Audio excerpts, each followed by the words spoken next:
first on Kill Tony that I've been drenched in delicious caffeine-free squirt.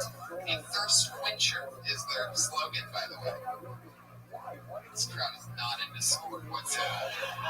They want McDonald's. That's all that they want. But I love it. You guys dig your McDonald's. How many people here actually know what Kill Tony is, by the way? Yeah. All right. Who here has no idea what they're watching right now? Wow. Really? That's awesome. Congratulations. What we do is we do this show once a week, and we help the local stand-up comedy community out. They sign up for a show to get constructive criticism from me, Writers Guild member, Comedy Central Roast Writer, Death Squad Platinum member. You might know me from any of my feature credits. And Brian, the creator of the Death Squad, and always two of our funniest friends are on the show. And this week's no different. Yeah. So, getting perspective from two awesome stand-ups tonight is going to be very exciting. We have the great Joe Rogan and Dom Irera are with us in the house tonight, everybody. But first, for those of you that haven't been to Kill Tony, you wooers out there, that all went, woo, which basically means fuck you and your show. We also always have a head of security with us to protect us at all times. It started off, it was the Iron Patriot, an autistic man, undiagnosed, in a very fancy $5,000 Iron Man suit. He would stand next to the stage and defend us. And then when the episodes got in the 30s of episodes, he said he's gotten too big for the show. When he hit 4,000 Twitter followers, he said, I'm going to do my own thing now. I have a new following. Since then, he's lost more than 1,000 Twitter followers since leaving the show based on the principle of the listeners. So we've always replaced him with a different Patriot each week. Pasadena, I bring you a very special treat when I bring to you one of my favorite Patriots. It's Iron Jesus Christ! Look at the reach on this man.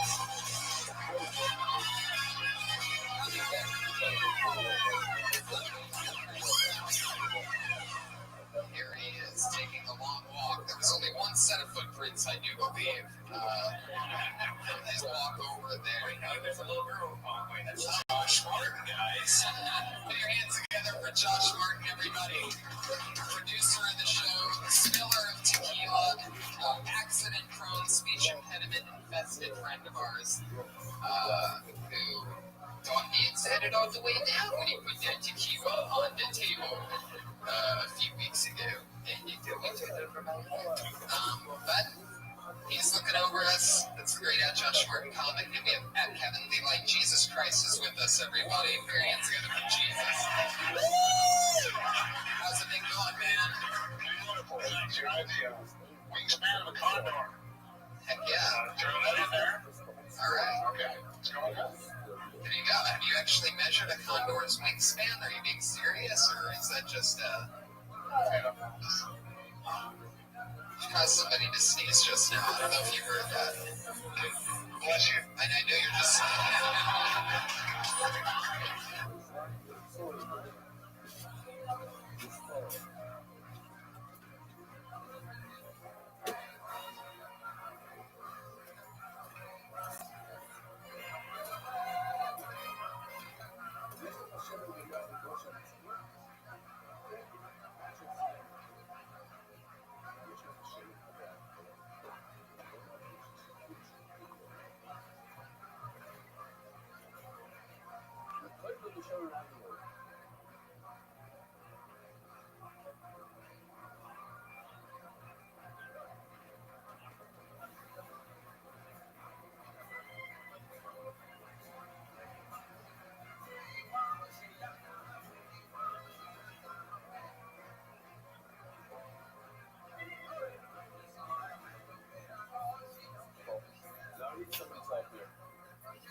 Trying to figure out how this could matter. To me, it seems like a lot. Like the person who works so like this.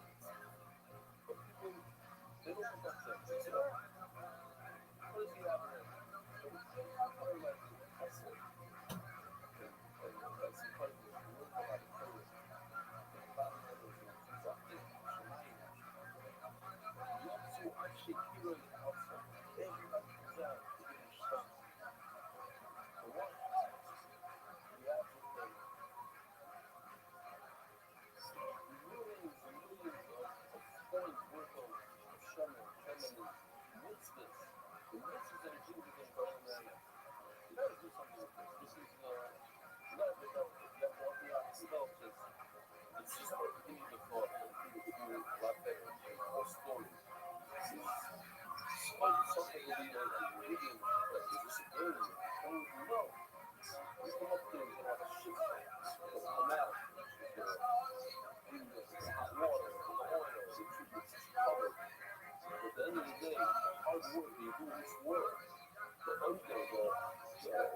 digging around in the room,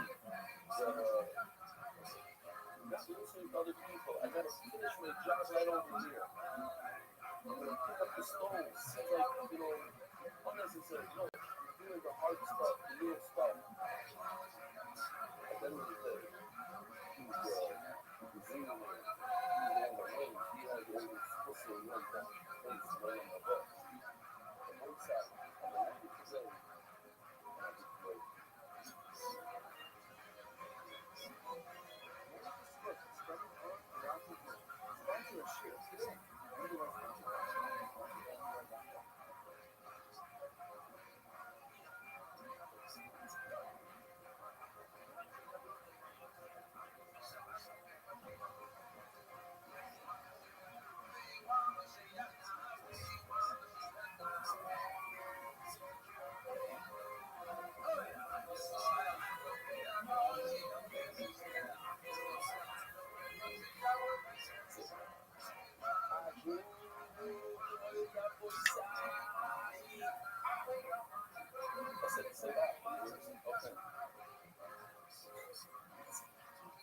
we're here live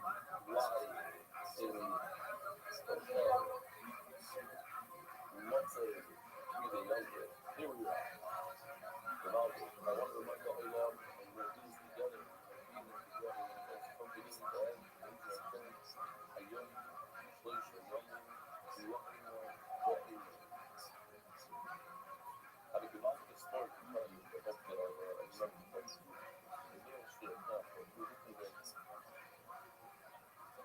we see cats never missing in a foot, we use that, pushing you, pushing face out, and these things keep coming out for the young person. That's Harry Garden, Ari Rico, Blues Green London, or that's that phase of both sides. You didn't get to see those things before. It doesn't matter if you clean that, clean that, clean that, clean that. You're working it up later, baby. Oh, listen, they're not closed. It's the first time that we got somebody doing the dance at the Staples College. So I want to give you, especially in Rabbi today, tremendous issue play. The days are very busy, busy. We're going to have to see just learn the job takes quite enough to grab a few minutes to hear, share, and all the kids is unbelievable. Even all the few names and real people give all the few ways names or when you speak. I want to take all the place that comes on your shoulders to your husband's to work. Your marriage hair is a malach. The voice hair is the word on hotel. She is a malach, but we just close the house and we go strength to both of you. Yes, I understand that you are both not at home. We're quite sure that our husband is busy than the rest. Right, we're in over there. Did you close the door? Or you just tried to no. Yeah. It's not the good enough. I'm touching some math. It's nothing that pays. Loving appreciation in the home. Knowledge about it. Okay. We're jumping to the sponsors. Just a little more chance to say, like, the writing is perfect. There's the honor here and Randy Figures in Tokyo. Hasbro. That $8. Even Kobe Hiking. This is a sense of upstate distribution. And also, one started. A man in town, dedicated man, a man with small car, and a man who's dedicated to the damage to the international fund, jeopardize his sponsor, the sector. Anonymous as a reaction of nations of which must have a way between outside and security. A good sponsor of the sector, anonymous to the thing of Mexican Zaha, anonymous to continue to force labor. Oh, somebody sending a heart if you want to say hi, to pick up the word compete, because flame and compete are the same word. The compete before Shlema and represent a remember past Esther. The strong mouth, the third for the city office of Esther, was a carrying of one strike the team which found the carry out of it. You came out of the day, which was carrying the part of the money, also my companion, and all the issues of the black people in the color. Monthly sponsor. I decided to post them of another book for Muriel. Weekly sponsor, in honor of Monsters Canadian Sympathy and Country Veracity, in video of your time, particularly on a young kid with efforts of Libby, appreciated by all who watched this year. Sorry, Mark, you know what this is? Lady Spencer, Peter Tess, in honor of Emotions, Ted, Mordecai, 6 cats. Moisha went us back for being wonderful boy. We are so proud. I'm also proud of you, Robert. And we're on, Monk, and considering I'm not having to make sure Rothschild. Because they were more fucking Esther, because I yell at that new Esther. The boy side will start with the brand new parents that beginning on the base. And just a question, start off the cheer. If someone plants wheat in a pot that doesn't have any holes in it, so it doesn't roots from the ground, you make a bracha, amazing lesson of the heart compared to something like that's the question.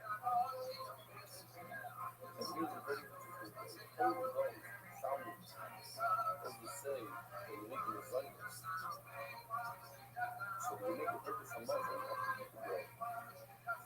So men want to say that you make a Zionist, or you make a purpose of Muslim. It's another question. So I never ask, what kind of food you make in the Zionist, and you make a purpose of Muslim? So the answer can be rice, but we discuss it many times. But also, Hamotzi that comes out of the Hutzi's Shoin Anakos.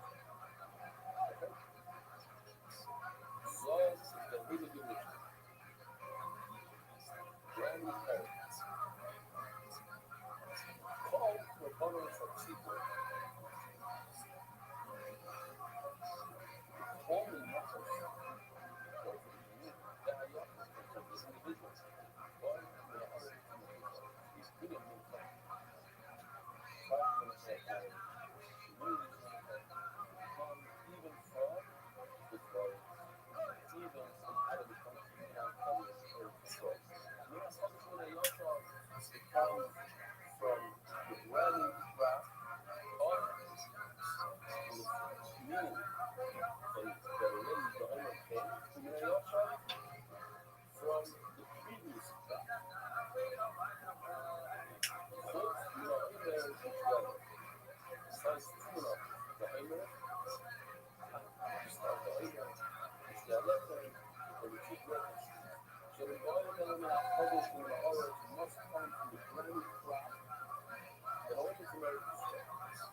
The Quran and the environmental Minamutko is a matter that milk must come from the best type of flour available.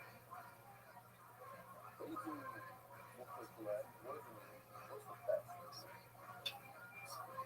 This makes exactly. I will tell you something. Alcohol is number one. So if you touch your weakness in alcohol, it's number one for service. It's pure flour. And secondly, you can't find anything to knock it with alcohol. If you can, you're lying by people. You're very disappointed with the money that is lying with us. You know, tomorrow. So let's just see, we have a short video. Knock with alcohol.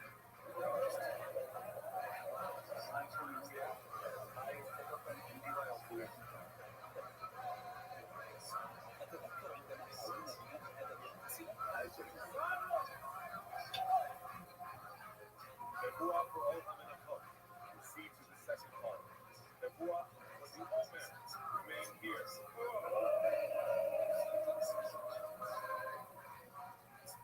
And what do we have here? This is a new grain. All right, not terrible.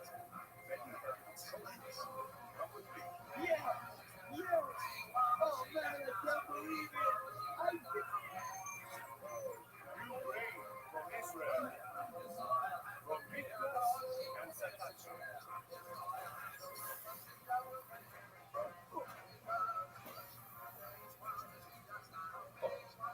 Nachas of Zakta is the number one.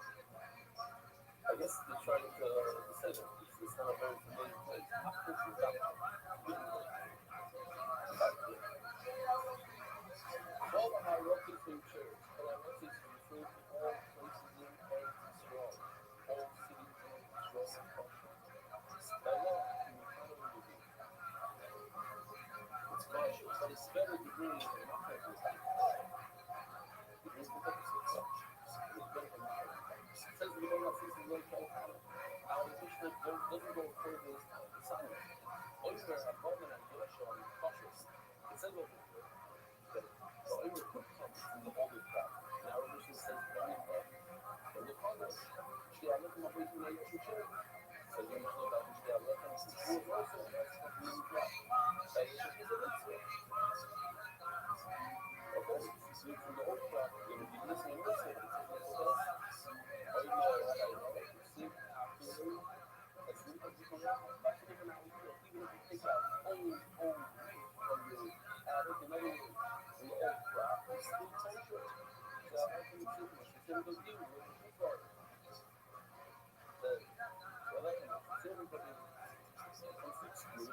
Still got it after thousands of years. Jesus Christ.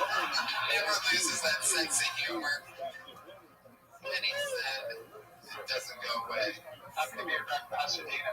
My last time here, I saw Jim Carrey before he was ever Jim Carrey. Wow. 1979 or 8. You used to come here back in the day and see all the old. Did you ever get to see Steve Martin? Because Steve Martin started out here. Actually, the only show I saw, maybe I've ever seen one better. Look at you now. All of a sudden, you're here on Kill Tony. Featured by Squirt, the Thirst Quencher. This is much more exciting than Young Jim Carrey. How many Squirt Margarine? I'll open up one right now. I thought that was going to be the worst accident for sure. That just seemed, I'm like, oh, here it is. No, it's fine. It's it big times you think you get fucking blocked by Jesus. It's awesome. You got the best seat in the house. You're like fucking. There's not much to see back. Yeah, if that is it, in your way, you can totally move. I'm sure one of the waiters and waitresses will go right in. So he does pass a lot of dance. He's a Oh, he does not. You think a guy that sat in the middle of the table in the Last Supper could pass gas? That would be embarrassing. There you go. He's Uncle People who said that you didn't really exist as morons. Well, guys, we're very happy to have you back. I'm glad that you're going to be keeping an eye on us. In the meanwhile, be safe. We, Josh, yeah, I think we're ready to go. are we? Yeah. Guys, are you ready for your guests? Holy shit. Put your hands together for him, everybody. It's the great Joe Rogan and Dom Irera.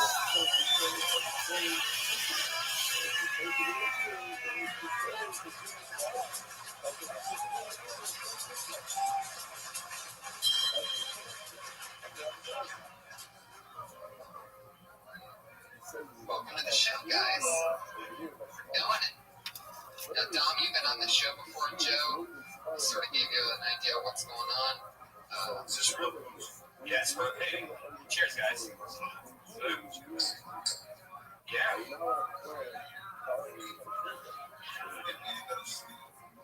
Because we're not. You would owe me $10. Boy, we've gotten off to a fucking roaring start. What the fuck was that? It's hilarious from the jump. Yeah, Joe's first time here. He refuses to go to the comedy store, so we brought the show to you, Joe. Thank you very much. This is actually really fun to me. We've been looking forward for a long time to have you on the show. Yeah, we should be doing podcasts like my podcast from here. Yeah, We should. Totally. yeah, it feels good in here. Spot. I'm a little too high to be talking to people, so no eye contact, nothing crazy, nobody get out of line, no picture fests. I was just starting to relax, and then I took that shot of. You didn't warn me that it was that cinnamon stuff. In the fireball. It's like a whole different thing.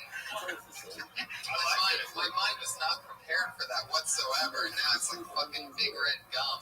Yeah, I was thinking it was probably something whiskey-like, but I like the added flavor. I mean, that's a real surprise. Surprise. Yeah. You know what the fuck you just did after drinking one of those? Dude, you know what the fuck you just did? That's Mistake City. So, That's where all babies come from. That's the fucking leave it in juice.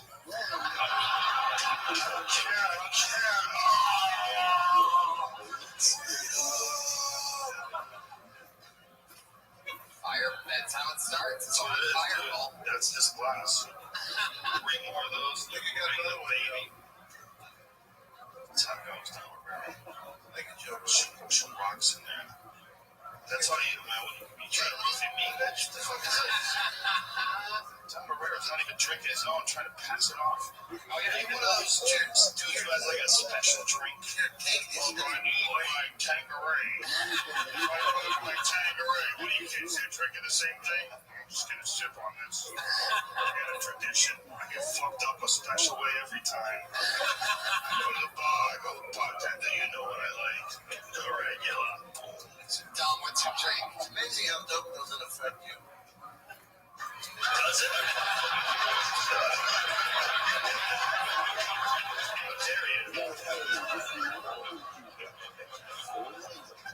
Hey, Kevin, do you have any questions for our guests? Yeah, Dom. I'm speaking here from a microphone. It's Yes, So you know the question is important.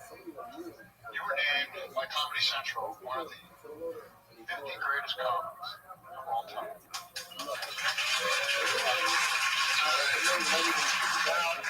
First of all, it was 100, but thank you. 100. Yeah, can I say something before you ask the fucking question? I'm very bitter about that. I'm a joke. It hurt, very hurtful. I was number 79. You know who beat me out for 78? Cedric the Entertainer. I can't compete with him. He's an entertainer. I just do jokes. He has people over. He has a nice spread. He did. What's the question? I was saying, I wonder if you were happy with it. Cedric the who? Cedric the Entertainer. He's a very funny guy. He's like Earthquake, but different. He's like Earthquake. Kevin, did you have a question? Just might be on the list. That's amazing. You're brilliant. You're one of the greatest, cutting edge, smart, stand-up comics ever. Your body of work is huge and beautiful. And you're always coming up with new stuff. So the question is.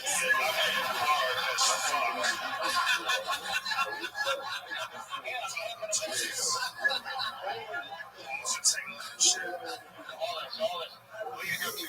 Where's your favorite place to write comedy? To write it actually on airplane seats. I don't know what it is about being in the sky, but it's terrifying. You just get higher so much. Yeah, you can't get any higher, but it's also the act of being in a plane is somewhat terrifying, especially if you're around animals. It's a terrifying thing. There's something about being terrified that makes you creative. So I come up with a lot of shit like, I come up with a lot of that. I love that. That sounds like a whole lot of love on it. So thank you for holding on back. And after a while, it becomes like a meditation after you're ready for like the 20th goal. Wow. Your highest fucking level. You have a system worked out. That's a very specific question. Jesus. Get high and create material. I was being gang raised by these Armenians. I was writing like crazy. Somehow my sphincter stimulates my creativity. Makes sense. It would certainly switch it up a bit. Thank you, Doc. Well, I'd love to just talk with you guys forever, but unfortunately, this podcast is actually about stand-up comedians doing stand-up and doing 60 seconds apiece. And then we talk to them afterwards and figure out how we can help them in any way, shape, or form. That's what they all signed up for, and many of them are waiting just outside that door for their name to be called. To get them in to 60 seconds.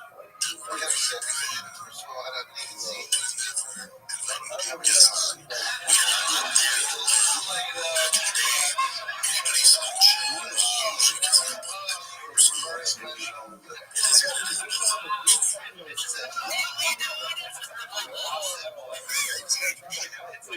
These guys that are in the room, it's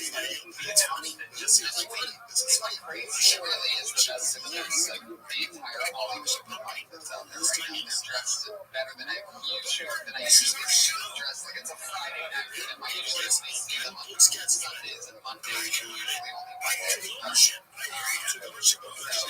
It's very exciting. It's like the Yankees get you. They've been up against their whole life. So close compared to How many of them know what's the audience? Few people who've been here for the first time, they know that their time's up to 60 seconds when they hear the meow of the kitty. One more time. Now that's your 60 seconds. They know not to go any longer than that, so they're going to bring out the they must always be there.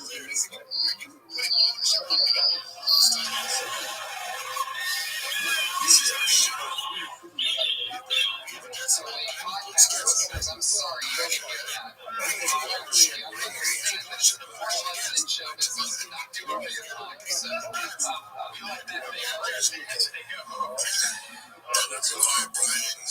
somebody give me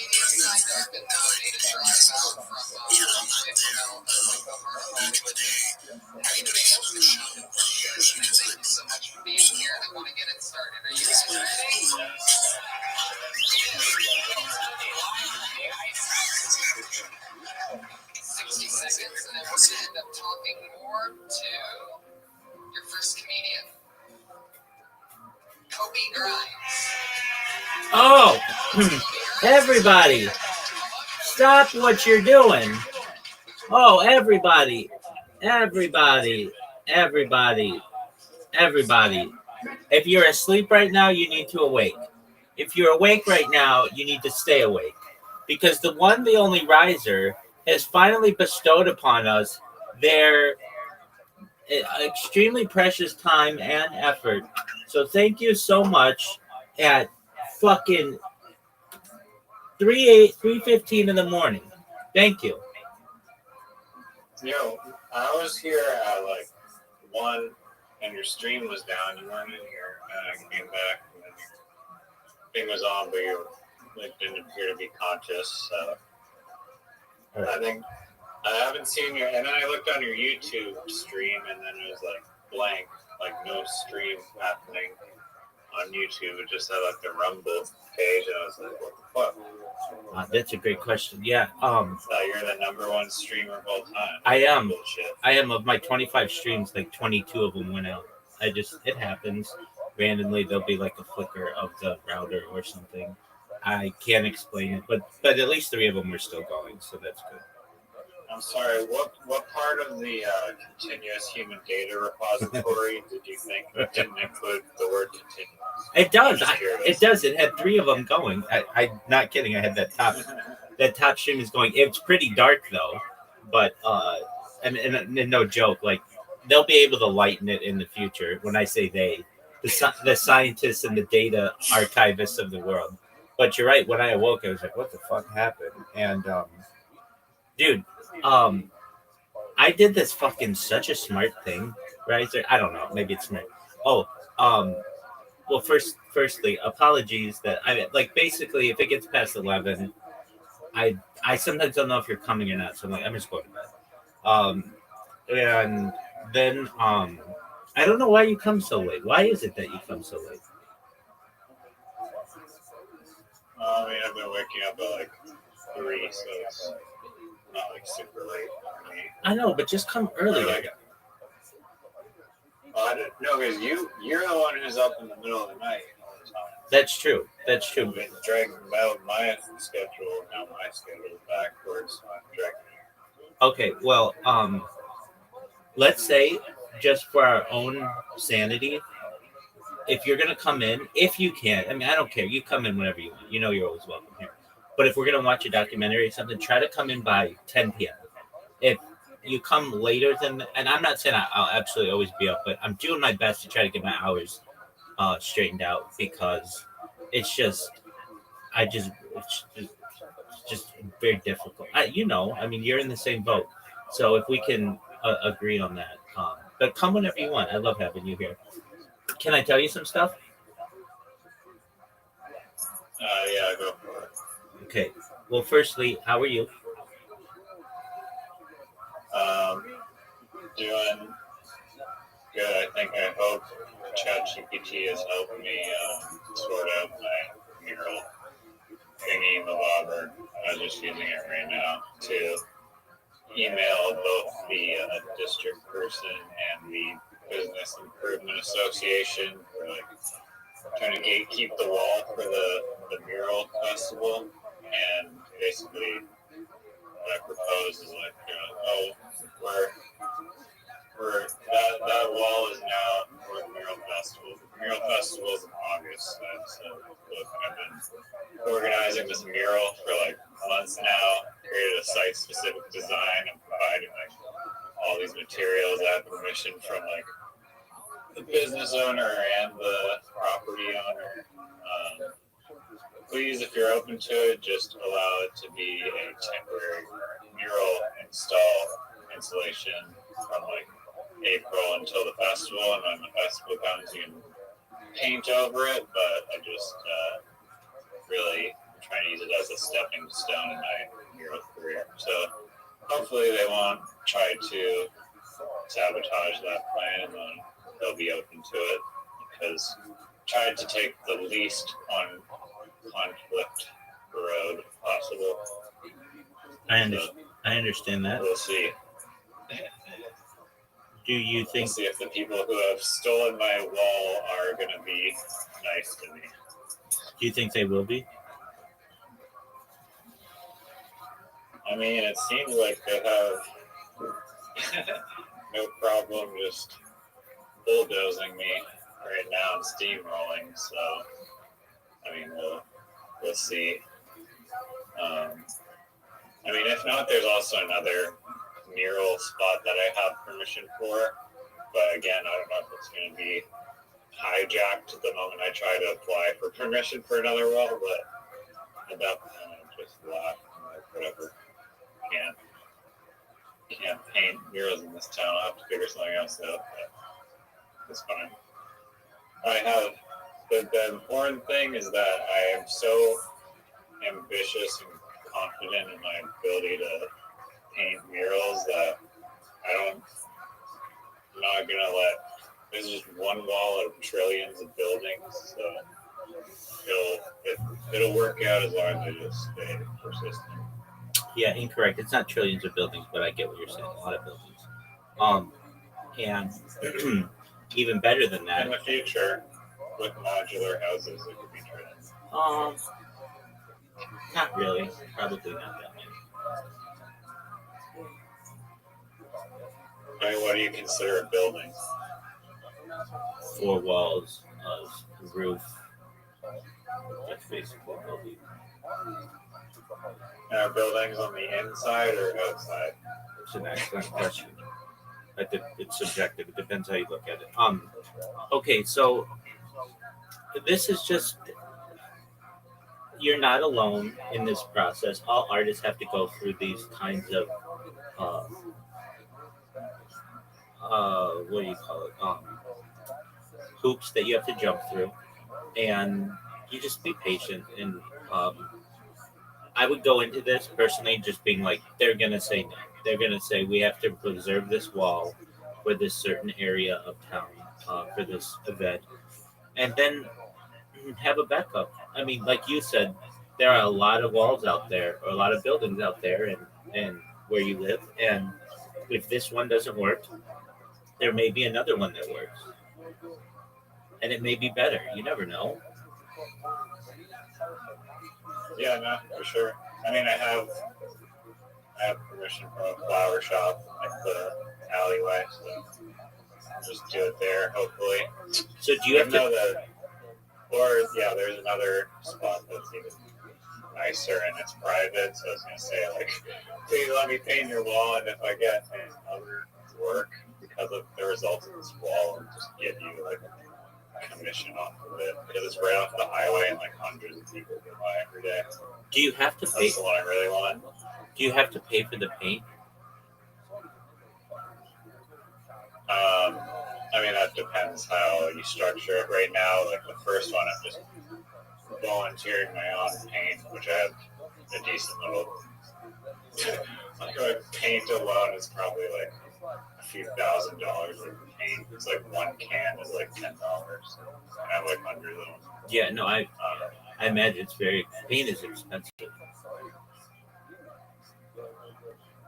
Yeah, I mean, for spray paint, it can be pricey, I guess. But well, it depends the titanium. Yeah. It depends the titanium solids in it that you have, and like the like if you get like low VOC, like the volatile organic carbon kind of like environmentally friendly paints that you sometimes need to use, it can get expensive pretty quickly.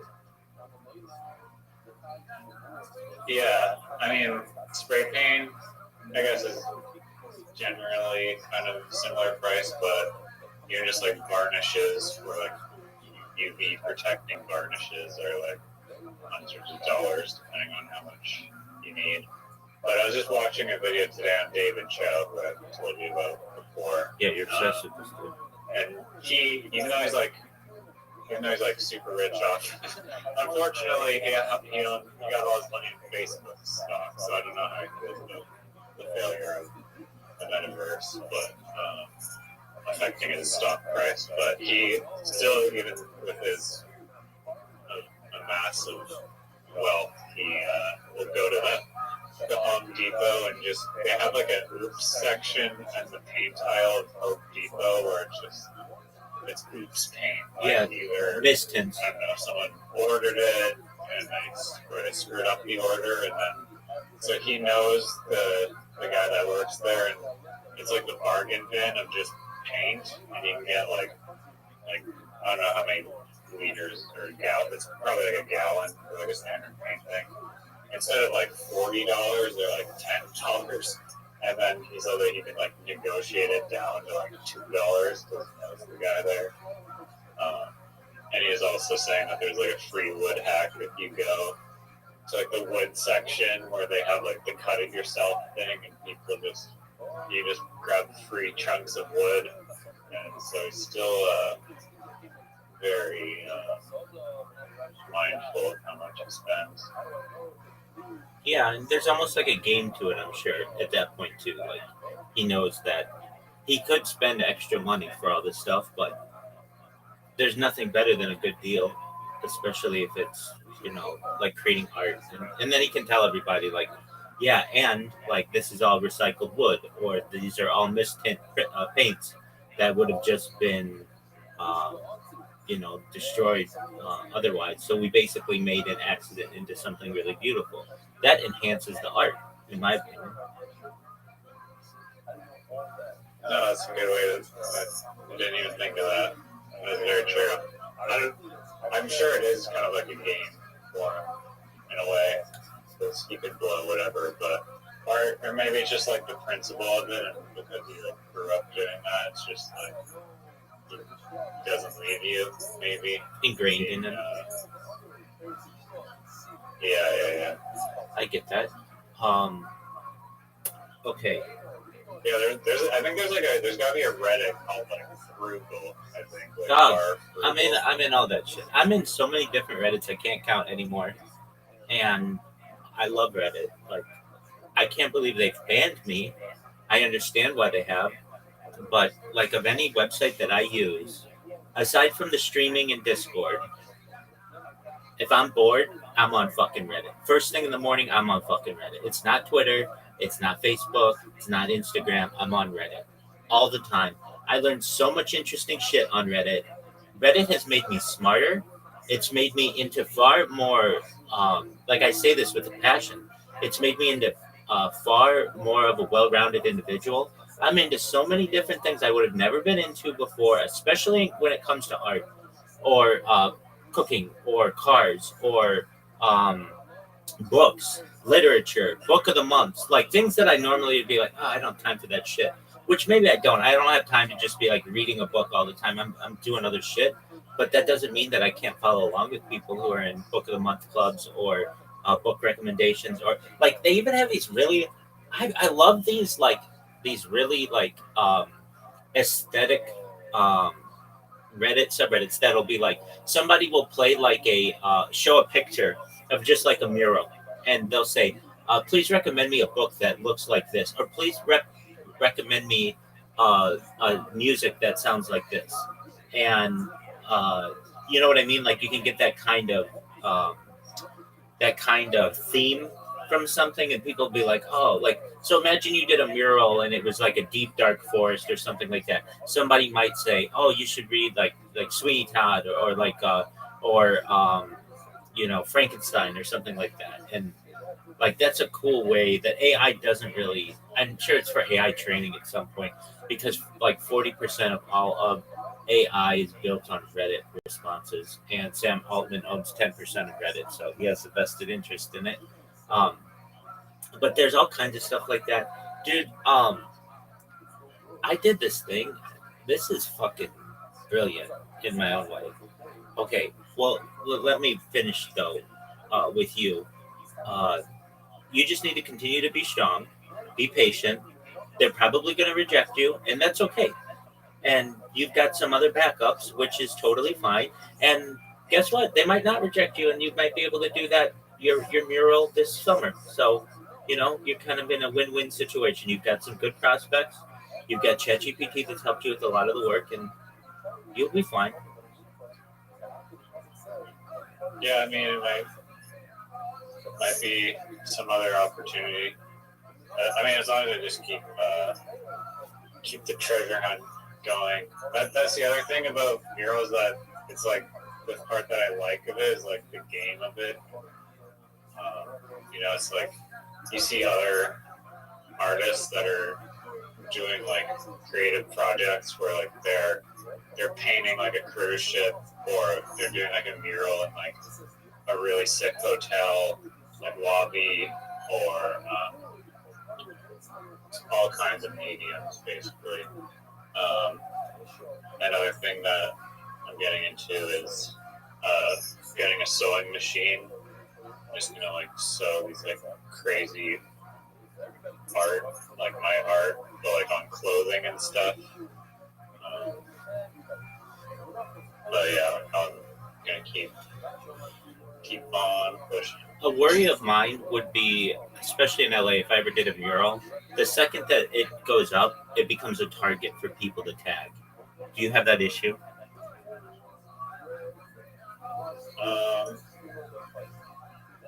Yeah, I mean, that unfortunately kind of, I've definitely seen it happen. I've had friends of mine that have done murals, and then some disrespectful person just does their like black bubble letters over it.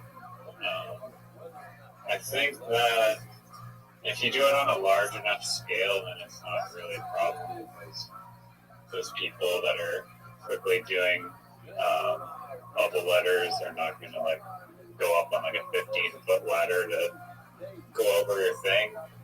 So you can kind of avoid it with scale, but you can also avoid it, I think.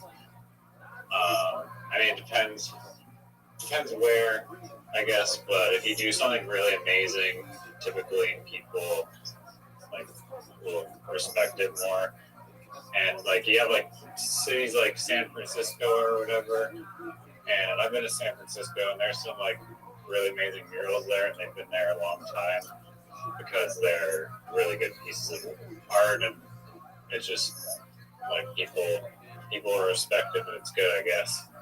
But it does suck if you work hard on something and then some guy just scribbles over it, runs it, and then you have to literally just go back and repaint the whole thing. Yeah, it is a risk. It's just a matter of time. Long enough amount of time, every mural will get some kind of graffiti on it. Like they throw like tomato soup on paintings. You know what I mean? Like even like really expensive ones, like to prove a point or whatever. Hundreds of year old paintings.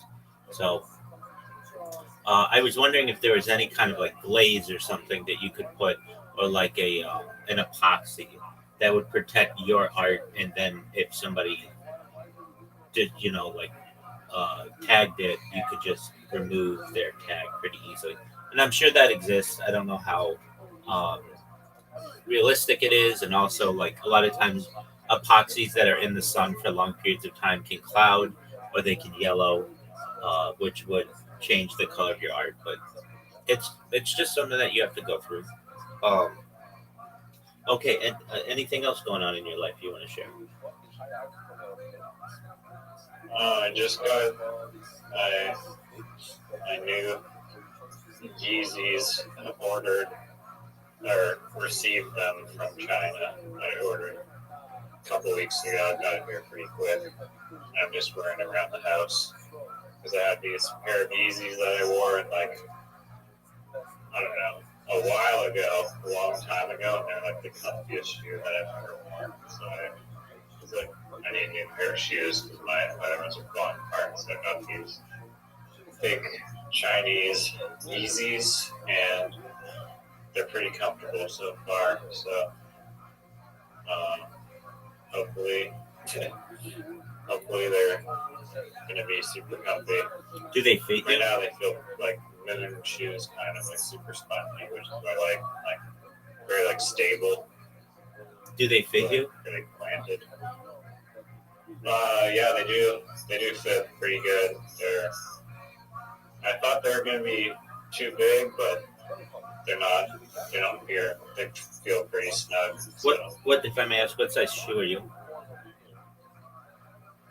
Normally I'm a 10, but then on the internet they said to buy a size up because they're really, really narrow-toed shoes, so I got 10 and a half. You're 6'4" and a 10 and a half? Yeah. That's small. Well, 10. Or 10. I'm 5'9" I and think it's. I'm 5'9" and 3/4, and I'm a 13. I'm a freak. Yeah, I guess. What do you want me? What do you want? People, What do you want me to say? Well, I'm a freak. my friend is a size 14, and he said that it's like nearly impossible to find shoes, like because his feet are so big. So you're almost in that category. Exactly. I have very big hands. I have the hands of a 6'6" person. So I one time, this is like 10, 15 years ago, or like 10 years ago. I got into AliExpress at the time. Was like super high. It's still like China's biggest company. But they were trying to invade the United States market with cheap products. Basically, it was Temu before Temu, except I think the quality was better. Though I don't know because I don't use Temu. But so I started ordering stuff from AliExpress, and it was interesting. It was everything that Amazon was, except it just didn't come as quickly because it had to sit on a boat. And I thought, you know what, I'm gonna buy like all these shoes that I'm not a sneakerhead, but like I guess I've become one sort of.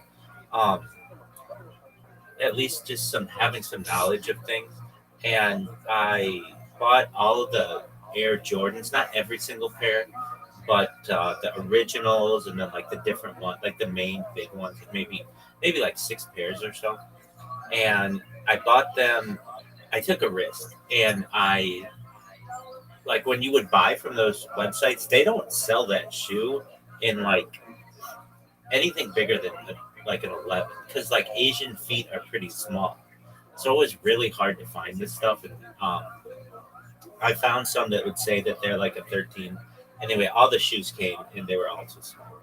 They were all just made for a smaller person, and I would like, I don't know, maybe wear them a couple times out, and they look like Jordans, but they hurt to wear. So I was wondering if you had the same issue, but you have a more common foot size, so that's good that they're comfortable and everything. And you can't tell the difference, can you?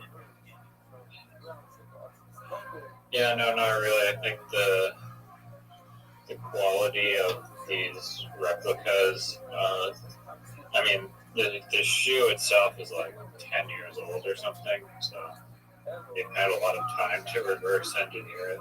Right. And there's entire stores in China that are selling fake Yeezys, like that you can walk into, like physical stores and stuff.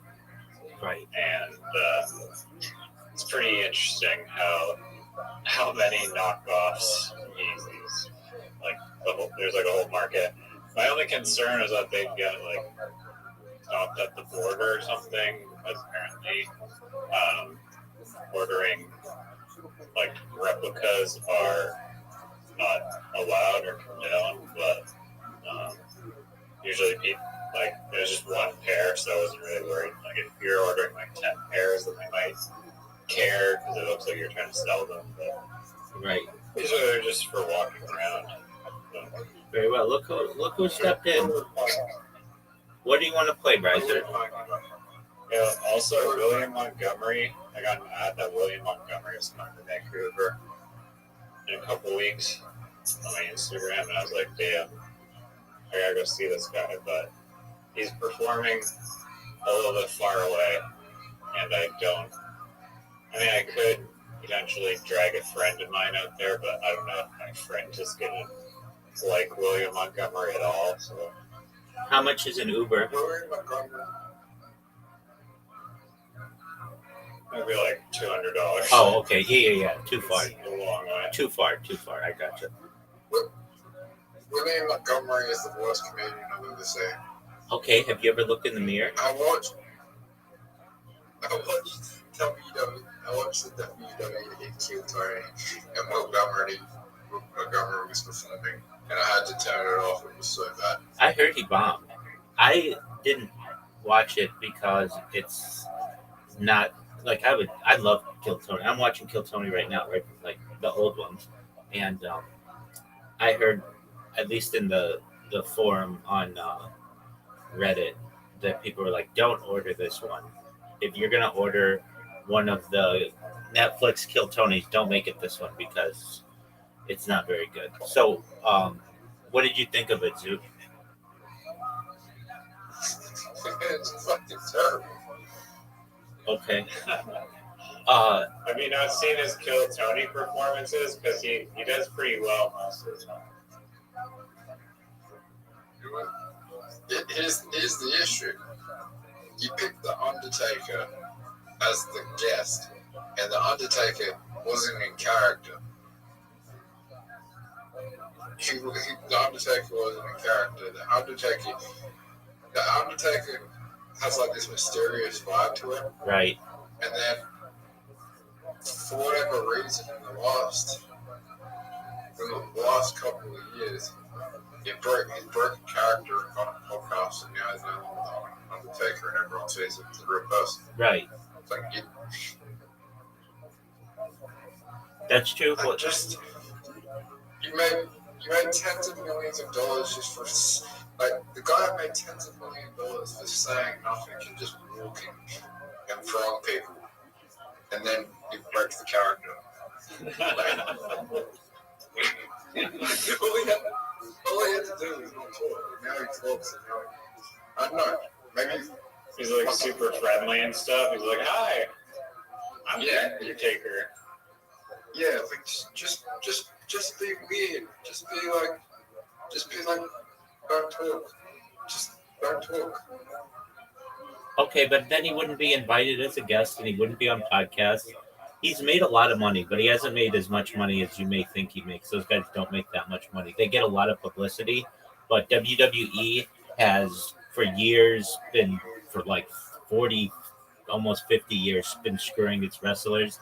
It will not let them unionize. They don't get health benefits. So, like, he needs to make money at a later age. He doesn't just have the ability to be. His body can't take all the endeavors of being a professional wrestler. So, and I understand he has that reputation, but I get it. It's called breaking character, and he's done that. John Cena made hundreds of millions. Yeah, he was a little different. He came about later, and he also did movies and stuff. Like the Undertaker didn't do movies. John Cena did movies. Yeah, he did. Okay, what big movie was the Undertaker in that he was like a star? Yeah, I mean he might have like just. The Longest Yard. That's true. But I mean, like Joey Diaz was in The Longest Yard. Like he wasn't able to retire from that kind of a paycheck. But John Cena did movies that were like, where he was the star, so he made more money there. And then he also did a lot of like, he sold a lot of merch as well. Not to say that the Undertaker didn't, but John Cena is arguably the biggest wrestler of the last 15 years. Nah. The Undertaker would have made a lot of money from touring. They don't make that much money. Solo touring? just randomly going to different cemeteries and throwing people through tables. The cemetery? Dude, I remember Undertaker was a draw card. Undertaker was a draw card to WWE. He would have been one of the highest paid. Yeah, okay. I'll look up what he made. I mean, these are facts that we can find out.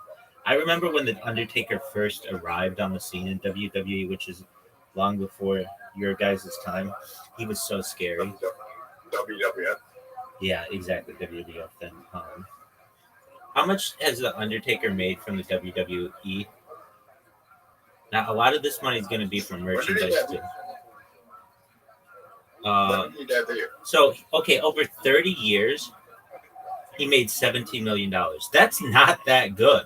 That's less than $1 million a year. I'm not saying that's terrible money, but that's like that's not that great. Well, it probably made like way less at the start than at the end. That's true too. Dude, when he used to come out and they used to play that organ music, and he was managed by a guy named Paul Bear, uh, and like he would like face off against Hulk Hogan, and everybody would be like a Hulk Hogan maniac. Like Hulk Hogan was like one with America, like the biggest fucking deal. Like he was like the ultimate icon of the WWF at the time. And then you get uh, this huge guy who they build at like 7 feet, who's really like 6'10", a really big dude, and he just wouldn't say anything. And Andre the Giant? no, Andre the Giant was way bigger. No, he was like 7'3". No, he was way bigger, and the Andre the Giant was his own thing. And I'm saying this is after Andre the Giant died, and um, they needed somebody to kind of be that big dude in the WWE, and that was the Undertaker. And he would go up there and he would roll his eyes back in their sockets, so he just had white eyes. It would freak out everybody. He was just like larger than life kind of a deal. And you think those guys, when they're doing that, they're like all instant millionaires, but they are not. They have a lot of bills, and they're on the road all the time. No, not instantly, but the difference between the Undertaker is like household name. Like everyone knows the Undertaker. That's true, but the money went to Vince McMahon. Let's be honest. Like this guy only made $500,000 a year.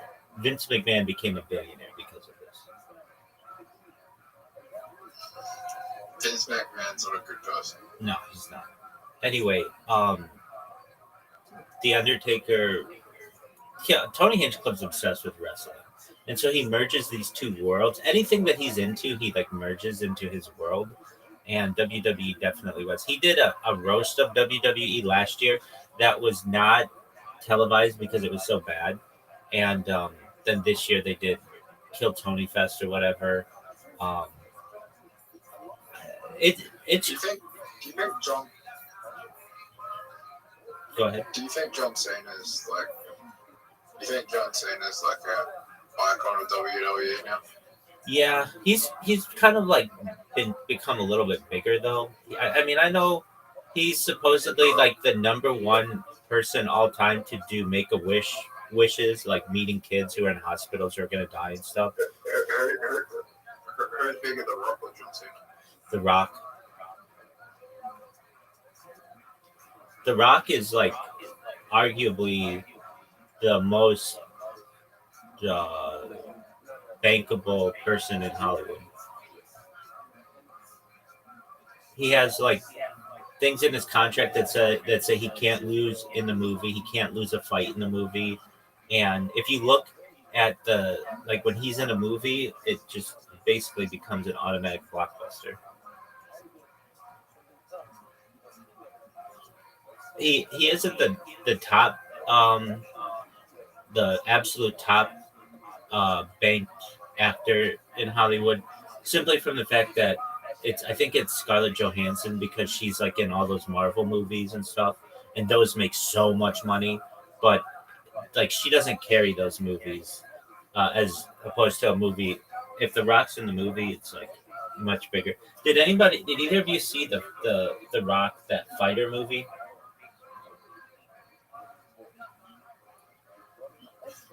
I didn't Same. see that. Who do you think the biggest? Who do you think the biggest wrestler in the world is? I mean, I'm biased, but it to me will always be Hulk Hogan.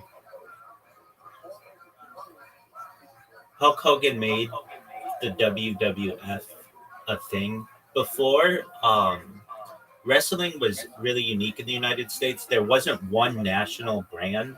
There were just regional brands, and Vince McMahon from like Connecticut basically was able to buy all the smaller, um, all of the smaller ones, the smaller wrestling companies, and then kind of united them under the WWF, and then made um, made a lot of money on Andre the Giant, and then eventually Hulk Hogan, and then Hulk Hogan like had an entire other career with a different company, WCW, where he was huge. It was like, so when you say like who's the biggest wrestler, it was like every kid. I mean, I didn't, but like every kid basically under 13 from the years 1998 or maybe 1996 to 2000 had a New World Order shirt, having no idea what that term meant because it was wrestling related, and he was like an icon of wrestling. Another big one was Stone Cold Steve Austin. That was like the peak WWE. It's called the Attitude Era, where they would like rip off women's bikinis and they like painted boobs and they'd show on TV. It was, and then they would use blood. They would hit people with chairs. They don't do that stuff anymore. No. Quick subject change.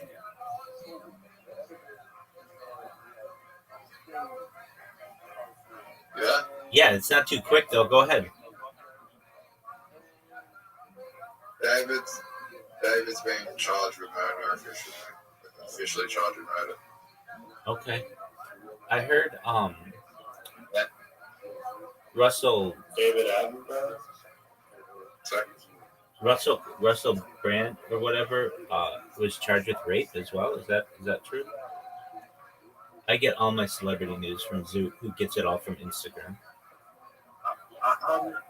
It's got, yeah. What, like, he's being charged with 8 counts. It's like different accusers.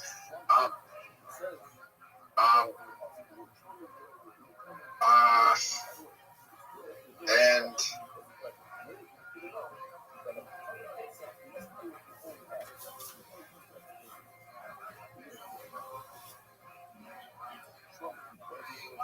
Rise, are you ready to lose? Yeah. and he's charged with, and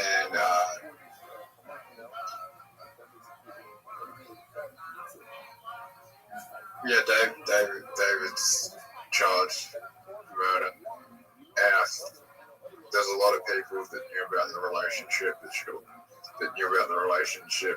and that was the motive behind the murder. There's a lot of people that knew about the relationship that should also be charged for trying to cover up the relationship and knowing of the relationship and not reporting it to authorities when they knew. Do you think you should be charged?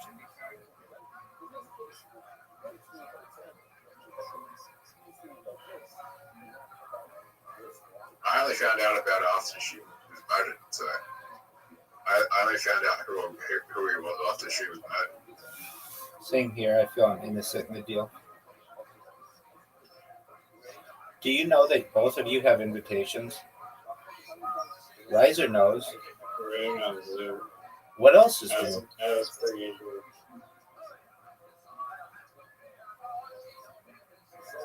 Zoot, you have an invitation. Hey, Zoot, I was on an Australian podcast yesterday. Do you know that I was on an Australian podcast 2 months ago? It was last month it aired. Yeah. So I had a feeling, I had scheduled these things midday, and I just had a feeling that this guy, I hadn't done a follow-up with him. Zoot, are you going to accept the invitation? I had, every time that we've done this, we've had 4 conversations now, 2 of which have been on podcasts. we normally do follow-up emails to each other, like, hey, looking forward to tomorrow's discussion or whatever, just as a like friendly reminder. Okay, Zoo, you've got like 12 invites, but that's okay. Okay, I just sent you one. Okay, fine.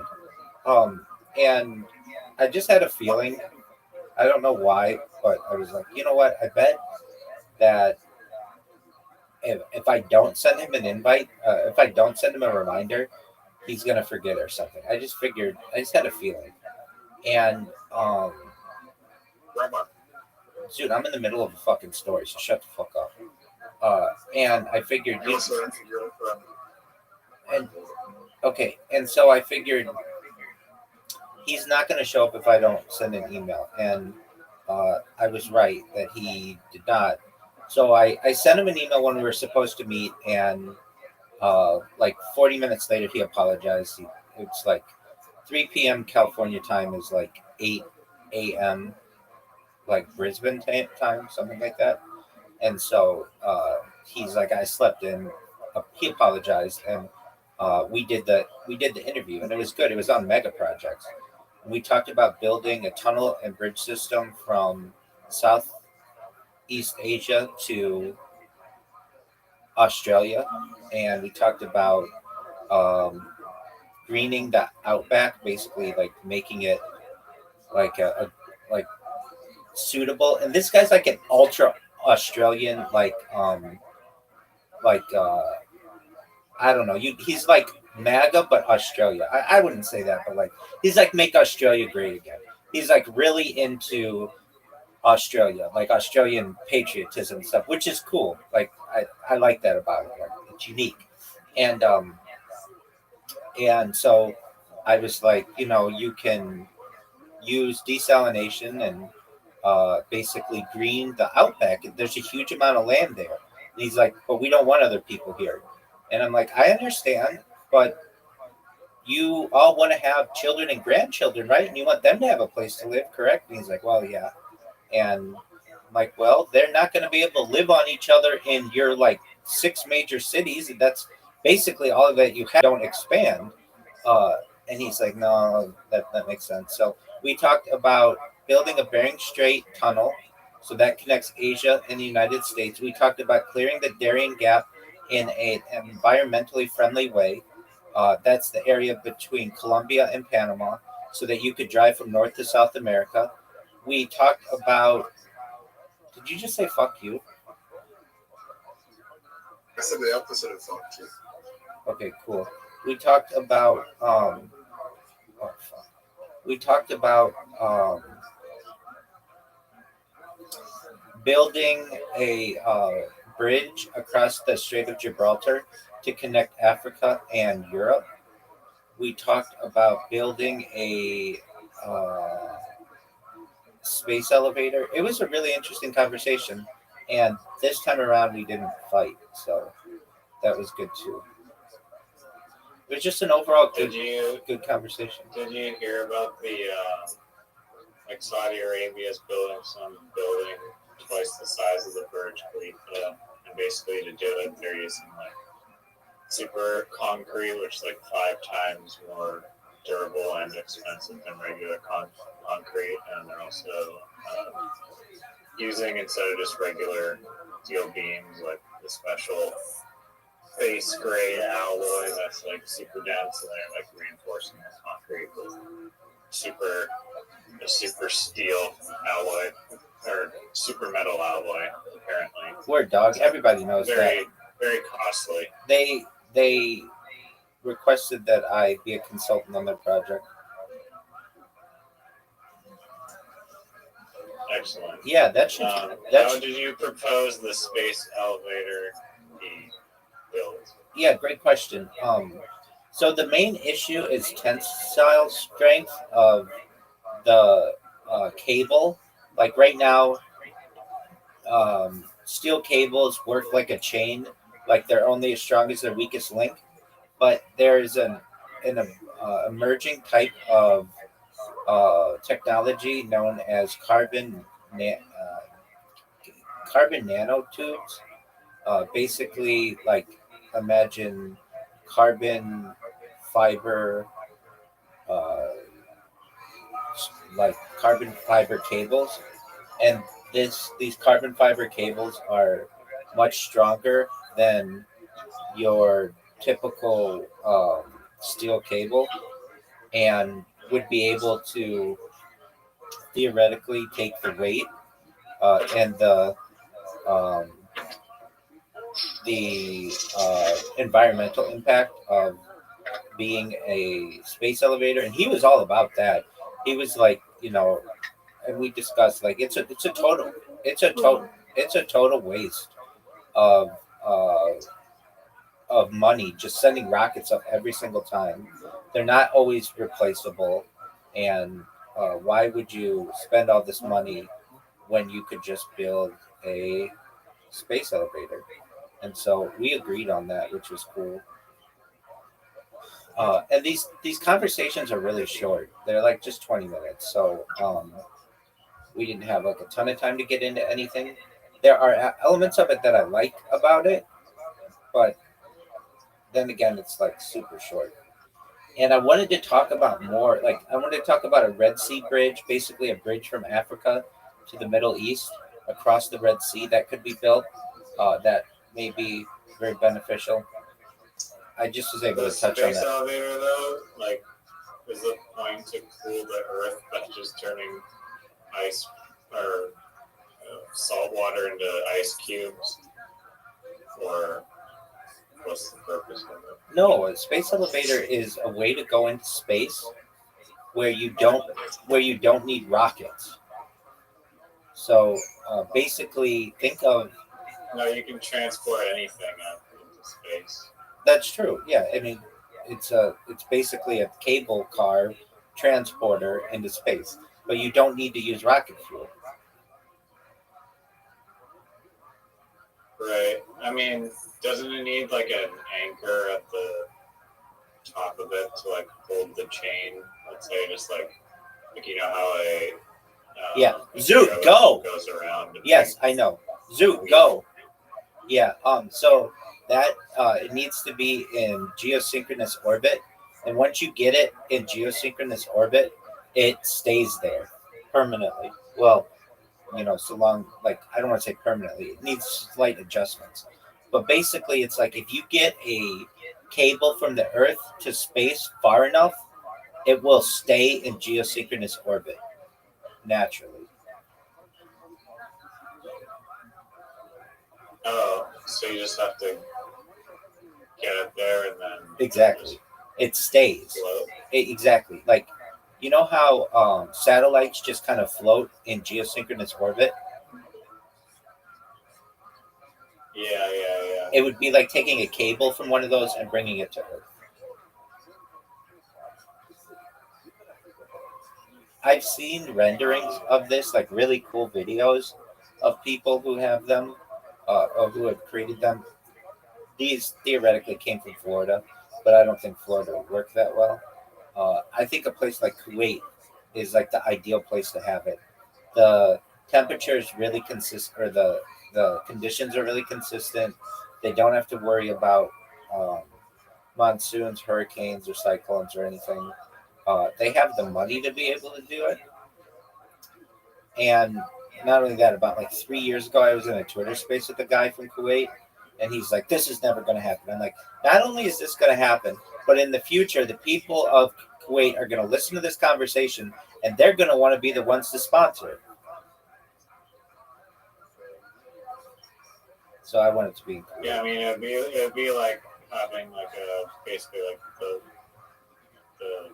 Panama Canal, and Exactly. there's only one, which there probably wouldn't only be one, but that first one it came out there would only be one.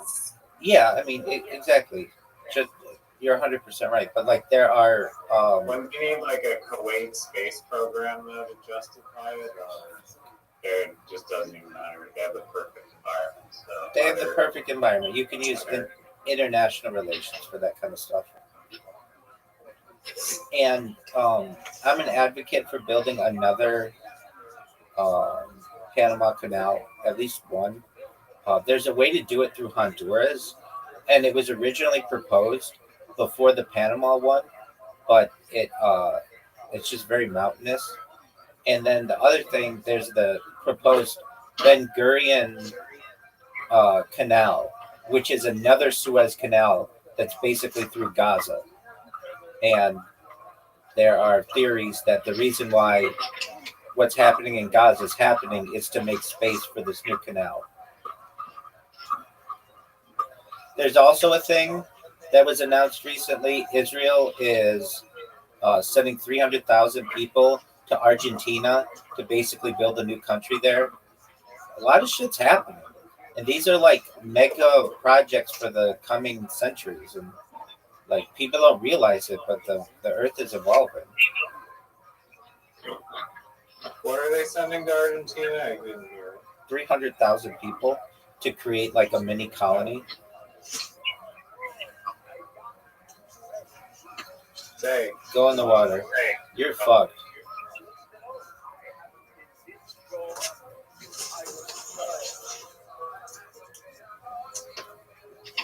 Zoot, what happened to you?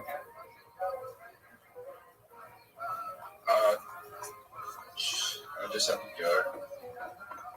I just haven't been there for a take a break. I'll be back. Zoot, don't go.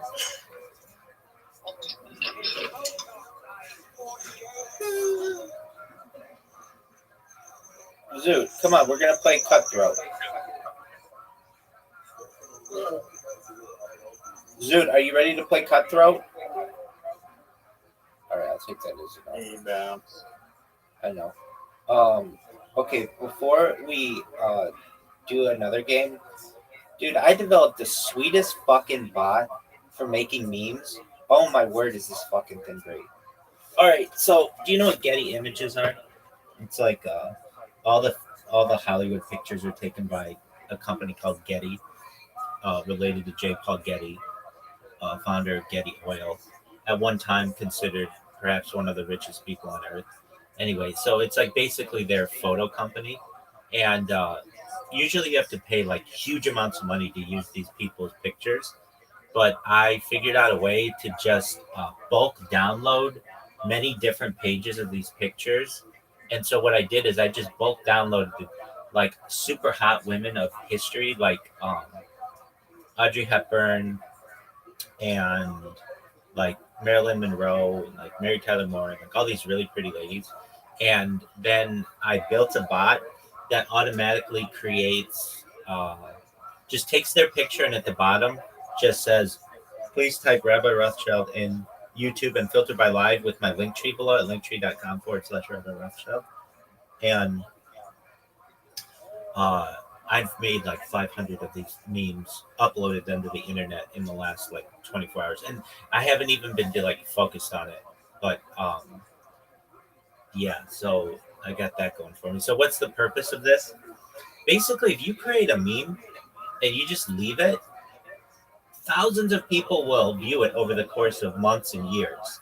And it's just like basically free real estate, like that other meme. It's free real estate. It's like, why not create as much content as possible? There's a theory, there's a phrase in politics. I don't like the guy who's credited with it, Steve Bannon, but it's called flooding the zone. Basically, that's the theory. When you've got something bad, like publicity-wise, well, I don't have anything bad publicity-wise, so I don't want to make it seem like that.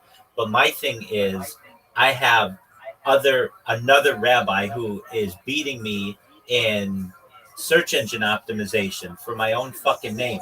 And so I've got to beat this guy out. He's dead. He's been dead for 60 years, 50 years.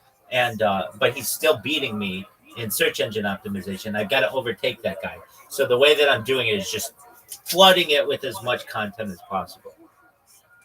And so, yeah. Anyway, I want you to look at some of my memes. Can you go to a browser? Okay. And type in IMG FLIP, image flip, IMG FLIP. Yeah, man. and then type into the search Rabbi Rothschild. I think that should work. Now, I haven't been doing this that long, maybe like 3 days, so these images haven't necessarily populated on Google yet, but they've populated on here. And you can see I have. Please type Rabbi Rothschild on YouTube and filter highlight. Yeah, those are just, so here's the thing. I see that. Go down, like, those are just, those aren't the memes. Those are really, frankly, the, okay, wait, hold on. Those are just the templates that I used of, like, all the hot ladies. So if you go to the section below that, you can see some of the memes that I've made. Those are, so the ones. Famous Kabbalist and Orthodox Jewish Rabbi Michael Mosh Rothschild. Yeah. Rothschild, Rabbi streams 24/7, 365. Do you see where it says images and then it says fun, and you can change that to all? Yeah. Change it to all and then go to images, and you can see, like, I actually did make real memes.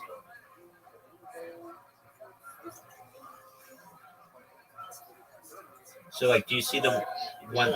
Do you see some of them? Like Rabbi Rothschild, hashtag viral rabbi is the most lovable person of all time. And then the thing. For Rabbi Rothschild to go that one actually populated really well in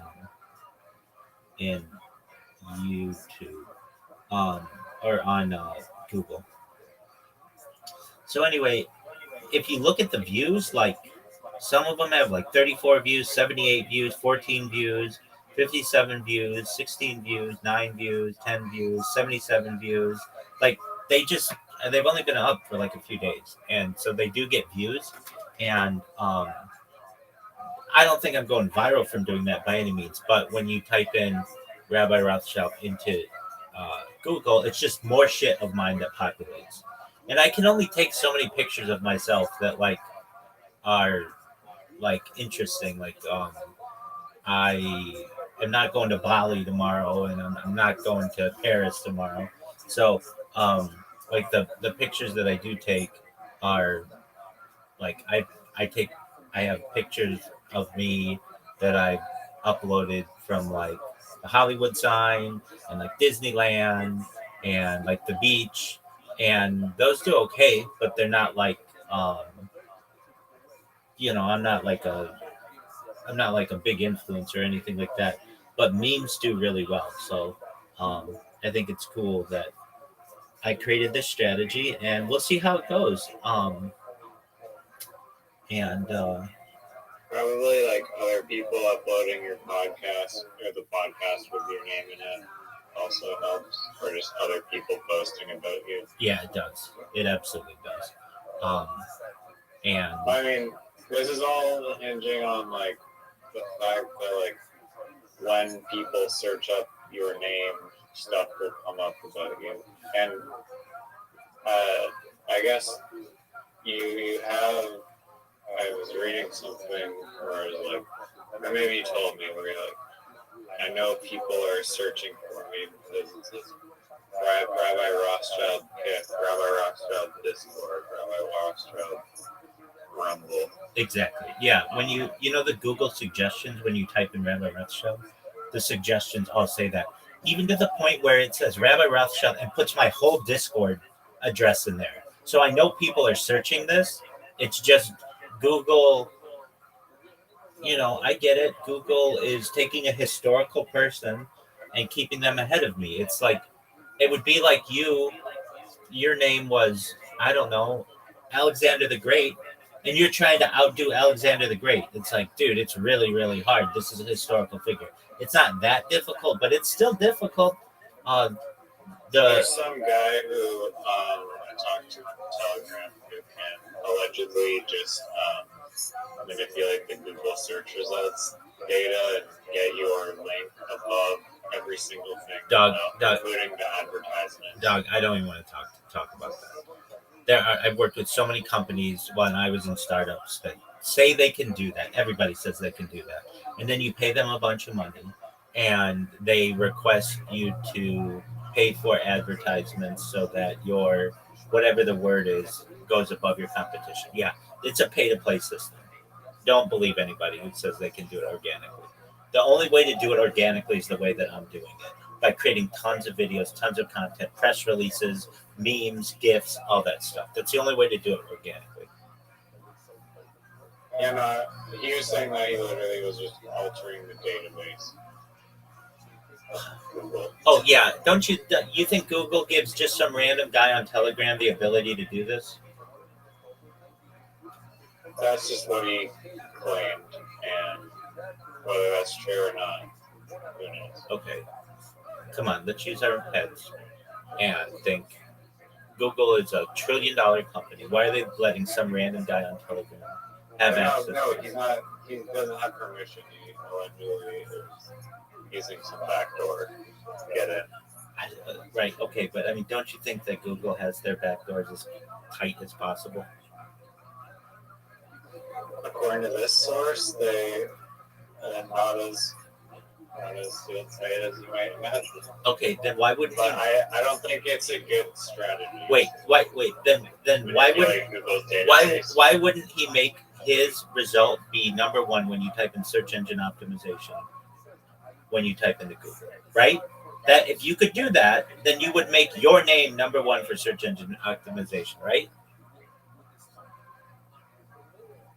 No, well then you're gonna get flagged. But if you just make it like when people search viral rabbi that yours comes up, then Google may not notice. But if you start fucking with like when you type in Facebook.com, when you type in Facebook, rabbi shows up. It's like they're gonna know. Yeah. Okay.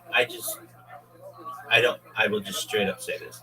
Everybody says they can do that. I don't believe them. I mean, I've seen these companies make thousands of dollars off of suckers in search engine optimization. So anyway, That's interesting. oh dude, it happens so much. But I can tell you this: of all the things, they do have some good advice. They'll say write blog articles that are heavily indexed with search engine words or phrases, and that works. That works really well.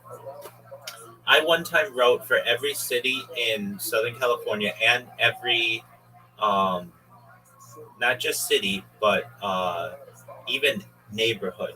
I wrote an article for our website on car washing, and it was a project that I had that I enjoyed doing it, and it allowed us to rank anywhere. You could type in Irvine car wash, boom, we show up number one.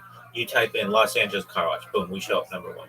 You type in Beverly Hills car wash, boom, we show up number one. Even like neighborhoods, I would do neighborhoods of places where like you would type in what's a neighborhood. I don't know, North Hollywood is a neighborhood. Boom, we show up number one. And Los Angeles is really interesting the way it was incorporated. Like a place like North Hollywood is a neighborhood of Los Angeles, but a place like West Hollywood is its own city. It's like, wait, isn't it Hollywood? Isn't it? And then the term Hollywood, there is no city Hollywood. That's just a nickname for Los Angeles. It's very confusing. But like a city like West Hollywood has incorporated itself, basically broken away from the city of Los Angeles. North Hollywood is a neighborhood, and Hollywood in general means everything from basically, it means everything in Los Angeles, but it can also mean you could call Beverly Hills is Hollywood, even though Beverly Hills is its own city.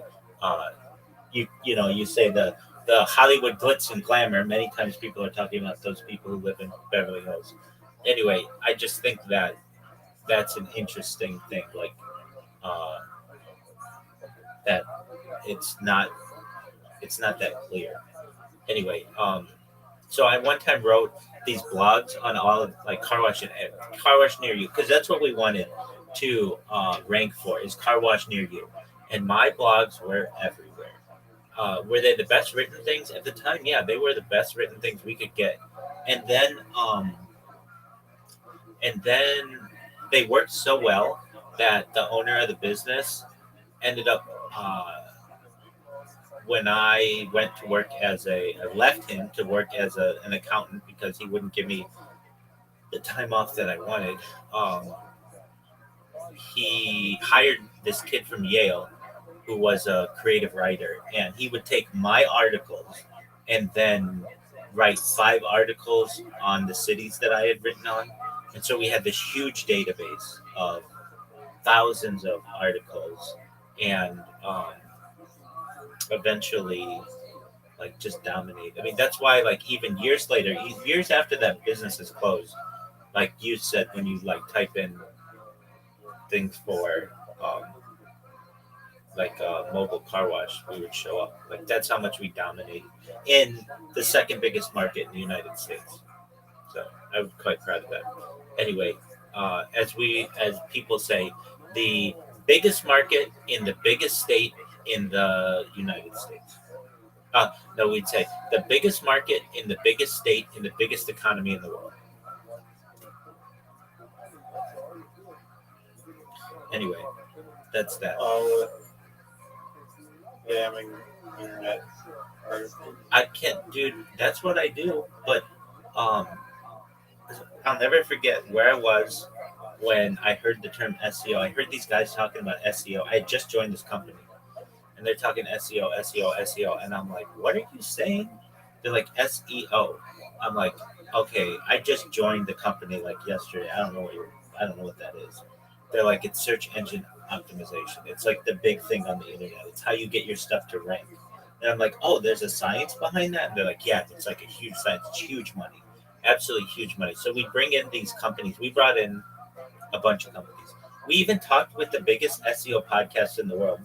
Um, he was very helpful, very, very uh, innovative, very nice guy.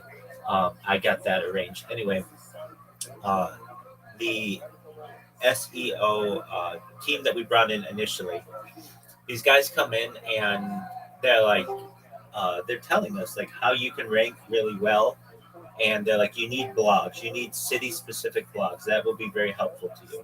And so we're like, okay. So I'm like, I can write those in my free time at this business. And I'll never forget, this man said to us that at the time, data was the number 2 most valuable resource on earth after water. And that triggered in my mind. Um, this was before the economists wrote about data had overtaken petroleum. But this stuck out in my mind that data was a resource and was extremely valuable, and people didn't realize it. And that was in 2017 when I heard that. And in its own way, like, I think about that all the time. I mean, I've made data my backbone, and I think that was a big day. That was a big day. And then another interesting thing, when we had the guy from the biggest podcast on SEO in the world, he said to us, this was in like 2018 or something, that video was the emerging medium for the internet, and that like Google was going to be emphasizing video much more than text in the coming years. It's come to fruition to some extent, but he also planted a seed in my head that video was where it was at. It wasn't in audio necessarily. The audio is big. It wasn't in photos. It wasn't in text. It was in video. And like those 2 little things, think about it, from what I talk about and what I do, like really impacted my life. And now here we see that I'm flooding the internet with as much content as possible. I mean, Riser, do you know anybody who makes as much content as I do?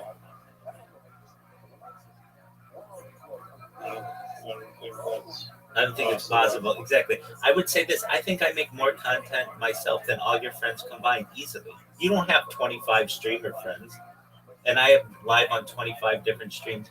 Generally, 24 hours a day. Sometimes they do go down when I'm asleep, but I still have some of them going, 3, 4, 5 of them going, and it's certainly on the different platforms. It's an incredible amount of data that I put out, and I don't know anyone. Like, it's a really unique strategy that I've used. That why not create as much? Why not be the person to create as much content as is absolutely possible? Nobody else thinks like that, and I think once people start to hear about it, they will. But anyway, I did this podcast yesterday. It was really good. It was on Mega Projects. It was 20 minutes. There's another podcast that I've made arrangements to do. I don't know if this is going to work. I think it will. Just take time. There's this guy. He's got 49,000 followers on Twitter. He was the first Uruguayan hacker who was sent to jail or something like that. And I wanted to be on his podcast. He has a big podcast. And then also Morelight. Morelight paid like $500 to do these press releases that I wrote for him. And he submitted them, and I kept checking. I did not see. I saw them published, one of them, but they wasn't distributed anywhere, which was the big thing. That's where it was going to be in the Boston Globe and all these other places. And he got a message saying that the article that we wrote wasn't. They didn't consider it newsworthy enough. I mean, and that's a good point. I just wrote Harry Potter Obama Sonic 10 Inu is the best cryptocurrency in global history. Like, that's a hard thing to prove and whatever. So we rewrote the press releases under the guise of Harry Potter Obama Sonic 10 Inu launches a new merchandise site to celebrate my having spent 1,000 days in their Telegram or something like that, which is more newsworthy. And so they did launch their own site for merch that earns the company money or whatever, or earns the cryptocurrency money. Anyway, so I've got that going for me, which is cool. And You've got an invite. oh, tight. That's what I like to hear. I've got an invite. So I'm going to now go. I'm going to check my invites. And then I'm going to dominate you. Oh, you're just looking to get your ass kicked early this morning, aren't you? And you're going first? I'm sorry, are you complaining?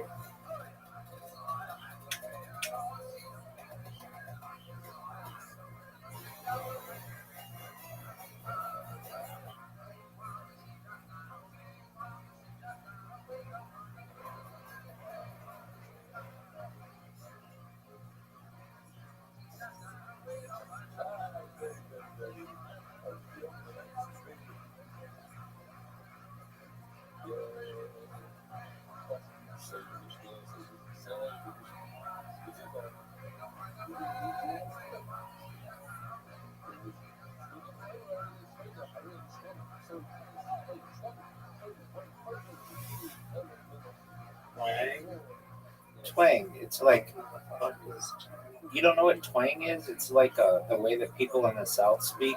It's like that southern twang. That's what that's known as. I guess it's just like a way someone speaks.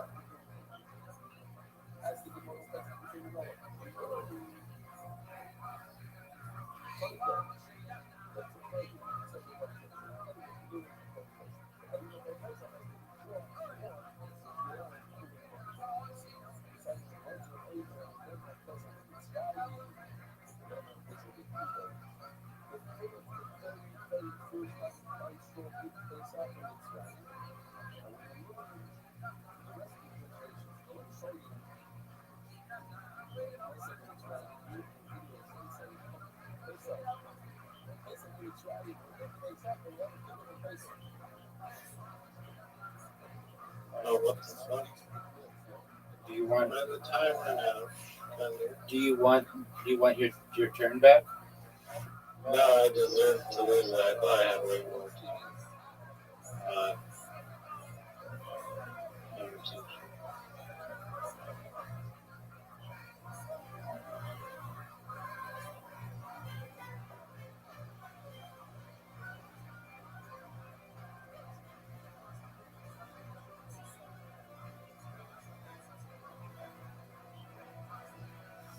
Look at this lead.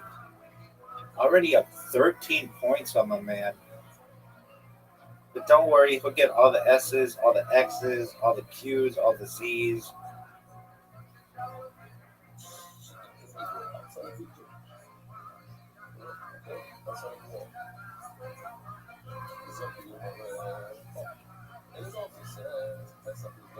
Dog, I'm gonna dominate you so badly in this game. It's not even close.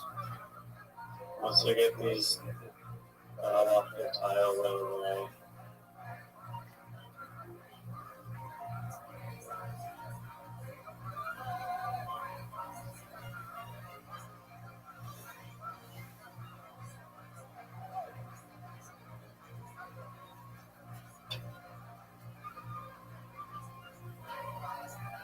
I'm up 33 points. We've played like 5 turns. 33 points is a giant lead. Maybe one of the biggest leads in the history of the game this early. Especially considering I went second and Shush. Oh my god.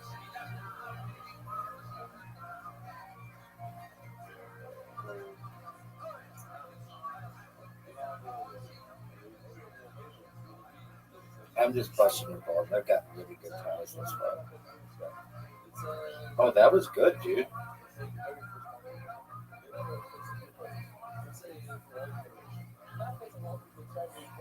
Talking during the backswing is the only way.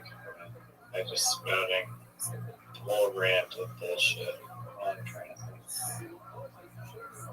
Cheating. But that's okay. Still gonna win.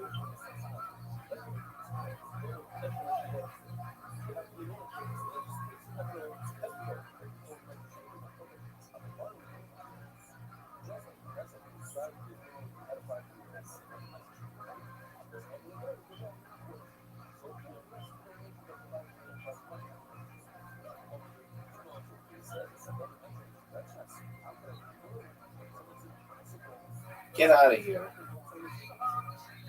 Get out of here.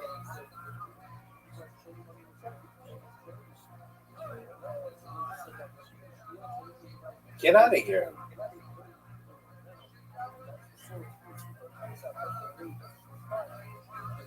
No. No, get out of here. You're guessing. You don't have a word. You're just throwing tiles on the board.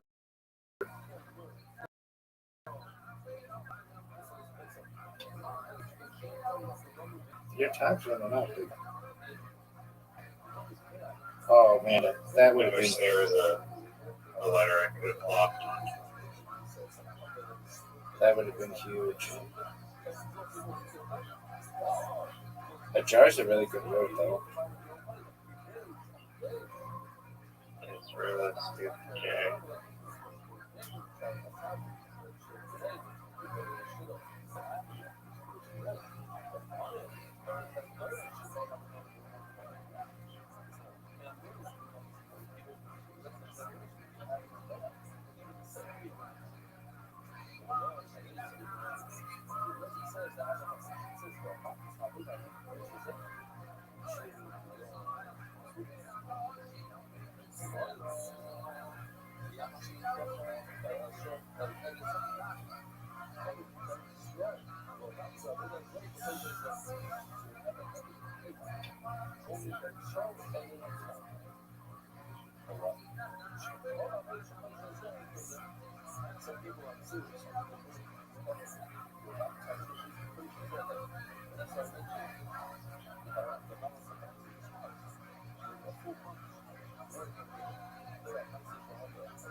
And Rise are making a comeback.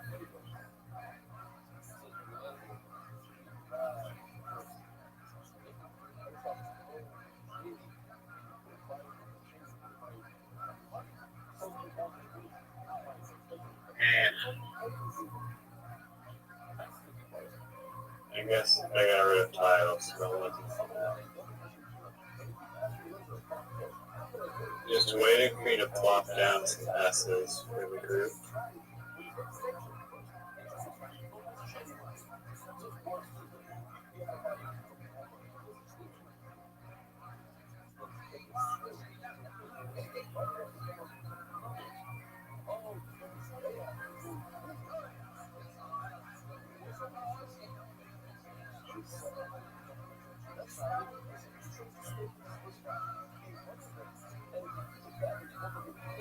Open up top. Nice. Thank you. That was good.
That was horrible.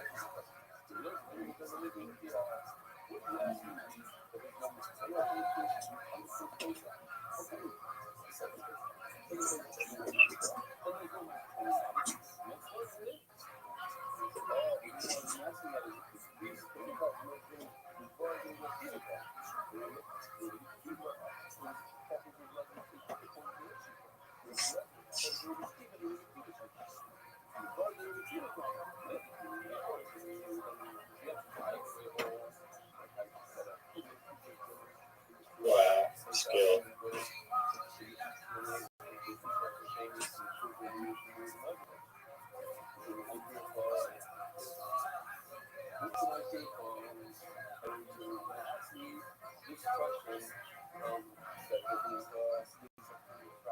Oh, try to close it off.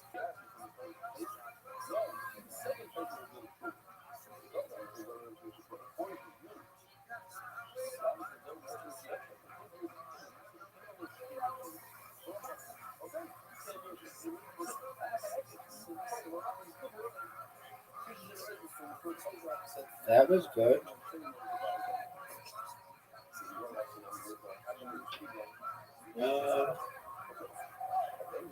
Yes. Yeah. A little bit.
Look at this.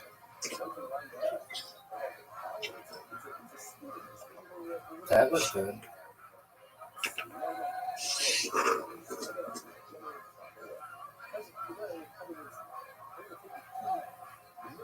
Someone's got a mess. Cheese.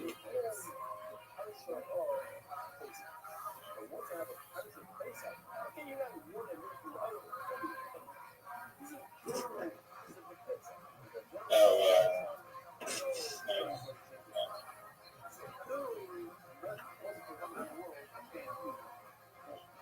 You know what kind of music is going to become really popular in the future?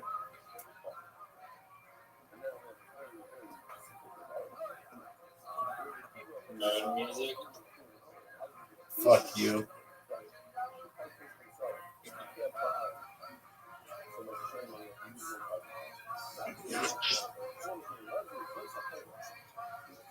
I could have played the K there for someone.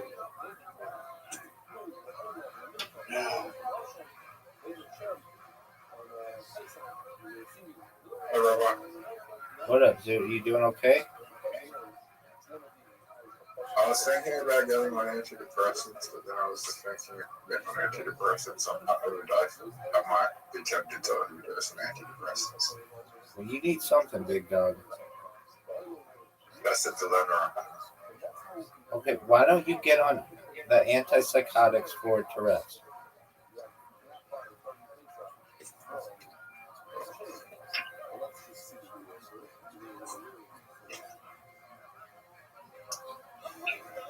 Your country offers free health care. You brag about it, but you don't use it.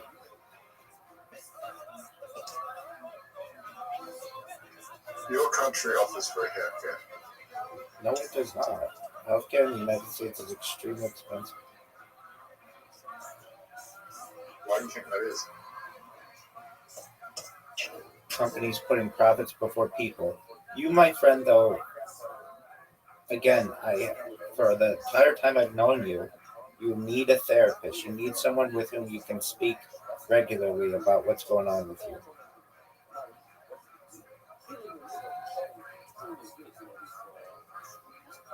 You need a therapist. Baby, I'm a bunch of people's therapist, and I'm of any person you know in as good of mental health as you're gonna find. I think the homeless guy down the street has lived better. I think so too. That's why you need help, my man. And we're here to help you. We want you to be healthy.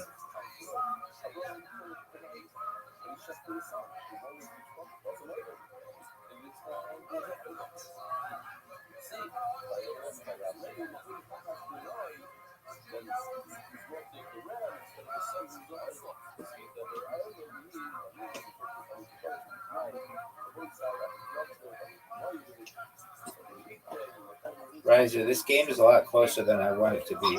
What are the how many tiles are left?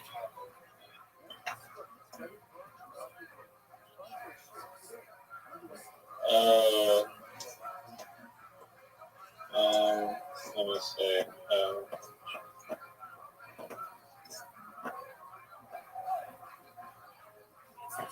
What the fuck? How do you spell devious? Devious. I don't know. So you have an S? Have anything you want tile. Oh, I see. So they're just giving you the win.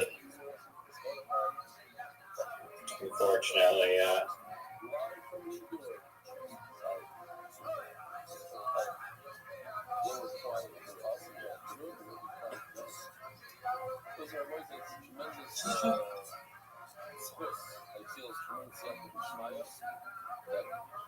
Less people here know about the better. About Fonzie? Yeah. You want to be early to the booksy.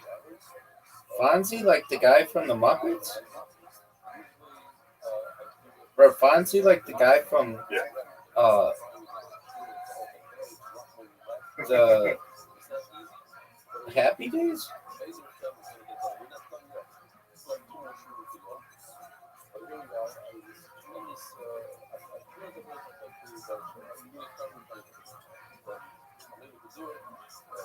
Oh, major miss. Major miss. This one's good. Oh, that's like stepping on my balls. Dog, you colluded with Zoot to distract me about Fonzie.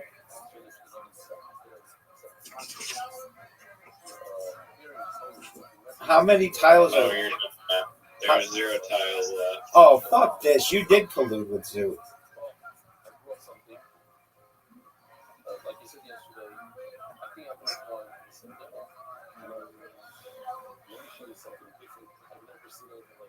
Fonzie, yeah. I got $12 in my name. Aren't you going to Melbourne this weekend? Not anymore. Where did all your money go?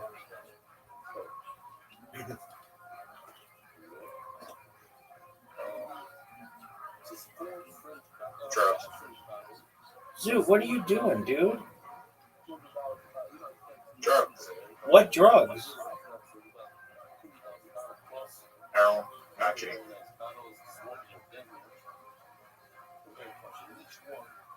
What drugs did you buy, Zoot?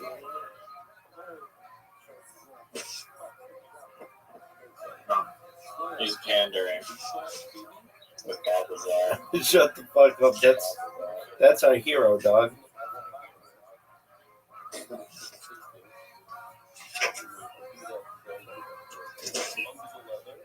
GG. Wow. Great way to have Zoot distract me so you could play size about Fonzie Bear or Fozzie Bear or Fonzie. Zoot, where did all your money go? Did it go to crypto? You bought that stupid coin, whatever it was called, dog or something. Not dog with hat. Oh, monkey.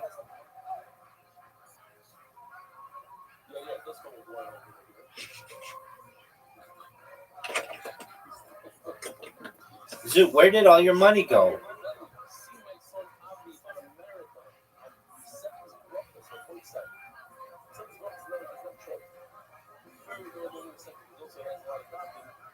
Yeah, it's way too late for me. big 5 man. a.m. No. Go to sleep. I know. Good Come, chatting. hold on. Listen to me. Get your sleep. Come back.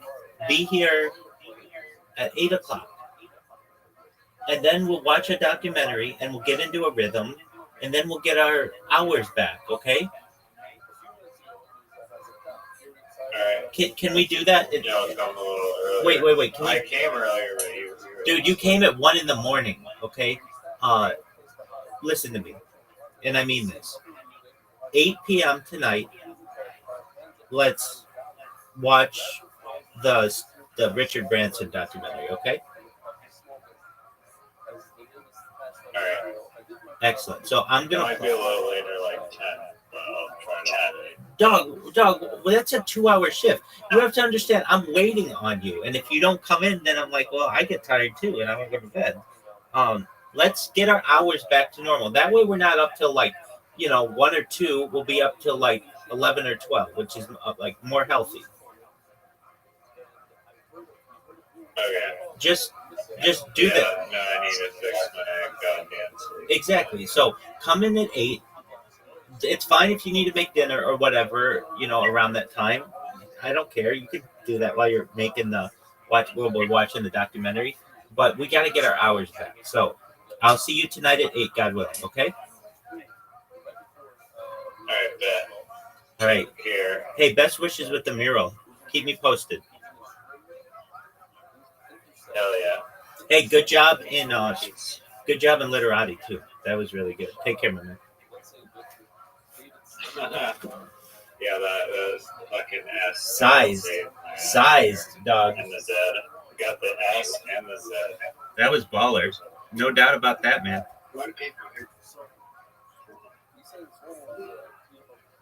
What were you saying, Zoot? And he left. Dog, I was gonna say, dude, I don't know what is bothering him, but he needs.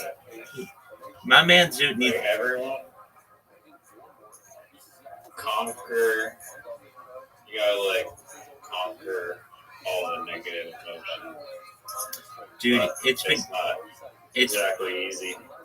It's been getting worse and worse, and I mean, I know he doesn't have a lot. Like, I told him, I know you want to go to bed, but I told him before he was going to Melbourne. I said, "You're not going to Melbourne." He's like, "Yeah, I am. I made plans." I'm like, "Doug, I know you. You're not going to Melbourne." He's like, "It's only an hour flight or whatever." I'm like, "Yeah, but and Riser, you know this. Melbourne's expensive in comparison to just the life that Zoot's living.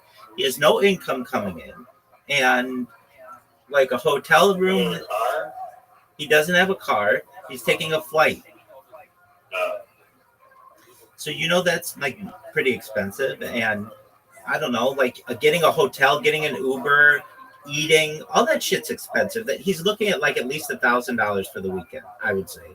Maybe I'm a little off it, but if he's staying multiple days in a big city, it's going to be expensive. And I told him, dude, he's going to see comedy. Yeah, exactly. He wanted to see his comedy friends there. I'm like, dude, you're not going to do Doesn't it. he? He has friends there. No, he doesn't. Come on. They're like the people. Well, you just said that. I'm saying that he says he has friends there. These are the people from the comedy club who won't let him open for them. But I was like, okay, Zoot, you think you're going to go there and whatever. I didn't mean to shit on his plan, but I'm just like, you have no money to be doing this kind of stuff. I told him, why don't you just go get a hooker? Like, get your mind off it. Go have some fun with some chick. The hookers there are like extremely prevalent, and it's legal, or it's legal like everywhere except where he is, or some shit like that. Why don't you go do that? He's like, I can't afford it. I'm like, dude, you're gonna go to Melbourne, which is like $1,000 for a weekend at least. I mean, okay, I don't know how much flights are, but maybe $300 for a flight. Maybe there and back, $300. Then a hotel is going to be like at least $100 a night, and you might have to stay 2 nights or so. That's $500.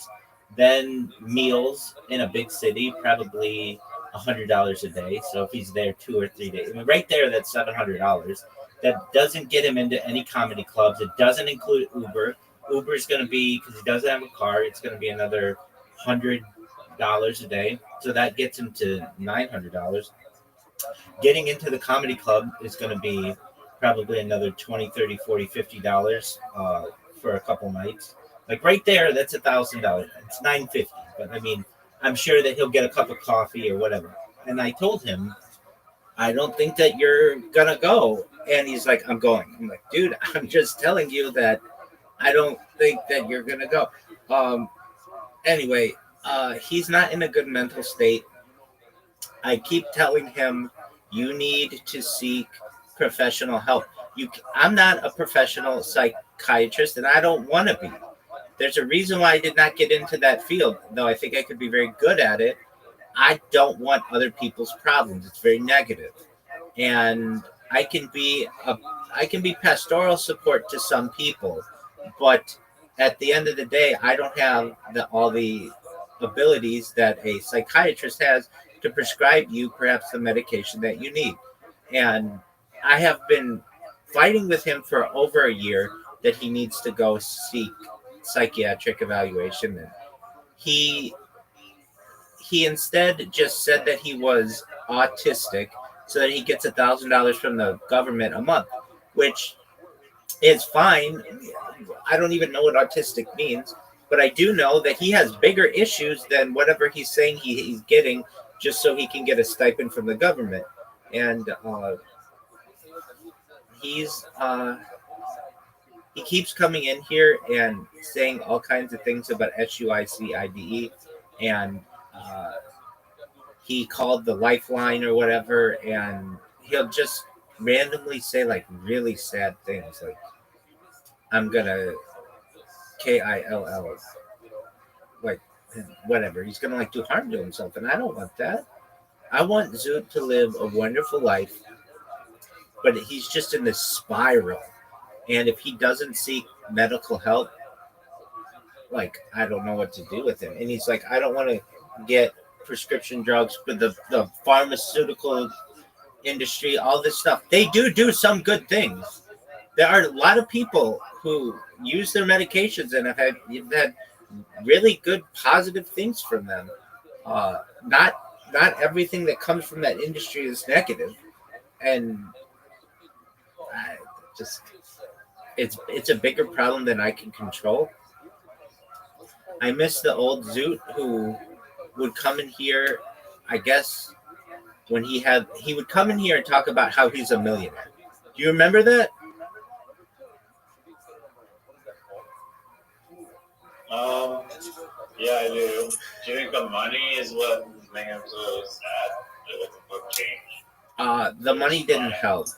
There was a period where he didn't come in here for like a month, and he went from having $1 million in crypto to $40,000 in crypto, and now I think he's gone down to nothing. He's living off the government, and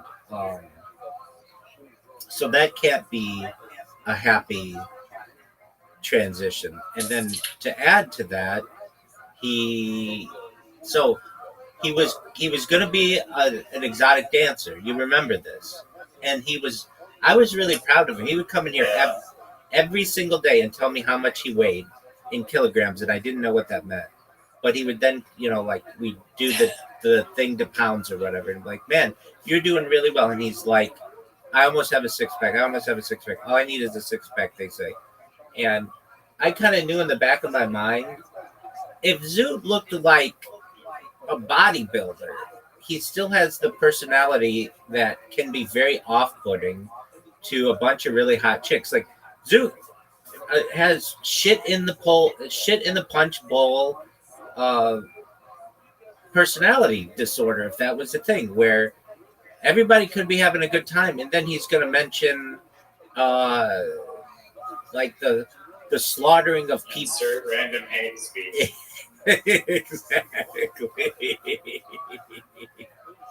Exactly, Riser, 100%. And you can kind of get that vibe from him. I'm sure you can much easier in person and everything. And so the guy told him, you need a six pack. So Zoot worked really hard on a six pack, and he looked at and like I was really proud of him, and I would tell him I'm really proud of you. And then he went to the guy after Zoot did all this work. He would go to the gym just about every day, and the guy was like, "Yeah, we're not interested," or something like that. So Zoot put in all this work and then got rejected.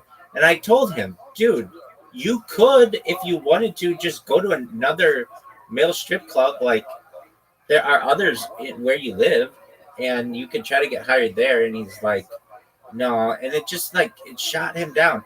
But then he was like, I'm gonna be a stand-up comic, and he told me, Rabbi, I'm gonna be on television in January, and I was like, with your comedy, no way. There's no fucking way. You're not funny. You're offensive. And he's like, no, I'm going to work on it and I'm going to do it. And I was like, dude, we could come up with a comedy routine for you that's really good and really tight and they can show on television. But right now, your comedy, they can't show that on television. And he's like, no, I'm doing it my way. So I said to him, okay, I even planned out, we even did the math. It was like in the fall. I was like, dude, there are approximately 16 weeks or something until you're saying this Raw Comedy Festival is or whatever. So you need to make sure that you go every Monday for the next 16 weeks and work on your shit.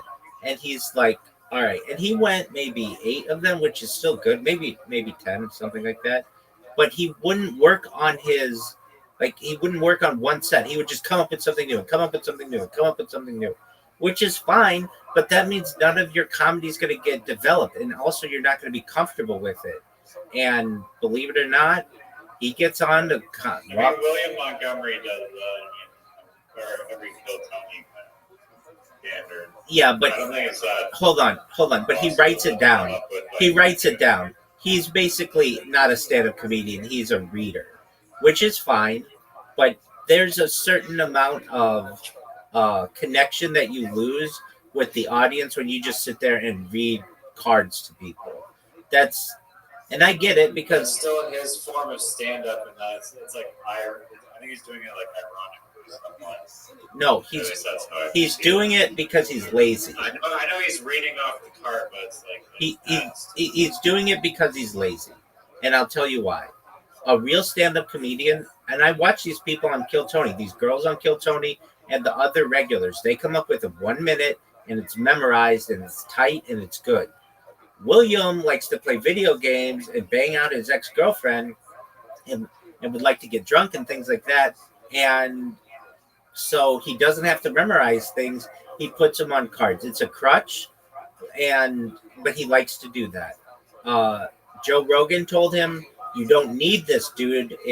You're not as good a comedian as you could be because you're not connecting with the audience. When you normally could be making eye contact with people and showing facial expressions, you're just reading to them some really funny jokes. But I'm not putting that down, but you're losing the connection to the audience." And I've got to say, it's like 3 jokes, like not even anything to memorize. Now that's the thing. In 1 hour, if you worked at it, you could get those jokes down. William Montgomery comes from a very smart family. His dad's a lawyer. His mom's like well-mannered. It's not like he couldn't put the work in. To me, it shows laziness. And I like William Montgomery. He can be super funny, but his funniest moments are when he was on cocaine and drunk. And I'm not saying that's good for his life, but that's when he was really fucking funny. And he'd be like yelling at, "What are you fucking looking at, you stupid bitch?" in the front row. That kind of shit is so funny. But like now he's just, I'm not saying he needs to be like all fucked up on drugs. I think it's good that he's not. But his comedy lost a little something, which, that happens. Okay, I don't want to take up any more of your time, but keep zooting your thoughts, and I'm gonna just keep pushing on him to get a therapist. Yeah, I don't know. I'm gonna try to talk to him. I feel like I don't know what's in his head exactly. But, I feel like, well, you focus on growth. Like, if you could just, like, ignore this problem somehow. Well, But maybe they're unignorable. there are medications available, and he ignores them, and they're free to him. And so I almost I don't think you should blame people for their own mental illness, but I think you can blame people for not getting help when it's readily available. So there's a difference. Like, I don't blame him for having Tourette's. I don't blame him for having depression. I don't blame him. That's not something to blame him. But I do blame him for not seeking help. Does that make sense? Yeah, I mean, he thinks all vaccines are cause autism. Well, and this thing that he's stuck in the past on with his things that happened in high school, dude, we all have things that happened to us in the past. Everybody does. I hear it with stand-up comedians all the time. Like, the second their head hits the pillow, they think about that one time they farted in the middle of the bus and everybody was laughing at them, or the one time that they snorted, or the one time that they asked out a girl and got shot down. Like, they you know what I mean? They talk about this constantly, and it's kind of one of those things where you just and then he'll put up these scenarios like, would you rather, I get so many would you rathers, would you rather, would you rather, would you rather, would you rather, and I feel I do a good job taking on just his questions where he doesn't know what he's going to say. He just wants to say something, and I don't shoot those down on time travel and reverse aging and avoiding death. The one thing I don't want to hear is ending your own life. I don't want to hear those kinds of conversations. That's not good for my stream. It's not good for people to hear. It's not good for him to talk about. And killing others. Like, those are two things that I just don't think. If you want to have real sociological discussions about those things, I'll have them in a serious educational manner. But not just because we're playing Mancala and you don't have anything that you have to talk about. So you say, would you rather kill someone who was your bully in high school or someone who heckled you on the stage? Like, I don't want to have those conversations. Those aren't real. And they shouldn't, the past that he's so hung up on. Like to me, I mean, it's not like his life is ruined. Like, he's still got his brain. He could do works well enough. He could do so much good stuff. He has a clean record. He has an able body. He could easily get a job in security, and he doesn't want a job. But even if he did, he's going to have that shit in the punch bowl moment where. But he could work in a restaurant, or he could work, behind not as a server, or a host, or a manager, but he could work as a chef or something. There are things that he could do. He could also, he has these pipe dreams of being a trader or whatever. He wants to turn, maybe the worst thing that ever happened to him was buying those Pokemon cards and then turning that into crypto, because he made a whole bunch of money doing it and now he keeps blowing money. I mean, it's kind of one of those things. He needs a profession. He needs some stability in his life, which would be once a month or once a week or whatever your behavior professional feels is necessary. You need to connect with someone and talk about your mental health with them and what you're feeling, and they can prescribe things to you and you can make adjustments with medication. But right now it doesn't help him to come in here and say, there was this girl who liked me when I was 15 years old, and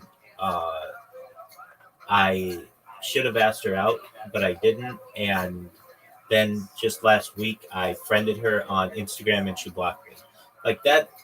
I mean, you can shoot your shot, man. But as I told him, dude, those women are married by now. They have families.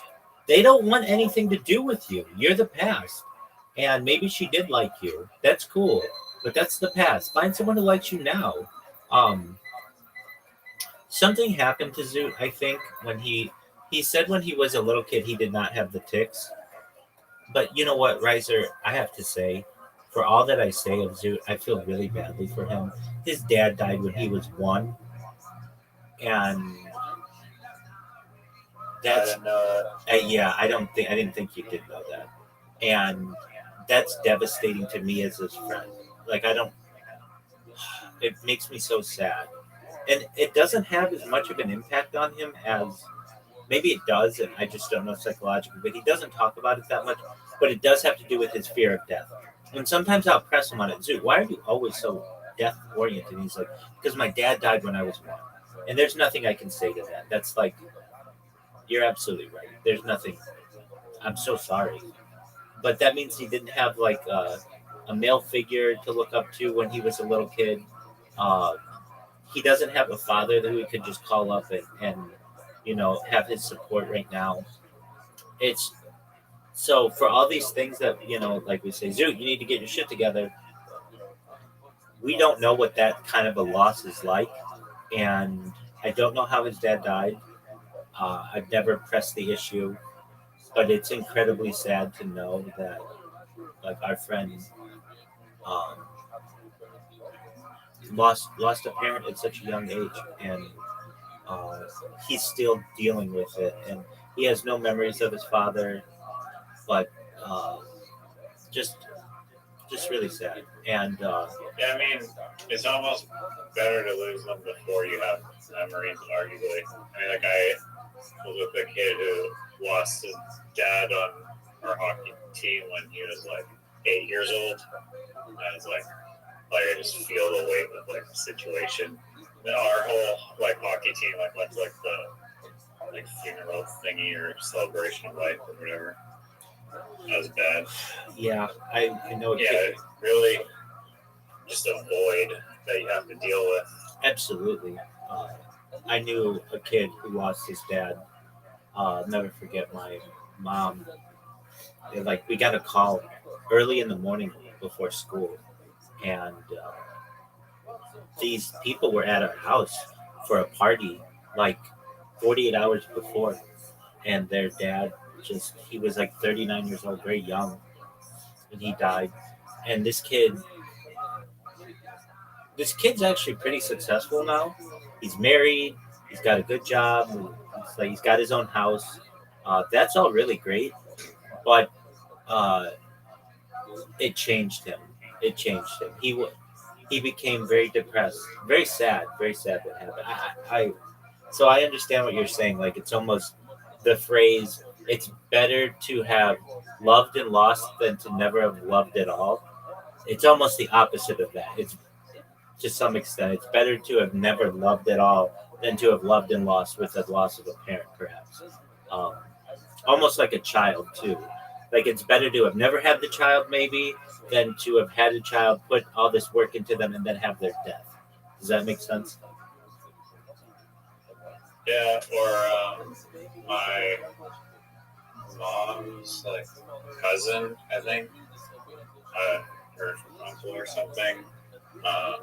He was like 5 years old, and his younger brother, who was 3, they were like playing outside, and like a drunk garbage truck like ran over his younger brother and killed him, and he like witnessed that.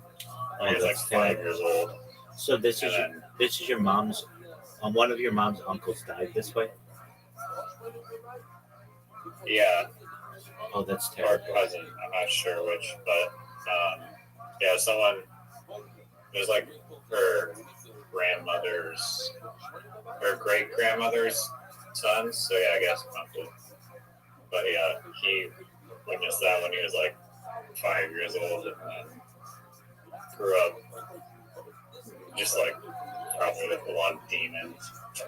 Didn't never form like a full life, I guess. That's why I am an advocate of the development of the type of technology known as memory erasure, especially for people with post-traumatic stress disorder or just bad things, bad memories. They shouldn't be haunted by those things. There should be a way, hopefully in a private way, that they could go into just like an AI system and be like, yeah, I have these memories of, this drunk driver who killed my brother, and I want those to go away. And the AI removes those memories and also doesn't like hold that information against them in the future or something. Like, that's a touchy subject, especially with like big data and tech companies. But wouldn't that be nice that people could just be like, I don't want to remember this anymore? Yeah, I mean, as long as it was like used responsibly, like I don't know, would your emotions be different after that? Like Yeah, all that yeah, trauma has like formed you into like the person that you are, yeah. and you're still gonna be like that person that you were, but just absent of those memories. You would Like be. you wouldn't want people to just delete like every single bad memory, please. Oh my AI, get rid of them. Fresh slate. I want to be only happy ideas. I and don't. I memories. actually don't think that's that bad. That'd be okay.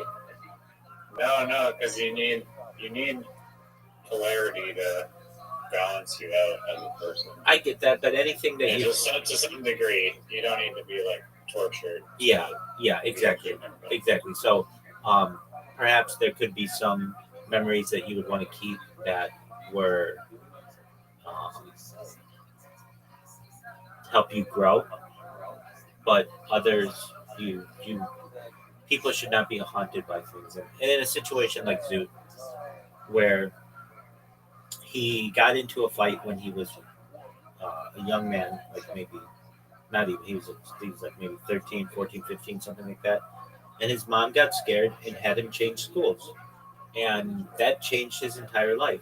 And he went to a new school, and all the kids made fun of him, and because he was the new kid or whatever, and none of the girls liked him. And like if he had a male role model there, the role model might have been able to say to his mom, he doesn't need to change schools. Boys have fights. Boys will forgive, perhaps not forget, but he's not in danger. Um, they're all it's a what if game, but he's haunted by these memories. And I explained to him in some ways some of the memories he has are not that big. Like, okay, so a girl rejected you, whatever, you got rejected, whatever. You rejected some girl, whatever. But the things like losing your dad at one, there's nothing I can do about that to make that situation better. Uh, Except talk to him about revivification technology and explain to him that, hey, there are positive things in the future. You may be able to get that person back. It's not every time I talk with someone who has lost somebody close to them, but I've had a lot of conversations on this stream and talking to people about revivification technology, and they're like, it brings some closure to as much as it can to some people that, hey, there might be a way to get these people back. Just be patient. I'm like, yeah. That to me, I mean, is a really important, um, like aspect. Like I lost my grandparents. I two grandparents I never met, and two that I lost as a young person. And so the two that I never met, I really don't know anything really too much about them. I mean, I know some things like I had a they were well off. My grandfather was like owned his own business, and my grandmother would have like she was like she didn't have to work. She just was a housewife, and they were well off. They had really nice cars and things like that. But I never met them. The grandparents that I did know um, were uh, like very smart people and engineers and really really handy, like really just extremely engineer oriented individuals. And I I learned about a type of technology. Like when I lost my grandparents, especially my grandfather, I remember like I lost my best friend. I was around him all the time, and he had a major impact on my youth. I not only had two really good parents, thankfully, but I had two really good grandparents and a grandfather who was retired and could spend all the time with me making sure I was good at math and I was a good reader so that when I got to school I could just smoke the kids because I was like really advanced. I was really fortunate. I've got to say, I had an excellent, like, there are a lot of kids out there who don't have good male role models. I had, in my own way, too many good male role models, like really good people. Not just my parents, not just my family, not just grandparents or anything, but the people who my parents were around, coaches. I had just like abundance of good male role models. Like, there are some kids, and I feel very badly for them, where they have no male role models. And there are the fortunate ones who I have who had good religious leaders around us, good families of people, and so I try to take that understanding and try to use it for good and to help people. In terms of my grandparents, so I know about a type of technology that gives me some uh, happiness, and that is, so I want to revivify them, God willing. I'll be able to do that someday. It's like a goal of mine. But before I do that, there's another type of technology where, like I know my family. I don't know exactly where because I don't have like direct contact with them. Though that's not. Uh, I just kind of don't want them to know about my stream. So um, during the pandemic, I just was basically like, I'm going to be doing my own thing, and I don't want to talk with you. And I've gone years without talking with them, and I get letters from my family, just hope you're doing all right, things like that. But and I have had some contact with members of my family that I think uh, they have uh, communicated to my family, to my parents, but really I've gone years without direct contact. And I So you're like parents? yeah. Um, I don't want them to know about my streams. I don't want them to know about what I do, and so I haven't told them directly. Why don't you just not tell them? Well, I mean, they're like, if I called them and was like, "Hey, uh, how are you guys?" They'd be like, "Oh, what are you up to?" And I'd be like, "Oh, I live stream my life 24/7 for World Peace," and they'd be like, "Oh," and they'd go into my streams and like, I don't know, they they've seen me as a much more religious person and professional, and Well, what do they think that you're doing? I think they think I'm just living my life. But I think that perhaps some people, like perhaps like somebody's communicated something to them. I think at some point, if they Googled me, they could listen to my uh,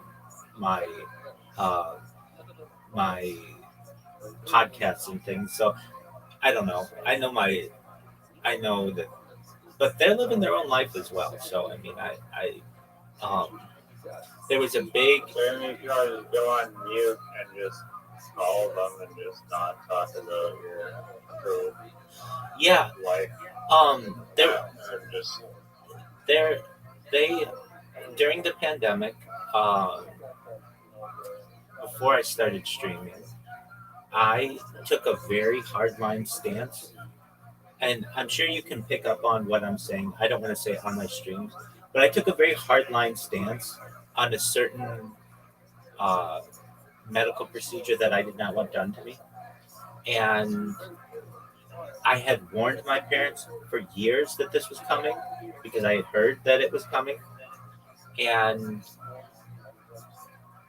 they are they're listening to their community and all the other things. And I told them, if you do this, I don't want to talk with you. I'm going to be hurt. And I was hurt. I was really hurt, because it was like they hadn't listened to me, even though I had been telling them for like at that point 12 years. I told them there's a pandemic that's coming, and I think at the time I might have used the term epidemic, but and they're going to force everybody to do this certain medical thing, and don't do it. It's experimental technology, and uh, so there was a little bit of a fight, and I cut them I off. mean, arguably, they do not have I don't know if they're working or whatever, but like people's jobs were like practically forced to do it or lose their job if they didn't get it. Yeah, I don't know. I didn't get. I think there was like just they just felt like everybody else was doing it, and I was hurt by this. I was really hurt, and um, the last communication that I recalled to my parents, it was like, I don't want to talk with you anymore. Um, I was very hurt because it was like, no matter how hard I worked at trying to tell them what was happening, I was always going to be their son who just, they had wiped my butt as a little kid, and they're not going to take me seriously. And uh, the last time my family visited, uh, we I wasn't yet a rabbi, but I was in the process, and my parents were positive towards it, and I had asked for their permission and everything, and um, my family had met my rabbinical colleagues, had been to my shuls, and met my community, and ate Shabbat and Shabbat dinner and lunches and the whole thing. They'd been to they'd seen my religious life, and I am someone who knew this was coming. I didn't know when it was coming, but I had seen the writing on the wall, and I had warned everybody that I knew about it. And you know, then when it started to go down, there's this. Uh, it's an English folk tale, I guess. It's called Henny Penny. Have you ever heard of this? Basically, it's the idea. It's in a bunch of different. It's in a bunch of different, uh, like uh, a bunch of different countries, like stories. But it's the idea that there's this chicken called Henny Penny, and they're running around the yard, and they go underneath a tree, and an acorn falls on their head, and they start yelling to everyone, "The sky is falling! The sky is falling! The sky is falling!" And then the whole city ends up getting really scared because Henny Penny said the sky was falling. And that's kind of how I felt with what was going on.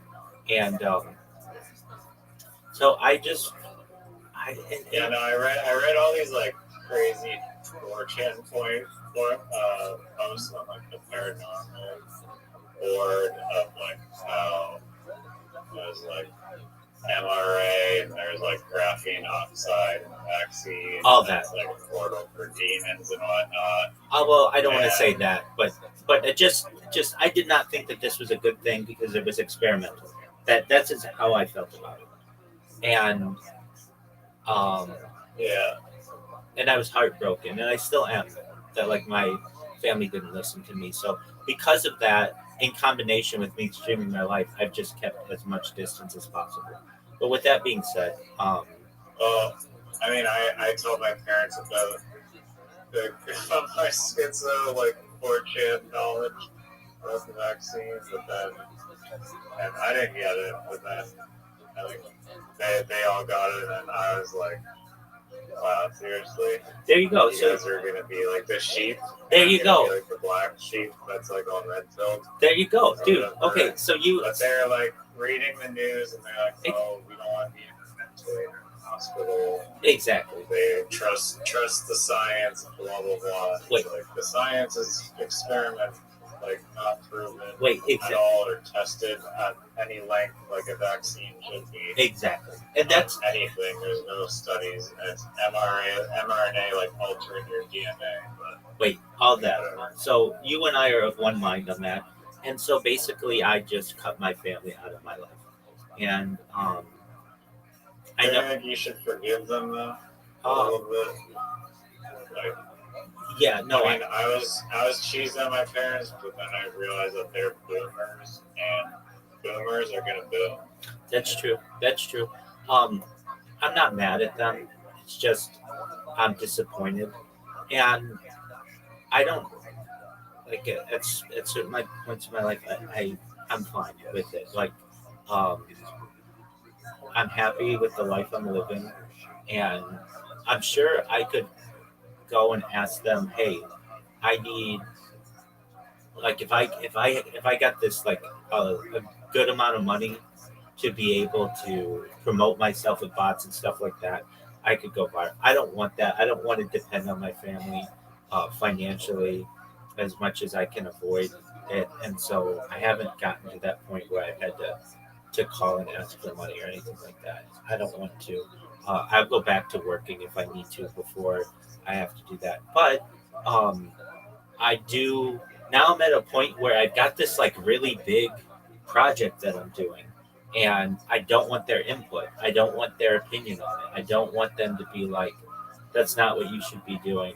You should have a normal life. You should go get married and settle down and go back to being a certified project management professional and scrum master and go back to doing that. Get this you I don't want to hear them say you've wasted your life doing this because I haven't. I feel that it's really important. I don't want the negativity that I perhaps could get. So I avoid all of that and I'm happy like just avoiding that. Um I know if they need me, they could get a hold of me if they really wanted to. If something happened, um, I'm an email away, and but yeah, so I'm not so mad at the decisions they made. I get that, but I'm glad to hear that you had the same thing. That's what started the rift, and then from there I started doing this live stream, and because of that, like I don't like it's like it's like a secret that I have. Like I love to surprise people. It's something that I've always loved to do, and I want it to be one day that all of a sudden their son has gone viral and they didn't even know it. Like that to me is really exciting. Same with my friends in my community. They know that, obviously I haven't been in shul in a long time and that I told them, like, I told some of them that I was going to be streaming and everything and like, we're just working on this project, but I don't, uh, there's like an excitement to me to be like, hey, one day this could go viral and it would be like, oh, uh, like, how do I want to describe it? Like somebody who invented something or came up with a big discovery. And it's like, I don't need their help. I don't want their help. I'm just going to continue to do what I do and keep grinding it out. Anyway, the reason why I got onto this is because I was talking about being fortunate and having good role models in my life and my grandparents and wanting to bring them back. And there's the kind of technology where you can take home movies and put them into like an AI model, and it creates AI models of the people, and then you're able to have virtual discussions with them. And I dream of that. I dream of having virtual discussions with my grandparents someday after having gone viral and being like, I did it.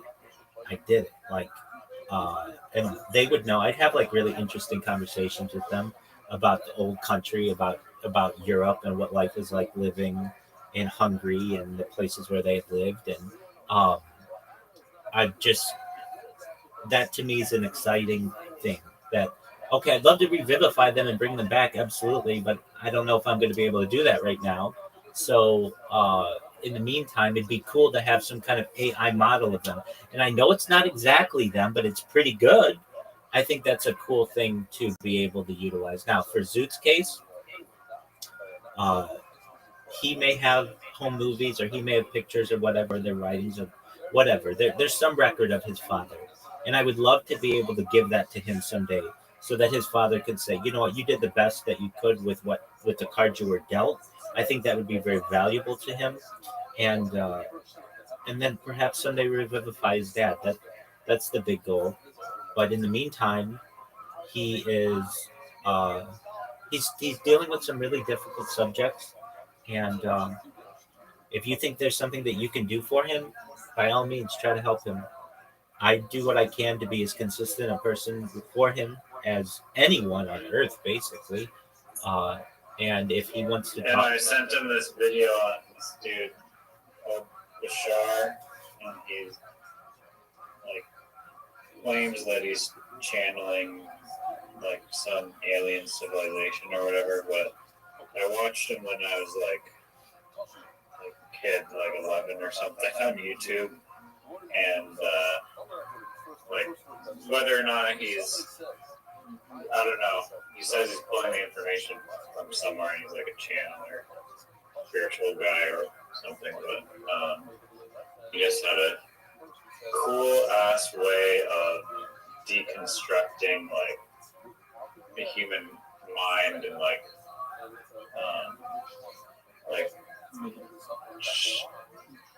rearranging like the way you think about your belief system and how much like kind of like some law of attraction shit, but like in more detailed, like detailed law of attraction type stuff, and because he really emphasizes just like how much like beliefs like impact your day-to-day like thinking and life, and it's like really mind-blowing to me, and I still appreciate everything that guy has ever said. So yeah, hope this dude figures it out, but I did too. it's way late. I know. God willing, I'll see you tonight, 8 p.m. Don't do 10. Don't do 11. Come at 8, and we'll get our hours together, okay? Alright, if I'm even awake by 8 p.m. But, yeah. You can do it. Oh yeah. All right. Peace, big guys. Take care.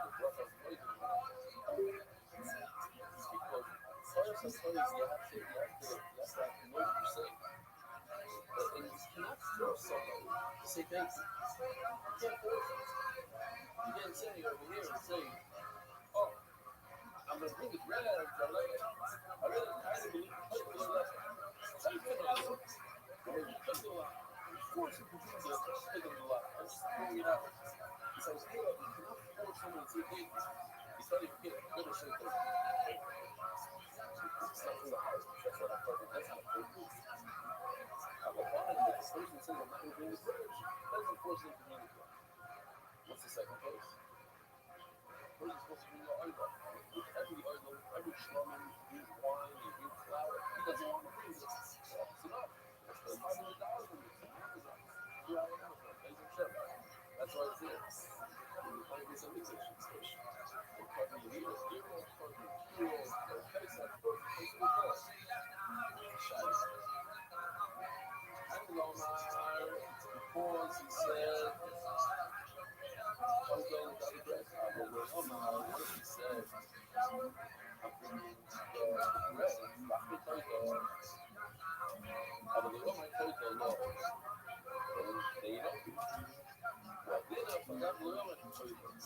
No, you only say I think it's a point. This is never doing something. The rest is running so many rats on the first line. Because that's the difference. There's two pillars. One is that they can say we're really good without one. Another is that we're really struggling without one. But guess what? You can't flip it. You can't say one without slumber. Why? Because you could be one without slumber. You see, because the person just goes without one. So, that's why in health in the first place, my fight I couldn't flip. I could not flip. I could say one without fight. But I don't want to flip it. I want to be consistent with the second line. The second line is the real part. The seventh line is talking to the word. So, remember, the first line also is the word. I'm not going to say that. In other words, don't make it feel like the margin says the opposite to me that it can't work out. The margin says about one just as good and not the other because the basic first word.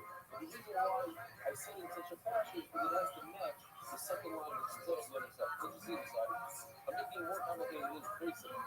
But I think the point is the zero way itself. And the second line says that I need to try to be shalom without water. You know, not really the shalom without. I make it over there. And that says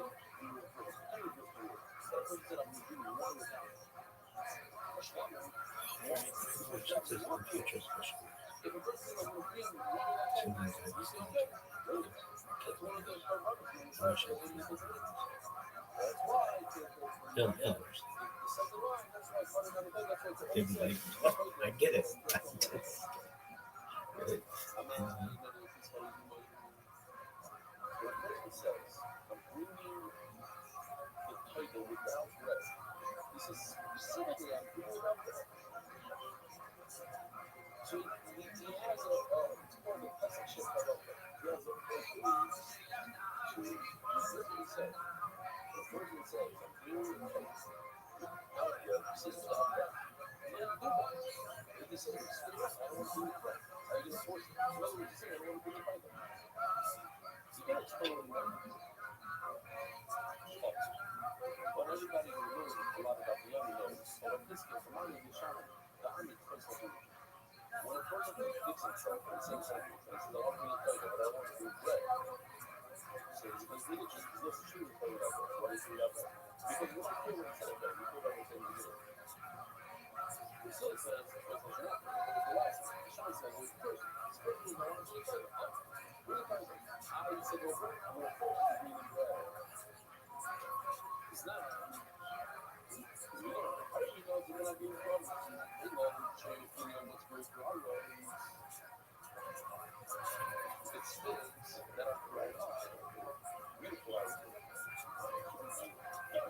We get so used to this. It's like day after day, I open up like this. Use figure, right? The women's figure. These right after. A person is a mother, or that's a mother. A person is not drinking wine, can't go to feel it. Why is it going to faith? There's no connection. Bishani Ayman Nazir. Because he says, Ayman Nazir from faith. See, first word that I tell, I really Nazir, I go with the first word. Second word is from faith. Yeah, no, I feel it all the time. Really says, no, I go with it.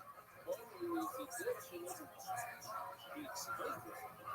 Had I known that he didn't say that, yes, he did. Where's the other guy? I would have said from why. So why does it say, oh, sorry. And that's what, now, the person says, I'm really talking about bread. I didn't know how to say without bread. I didn't know how to say, bread. No bread. I would say with bread. Oh, you want bread? So my problem, what happened to bread? You just said, you just explained, I want to be your bread. He said, I want to be the example. Then they told him, really? It's really the example. You did. Okay, I'll do this. And he said, you know what? I don't want to do this. So that's why I think first is explain somebody would do it. But anytime you really explain something what they do, I mean, Lashma, I'm going to give you a problem. Tell you the problem before we get there. The problem is that I started three things yesterday. From 8 lines down and 3 pages down. So now we have to get there. We don't have a choice. Usually we stop wherever we want. We stop here. And tomorrow we start from where we now there is no choice. We just going to put you to a chair. So you have to stop. Touch my. He's going to be here. We're already here. 7 minutes. He's not really going to get there. Touch my. I'm going to like pray the blood. Which is 5 minutes. I'm going to pray the blood left and 7 minutes. Which says, I'm going to really pray the blood. Why do I have to pray the last one? Is that what you're saying? Well, we would have said, this is the case that contradicts what he just told. You're telling that he's explaining something that would have told me that. But over here, he's rising to the point. So anyway, he's going to pay me, he's going to he doesn't say, I would have, what? He says, I would not bring bread. Why is it, why is it like, no, I was going to eat endlessly, because you might think that it's separate. This one is the what if it's going to go through the first blush and this is where I want to be like, oh, I don't want to be bread. But I don't care what he explained later when it is. And over this one, the word says I go with his explanation.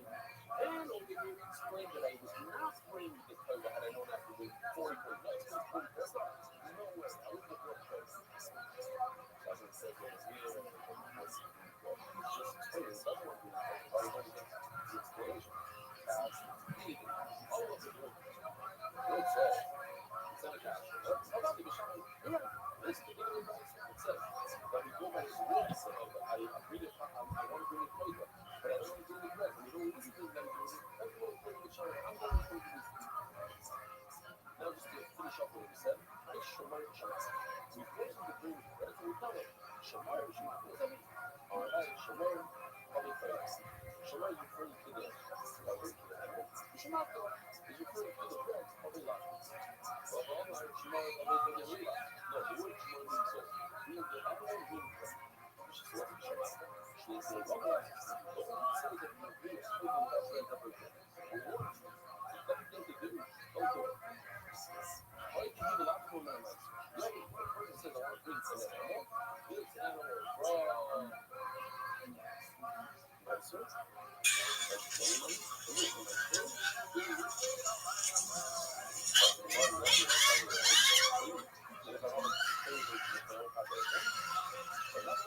I love this game.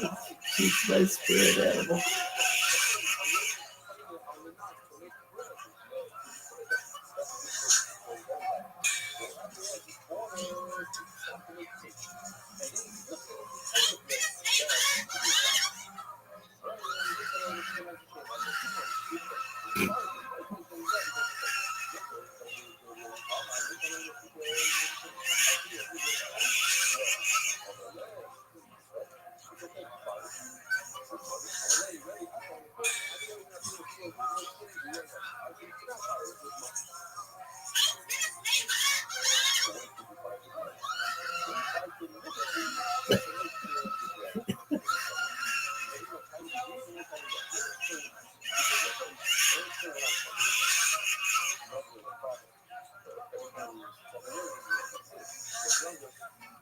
I would have plucked this with it so hard.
meat. It's not a. Yeah, food you feed them, okay, well, for shame, you know, nice to meat. And they have a bottle. I cannot buy meat with this money because that is like magic. It has to be something different. Rabbi Sal, Happy Yomtiv, Rabbi Samea, thank you for coming. Have a wonderful.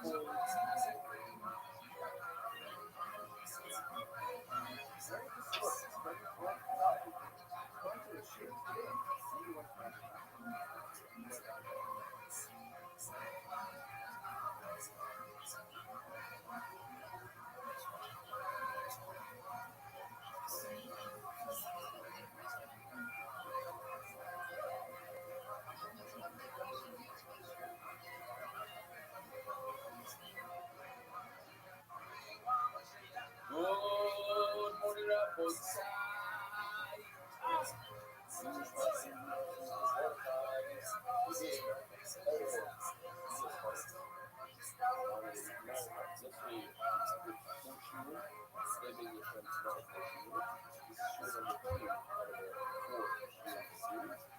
And the point is to have enough fuel for the unloads if they don't care about it. It's a very tough time for everybody. And the stewards are a little bit royalty. No, it's not good. Whatever you do is try to keep this show in place. You hear my who's listening again? Donetski, Donetski from months. Really? Better than months. It's like the neighbors were from Ashkenaz.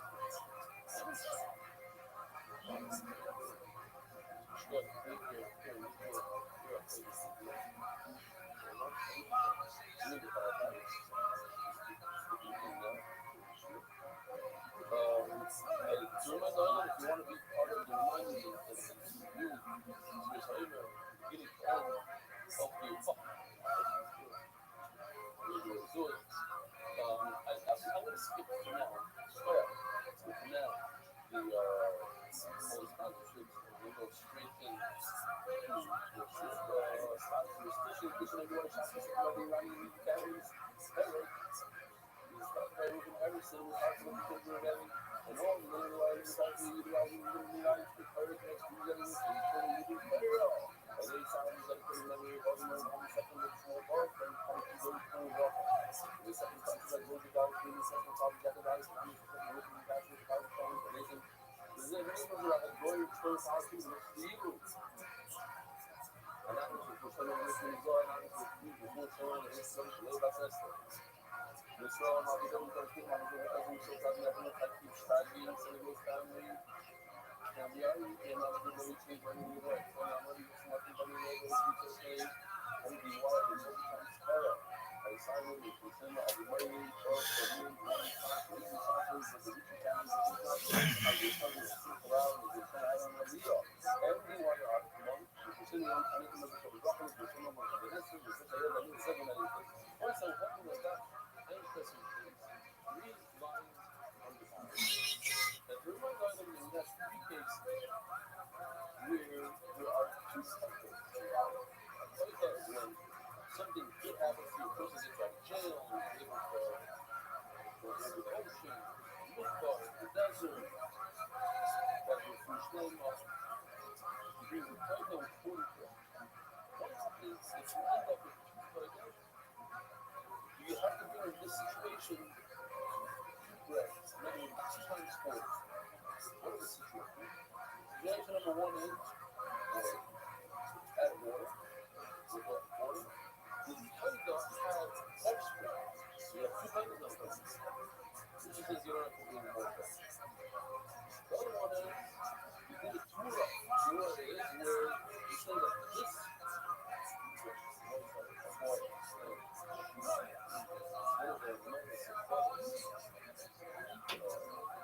I want a few sheep. I went on Amazon.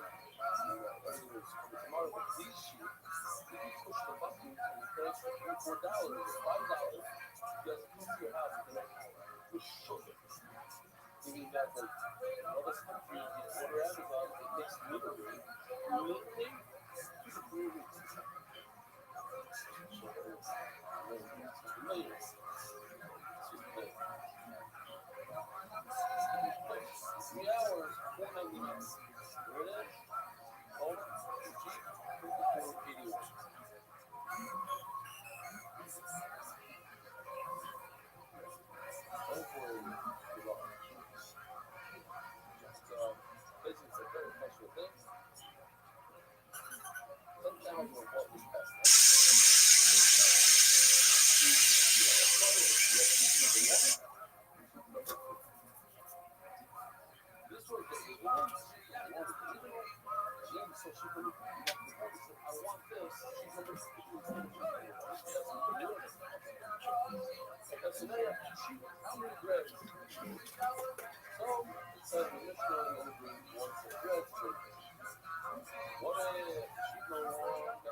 So now you have the option of giving the bread, checking the other one, but the option of bringing the yellow one, checking the yellow one, bring the red to the other, or you have option.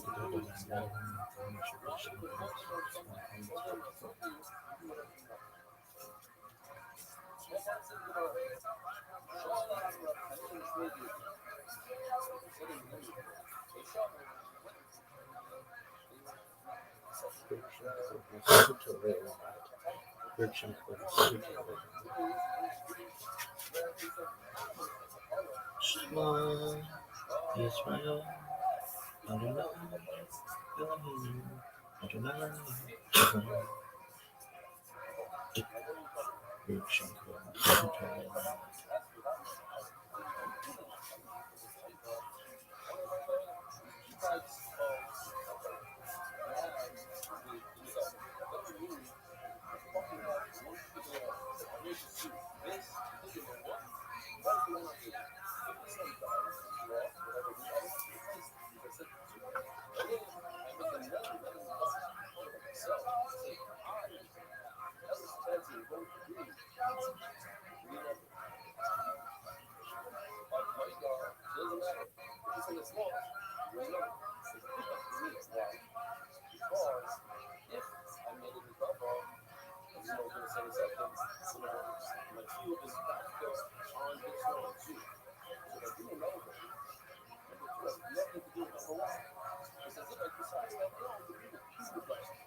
Consider they're getting a value for this condition as well. If the owner dies, she must die also.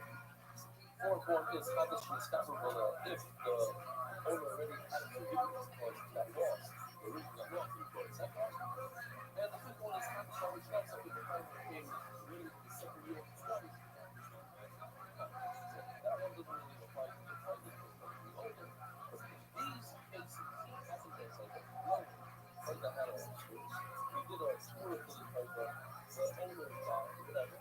Then you bring the fight that without bread. That's also without bread. I don't know how to do that instead. How should we have a royal if it happens to us break the following, which is what we call set up that stuff in place, we should do also to support to break it to bones. When it breaks the bones, it becomes a limb, and then that's the place. Same case after the Monica innocent, let me go to Ennis land, and by the first in 6 days, we'll be trying to get so not too long, that is how we're going to set it up. We're just sitting in the left. Since the most I say the act, you should be. We're going to try the as a part. You're not even how much that's for us. I didn't know that designated playing the that loss. Yeah. And designated the second one instead.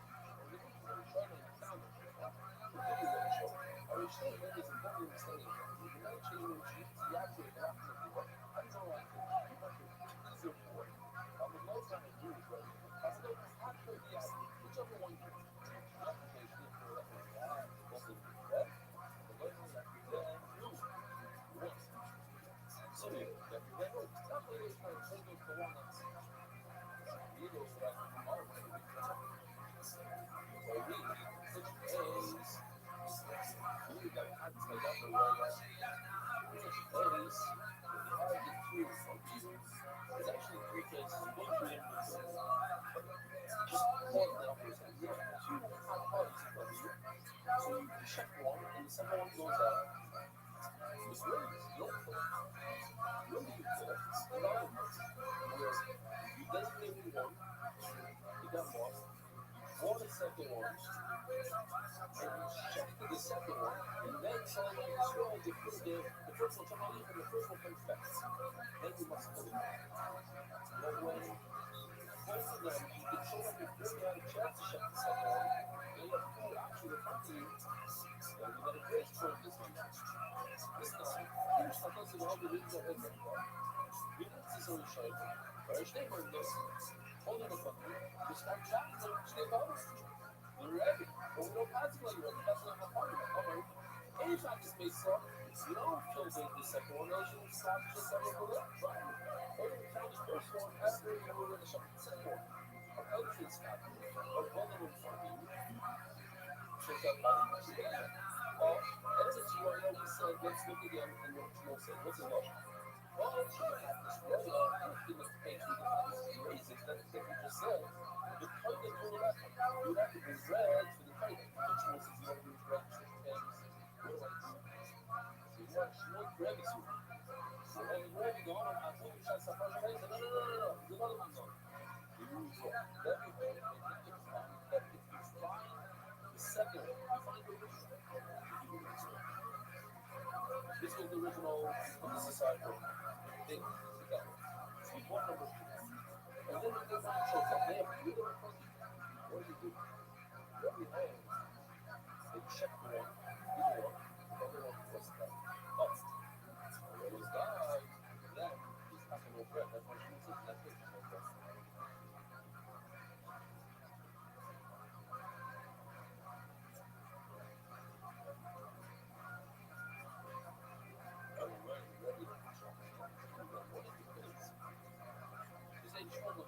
One, we have 2 of them in front of you. Check one, the other one is back. So you have to taste it. Where in the world is it great? You want to be shy. Where is it? Don't be shy. It's really shy. Oh, like let's go for 3 cases. Case number 1 is you set this aside as a compass. It got lost. You brought it. You bought it money. Now, case number 1 is this guy came back. Case number 2 is this guy did not check.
Listen, babies.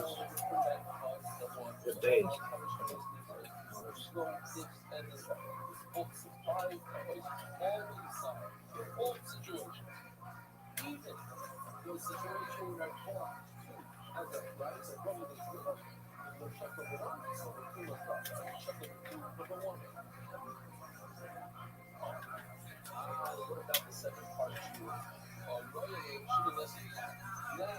It's coffee. Tuesday, April 24th of the year, 5786. Tuesday, April 21st.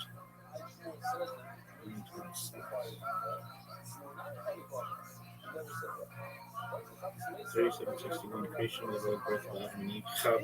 3631, 130, 3526, 235, Enosh, son of Seth was born. 3456, 325, Kenan, son of Enosh was born. We have been in multiple 16 days, son.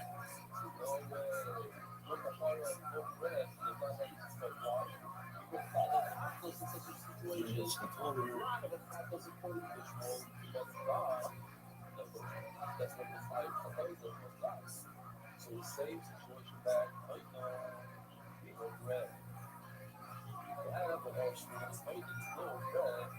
Rabbi God annihilated him from chicken shed of the chief of the that's a red hot one.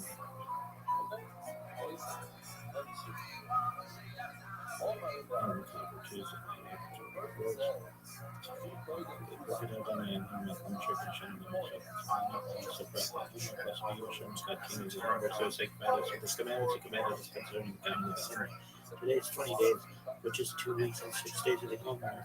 May the merciful one restore unto us the service of the Beit HaMikdash in its.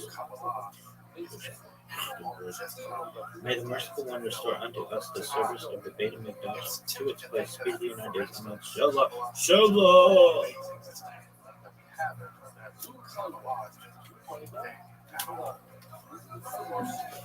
Look at this. Look at this athleticism. Look at this move.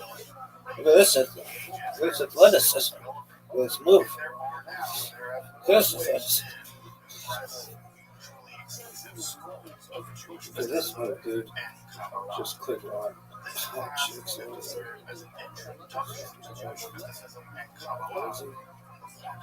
jeez.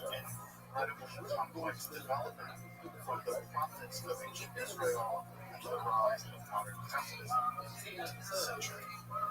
Of course, this series isn't meant to be exhaustive by any means, but only should serve as a starting point for deeper study and reflection. And hopefully it will also enable you to situate developments in Jewish mysticism and Kabbalah in their historical and cultural context, and hopefully enable you to dive into the primary texts, which are admittedly as sublime as they are also obscure.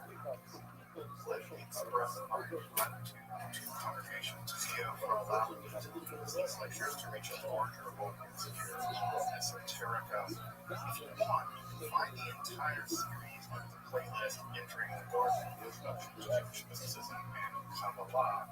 I'll be uploading them over the next few weeks, or if you find these episodes after autumn of 2021 and you want to watch the entire series, you can find them in that playlist.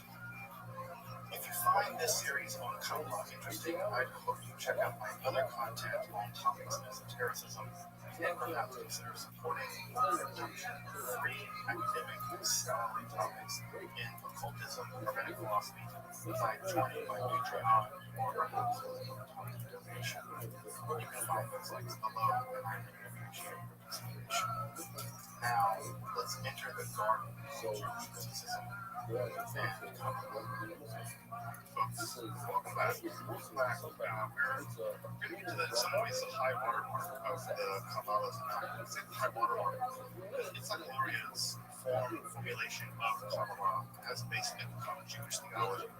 And that's something I think that you can't really shake a stick at that. It's a really incredible thing that fundamentally one God in many ways formulated how the world understand their God, understand scriptures, understand the world that they live in. And it's a glorious version of the Kabbalah so deeply embedded in Judaism that phrases like tikkun olam, a phrase that I bet everybody in this class has heard a dozen times. Schools have tikkun olam committees. This idea comes directly from inside Gloria.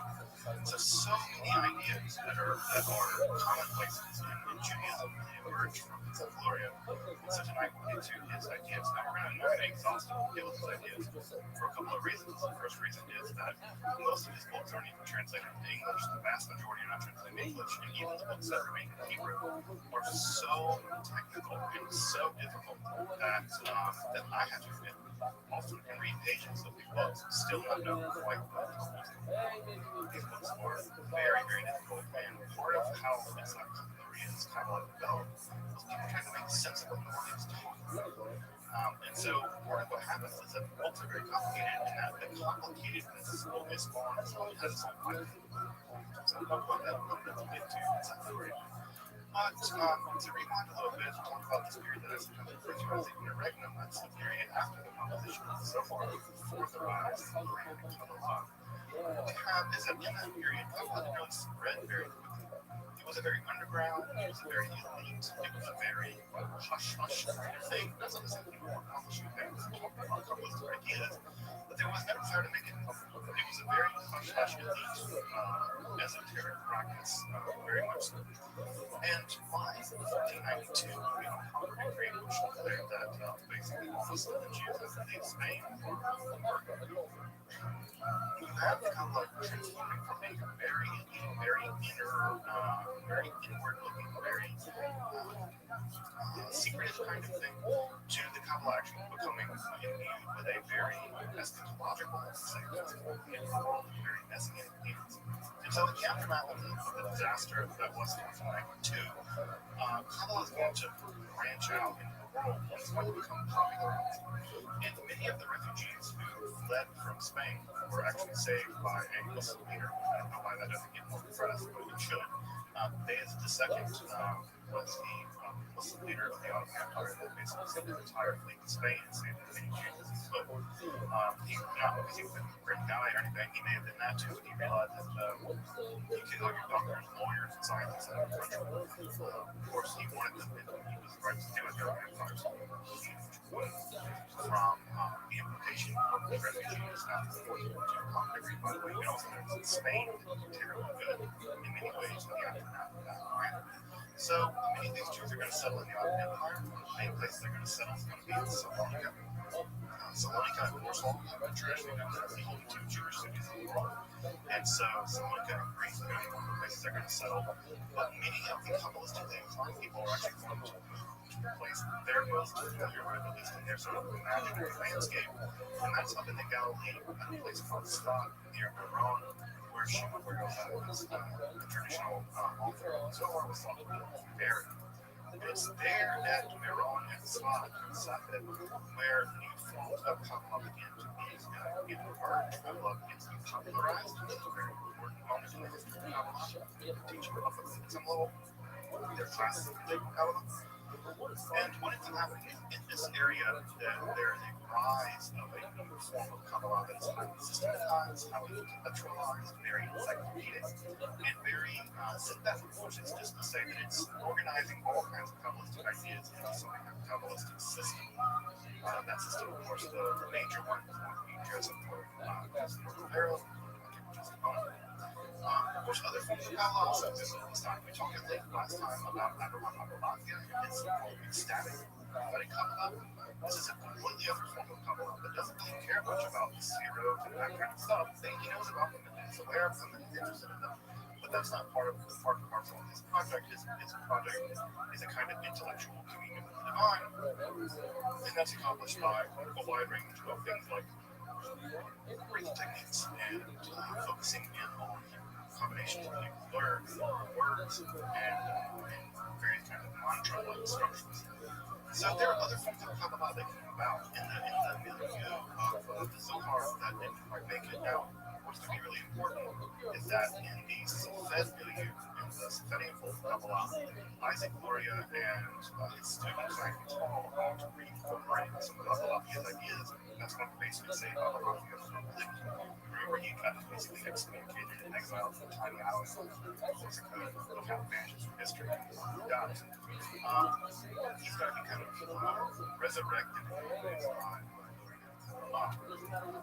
and as I mentioned, this is the area in Safed where Kabbalah has been systematized and it's being popularized. I cannot stress that enough. Kabbalah is being popularized. Why? They think that the 1492 Kabbalah creating was the beginning of the end, and that Kabbalah, the unveiling of Kabbalah, eschatological end of the world event, and that end of the world event would be led somewhat by Kabbalah speculation, origin, and so forth. And in fact, there are many people at that time, Arabic one, talking about Arabic being another, that including those people themselves thought they were the Messiah.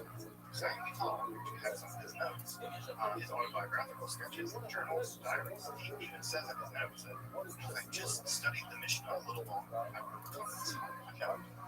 So these guys are really convinced that the Messiah is not just around the corner, but they might be it. And that kind of idea that you might be the Messiah and you might be ushering in the Messianic age will be hugely important as we get to next time when we get to Shabbatai Tzvi and his mystical heresy that leads to people believing that he's the Messiah. So Shabbatai Tzvi is a big next time. So as I said, this is a time period where Kabbalah is being popularized. This is a time period where Kabbalah is being opened up to the masses. I say the masses, opened up to really huge dudes, to everybody. And there are new services invented. Kabbalah Shabbat is certainly the most popular Jewish service that exists today. Jewish service Kabbalah Shabbat service. That service is developed this time. And Shlomo has embraced the centerpiece of that text, that prayer service, the Holy Come, my beloved, come, my bride. And that text, my Judaism, is lacking now, basically all the truth.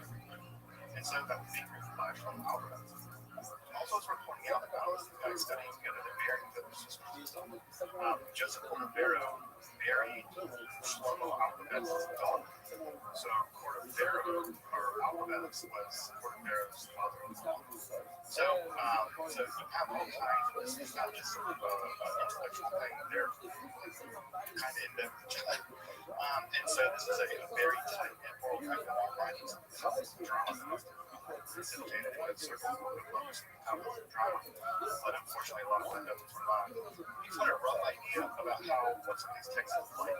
This is Cornus Romi. This is the main text of Joseph Cordovero. This is the central text of the Cordovero system of Kabbalah. A rough idea about how dense it is, about that long. Right? It's a substantial text. This doesn't have any commentary, by the way. It's a straight text. If you want to get a sense of what this looks like inside, it's pretty dense. That's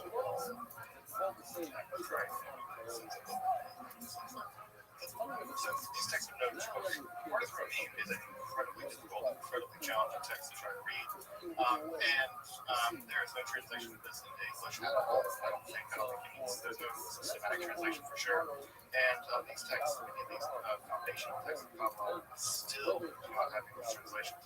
Just gives it mind-blowing considering how popular at least some version of Kabbalah is in many of the foundational texts on every level. Even finding copies of Hebrew challenging. So this one is an example of early systematization of the sacred Zohar important there. And again, trying to find these texts are super difficult, and finding English translations just don't exist. They just straightforward don't exist. So studying Kabbalah in the original language is basically what you have to do if you want to get really deep into Kabbalah with these texts from the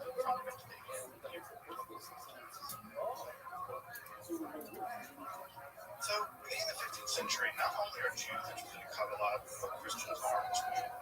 This is a strange turn of events, but it's really important in the development of Western Christian spirituality, especially esoteric spirituality. As you, I'm sure, know, by the 15th century, there was a movement in Italy that called the Renaissance or whatever. But what we have is the arrival of a great deal of new texts that are being imported from Greece. I say new, they're actually really old texts. But they're being imported into Italy, and what's been happening is that many of these old texts, or underlying ideas going on, that in order to get some pure intellectual reality or pure intellectual appreciation of what's going on in the world, you need to go back in time to the original text, to the original foundations of this literature. It's sometimes called the ad fontes revival, which is the source revival. And what you get is a massive translation project led by people like Rothschild, who are translating for the first time the entire works, for instance, of Plato. Most Christians in the Middle Ages had basically never read Plato. They had fragments of it. They had the Timaeus and they had other documents, but most pieces of Plato had never been read by a Christian, who just didn't exist. And so you have an enormous influx of old ideas coming in from Greece in the 15th century. There was an idea that was current at the time that primordial wisdom was more reliable than more believed. In fact, it's the Renaissance humanists are going to refer to that time period before them as Gothic. The Goths, of course, were the people who destroyed the Roman Empire, the Western Roman Empire, and the humanists really hated these people. They felt they were backwards in superstitions. Their writing was incomprehensible, etc. And so there was a long idea of the Renaissance humanists that the Middle Ages basically was a mistake. All of the scholasticism, all of it was a mistake. And so what we need to do is go back to the original Latin and Greek writers and learn from the original sources. Not through a bunch of commentaries and cut all that out, just the original sources. And so this ad fontes approach also goes into the great deal of what's going on in Jewish writing as well. Because Christians believe that fundamental Christianity emerged from Judaism and that they were primordial wisdom. We have Jews in that primordial wisdom captured things that perhaps Christianity had not quite covered. And so Kabbalah fit that bill. That's exactly what Kabbalah claims to be. It claims to be primordial wisdom given to Moses and then transmitted to Shimon Bar Yochai, which will eventually transferred to the sacred Zohar. And so the idea is that the Kabbalah is primordial wisdom along with Zoroastrianism and Plato, I guess this is. And so there was an idea that Kabbalah had secrets that had been preserved by the Jews, but the Jews had preserved them, but they didn't understand them, because of course the Jews were backwards, projected Messiah and never understanding.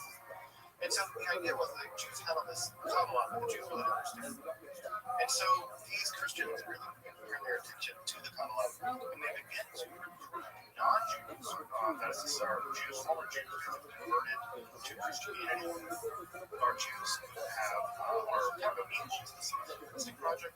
And so we have converted Jews, converted folks like Theseus and Rabbinites, and we also have just Jews who are just kind of cool with learning together from folks that go through that.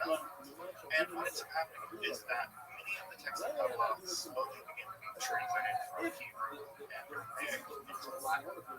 And as this text began to get translated into Latin, Christians began to see that one, there's something really interesting and really captivating about the Kabbalah, and two, they began to believe that the Kabbalah actually was a true Christian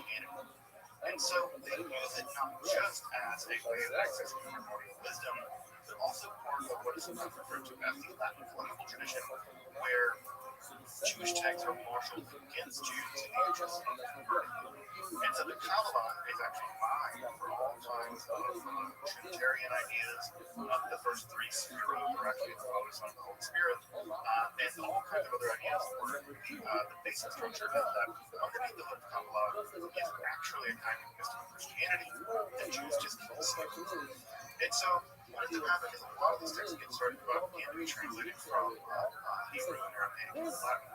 And this begins to form a time period where some of these early Christian Kabbalists are combining ideas from Plato, ideas from the Rabbi, ideas from Rothschild. They're beginning to combine ideas from Kabbalah, they're beginning to form synthetic Hebrew that, as you can imagine, are Christian. So Kabbalah becomes one of the admixtures by which a new kind of Christianity begins to emerge, esoteric Christianity begins to emerge in the 15th century. And some of the adoptions of these are some pretty famous folks in the history of mysticism.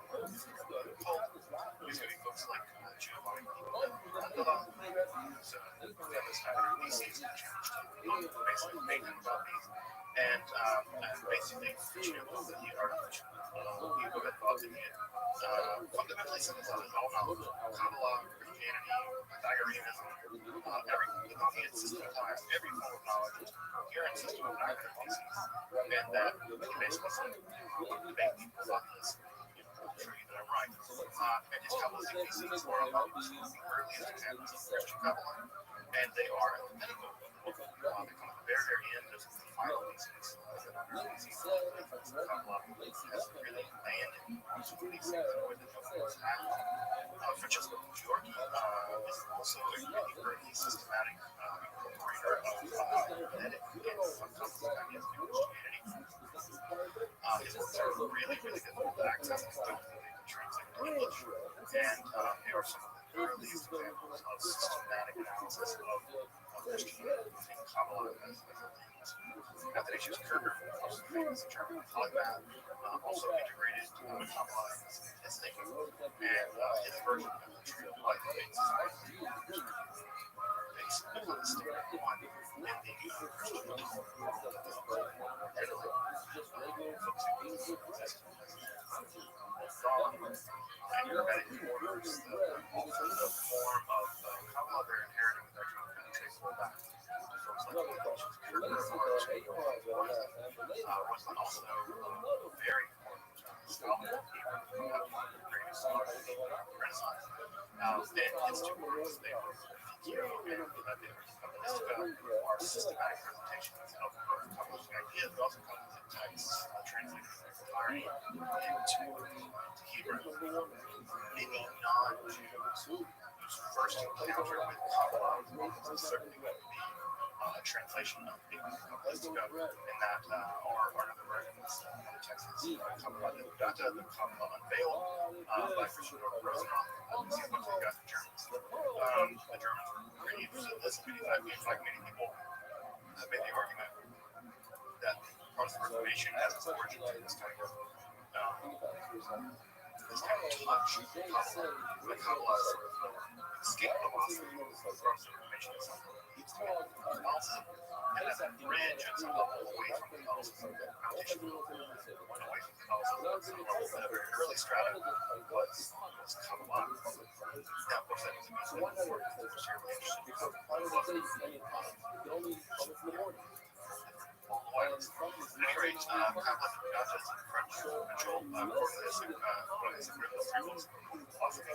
It's probably the standard text of the Renaissance on occult philosophy and magic. Virtually all magic practitioners right now in the West magic is a part of their spiritual practice. Almost certainly trace all their theories back to somewhat to so Riddle's is foundational and integrates Kabbalah seamlessly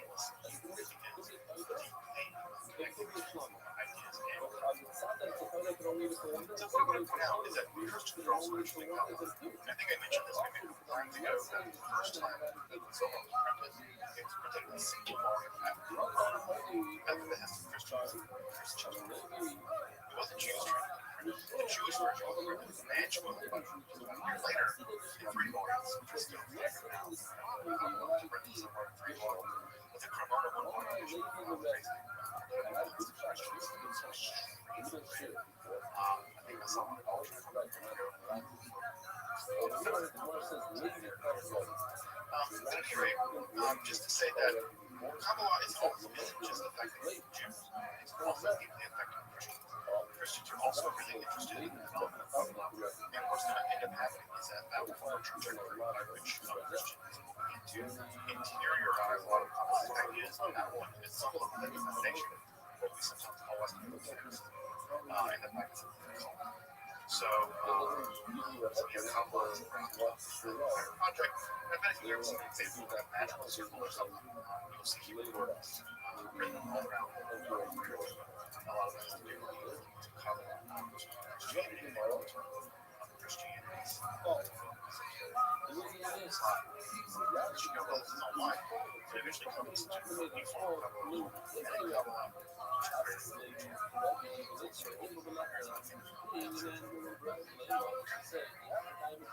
So back to Safed. Let's go back to Safed. Safed's on the stage. The stage where this is playing out.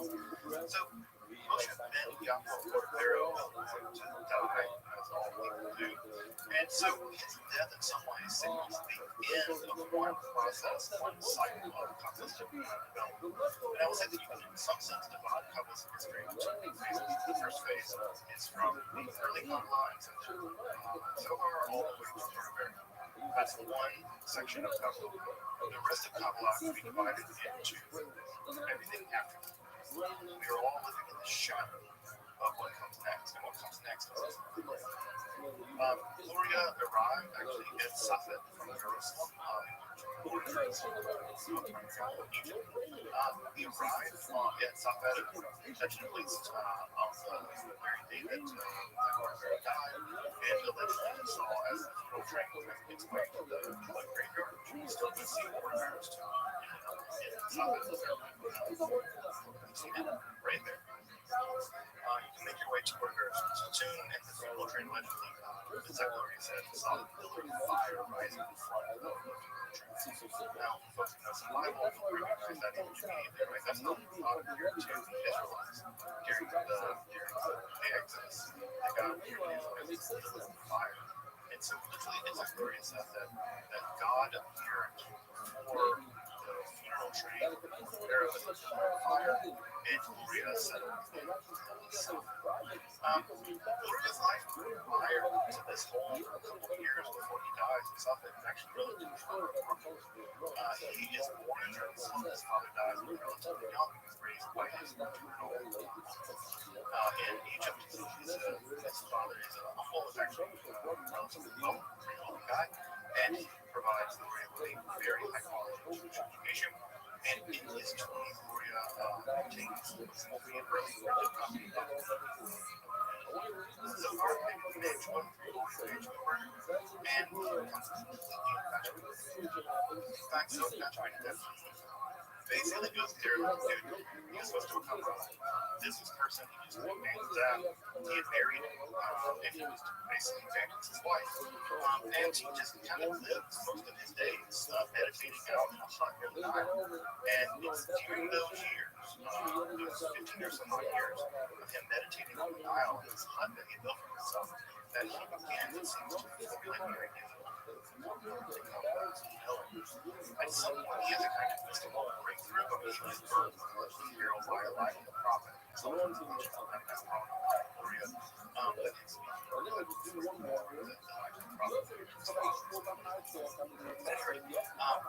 was making his way back to Jerusalem, and then eventually making his way to Safed, arriving, as I said, on the day of Corber's death.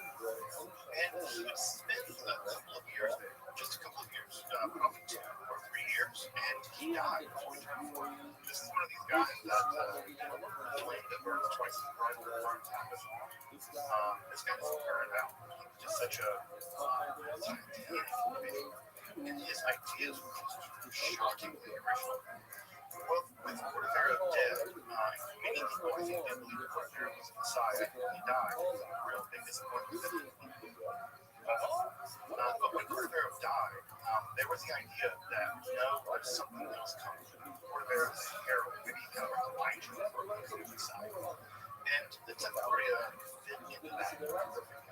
Gloria began to teach Kabbalah every day. He had introductory level Kabbalah classes, Gloria's Kabbalah Academy, intro Kabbalah.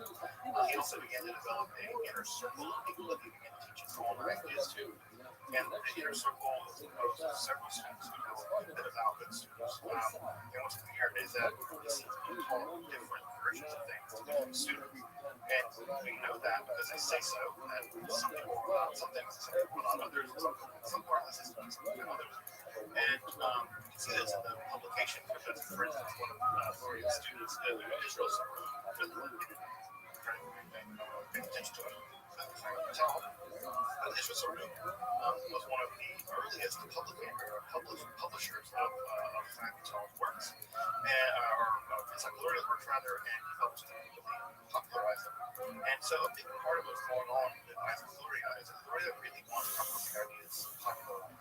That's probably part of his vision of messianic program. He believes in a very intense way that the Messiah is a hair's breadth away, and that if Kabbalah gets out there, it will usher in the messianic stage immediately. That kind of messianic verb is going to prove to be a disaster here in this messianic verb is going to be a disaster. At any rate, he began to build a core of people, and then he died. He died. He died like 2 years into being inside. And so his death wasn't, he was always kind of sickly, so his death was a little bit shocking. But after his death, his two most important students would be Israel Saru, which a moment ago, and the other, of course, the most important student is historically is going to be Simon Tall. And it's going to be Simon Tall's interpretation of the ideas of the Arizal of Encyclopedia that are going to accompany the film. The Arizal himself, Encyclopedia basically wrote nothing. He wrote nothing Arabic poems. It's all Shema. It's all he had. He didn't really write much. He taught, and his students sort of synthesized things he taught. It's a synthesized document. There's a long tradition of this kind of thing, right? The Buddha never wrote anything down. Jesus never wrote anything down. Muhammad didn't read and write. There's a whole long tradition of people, Socrates, never wrote anything. There's a whole long tradition of people who don't write things down and yet go on to change the world. So if you really want to change the world, don't write books. Writing books is a surefire way that you will not change the world. You have to be a charismatic leader and don't write anything. Just talk to people. And if you talk to people and you're charismatic enough, they will do all the writing for you. And, and again, it's like he was only there in something for 2 or 3 years. And he managed to make this kind of decisive through his students. So, what do we know about the system of Kabbalah? Well, I'm going to tell you right now, I'm not going to systematically go through every part of it because it's incredibly difficult and it's detailed. But the main thing to know about it is that whereas Pharaoh was moving in a much more rationalistic, much more intellectualistic, much more systematic direction when it comes to trying to unpack the ideas of the Sefer Zohar, Florian is much more interested on the mythos of the Zohar. He's much more interested in the evolving process that the Zohar seems to describe about how God goes from being infinitely recessed to becoming present in the world. And so Gloria's main shift is it's going to shift away from systematically analyze every aspect of how reality is constructed, but rather focus on the unfolding, the dynamic unfolding of reality and the mythology of that unfolding. And it's the mythology, and I say mythology, I don't mean falseness or like the Loch Ness Monster as a myth, but it's the doing of it that really matters to him. Because for Luria, the entire drama of the unfolding or the evolution of reality as we know it isn't in the past, it's always present to us. And so in a way that the Pharaoh might describe that the events of the unfolding of the universe, be it the separation of events time is really weird because for him, it's all happening at once. It's happened back then, it's happening now. At some level, it's kind of happening in the future, and the future's kind of reaching for us to redeem us. And so the notions of time are very weird in the system. So what we get is that he's really interested in what I might call the philosophical structure, the genesis of the reality and its development as that development is comprehensible at any given moment in the development of humanity and God. For Maria, the development of God and the development of humanity are the same element. His system, as far as we have it, is a really highly developed system of analyzing reality. I can't say that it's always terribly coherent, and there's certain things that I always understand it. But what he's focused on, what his core idea is what often is called the order of development or the order of evolution. This is often referred to as the Seder Ishtatzut, the order of evolution. In fact, Ishtatzut is actually a word for evolution. So it's the evolution of reality. Now, just again, these evolutionary ideas that are very constructive, right? Because at some level, biological entities contain the past inside of them. That is to say that you contain all kinds of things before us, we contain DNA fragments of those things. The past is still with us. Of course, Bill Faulkner said that the past isn't dead, it's only the past. And that's true also for Maria and Kabbalah. The idea is, yes, there were things that happened in the primordial past, the primordial past, but those things are occurring to us now, which still happening. And so what we get is that there is a sort of spiraling cycle of regression. That is to say, the world is coming into being, the world is emerging as such, it's always emerging as such.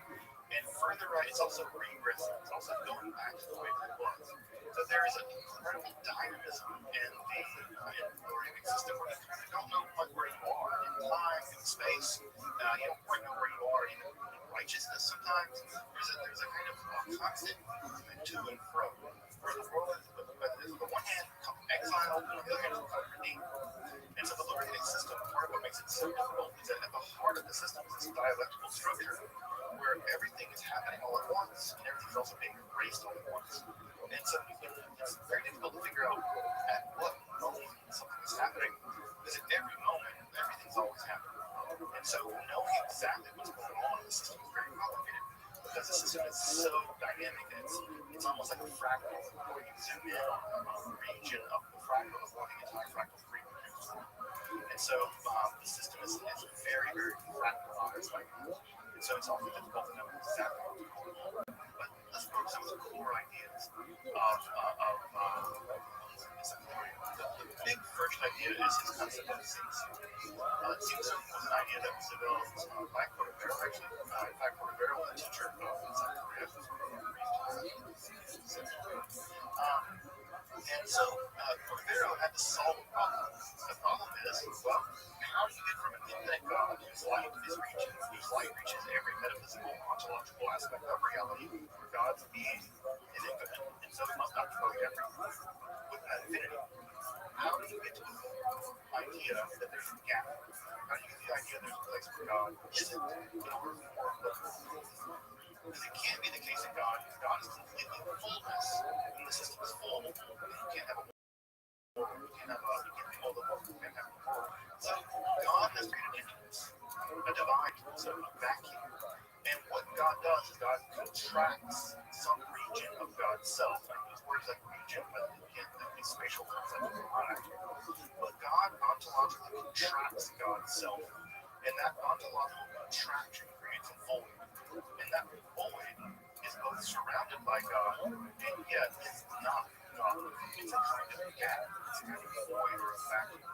I always imagine you have to you gain a couple pounds and you need to get some old pants. So you suck your belly in or tighten your belt real tight.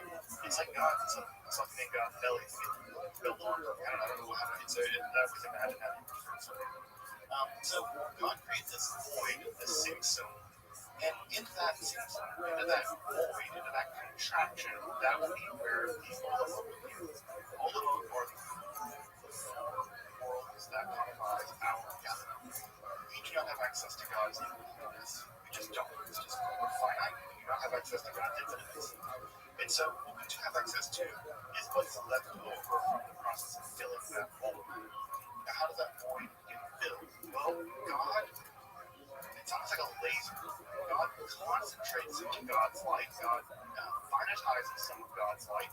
And that finitized light, that finitized existence of God, is permitted to enter into the void. And when it enters into the void, it cascades into the void. And that cascading, as it moves from the primal source of the divine into the void, it begins to weaken, so to speak. And as it begins to weaken, as it teeters down into the void, as it flows down into the void, it begins to weaken. And as it weakens, there are strategic parts, or the decisive parts in the weakening of the light into the void. It's like you're shot a laser, right? The laser is only so powerful, so far, the farther it gets, the wider it gets, the more it begins to break down and begins to fade away. God shoots that light into the void. This is also found in the Zohar. And as that light goes in, it begins to break down. And as it breaks down into 4 distinct realms. And those 4 distinct realms are the fundamental structures of reality. The first one is Adam Kadmon. Adam Kadmon is the primeval body of God. It's the way that we imagine God to be. It's just when you think of God as a person, what you're imagining is Adam Kadmon. It's the first primeval glimpse of God as a being. Because before that, God is just infinite light, and God is unlimited. The first glimpse is Adam Kadmon, sort of like a negative image of God broadcast into the world. The next layer down is the realm of absolute nation. And further is the realm of Rabbi, right?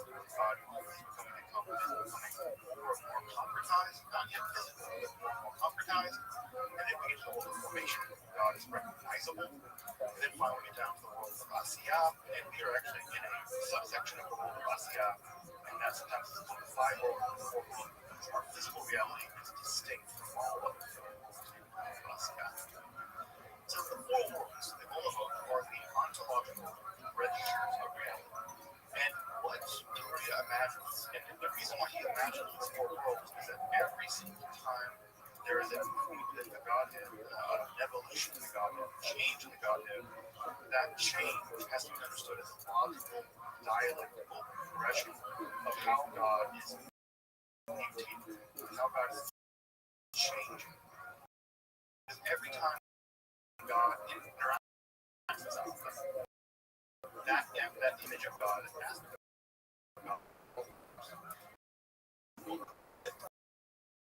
the world of various registers of reality, different branches of the spirit. Now, we'll get into this later. Is that every reality has its own substructure, and inside of every is more spirit. There are spirits that is spherot. There are spheroids from backside and Ra, which is this evil.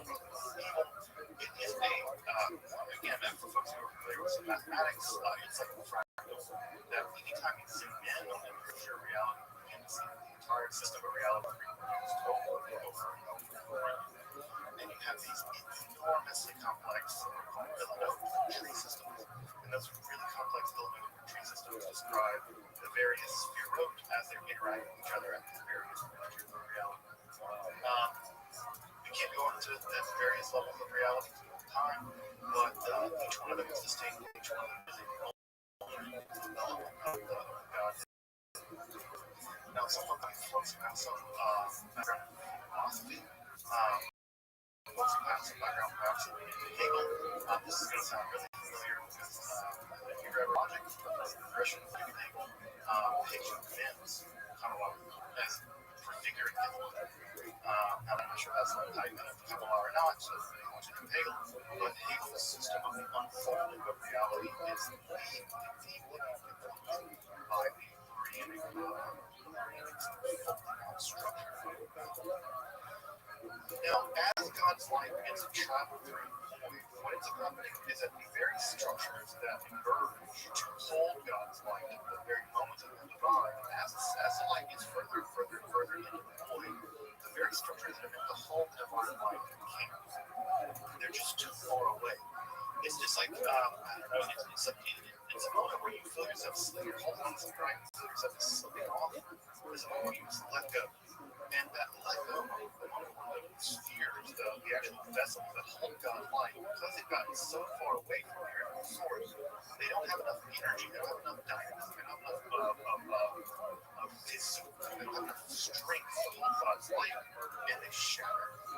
And that shattering, the shattering of the vessels, is as it falls in, they overpower the vessels, right? And they shatter. It's like putting, folks ever see this, right? You take a really cold glass vessel and pour really hot water into it, right? Or I'm sure you've seen folks right throw hot water on a cold windshield. That's know any better. But imagine like hot water being poured into an ice cold vessel. The ice cold vessel is the vacuum of void the sun. And when you pour the lightning hot rays of God into it, the vessel just shatter. And that shattering forms what are called shards.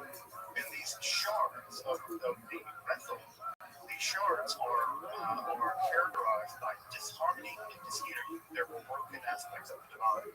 They're aspects of the divine that are localized. It's like if you can imagine taking a part of your own personality and working it off. So just imagine your curiosity, right? You took pure curiosity, which is a pretty good trait, and worked it off and made it its own thing. Pure curiosity is a disaster. Because anything that's purely curious makes it killed or hurt people. It's not going to have ethics, you'll just experiment on people. And even love, right? Pure love, if you take it away and put it with no checks at all, it's too much. Any aspect of the divine, broken away from the divine, and then given its own reality, will always be too much. No matter what it is, whether it's God's wrath or God's goodness, whether it's God's curiosity or whatever, none of these things can exist on their own. And the shards of these vessels, according to Gloria, become evil. Now, they're not inherently evil, but because they're localized, intense versions of the divine, they shouldn't be allowed to exist on their own. Because they shouldn't be allowed to exist on their own, they go haywire. And these become the Glorianic system.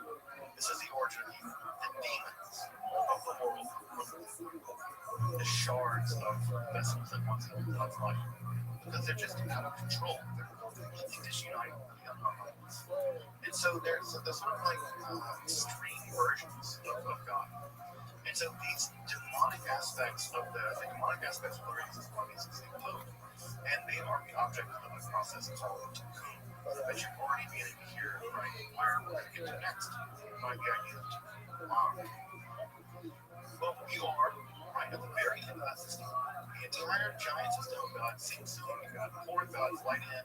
The entire process of shattering the vessels. We are at the very limit of that system. And so it's a very limit of that system, right? It's like a rubber band, right? You just switch a rubber band out, let it go, it flies all the way this way, it flies back. We are at the very end, the receiving end of all of the divine system. We are at the very bottom of the system. We are the part of the system that begins to move back up. Right? We are the system, we are the part that moves back up. And what happens is that we recognize, Glorianic Kabbalists recognize, that these shards of the divine, can be rectified by engaging in the magic of, again, Gloria is not mystical.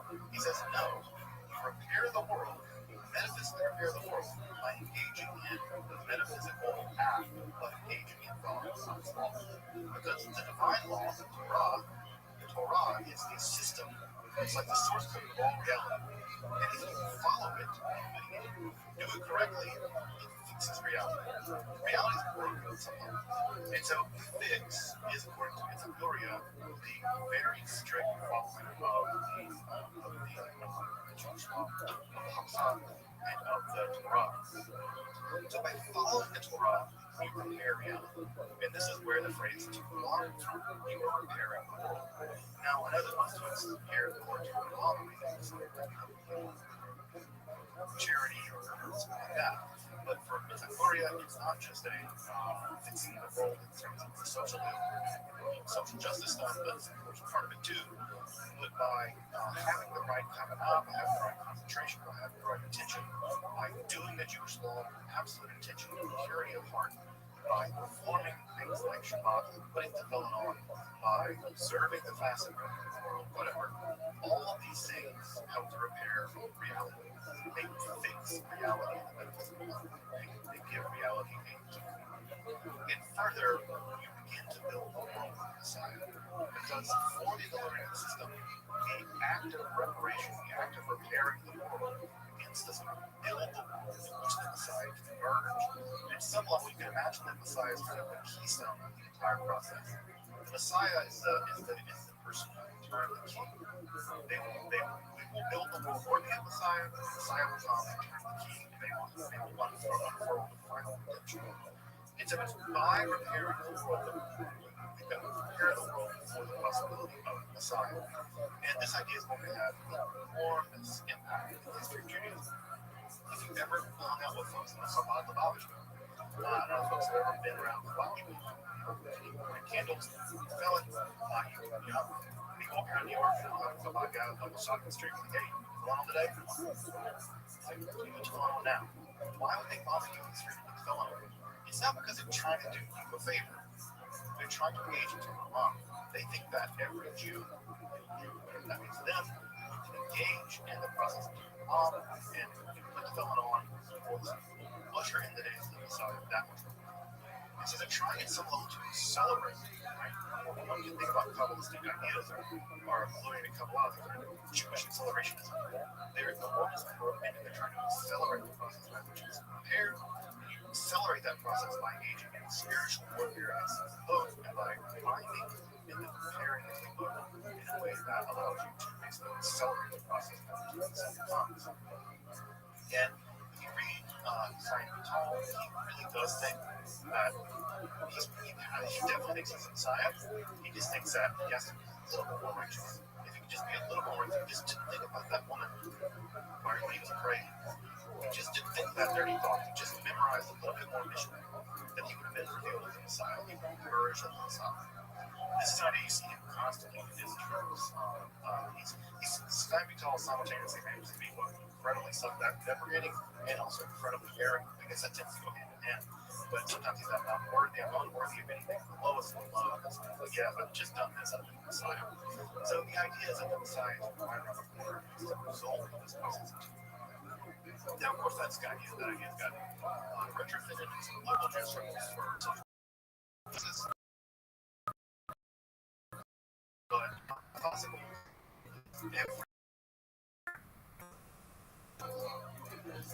innovation, the Morianic system, is that Maria says some of the more bizarre sections of the Zohar. There are three sections of the Zohar that are notorious and if you understand. One of them are the intro, and the final is a section called Sifra and Siyuta. And Sifra and Siyuta is a relatively brief section of the Zohar that contains a long description of God's beard. And then there's also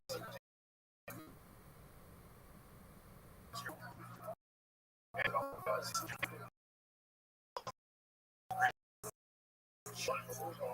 they're really weird. Weird people here so far. So aren't weird enough, but it's weird, don't weird. And the Gloria develops a system of this idea of the divine face is actually reflective of that changes in reality. And that the divine face countenances theme. These parts of the theme are arrangements of zeros. And those arrangements of zero are indicators of certain kinds of changes that develop with the divine. I will go ahead and say this, the theme is structure. Because arrangements zero how they're arranged and how the system is basically self-determined. And it is just I still struggle to figure out. Like I know what the various configurations are and compare to play. Like I know what the structures look like, but when you begin to analyze how they change in relation to other mystical stuff going on in the Arizona system, it just becomes amazing. It just becomes amazing. So I have a real difficult time keeping track of what's going on in this inner development of the Godhead. What's important to know is that for Gloria, God is not a thing. God is a process. God is changing all the time. And so when God tells to Moshe Rabbeinu, right, hey, I should do them, these will be, literally takes it really seriously. Yeah, God's change. God is the process. God is not a thing. God is the process. And that process is reality. And we are part of that process. Just like you get angry, so does God. And just like you get compassionate, so does God. That the change of God from angry to compassion, or the change from a normal state of affairs to being angry, that change in your emotions can be mapped. And so, God, a change in God's emotional life, map. And those mappings of God's emotional psychology or intellectual psychology are this very inner psychology, inner concept. Also, famously, Isaac Luria is going to reintroduce the concept of reincarnation in Judaism. Reincarnation is an idea that never really took hold in most of the Abrahamic faiths, although there are tiny groups of people who seem to have believed in it at some point. But most of the larger Abrahamic faiths have rejected reincarnation for various reasons. However, in the Kabbalah, reincarnation is completely acceptable. In fact, it's part of the system. In fact, sort of a general idea, this is Scientology's major work. This is the most systematic account of Isaac Luria's philosophy. This is the major work of Isaac Luria's philosophy as articulated by Scientology. And this is the standard now two-volume text on reincarnation of Scientology's teachings of Isaac Luria on reincarnation.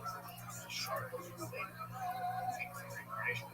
So, reincarnation is an idea that's reintroduced into Judaism. It may have existed earlier in some ways, but certainly really introduces it via Isaac Luria. The idea is that every single person has what they call a soul.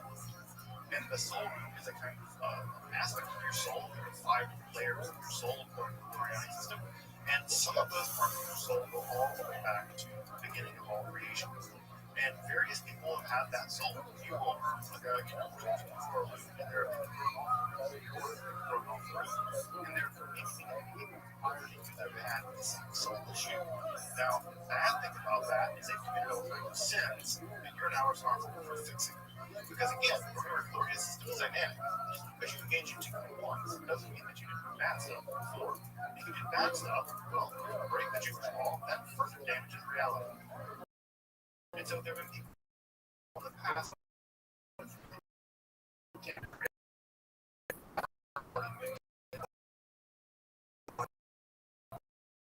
that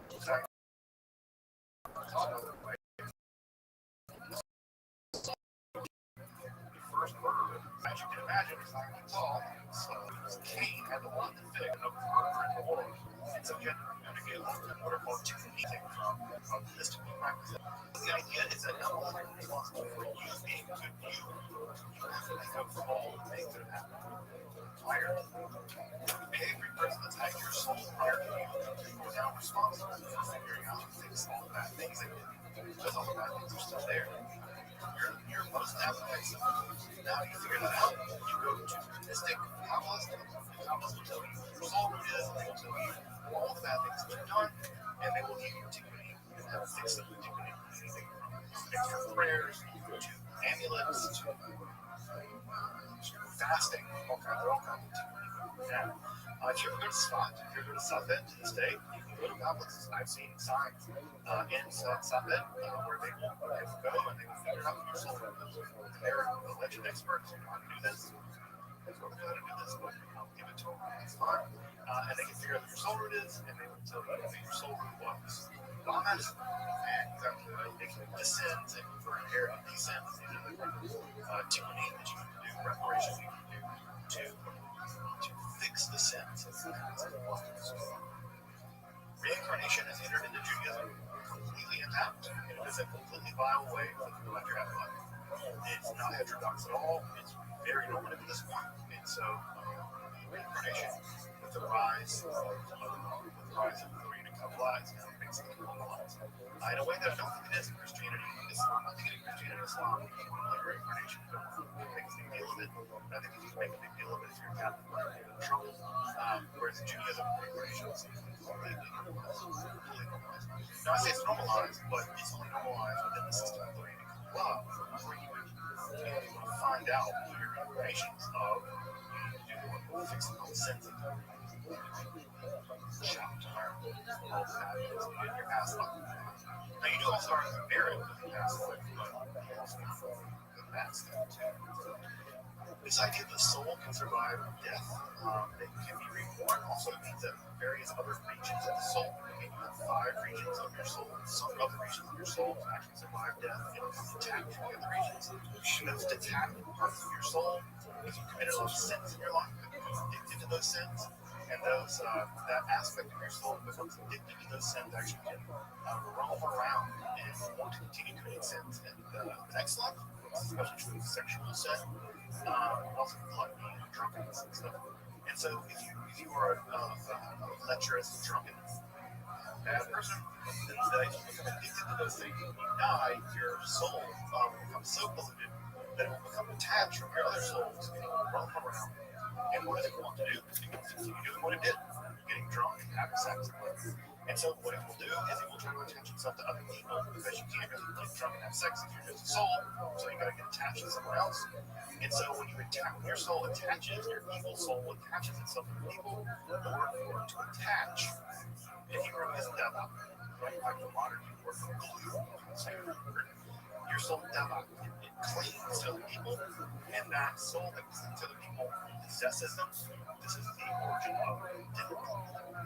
It's the evil version of your soul, it's the evil aspect of your soul that roams around and tries to attach itself to people. And the very earliest exorcism stories that we have in Judaism are actually from Satan. I'm talking about also spirit possession in Judaism. And if you want to learn more about this, I have some YouTube channel as well.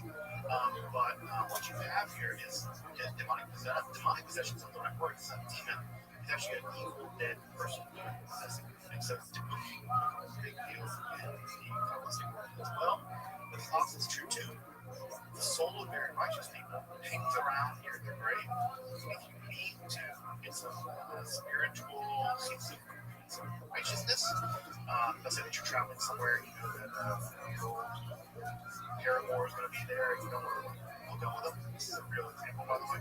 You don't hook up with your marriage, adultery with them. So what do? You go into the graveyard of a righteous person. Lay on the grave of the righteous person. And you meditate on their soul and invite their soul into your soul, and they will impregnate you. This is called the word. And the soul of the righteous dead person will impregnate your soul with a little bit of their righteousness, and it will give you enough of righteousness that when you go to face a spiritual challenge of committing adultery, because it's like a shot in the arm, a shot in the soul from the righteous person to the righteous person, giving you the spiritual power to overcome your failure, your sin, and then they will come back to their praying. For folks who know about Buddhism, right, the sense of bodhisattvas, right? The idea that there are people who are enlightened in the Buddhist tradition, they become so enlightened, they become completely enlightened, so they can stay around here to help the rest of us. Right? This is bodhisattvas. They don't leave, they don't go to Nirvana, they stay here to help the rest of us get a little bit more enlightened. And so these Tzaddakim, these righteous people, they can go lay on their graves, and you can get a little bit of spiritual power from their soul, and go into your soul. People do this to this day. It's a problem, actually, that people get caught sitting in a graveyard on the graves to get soul power. Soul power is the second. So at any rate, so this idea of evil war becomes a big idea as well. So people, right, evil souls. They also get told, by the way, they want to get evil. And Simon Tall, by the way, also became one of the early exorcists. When he failed, he also did this so there's already a Dybbuk story. If you ever see the movie The Dybbuk, it's one of the great classics of Yiddish film. Filmed in the 30s. In fact, maybe that were about dying Holocaust. And so it's really, I think they remastered it, they've redone the Yiddish subtitles, represented it. It's a great film. It's a classic example of Yiddish theater and Yiddish filmmaking.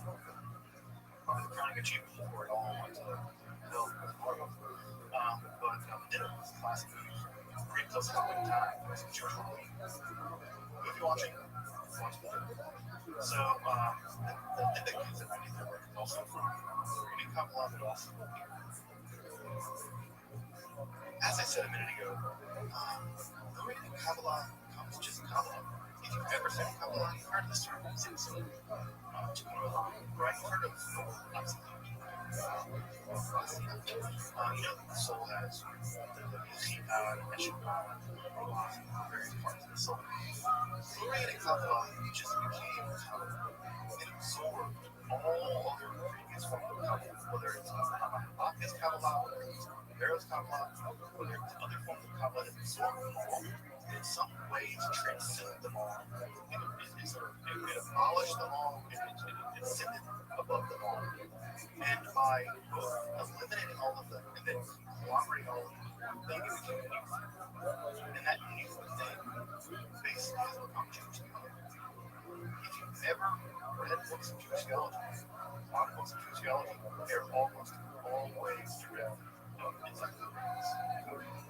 And that's true of Hasidic people. That's true of the Tanakh components of the Hasidic people. That's true of hardcore Jewish rationalists.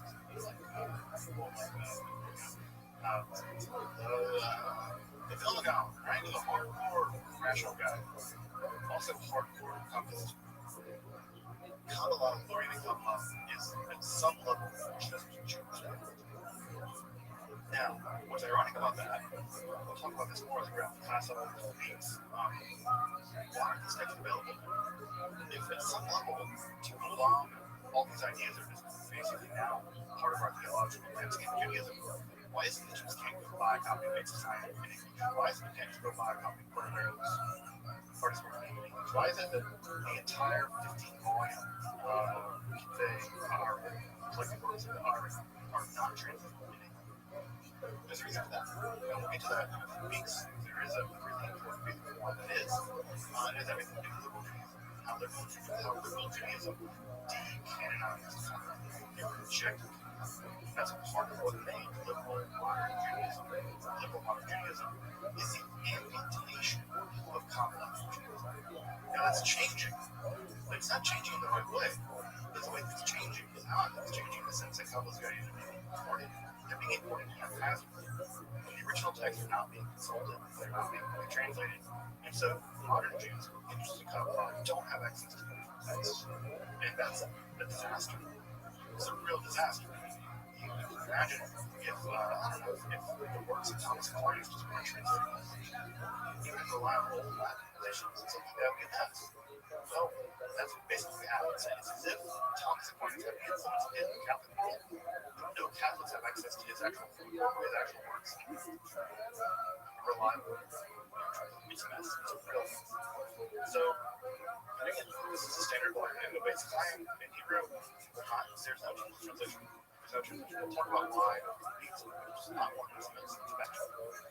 So, at the end of the day, it's a glorious version of Kabbalah. Now, I'm not saying it's completely systematic. I'm not saying it's completely all worked out. There's a bunch of kinks in the system. But at the end of the day, the 15-volume collected works of the Arizal, really the works of Chaim Vital, systematizing the works of someone like Arizal, that becomes Jewish theology. Now, what's really cool with Kabbalah 1? On the other hand, it's faster because most Jews who are interested in Kabbalah, at least in the non-Orthodox community, have no access to it. It's a mess. This is a real soul. But it's just now in the past 10 years that the entire Zohar was translated reliably. So this is a big problem. Talk about this problem. Talk about why we're in this boat and how we're going to get out of it in weeks. But it may just, in our lifetime, we may take an entire lifetime to get out of this world. Talk about where it came from, why is everything covered? 6 years after Chaim Vital died, the greatest articulator of the Lurianic system of Kabbalah, 6 years after he dies, a guy born in Asia Minor, Turkey, Izmir. He's born on Tisha B'Av. He's born on Tisha B'Av, which happens to fall on Shabbat that year. And there's a long-standing idea in Jewish lore that the Messiah was born on the saddest day of the year. That the day of the year that we were born, every bad thing that's ever happened to us, the great hope is that on that day, the Messiah will be born. That in the future, Tisha B'Av will no longer be a sad day, but a glorious day, because that will be the birthday of the Messiah. On Saturday of Tisha B'Av, 6 years after the death of Chaim Vital, what is the hour? Shabbatai Tzvi. It's 11:27. And Shabbatai Tzvi is going to transform Kabbalah because he's the Messiah. And not just become the Messiah. When I say that, I mean majority of the world's Jews convinced the world Jews that the Messiah. He is a publicist in Gaza. He's a Kabbalah. And he will become in many ways, when you think about Judaism, religion, in some ways, for Shabbatai Tzvi, and Shabbatai Tzvi is going to transform Judaism. He's going to transform so much of what's happening. And so what we're going to do is he's going to basically shake Judaism forward. Because as you know, declare himself the Messiah. The vast majority of Jews believe that he's the Messiah. Many of them literally have their bags packed on docks in Amsterdam, ready to go back home to Israel to live the Messianic age, maybe 1666. And it is a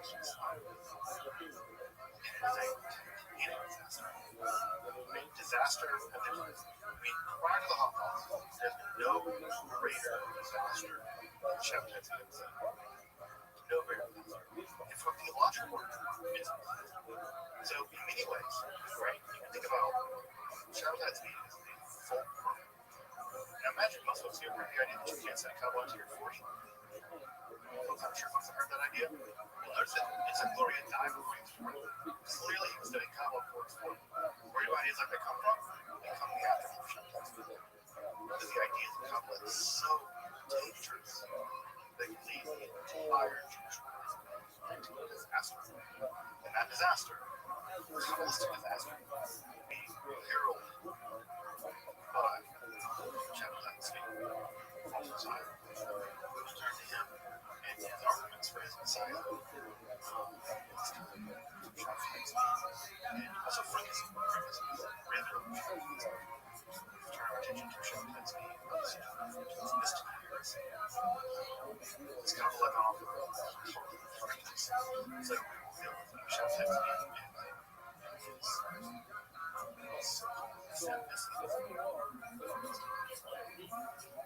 and welcome back, and thank you for joining me as I explore the garden within.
We would be bad.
Hi, everybody.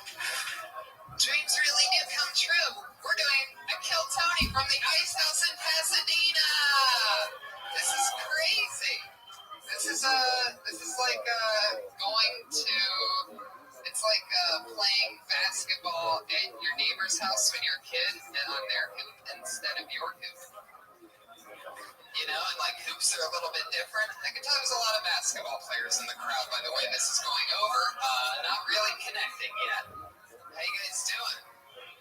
This is fun. This is a different angle, a different type of setup. The audio actually works here. We have a new sponsor. Give it up for Squirt, everybody.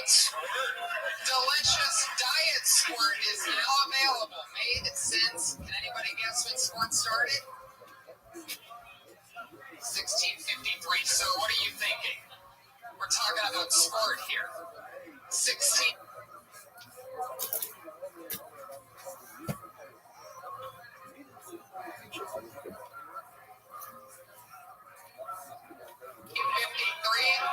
You're saying Squirt predate the United States of America? I mean, I'd like to believe that for anybody that's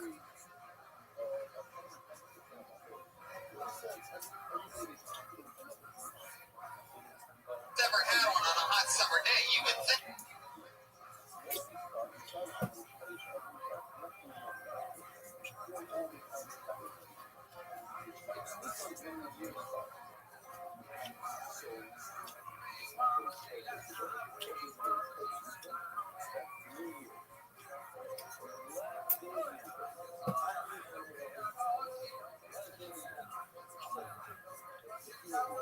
My God, it seems like they've been making this for centuries, but no.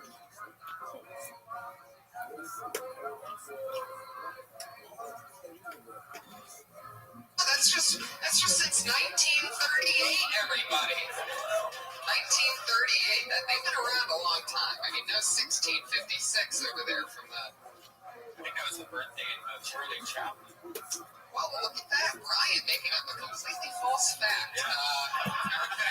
Right from the get, and I love it. I like how there's that much beverages and electricity going on here. And Joe is known for spilling his coffee all the time, so this might be really dangerous. This is exciting. Hopefully, he spills some delicious Diet Squirt, the caffeine-free thirst thirst quencher and newest sponsor, Kill Tony. Turns out McDonald's dropped us. They did.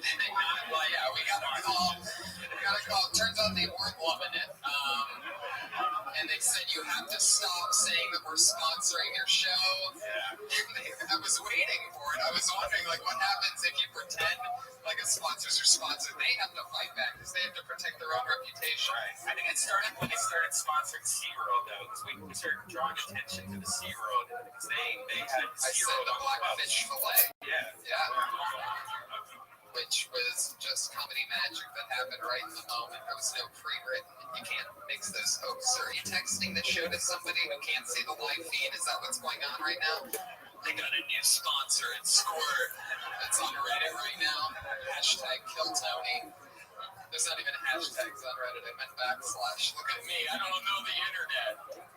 Who here doesn't take Squirt and mix it with a little bit of tequila and call it a margarita? Come on. Yeah, that's as white trash as it gets right there, everybody. If you've ever wondered what white trash is for you Latinos in the room or black people, like what's true white trash? Is it, have you ever mixed a Squirt with tequila and called it a margarita? That's it. I saw a few Mexican people pass out when you said that. They were so insulted. Like, that's not a margarita. I mean, that's a fucking... Well, I mean, it's delicious Squirt, so it's probably better than a margarita. Yeah. Fuck, I can't have Squirt drunk us. It just messed up and said Squirt would be good. Yeah. Well, just to let Joe, like, knock one over on you, squirt all over you, get you wet. It would be a first on Kill Tony that I've been drenched in delicious caffeine-free Squirt. A thirst quencher is their slogan, by the way. This crowd is not into Squirt whatsoever. They want McDonald's. That's all that they want. But I love it. You guys dig your McDonald's. How many people here actually know what Kill Tony is, by the way? Yeah. All right. Who here has no idea what they're watching right now? Wow! Really? That's awesome. Congratulations. What we do is we do this show once a week, and we help the local stand-up comedy community out. And They sign up for a show to get constructive criticism from being Writers Guild member, Comedy Central Roast Writer, Death Squad Platinum member. You might know me from any of my major credits. And Brian, the creator of the Death Squad, and always two of our funniest friends are on the show. And this week's no different. So getting perspective from two awesome stand-ups tonight is going to be very exciting. We have the great Joe Rogan and Dom Irera are with us in the house tonight, everybody. But first, for those of you that haven't been to Kill Tony, you wooers out there that all went, woo! Which basically means, fuck you and your show.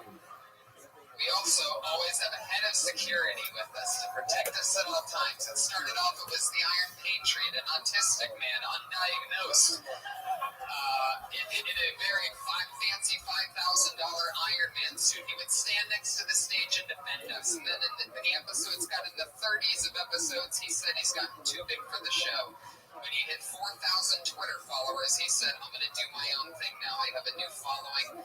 Since then, he's lost more than 1,000 Twitter followers since leaving the show, based on the principle of the listeners. So we've always replaced him with a different Patriot each week. Pasadena, I bring you a very special treat when I bring to you one of my favorite Patriots. It's Iron Jesus Christ! Look at the reach on this man.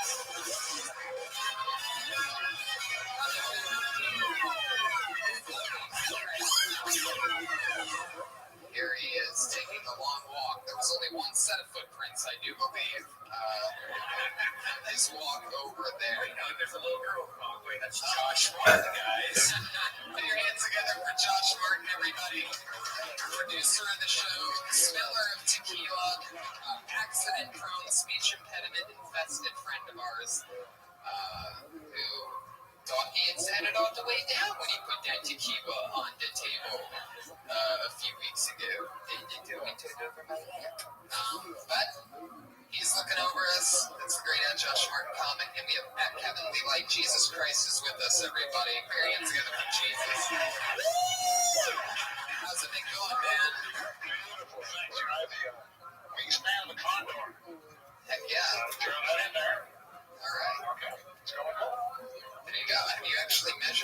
Condor's wingspan? Are you being serious, or is that just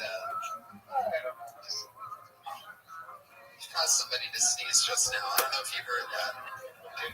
Bless you. And I know you're just. Boom. Still got it after thousands of years. Jesus Christ. Never loses that sense of humor. And he said, it doesn't go away.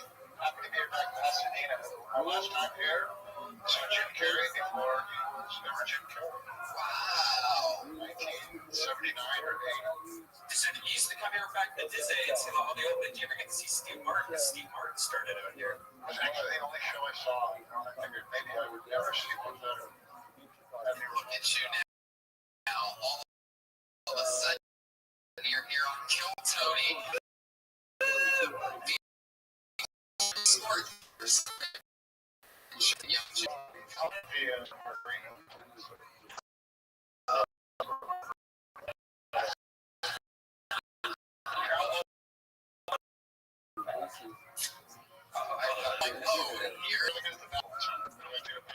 fine. It's how many times you think you get fucking dog walked by Jesus?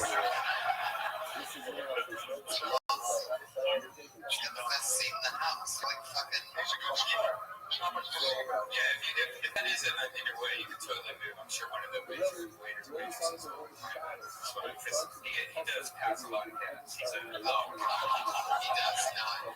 You think a guy that sat in the middle of the table in the Last Supper could pass gas? That would be embarrassing. There you go. He's unbelievable. Who said that you didn't really exist these morons? Well, guys, we're very happy to have you back. I'm glad that you're going to be keeping an eye on us. In the meanwhile, what do you say, we, Josh? Yeah, I think we're ready to go. Are we? Yeah. Guys, are you ready for your guests? Holy shit. Put your hands together for him, everybody. It's the great Joe Rogan and Dom Herrera.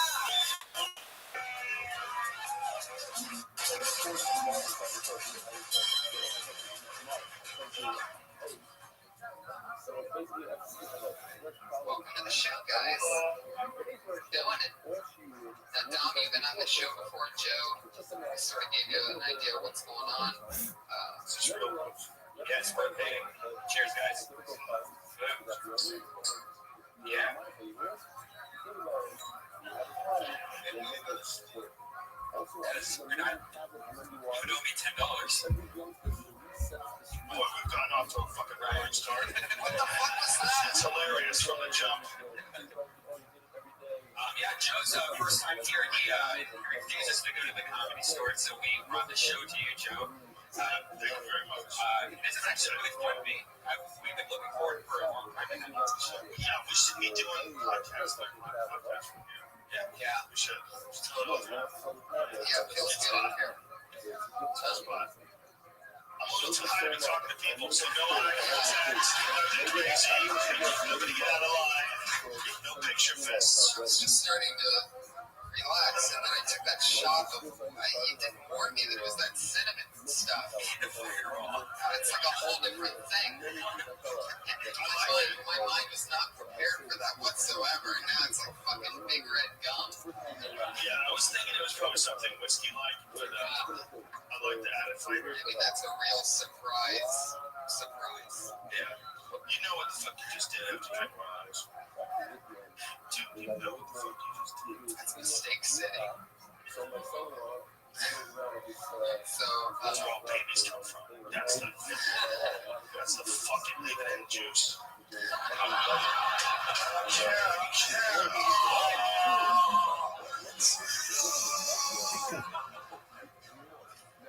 fire, that's how it starts. It's on fireball. That's this glass. Three more of those. You got a little baby. That's how it goes down. They can shoot rocks in there. That's all you do, man. When you try to run through me, what the fuck is that? Temporary doesn't even drink his own, trying to pass it off. Oh, yeah, you're one of those chicks, dude, who has like a special drink. Oh, God, you like Tanqueray. Like Tanqueray. What are you kids here drinking the same thing? Just get a sip on this. Get a tradition. I get fucked up a special way every time. Go to the bar, I go, bartender, you know what I like. The regular. Dom, what's your drink? Amazing how dope doesn't affect you. Does it? How dare you? Hey, Kevin, do you have any questions for our guests? I'm speaking here from a microphone. Yes. So you know the question is important. You were named by Comedy Central one of the 50 greatest comics of all time. Now, still was on under, but thank you. Can I say something before you answer? I'm very bitter about that. Because, Joe, it hurt, very hurtful. I was number 7. You know who beat me for 78? Taylor. I can't compete with him. He's an entertainer. I just do jokes. He has people over. He has a nice spread. He dances.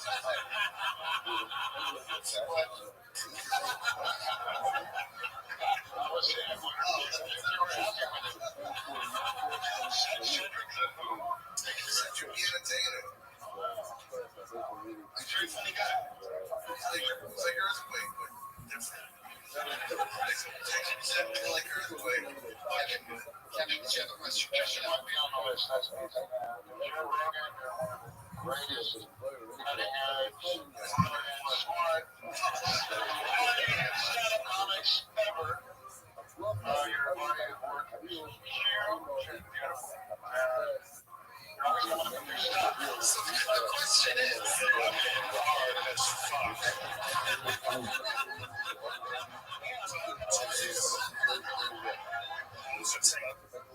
Shit. All this. Leading up to, where's your favorite place to write comedy? To write it actually on airplane seats. I don't know what it is in the sky, but it's terrifying. You only just get them in so much. Yeah, you can't get any higher, but it's also the act of being in a plane is somewhat terrifying, especially if you're around animals. It's a terrifying thing. There's something about being terrified that makes you breathe. So I come up with a lot of shit like, oh no. I come up with a lot of that. Yeah. I love that. That sounds like a whole lot of love. I'm in a loop. So thank you for holding my back. And after a while, it becomes like a meditation after you're going for like the 20th time. Your eyes open a laptop. you have a system worked out. That's a very specific question. Jesus. And Get high and create material. I was being carried raised by these Armenian guys. What? I was writing like crazy. Somehow my sphincter stimulates my creativity. Makes sense. You would certainly switch it up a bit. Well, I'd love to just talk with you guys forever, but unfortunately, this podcast is actually about stand-up comedians doing stand-up and doing 60 seconds apiece. And then we talk to them afterwards and figure out how we can help them in any way, shape, or form. That's what they all signed up for. Many of them are waiting just outside that door for their name to be called. And come in, do 60 seconds. What can I say before we do? First of all, I haven't even seen these people. None of them have a shot. Just to let you know. Very special. This is like a possible episode, Tony. It's like for these guys that are in the other room, this is like we announced it just this week. They went crazy. It really is the best of the entire Hollywood open mic that's out there right now. They're dressed better than I usually see them dressed. Like it's a Friday night for them. I usually only see them on Sundays and Mondays. Usually only Mondays, but so it's very exciting. It is like the Yankees of the open mic. up and making their whole life.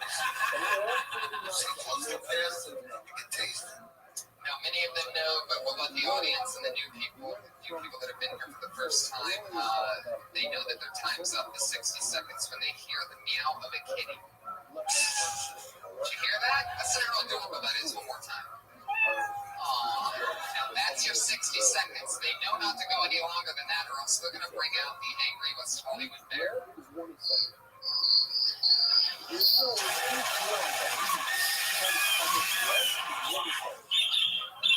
To all you podcast listeners, I'm sorry you had to hear that. However, you have to understand that it's an important lesson in show business to not do over your time. So, we let that thing rip and take it over. Oh, that's powerful. That's awesome. So many comedians signed up and made a drive out from all the way from LA, like the heart of Hollywood, to have the chance to come up in front of you guys. And I thank you so much for being here. I want to get it started. Are you guys ready? This is Tony live from the Ice House. In 60 seconds, and then we're going to end up talking more to your first comedian, Kobe Grimes. That's Kobe Grimes. He's right here. Hello, Kobe.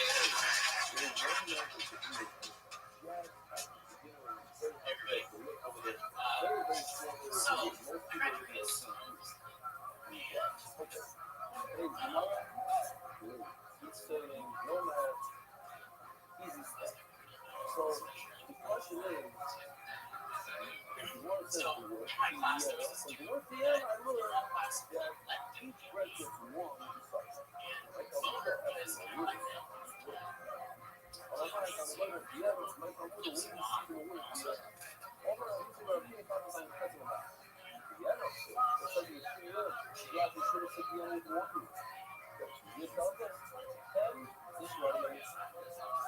And therefore, I'm going to solve the 10, each how it's one, just like you're looking, each how it got one. Where in the world did you get first? Let's say the first one. Says, yes. And I'm telling you, this means it's right. So you want to, that says you're a person. Yes, that says it's right.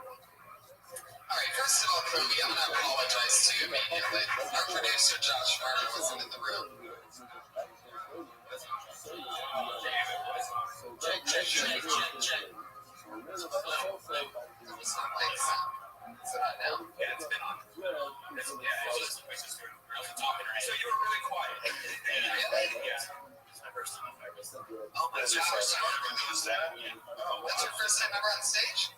Kobe Grimes, everybody. Wow. In that case, you just brought down the house. In that case, I'm not apologizing. You destroyed for your first time. everybody eats shit.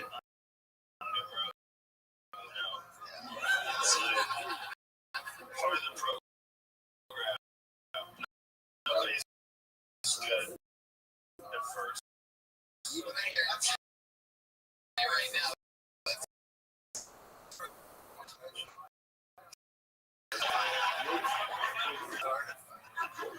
Did you get a couch? Don't count it as a set. It's amazing watching you. How cool it would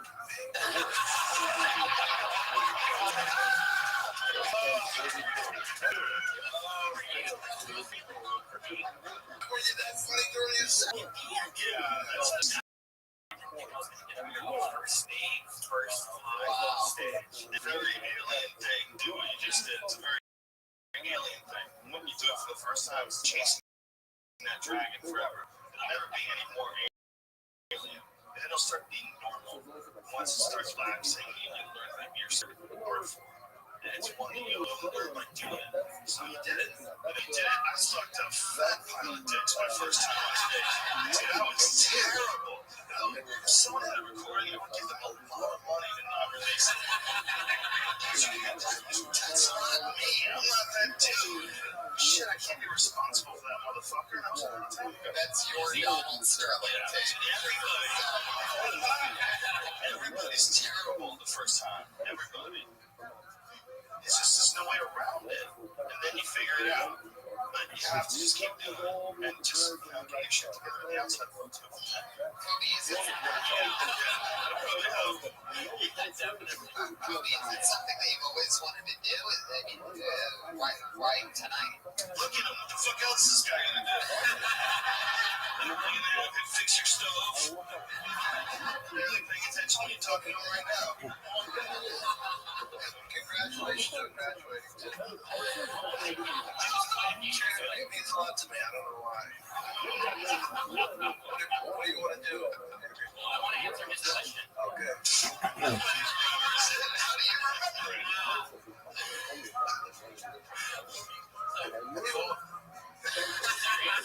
Fucking serious. It's getting really good. Look, second. Just getting loose. Heck yeah. Always needed a school shooter comedian. Niche for that. I can pick my manager. There's a real niche for this right now. Hopefully I don't look that creepy. No, dude, we're just fine. Look, man, you're a young man. You just tried stand up for the first time. It's very admirable. It's a difficult thing to do. You did a good job, man. For real. For your first time on stage. Very much. More relaxed than what you do. I'll probably never make you shit your pants as much as that time. What was the punchline of what he said, though? Because I think I was trying to follow. I had no idea what you were doing. Don't make him do it again. What was the part? What were you getting? Your punchline? Was, it's ridiculous that this dude is so similar because this dude showed me a video of a lady with a straw in her nose. I'm only snorting a giant. Okay. It's probably best we didn't hear it. That light going out was your friend Jesus Christ over your shoulder taking care of you. Jesus threw an alley from 4 feet away. Here you go, buddy. It's audio 1. All of a sudden, the main mic is just gone, and then it comes down. Don't let this discourage you. You can still make it. Yeah. Just don't tell that joke again. That's part of the process. You're going to do a bunch that don't work at all. And you're going to beat your head against the wall until you figure it out. Those people were the right people. You got to listen to them. They're the right people. You're the wrong one. You're crazy. Right. Well, everyone that kind of you did it now. Technically, you're a comedian. I don't buy into this hierarchy bullshit where people get mad if someone did open like 2 times and they call themselves a comedian. Because we all know guys that only did open mic nights, and they were probably some of the funniest guys I've ever knew. Like for the longest time, Brian Holtz was one of the funniest guys in LA. And all he ever did was just hit spots in the store. Never saw him anywhere else. Nobody ever knew. Yeah, I mean, it closes out the Saturday Mainer, and it's amazing. It fills up the back of the room with comedians. It's incredible. He always had a job, to try to pretend that he's not a comedian. Ari Shaffir was the first person to tell me start saying that you're a comic. He's like, you do stand-up comic, you're a comic. I would never say I was a comic. So you just try. Everybody tries it. I'll say you're in. Yeah. I would say so. You might suck. You're not really a brain surgeon, but I try it. You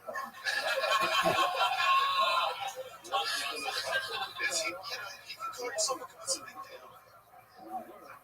Doesn't mean they're a good comedian. No. It's a weird thing to figure out.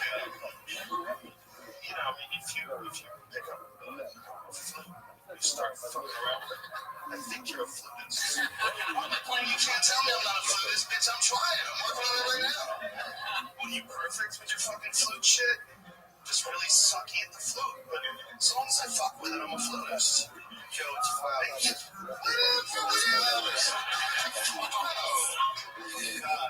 The proper French past. I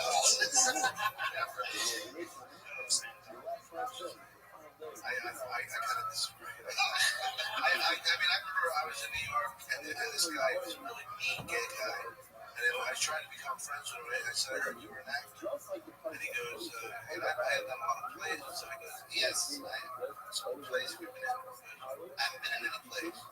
Yeah, but I studied with a dog, and I'm like, well, you're some actor. I guess I'm a jet pilot now.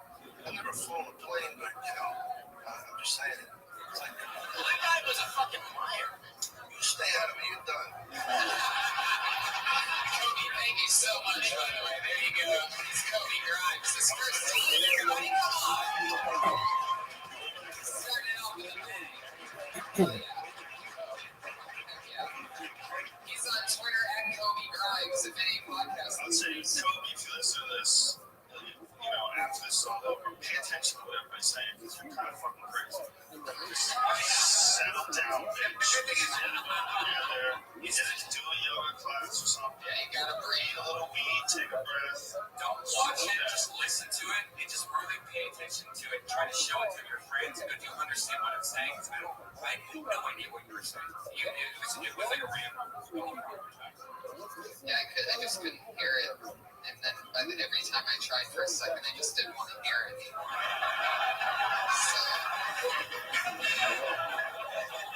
So, It's hard, man. He's the first guy out. It's a very difficult pursuit.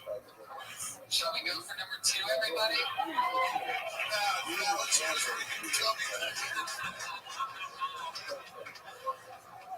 Your second comedian tonight. Oh, I know this guy. He's a funny guy. He gets on pretty often lately. And a funny guy named Tyler Mesnard. Everybody, here he is.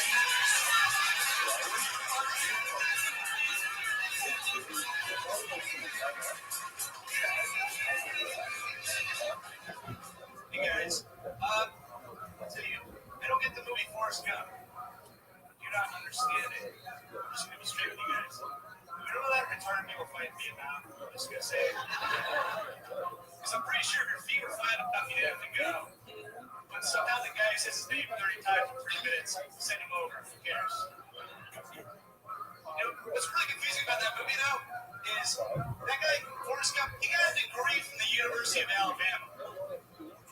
He graduated, and yet he didn't understand that touchdown meant stop running. How's it going, Rabbi?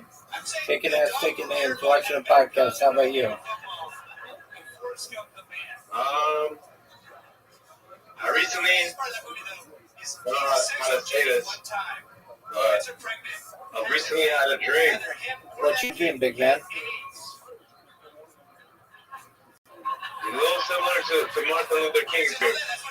A little similar, but a lot different. Okay. I don't know how to say it yet. I'm gonna put it in my own words. I'm gonna write it down. Then I'll give a speech. Sounds like a plan, big man. It sounds good. How's it going for you, Rabbi? Living the dream, dog. Hey, are you Jewish, Rabbi? 100%. Say that again? 100%. 100%. Me too. You know that? I'm Jewish also? Very well. So cool. Where do you attend shul? Say that again? Where do you attend shul? So my grandma is Jewish, right? I'm not full Jewish, but my grandma is Jewish, and she passed down her all the information, to my father. My father passed down all the information to me. Okay. I've been keeping it silent because I don't know the true word of God. I still need to learn. Yeah, no, I understand. That doesn't make you Jewish, at least from an Orthodox perspective, though. It has to come from your mom. Oh, really? It has to come from the mother? Yes, sir. Not the father? That's correct. So am I still a Gentile? Yes. Thank you. Thank you for giving me the correct information. Absolutely. But you can always convert to Orthodox Judaism, and there are some sects of Judaism that may accept you just based on your Jewish lineage. So it may be important for you to investigate those. Some of them are known as Reconstructionist Judaism. The Reform movement might accept you. The Humanist Judaism might accept you. So if anything, contact your, I would advise contacting a local Orthodox rabbi and asking them what. Local Orthodox rabbi, okay. Yeah, absolutely. And gender. Thank you so much, Rabbi. Absolutely, my man. You're always welcome. Okay. Keep me updated. And I've been going through a spiritual journey, to be honest. Okay, how'd you find out about me? I met you when I was in Aiden and Rothschild Discord Oh, okay, great. back in the day. Yes, sir. So I had a vivid memory of you. Absolutely. I streamed my life in there for like 16 months straight. Really? Word, dog. How was it? I spent my life for like a year in Aiden and Rothschild Discord. Yeah. A year, 12 months. So you have a few more months than me, sir. Hey, no worries. Yeah, it used to be really poppin'. It used to be really popular, but then they changed the settings on it, especially to be able to stream, and it lost like 90% of its active user base. Wait, is that why? That's 100% why. They took off the ability to stream? Yeah, that's 100% why. So they forced everybody to go into the chats, which are cool, but then when people want to go into the VC like they used to do, they were unable to, and then that caused issues because nobody wants to be. So, is there a way to reform that server by any chance? I mean, you'd have to contact Aiden's team, and Aiden's team. Okay. yeah, Okay. I mean, I have their contact if you're like super interested to do it. It's just I would love to do that. I would love to speak up for the people.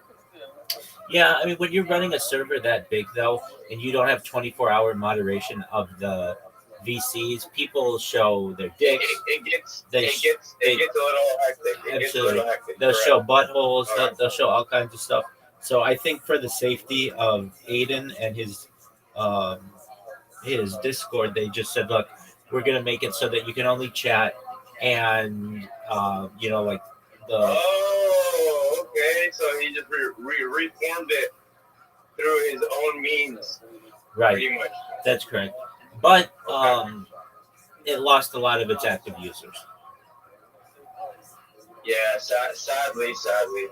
Yeah, but whenever there's a UFC or a big boxing match, I think they generally allow just about anyone to go in there and stream, and that's when it gets popping. So a lot of times on Saturday nights, they'll have like a UFC or a big boxing match, and then everybody hops in and watches the events. Hey, Rabbi, can I ask you a question, Rabbi? Ask me whatever you'd like, my man.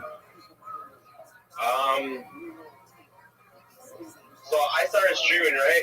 Okay, great, I man. started on Twitch, but I feel like my voice isn't really heard on Twitch. 100%. Should I change platforms? No. Should I change platforms? No, you should multi-stream. So you should simultaneously stream on YouTube, Twitch, Rumble, and Kick all at the same time. There's a free way to do it. Twitch? Well, Okay, can you maybe send me a link or something like that? Sir? I'm just gonna tell it to you. It's known as You'll tell it to me. Thank you. absolutely. It's Rumble Studio. So you just type in Rumble Studio, and Rumble Studio has everything that you need. You just connect your YouTube, you connect your Kick, you connect your Twitch, and then you go live on Rumble, and it goes live on all the other places. And it has a unified chat, so that if somebody types to you on Twitch, or types to you on Kick, or types to you on Rumble, or types to you on YouTube, Really, that's so cool. Exactly. That's so cool. Exactly. Thank you so much. 100%. Also, I appreciate the help, Rabbi. I appreciate it. 100%. So this will increase your engagement about 4 times, which is really great. And you can do it even more. There are other platforms as well that can connect to it, including things like BitChute and X and Locals and quite a few others. So what you want to do is, and it's all free. There are paid versions as well where you can do some other stuff too. But unless you want to pay money, like I want to keep it free. So just go to Rumble Studio, create an account, Rumble Studio. Yep. Make an account.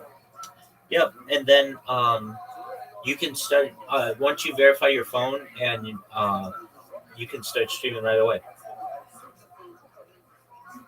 Wow, you were a great help. I've asked other people, but like they tend to turn me down all because, well, first I start speaking about my faith, right? I say I'm Jewish, and people when they hear that, it they tend to block out their ears. Okay, well, I'm open to people of all backgrounds. So, from a streaming perspective, just create a Rumble account. It's rumble.com. And then in the upper right corner, upper right corner, it'll say sign up. You sign up, you create an account. And then also in the upper right corner, under where you can either upload or go live, there's a section that says studio. You can also just go to studio.rumble.com and log in directly there. Now you're speaking my language, sir. You're speaking my language. Thank you so much. You're welcome. They also have an app. Wow. They also have an iOS app and an Android app if you're doing on the. Can I ask you a question, sir? Is this free to the public during like the hours that schools are closed? Or you have to get permission? You have to get permission to block that. Okay. Yeah, they don't.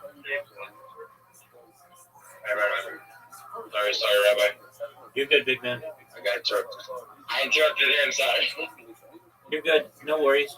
So, whenever you have time, you can either download the Rumble app on Android or iOS. Okay, I'll download it right now so that I don't forget, you know? Yeah, absolutely. And then it allows for free multi-streaming. And it saves your video on Rumble. And then it's saved on YouTube indefinitely. And then it saves on Kick for 30 days. And it saves on Twitch 14 days, I believe. Wow, really? Yes, sir. Hey, so, does your computer have to be quick? Like, does it have to be? I'll walk all the way down, sir. Sorry, I was just talking to the security guard. You're good. I Don't didn't worry. want to trespass You're good. somewhere where I'm not allowed to be. All right, we'll make sure you follow the law. In answer to your question, do you need a really fast computer? No, you can do it all from a phone. Really? I can do it from a phone. Okay, sweet. You could be live streaming this right now if you wanted. Like what I'm doing, walking right now? 100%. That's good content. Yep. Because I am a streamer that like I want to get not just my voice out there, right? I want to get others too, so that we the people can come together as one. But there's going to be complications with religion, complications with just morality. The morality of humans is it's complicated. It's complicated. Yeah, if you're looking to connect with the most amount of people, there are three things that you generally want to refrain from. Those are religion, politics, and sexual orientation. If you avoid those topics, then basically you're going to maximize the amount of people who watch you.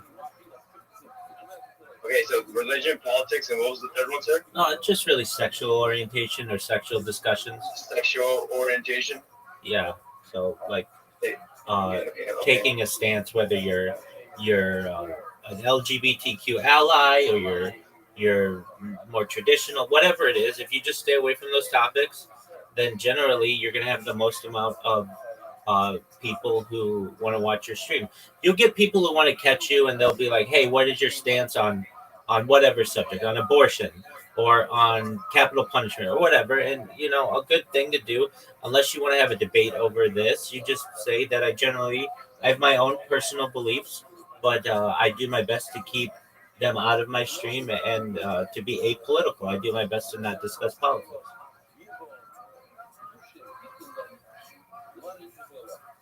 Yeah, I try my best to keep them out of my stream. Yeah, you just. Thank you so much. You don't even know how much you're helping me. Absolutely. You just basically say, I do my best to stay out of politics. I've got my own personal beliefs like we do. Because if not, what ends up happening is, let's say, let's just say you like the color blue.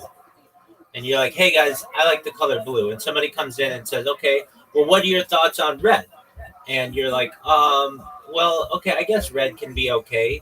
And then a lot of people will be like, well, I like red and blue. And you'll be like, okay, well, you like red and blue. Then somebody's be like, well, what do you think of purple?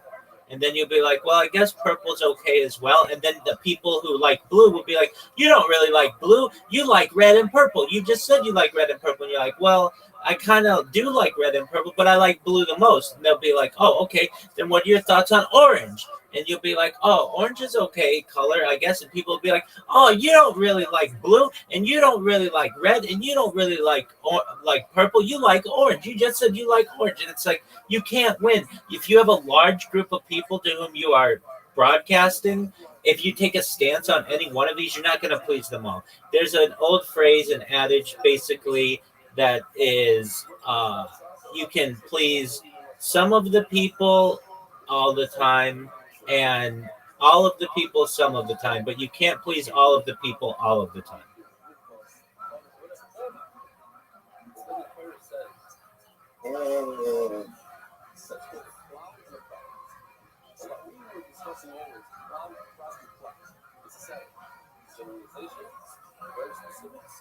I hope that makes sense to you. Yeah.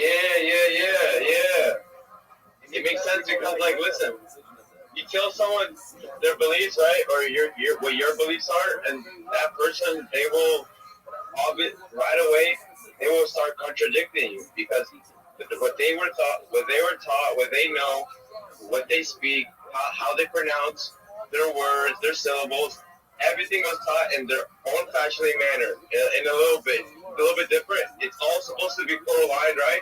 But everyone did this, started doing that. Yeah, it's very interesting. It is. So a good philosophy to say and use is, you say, I like to talk about things on my stream that unite people, not that which divides. There's so much on the internet that you can use to divide each other. If that's what you're into, divisive discussions, that's great. Go to those. That's not what I do. I do my best to unite people. I want people to respect each other. I want people to treat others with kindness and love. That's what my stream's about. I'm about spreading positivity. I don't want to create a platform where people argue all the time and debate. That doesn't always get us anywhere. Not saying that it can't be important, but there's a time and a place for everything, and right now is not the time and the place for it. Right now is the time and the place for us to talk about love and unity and music and art and creativity and whatever else it is that interests you.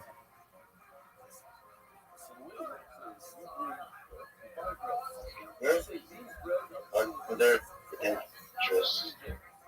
Okay. Hey, Rabbi. Okay. Thank you so much. Absolutely. And I'm live streaming. Right now myself. Nice. I'm live streaming right now myself. So if you want to go back to these conversations, what you should do is just go to any one of my live streams. In the upper left corner of this Discord, you're going to see a red circle that says 24/7 live YouTube streams. Do you see that?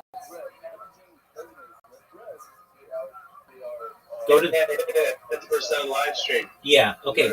Click that, and then click the link in there, and you're going to see on how many different. 24/11 YouTube stream. Yeah. Okay, so go to that 24/7 live YouTube stream link. Open it up. It's going to take you to YouTube, and you're going to see all my different streams. I have like 25 simultaneous streams going right now. I've been live streaming my life 24/7, 365 for more than 4 years. Really? I have more data archived on the internet than any person ever. I'm the biggest content creator in global history. Right. So if you want to go back to any of these discussions, you can just go back to whatever link is there, and then you don't even have to take notes.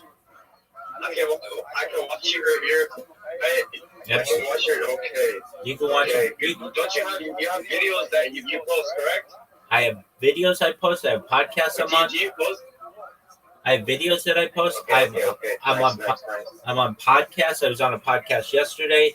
I was on 2 podcasts last week. I'm on another podcast next week. So like I do a lot. I create memes.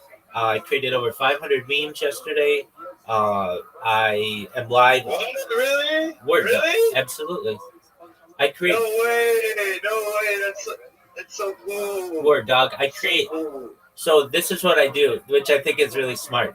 I take pictures of like old school, really pretty ladies like Marilyn Monroe and Audrey Hepburn, like old style 10s.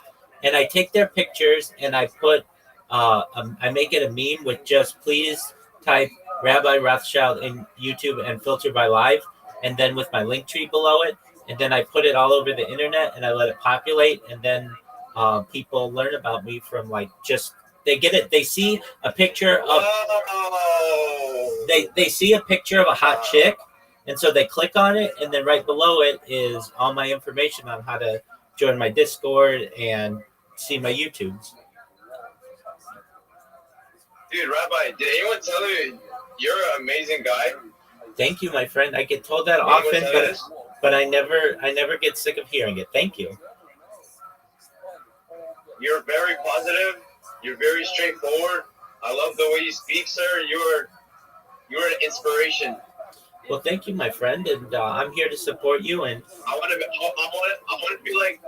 be like you in the future, sir. Just like you. absolutely, well, we'll help you to do that. So the first thing that you want to do Thank you is so much. Thank you so much. 100%. I'll help you. Mhm. The first thing that you want to do is when you have time, get your well, frankly, I think this is really important. You want to get your logo and your brand together. So what's your brand? Like, what do you do?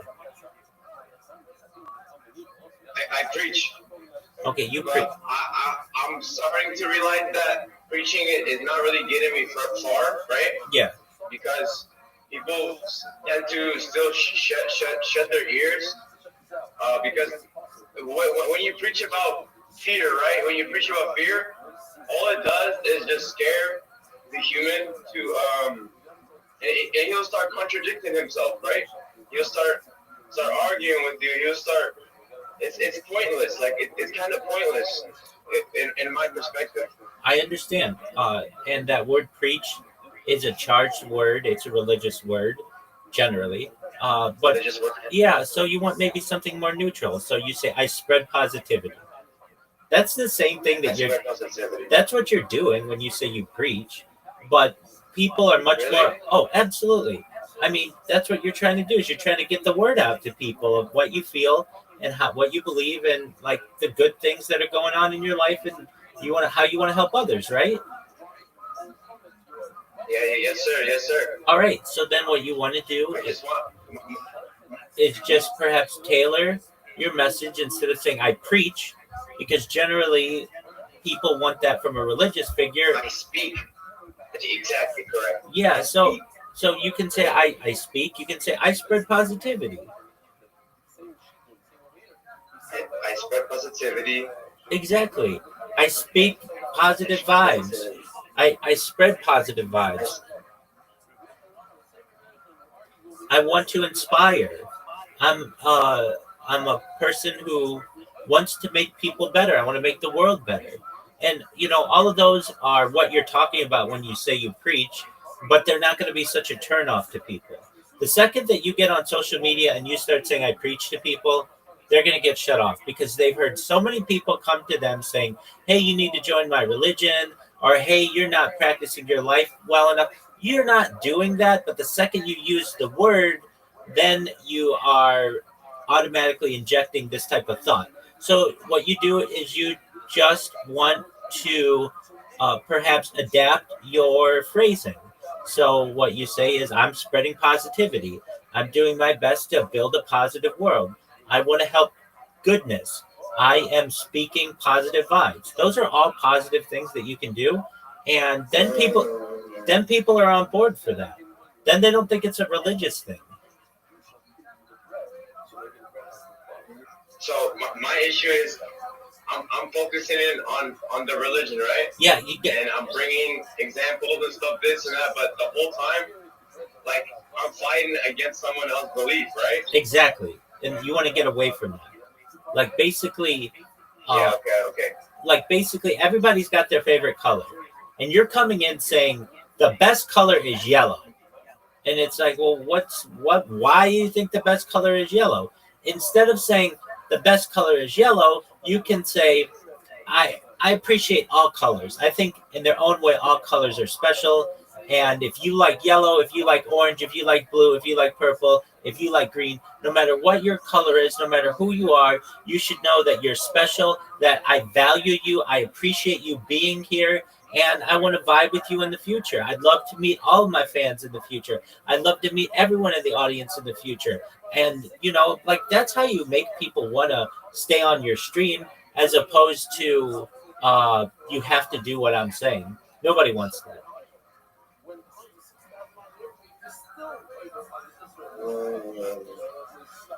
And so you, they appreciate they appreciate when you're taking their side at a certain point.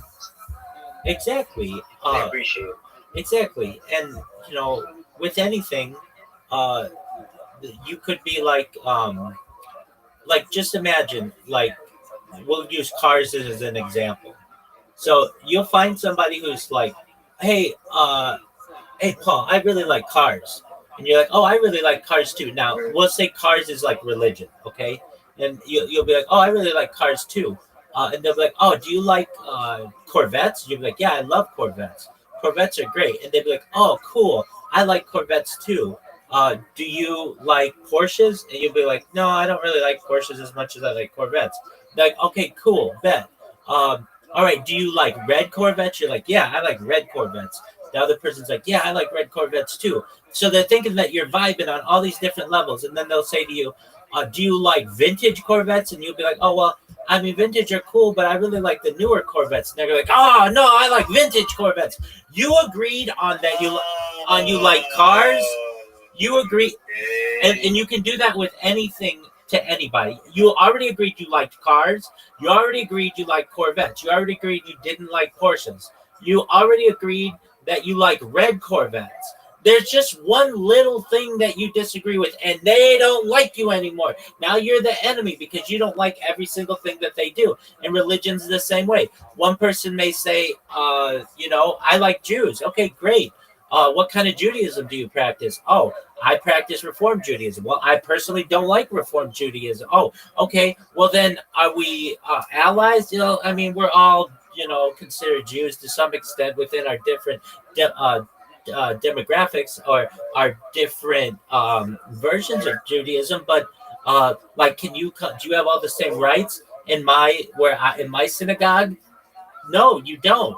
And so somebody's like, well, I don't like that. Okay, even Orthodox people. One person may say, oh, I'm a Hasidic Jew.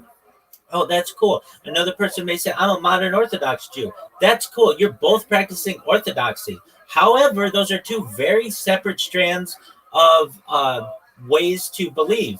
And many times the Hasidic world does not mesh well with the modern Orthodox world. And then even within Hasidism, one person can be a Breslov Hasidic dynasty person. Another person can be a Chabad Hasidic dynasty person. And they don't always mesh because they have different leadership. Like, you can always break it down. So you want to do your best to avoid these things that divide us, no matter what it is, whether it's cars, whether it's religion, whether it's politics, and focus on the things that are positive. And so whatever it is, in a case like the car thing, you can say, I have an appreciation for older Corvettes. I personally like newer Corvettes, but I think it's really cool that we both like Corvettes. And I think that all people who like cars are cool because it shows they have an interest in something. Anybody else in the audience, maybe you don't like Corvettes, maybe you do like Porsches. Anybody want to talk about that? Tell their experiences of being a car lover, and you'll find, wow, the people who love the Porsches for the same reason that I love Corvettes, and we have a lot in common. And maybe we don't necessarily jive because I like newer Corvettes and my friend likes older Corvettes, and this other person in my chat likes Porsches. However, I understand now why they like Porsches. I understand. It's the same thing that I love about Corvettes. And I should be like myself, right? I should be myself when I'm speaking and I'm talking. Who else could you be? Well, I tend to refrain. Like, sometimes I get so deep into the religion, right? Like, I'm going at a topic, and there's times that even I tend to contradict myself. Absolutely. Okay, so let me ask you this. What religious background do you have from a teaching perspective? Have you made smicha, which is rabbinical ordination? Or have you been to religious school? Jesus teaching. Okay. I grew up listening to his teachings. Okay, so right away, if somebody's like, hey, you're preaching, but you say you're Jewish, but yet you're having like the idea of the Nazarene, those are contradicting philosophies. And If you don't see that, your audience will. So basically what I'm saying, Contradicting philosophy. oh, absolutely. I mean, we within Judaism don't recognize the Nazarene to be God. We also don't recognize that person to be the Messiah. Contradicting Theologies, basically. narrative. Yeah, it's really theologies, but narratives works as well. Theology. Exactly. So you're I'm gonna look into that. Absolutely. So basically, if somebody's watching your stream, they can already see that you don't know what you're talking about. You don't have the education or the knowledge or the experience to be able to talk on these issues. So they're going to move on to the next person.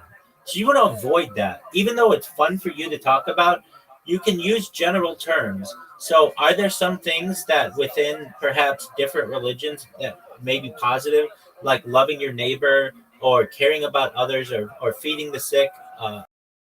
And taking care of the poor, are those all good things? Yeah, absolutely. Just don't frame it from a religious standpoint. Mm-hmm. Now that doesn't mean that that someday you can't become educated and you can't build up your knowledge base and be able to talk on things from a religious perspective. I don't want to pop your bubble there, but you don't currently have the knowledge base to be able to speak on these things, and it's even more dangerous. You're right. It's even more dangerous because you don't know what you don't know. Like, it would be one thing if you had, you had more experience, perhaps, in teaching on religious topics, and you knew that at some point you may have to say, you know what, I'm gonna have to look that up, so that you don't contradict yourself. Religion many times though is full of contradictions, and so don't feel badly if you ever contradict yourself, because that's something that can happen. Here's a paradox. Is God all powerful? I mean, they say he is. There you go. Perfect answer. Okay, so if God's all powerful, can God create a rock so large that not even God can lift it? Right. It's a paradox. It can't be both. So if God's all powerful, then God can create any rock of any size. He can do whatever he wants. God can do whatever they want. Okay, can they make one so big that not even they could lift it? It's paradoxical. Oh, so you're mixing it. You're mixing in your kind of your religion, your belief with like evidence. With not just evidence, but like kind of like the theory of like you bring it into your own perspective at first, and then you see the other perspectives of others, and you try to not contradict yourself, because once you start contradicting yourself, right, like people will start saying this, saying that, like when you want to speak. So pretty much what you're trying to tell me is when you got to speak, for the people, not against the people. Well, in this particular case, I'm giving. But not to the very point where it becomes a protest. Not to that point. I'm not necessarily saying that. I'm saying on this particular point, there are some paradoxical parts of religion where you will end up contradicting yourself, because someone may say, Okay. "Hey, Paul." What is the paradox? What does that mean, sir? That's a great question. A paradox is something that is logically inconsistent. So Logically inconsistent. exactly. So we're gonna get the exact definition right now.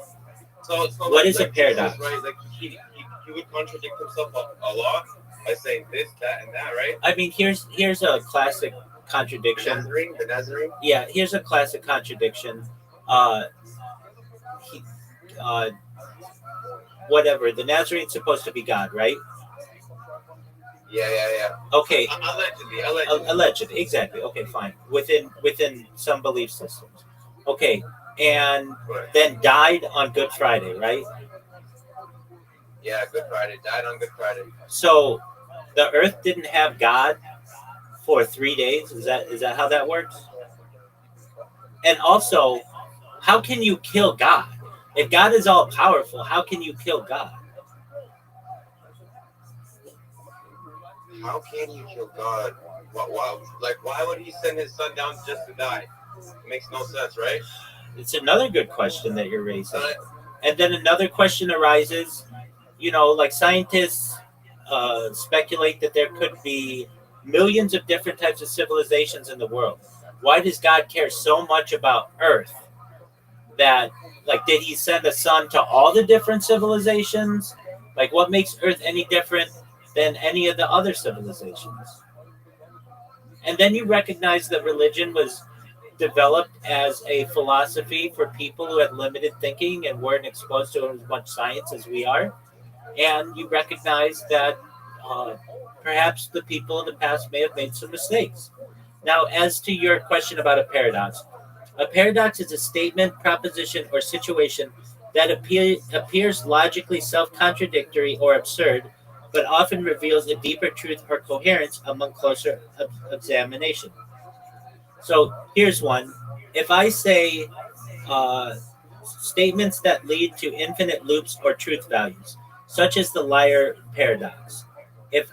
If someone's a liar and they say this statement is false, can you believe them? It's paradoxical. Like, you shouldn't believe them because they're a liar, but they're saying that this statement is false. Or that right there, they don't have to be a liar. If I just say this statement is false, it causes contradiction somewhat. Here's one. Because contradiction. Exactly. So there are many of them, but without you know harping on this issue anymore necessarily, you've just got to understand that the people on the internet may not be Jewish, may not be Christian, may not be Muslim, may not be anything. Most people are generally becoming more and more secular.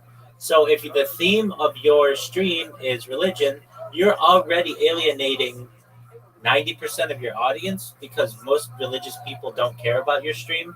The people who care about religion are going to be in synagogue, they're going to be in church, they're going to be in a mosque. They're not going to be on Twitch, if that makes sense. Generally. So what you do is you take the learning that you've learned, and I'm not saying the things in the past that you've learned aren't important. I'm not saying that at all. I'm saying that you take that knowledge and you make it more digestible for a larger audience. So like, what's something you like to talk about? Aside from, you keep saying religion, and I understand that, but what about religion? I like to talk about the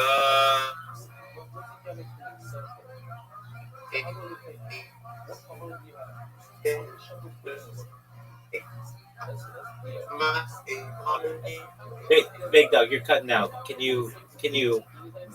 You're cutting out. You're cutting out. I can't hear you. Okay. I mean, I like to talk about perspective that I see through my eyes, right? Okay. And when I talk, now I realize, like, I can't be just looking and talking in my perspective because understand, because I have my own mind and my own, but there will be people who will relate. They will relate because they have their own traumas, their own way of thinking, their own.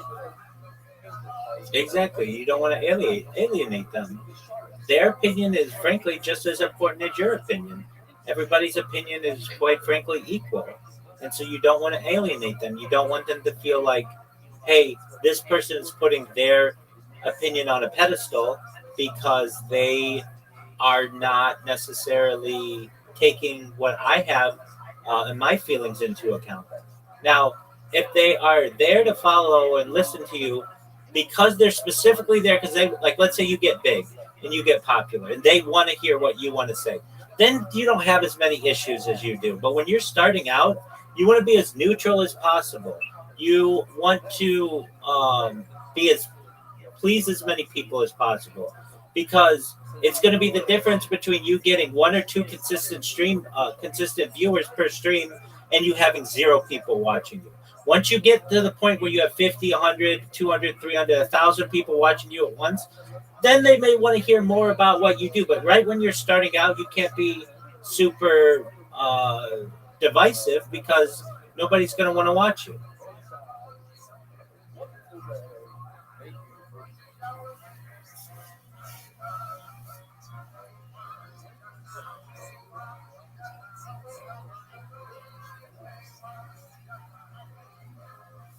All right. Well, you cut out, so I don't know if you're still there. I'm gonna go back to my podcast. Feel free to listen a little bit.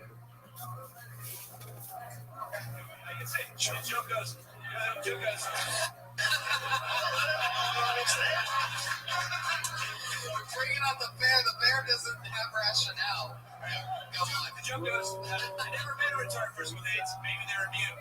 Maybe that's what that extra chromosome does. It fights AIDS, guys.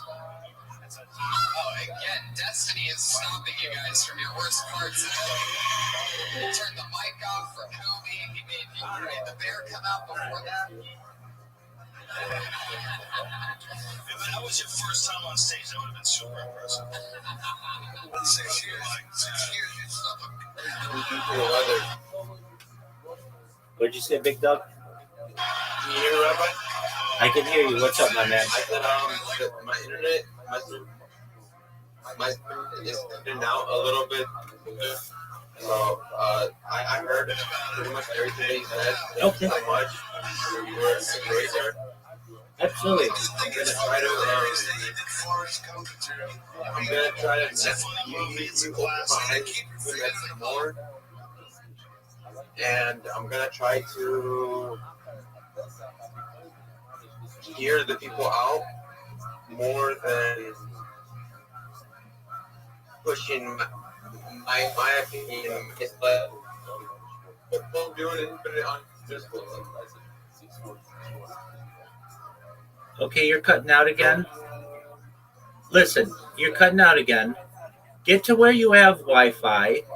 Get to where you can get to a computer or whatever, and then come back in here and we'll talk.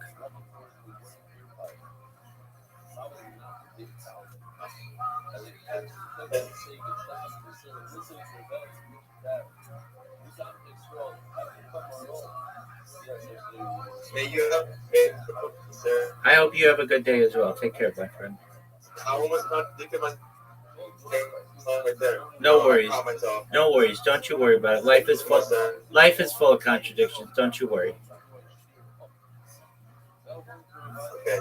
Thank you. Take care, my friend. We'll see you soon, God willing. Shout out to that guy. Shout out to Paul. You just straight up tell people they're not Jewish like that? Absolutely. Why? Because they ain't, baby. But they could be. What about the other movements? No, that's nice. There's no way in heaven. Some replicants gonna get it. Like that motherfucker in the Olympics. So what's happening today?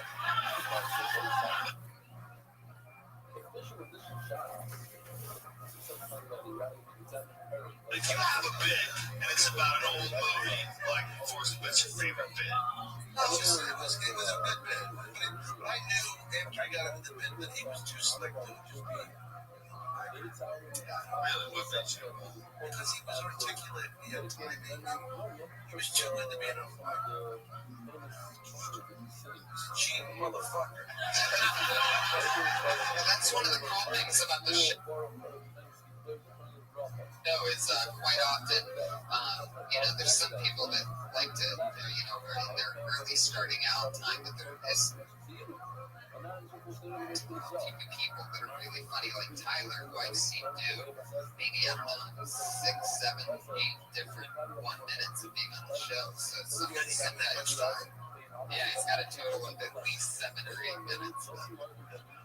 After the 7th minute, I start tapering off. Sometimes people come on just to work something out and hang out with us. No, I know. Too late. No, I love it.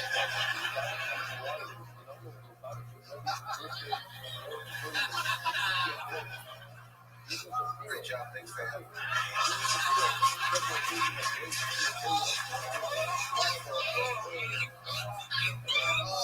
Good stuff.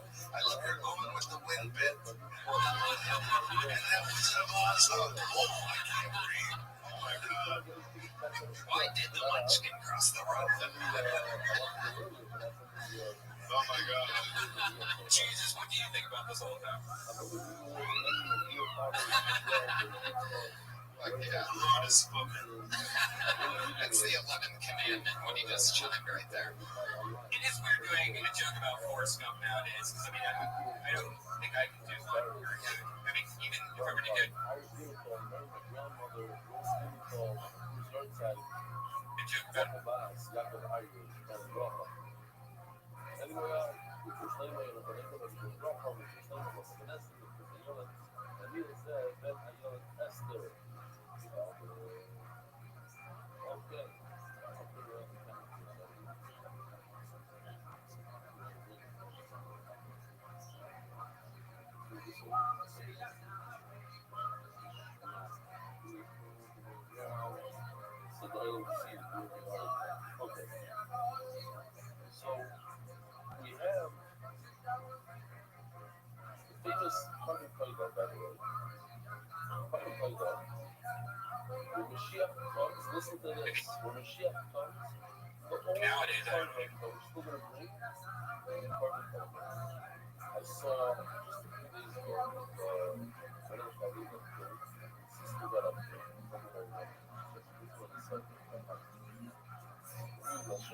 I'm not gonna do a Transformers joke because in 3 months that joke's gonna be the famous joke ever.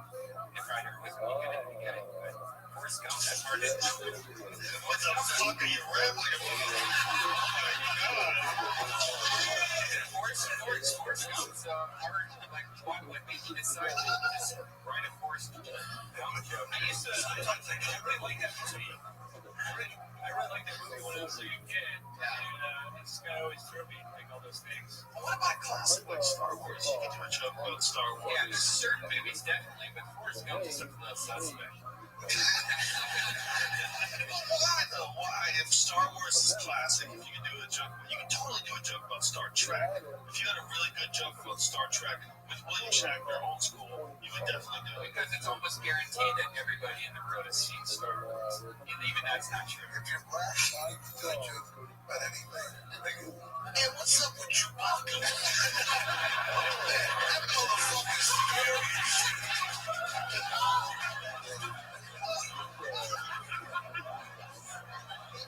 Princess Leia, yeah, I'll lay the bitch.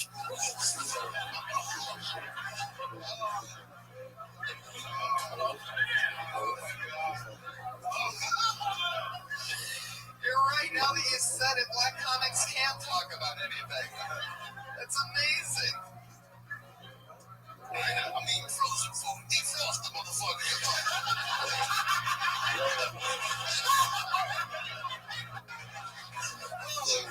Oh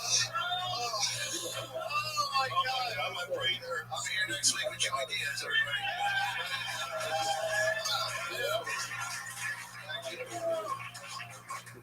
Oh my God. Holy shit. All right. Tyler, you're still here. Hey. Good job, dude. Yeah. No, seriously, I really, really do like the bit. And, you know, fucking, if you can figure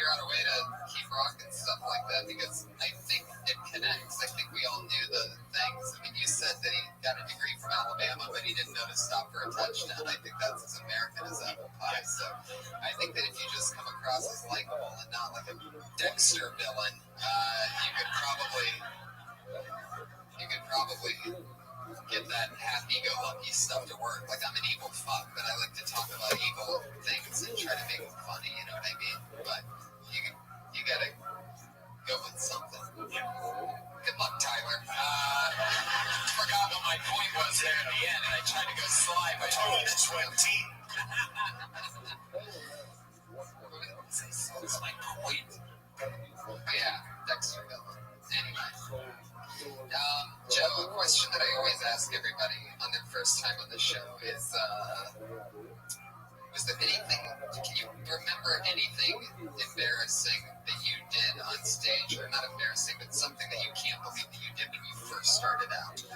One time I was doing okay. It was like in the early days, I was like real shaky, like cold, just coming out of the vagina. I could have a terrible set at any given moment. And I would be doing good, and then something would go wrong, and I just corrected it. And I was on stage, and I was doing okay, like things were going my way. And I knocked over my drink, but I tried to ignore it.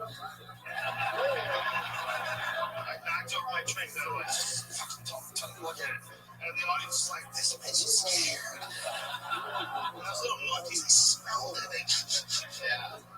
This was in Boston, which is just a notoriously hard-ass town. It's cold as fuck there in the winter. People don't tolerate bullshit. And so I found that there's a lot of places where you can sort of pull yourself out of a ditch and stand up. There's towns that will let you get away with it. There's certain towns where you just don't.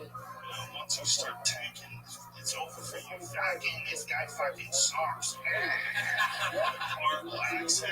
And I'm done. So I went from having a good set, doing well, to in the shitter, all because I knocked over a drink and I just didn't address it. Wow. I just panicked. How much time did you have left? I have no recollection. Was it a while that you just pretended wasn't good? I mean, you know the whole audience saw you not over the drink test. These jokes that normally work just didn't work. I said it the same way, the same pause, and I was scared. I thought that you were knocking over drinks back then. I'm very ape-like in my movements, not that precise. Wow. That's so funny. You know, like, I guess maybe listeners or audience members don't know, but not acknowledging something that happens that everybody can see is such a big deal. Yeah, but that's why people say you should just ignore hecklers. Like, oh, you're crazy. Right? You're crazy, right? Offensive, not just screens. Like that whole agreement that you have with an audience is what the hecklers do is violating the agreement. It's not saying that everybody should have to shut the fuck up and one person should have to, one person gets to talk. But when you do stand up, that's the only way it works. And the only time it can, like, any banter can be possible at all is if the audience is super cool. And it makes for a fun time. And it's not just about the heckler, it's you having a conversation. When somebody yells something out and disrupts, you have to address it. It's unfortunate.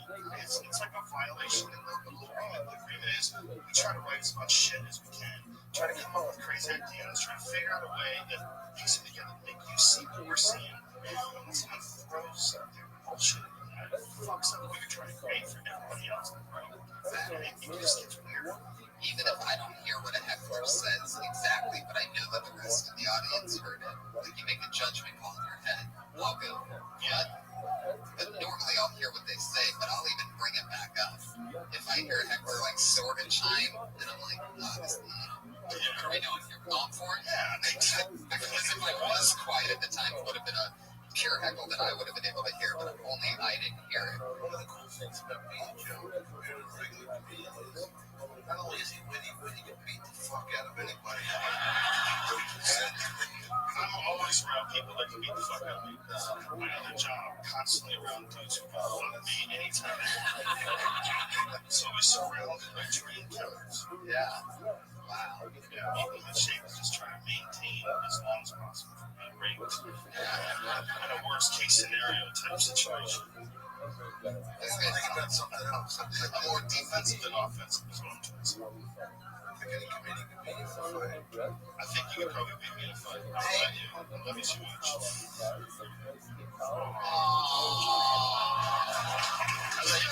Dom, I here.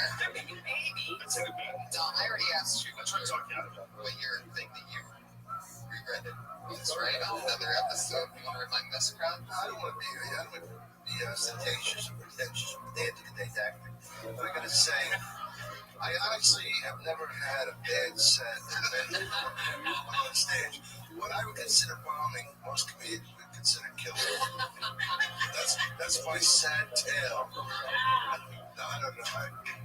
I love it. I had one time with my cousin Johnny in this lot of bit. He was like, I was doing a thing, charity. My mom worked at a hospital, and this guy wasn't laughing, and Johnny wanted to fight him for not laughing. The fuck are you not laughing at? So, but that wasn't a professional gig. Do you think that growing up on the East Coast in that harder environments, wild environment like Philly, grew up in Philly, I grew up in Boston, like there's something about that East Coast comedy, like we're gonna do comedy there. If you can get through that, you come out to the West Coast, I think we're so much more relaxed. I mean, their heckles are softer. You were talking about Boston. I thought of Nick's comedian. Yeah. And I begged Jonathan Katz one time to come up on a third show Friday night when it's all fucking these tough Irish kids and Italians. Like, all the gangsters and police made love at that place. It was like, and John Katz, he's not on the third show. They booed the back of his bald head. He didn't even get on the stage. Boo, you fucking bald-headed faggot. He hadn't even been up yet. And so what he did was, they're fucking screaming at him. He turns to the mic and goes, precisely, and walks off the stage. I had one comedian tell me about the craziest time he got heckled. And then we'll move on because I told another name, but this great comic, or a good comic buddy who's a great writer, he once told me this story about how he had this big showcase. He was so proud he got up on stage, and he didn't get heckled from any loud person in the back or anything like that. It was a guy in the front row just whispering, "You suck." And he knew that only he could hear it, and he stood his stand up.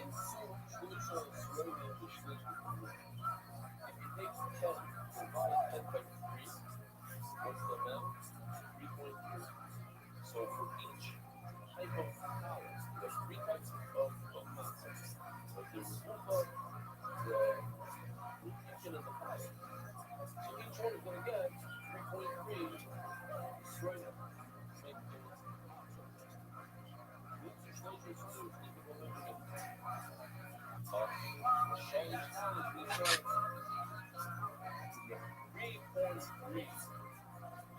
I mean, the guy's literally in the front row. Every time he would breathe it, because you just have to inhale as a comedian. He would just hear, "You're terrible," and he would just change it up and do all these different things. And he's like, it was a 7-minute showcase set for something big, say the Tonight Show or whatever. And he goes, I'm doing it every time, and I'm 2 minutes in, and I'm ignoring them, and I'm 3 minutes in, and I'm ignoring them, and I know nobody else can hear it, and I'm having a good set, but I'm having such a good set that 5 minutes in, I take a breath in, and he goes, "No, seriously, you're the worst." And that's when I go, "You son of a bitch, why are you whispering to me?" And the rest of the crowd's like, "Who the fuck are you talking to?" And all of a sudden he's getting heckled by everybody. I had a kid didn't get the thing because he acknowledged the whisper. It's if everybody else hears it that it's a real fucking thing. But it's psychological warfare. The guy in the front, "You're never gonna get it." I had a guy clutching his chest. I did a gig. These women, they had the stars, the saris, I don't know if they're Pakistani or Indian. But I said to the guy, "Okay, sure, you can do my act." It's just me, didn't they? I'll change it, I'll make it cleaner. And the guy, I had women crying, like not laughing, crying.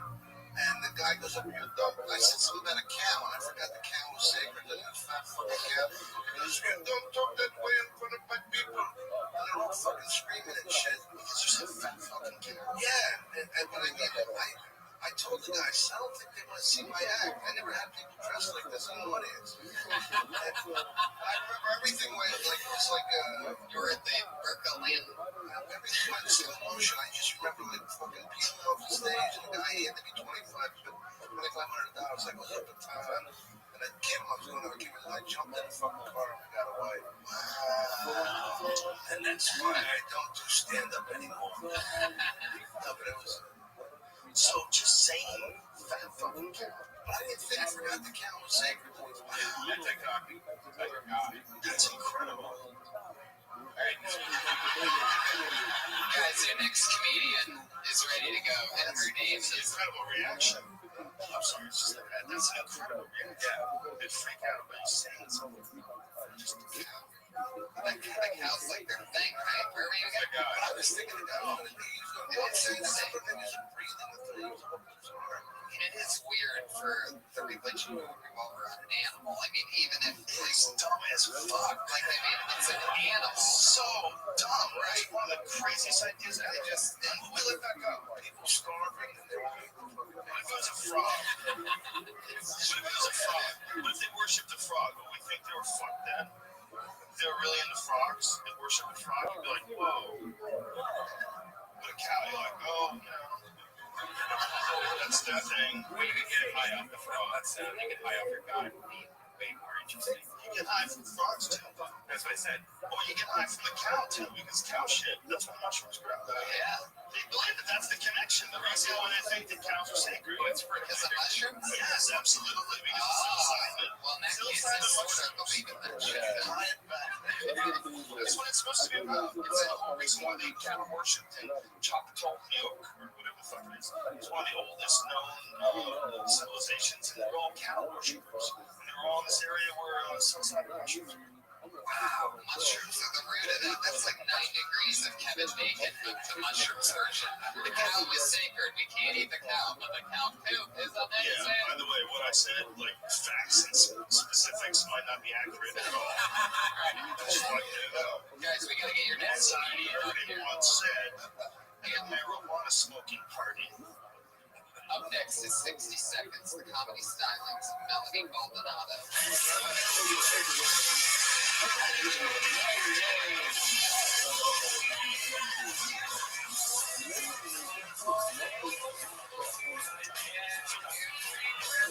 Melanie Baldonado is here, everybody.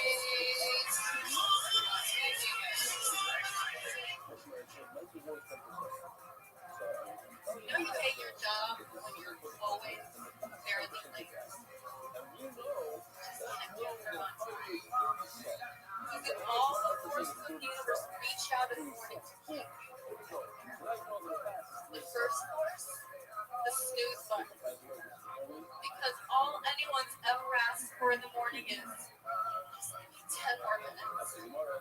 That bitch gave you 9. That's why you make up the difference in it twice. It's awful. I used to work in retail.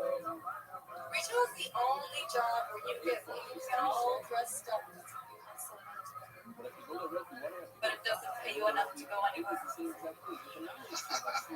There was a brush fire 2 miles from my job at one point. And I was really worried. I was on one hand, I really wanted to use this job. And on the other hand, I always wanted to be the one who worked on this.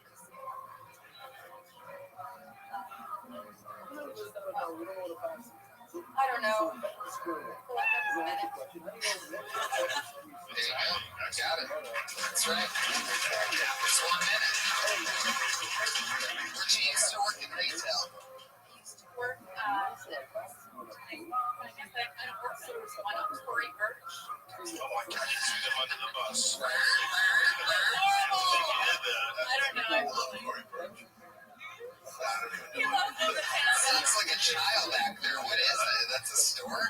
It's a store. What's it called again? Tory Birch. Doesn't that sound like a child actor for some reason? Or someone that went terribly wrong. So what's that person's story that came up with the store? What are they selling there? She sells overpriced handbags, shoes, tunics. I mean, they're like nice things, but at the same time, what really gives them How you living, pimp? We'll buy that stuff. What do those people like? Listen to a podcast. How about you? Some of them are really nice and I like them, but then a lot of What'd you them say? are like and they like drop them Okay, like well, trash, but they also demand I'm all the entertainment you need, big man. It's your least favorite kind of foreigner. I feel like I just saw a cat step in front of a mouse and go, no, it's okay. I'll tell you, but it's just my encounter, okay, and it's not the whole entire race. Okay? Filipinos from Manila. Wait a second. That's the greatest disclaimer I've ever heard. Wait, can you repeat that again? Did you just say you're speaking for everybody when you say blank? No, I'm just thinking No, I love it. specifically, in my experience, Filipinos from Manila. You alienating an entire gigantic city in the South Pacific? Crazy shit I've ever heard. What kind of a database are you drawing from? I mean, I would think you need to meet a lot of fucking Filipinos before you make such a snap judgment. I would say like millions of them. Like there's a lot of them. You gotta be fucking sure. What's their downfall? What is it about the exact city of Manila, right? Can't just be saying that. One, we would always have to ask them where they were from. And they were always like the people who would sit down and start pointing at things and ask you to bring them down. They were just like, can you get me this? Like, what are you talking about? That's a whole shelf of things. What are you talking Aren't they really short? Can't they just not about? She's reliving it with anger. Why do you make me nuts when you talk about it? Sometimes I like to do curveballs like this because I think that there's... If you've got any sort of handicap or if you're blind, but if you don't have any of that, you can go and pick your own stuff and sort of like no sit on the couch and start pointing as if I'm your slave. I think we would have to be there in your shoes to understand what the fuck you're talking about. However, I thought your retail joke was funny. That was funny about you dress out like but you can't afford to go anywhere because they pay shit. That's funny. I like it. It's true. It's kind of fucked, really. Let's think about it. I hate Cambodians.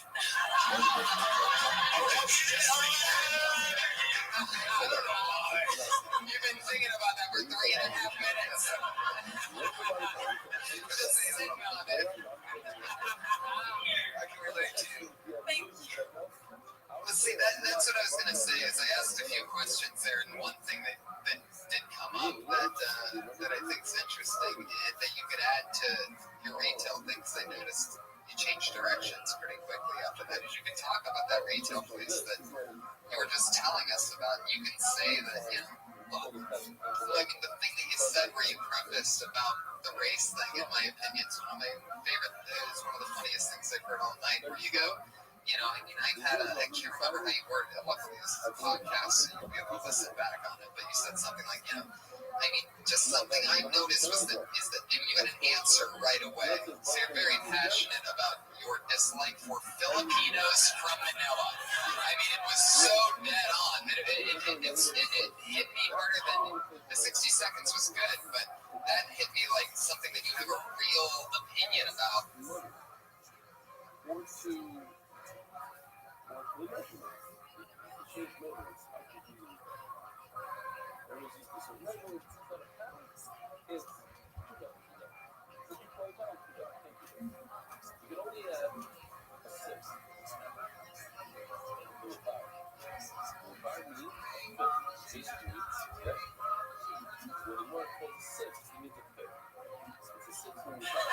That people might be interested in, and it's not like it's a hate speech if you go into funny stuff afterwards, you know? Does that make sense? Am I crazy? No, totally. It makes sense. You should be allowed to say it. Yeah. You have a lot of passion behind it. If I was Filipino, I'd be mad as fuck. Well, what if you're not from Manila? Extremely proud. That's what I'm saying. What if you're a Filipino and not from Manila? You're like, yeah, fuck them. This is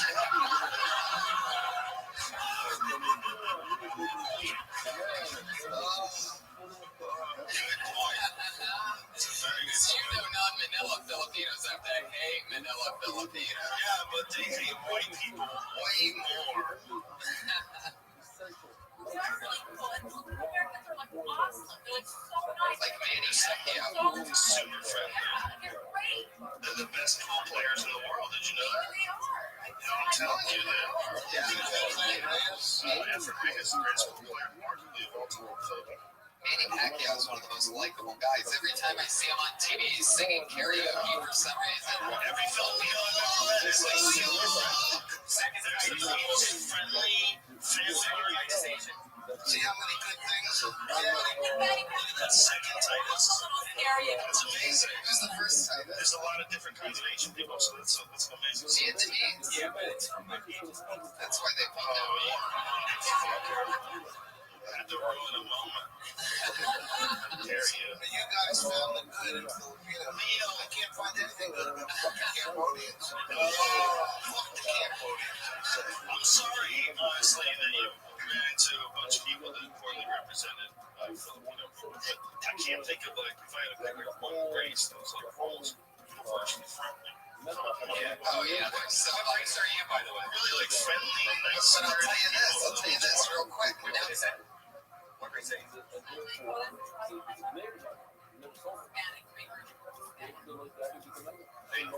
What is exactly Hispanic? Like, okay, because like it gets divided. Okay, my mother's father's Basque, 100%. Her, that's like the okay. I forgot. I don't like them either. I don't like that. They're such assholes. No, So, like, a bunch of different countries. well, there's only a few for me. Spanish and Mexican on the mom's side, and Basque, which is like they all Hispanics want to fight. But that's just a fact. I saw a dude on a t-shirt and he said, I'm not Hispanic, I'm Mexican. I got confused as fuck. I was like, are we micromanaging this shit? True. There's no Latin title, there's Hispanic, and I'm under the umbrella of Hispanic because it's not 100% Latin. Like, I'm not 100% South American. Because my grandfather is Basque, so I have to be Hispanic. For someone who corrects me, and they'll let me know that I'm not Latin. Oh, wow, that's so crazy.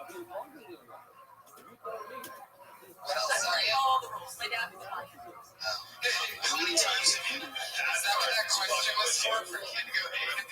That part's fucking with you. Trust me. Italian. Yeah, that part. That's very aggressive. It's Italians, they're crazy people. Yeah. They come from a mad monkey people that live on a rock somewhere. They are. I can't go with an Italian girl. It's my people. I get rid of them. I cut that off at an early age. It was like, one of these things is not one of the other. Yeah, I remember that show. They're too hairy for me. Yeah, they just swing at you and shit. They was Like a swinging. Oh yeah, exactly. Not all of them. I'm generalizing. It's the ones who are willing to fuck me at the time. Yeah. We're all there swinging at me too. And that's that's like Bitches. they are. That's an Italian thing. Savages. Every time I remember, look at them. It's a product of Italian people. Like, don't get me wrong, they make awesome food. Their cars are pretty. Yeah. Really, really smart. A lot of great shit about great artists. A lot of Italians are great people. Just too bad. I can't handle it. Have you ever punched a guy? Really? I was asleep and I was having a bad dream and I swung and I didn't realize that I was swinging in real life and I punched him in the stomach and it was really sad. This is one of the nicest friends I've ever dated and I felt so wrong. Just in the stomach? Just punched If a girl hits you as hard as she can in the stomach, oh, yeah. How hard would that be for a laying position? Are you wide about it? I have no What kind of ferocious ground and pound do you have, sister? It was They're going to sign you up. So you ground and pounded him with like some sort of a rich hand type? I think I actually kind of like came around and down. I doubt you did. I have no idea. How it came. I would tell you, but based on what I know about the human body, that wouldn't be happening. All I know is that I felt my fist hit his stomach, and I woke up and his eyes were like popping out of his head, and his hand, I was like, oh shit. Did she get turned on by the moment? Like, Shit just got crazy. Just a little step up out of nowhere, bitch. Target bullshit. Oh my god, I can't believe I thought I was dreaming of hitting you. That's so crazy. I was in that dream-like state in the morning when you wake up because you have to pee. Just wailed him right in the liver. If he had broken up with me, I would have understood. I looked in his face and You would have understood. Oh my god. totally like this relationship's done. Oh What did my he god. say? Well, he didn't say that much. He was pretty. This guy sounds like a real pushover. He didn't say anything at first. Sounds like a real tool. The first thing he said was he's super nice. This is what he was. I mean, It's like, what kind of douchebag is this guy? Is he Mr. Polite? Just goes around thanking people for nothing? Thank you. Oh, hello, good day. How are you? Please don't punch me in the stomach. I'm trying to get some sleep. Oh shit. I just buried her ex-boyfriend. He's got a point there. He does have a point. I mean, he wasn't a fighter. He was a golfer.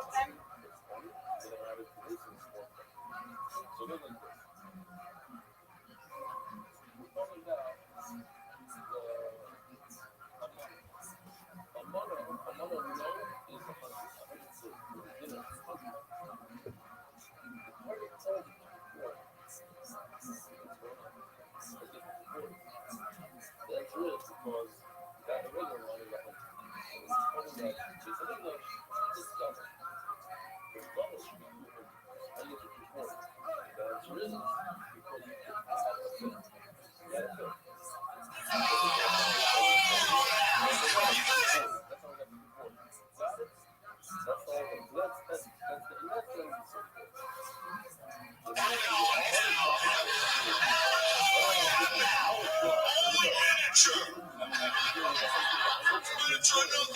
Serious, fuck you!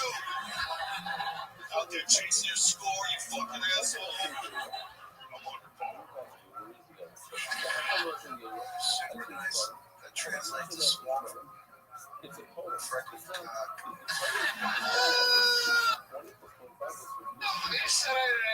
Anybody else hungry?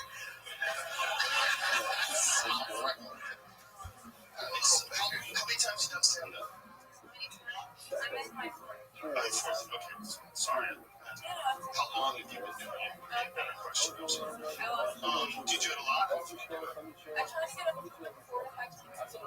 Oh, wow. Is it hard to do? Yeah. If it's not a horror show, then I try to get on a mic somewhere. Did you start it now? Logical, but not the smartest. Look, you can make us laugh. First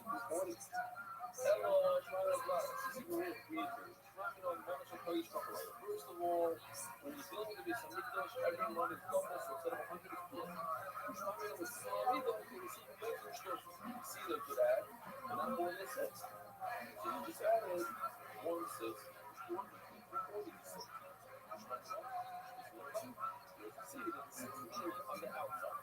So you get your total. Yeah. This is a big 100.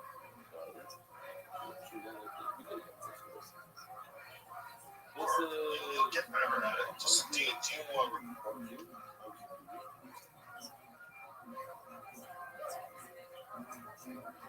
So your 6 is in the 20, 40, 60, 80, 100. Where you go? This is a 6. Now where we started. We started with 100. So if you're going to add 20 to 50, where you go? Because 140, we call it a 6. Yeah? For real, you said it. Okay. I told you just a block. Go, number, go. Seriously, Rabbi was speaking, I'm dying to ask you, the Mishnah, all the time, he says, he says the cookie is 5. Shahei and Sheikh's Barriers. He went from 5 to 6. And Rod and Moisef had really bad. But my exactly what?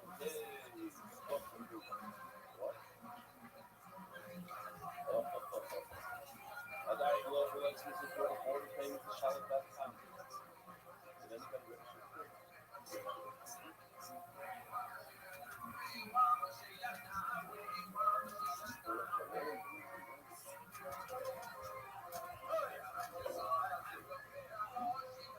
Every sugar and apple. Sad condition with two little units left in that soil. Okay? How many drinks do you have? Everybody's having 40. Let's take 10%. What's 10% of 40? 4 from each type of bread, 3 types of bread. From each type of bread, take 1. You go to if I got apple, 1, not so. 2. So that might be because the reason that apple is a part of 2%, which is your box is 1. You want to make that part. That's why. Leave the part. It can be broken. Let's make it home. We go harder. All the way to every type of bread. How many types of bread? The powers? These are we do for that. So each one has that 10. You can't do 5 minutes and 50 dollars. You can't do 10. Shleeza with Carla Cabero and not take Cuba from the powers and take it from the powers. My partner is going to down my shoulder right here. The one who throws the ball, he gets it. Not that. Nobody. The one that's speaking the blood, he just says no. This whole mission, the ball that you have in there, this big old thing there. Everything that's like, over. Whoa. What do I go? I don't use any of this stuff.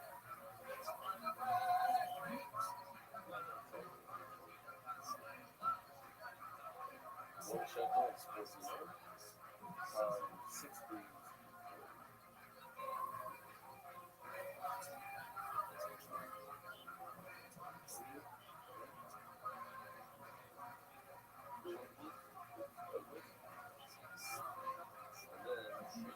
Is this better? This one's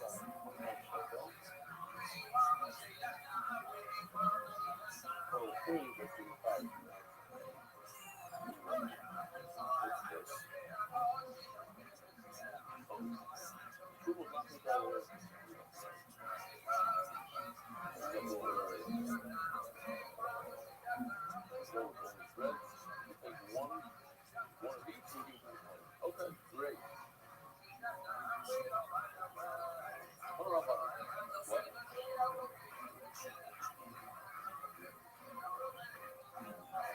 Yeah, true is close to nothing or 2%. So we're gonna get there. Here we go. More is loose. So how about the middle? So how about number 1 is middle means that they both connect. So let's have all the bread in one basket. It can't be separated by boxes. That be one basket. It should be connected. All 40. That part. So little parts, they can't be broken. Because parts, we talk about ourselves. Every time we bread, all 4 have to be connected. So little is part of our career. You have to take one, the true law. You don't like, let's say, I didn't have to. But it really is double from the lot. No, I have to take a lot for the bread. True lunch. It is that time. Here we go. Here we go. Here we go. Never got to go over the first night suit. What's the first night? It's my dog. Talked to a bunch of Shiva guys and they had some nice and all that stuff. So we made lessons. First, that's 100 food. Yeah. 2, that's what food. The fight. What's brutal? Close. There's a better. We take a couple says. You can leave. And the lady.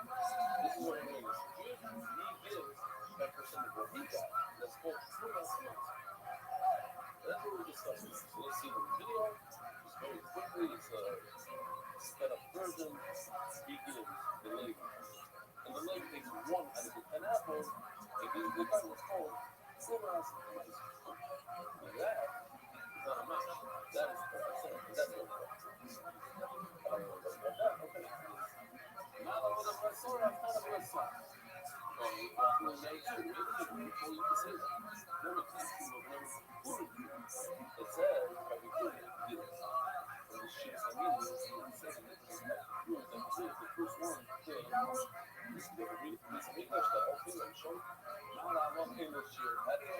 when you go cheer, that's the thing about cheer. I feel that because it's so interesting, no? If somebody were to ask, the same thing somebody asked me once, how much pay would you like to do? I don't know. That's yourself, that's me. You say every day, Ellie, every day. I was looking at you, I have a good amount of money, I have no idea what I'm saying. I say, you're right. Yes. Okay. You know, just like I be cool with you. So I was like, I know we can just manage to have it. Who told me to compare Toyota to the Tuma Spicer, which is not for sale, rather than the so you are just like a common thing that we can sell. It's not the first time we're having it. We've literally done it. Although one day we had a whole list of 8 different sales, no list. We don't even go, what is it more similar to this? What is it more similar? The one that we compared to the other one we compared to Tuma Spicer. There's nothing, you don't have to take more tuna after you eat it. Stop. Before you do have to give tuna some rice. You're not done. You do the first step. This is good to make something good. Hey, then you still have to use tuna and rice. Oh, you got to let it do. That's what we're doing. Tuna, the hell, you want to come down. What do you mean? Tuna? Tuna on the hell, we're not on the hell. Before you have to eat, where do you fight them? All of you. Before, all of you. That was ice here, so the guys would come up there. It was nice getting them the challenge was, well, no, I don't know where you learn from. It's a concept. You need to learn fight up from the spicer, so you can enjoy. But before it would be whatever you feel like. And it should. But it says manual. So the word manual for which means this manual for more sound is power. I'm going to learn fight up from spicer steppers. And what I'm not really appreciate after my son. I don't know how much I really don't never had enough. Nor how much I left left. It says by the 2 brands of Shavuos here, my guardian, the nice cookie that he made. You take the 2 sheep, it's the older one. It's the older version because they would have like really close flour things and that stuff. But anyway, I choose to be with 2 sheep and 2 special bread. Each bread is made out of the soil.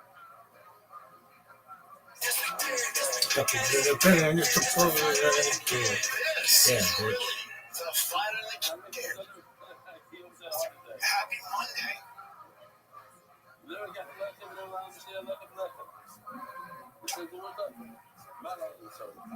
Just like by the 2 brethren, each one is Talk about fight stories. The old fisticuffs. The old fisticuffs when you got wrestling all American.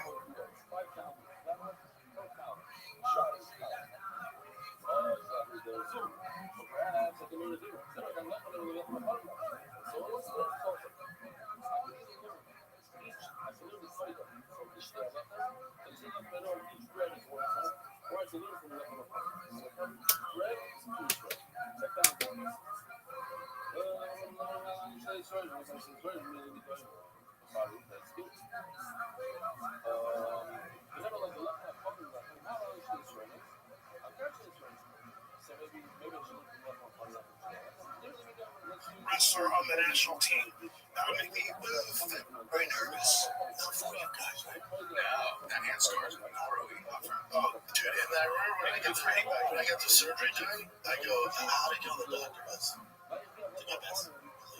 He's like that, so he can tell surgery care. It's like an earthworm. It's like an earthworm on my fucking thumb. Yeah, it does. It's not a small spot. But how's your oh yeah, I'm good. I mean, it goes good. I was cold out. Those water caterpillars when you're poor and you get your apartment. Yeah. Yeah. It looks terrible. How'd you get that? So it was just. I knocked them out. Did you punch him wrong? No, I knocked out this guy, Johnny Curtis. I forget the name of the dude. They took he was a high school wrestler. You got set up. Yeah, got set up, but when I knocked him out, I go finish it. I go like this. Real Jack this. Oh, that hurt. Is it sharp just the way it just went? Yeah, just fine. And you go to the fight. I was a big kid too. What shooting there. So, 2000 Samantha and this. Well, you didn't have a lot of stand-up WEC, like stand-up pure wrestling.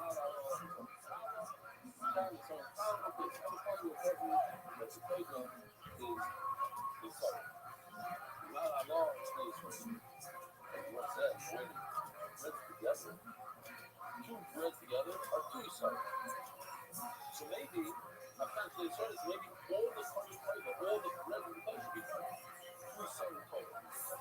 Because the total of the cell is two certain. So the total of all flavors is Turn this up, Jim. Denver, Colorado, big up right in there. Playing together, Trevor Whitman, Christian Allen.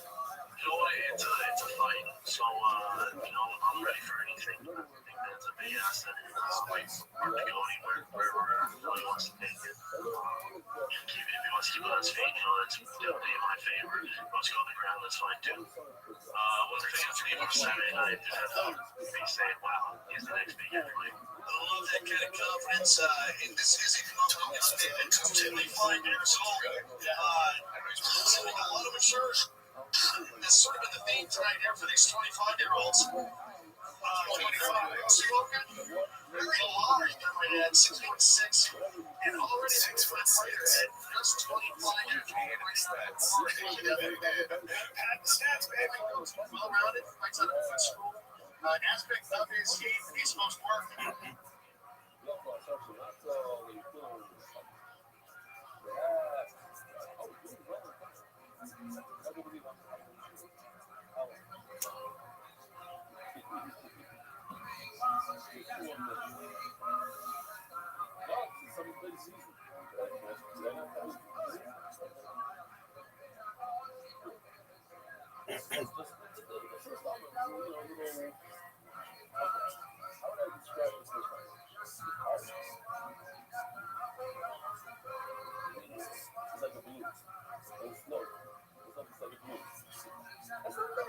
We should break the Gemara. Today, Rabbi said we're going to do some blacks. This is shit. He's got the 30, size. He's got what's going through your head as you're walking up there. Here's what athleticism would be. I was so young. Man, I was ready to fuck shit up. Yeah. No nerves? Oh, yeah, it's nerve. Yeah. He's an amazing amateur, right? First of all, even though I've been training boxing for 6 months and became a Golden Gloves boxing champ, Rothschild has the strength and conditioning coach that UFC welterweight champion George St. Pierre has. Crazy question, dude. It has a sick roster of flash to take on this KO. So good. And Carl such a genius. He's a ninja. I think that right now.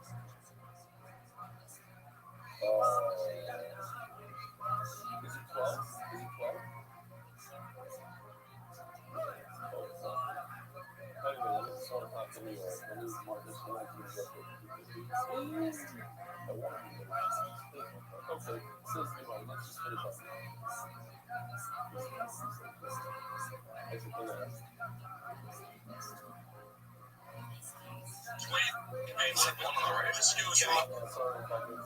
Yeah, this guy is green. No doubt about it, but man, he's got all the tools and the proper handling to go very far. By the way, the long guy in the back up there is Elliot Marshall, who is on this season an Ultimate Fighter.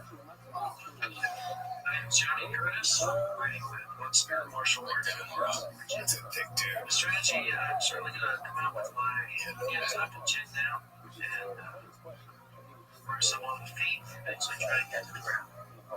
I own a Freedom Tree service, and so it's physical, but 6 days a week. Good advertising. Service. I was trying to fill that problem. 8 years old, I feel in good shape, feel strong, and healthy. He's a 2-time All-American wrestler out of the university we're in right now, George Mason University. Just adored here by everyone. Phenomenal wrestling, phenomenal base, actually pretty good submission.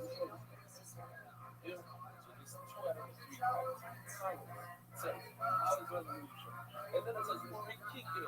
Not just shoot, and then it says, so is Lou Best. Lou Best was. He puts it into the water. So how do you tell me that it's one height when it's just the fruit that's it's further. Yeah. So you're going to have fruits, 3 to 3rd, every. But it's not one thing. There is a big question mark though about his stand-up. Last time he fought a guy that wasn't as good as Rothschild, but able to keep it up. That guy had a much better stand-up. Now that shot was new for the game when they gloves are gloves and tells you he's got the wristbands. Johnny Field, Johnny Hudson, that's that hair. Rosie's in for very serious hair right there. It's running shot. That was like that Hell's Angel guy. John Turner's ball. But as you said, that guy's got some. Big enough to have a shot at the NFL at 6'6". And he was in 6'6", but just huge guy. I'm no professional athlete, but I'm 6'4", about 250 pounds, and he performed me. That's not true. I like the height. It's a big one though, isn't it? He's probably my size. He's every bit of 6'4". You gotta wear boots. Was a look athlete? No. He says there 6'4". 6 feet tall, though he listed himself at 6'2". What's your affiliation? Cheesecake. 6'4". No, he's definitely not 6'4". Shitty graphic on. And I'm pretty sure the owner of this promotion. This was Sponsored by WCN.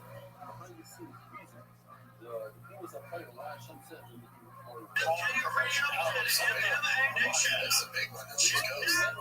Hands up, let him fly.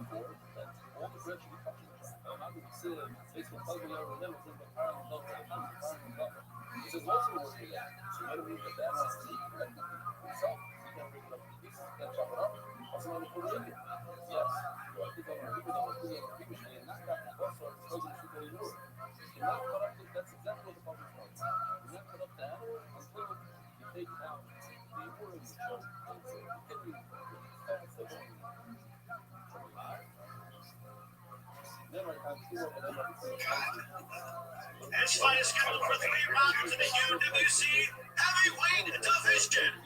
First, introducing fighting out of the blue corner. He is a Brazilian Jiu-Jitsu artist, holding a professional record of 1 win with no losses. He stands 6 feet 4 inches tall, fighting out of Denver, Colorado. Brendan Fucked up.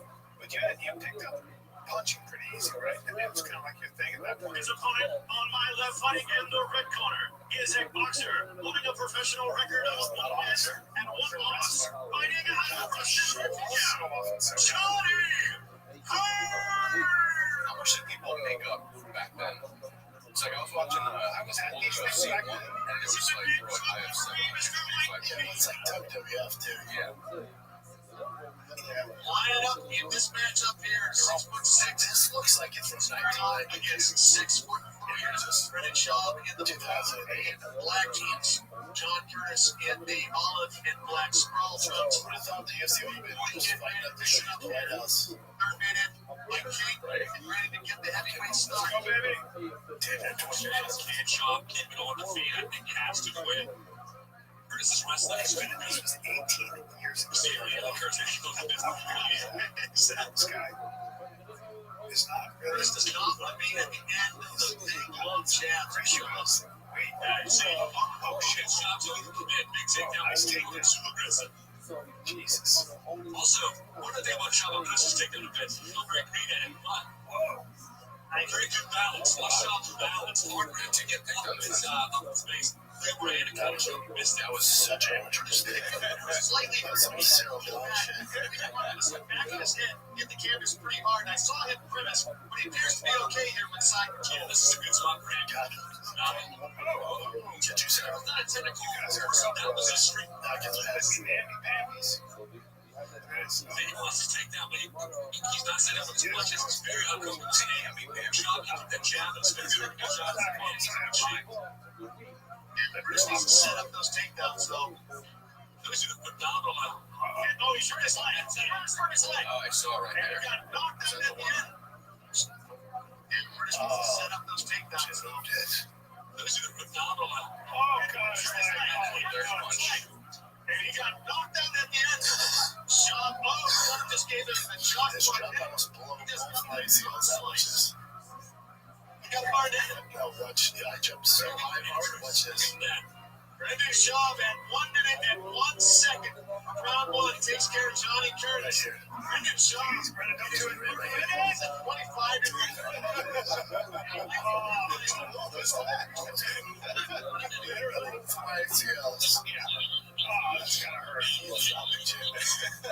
I think I got the mic and call it Frank Bear after this.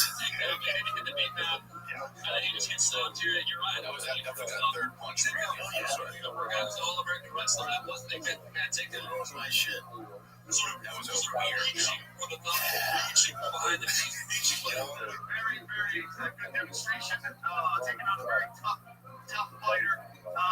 Key to this one clearly. Take down the fence. You had the knees going. You had the hands going. You wanted nothing to do with the ground. You wanted to demonstrate your hands in the ground. You had that packed black Power Ranger year one.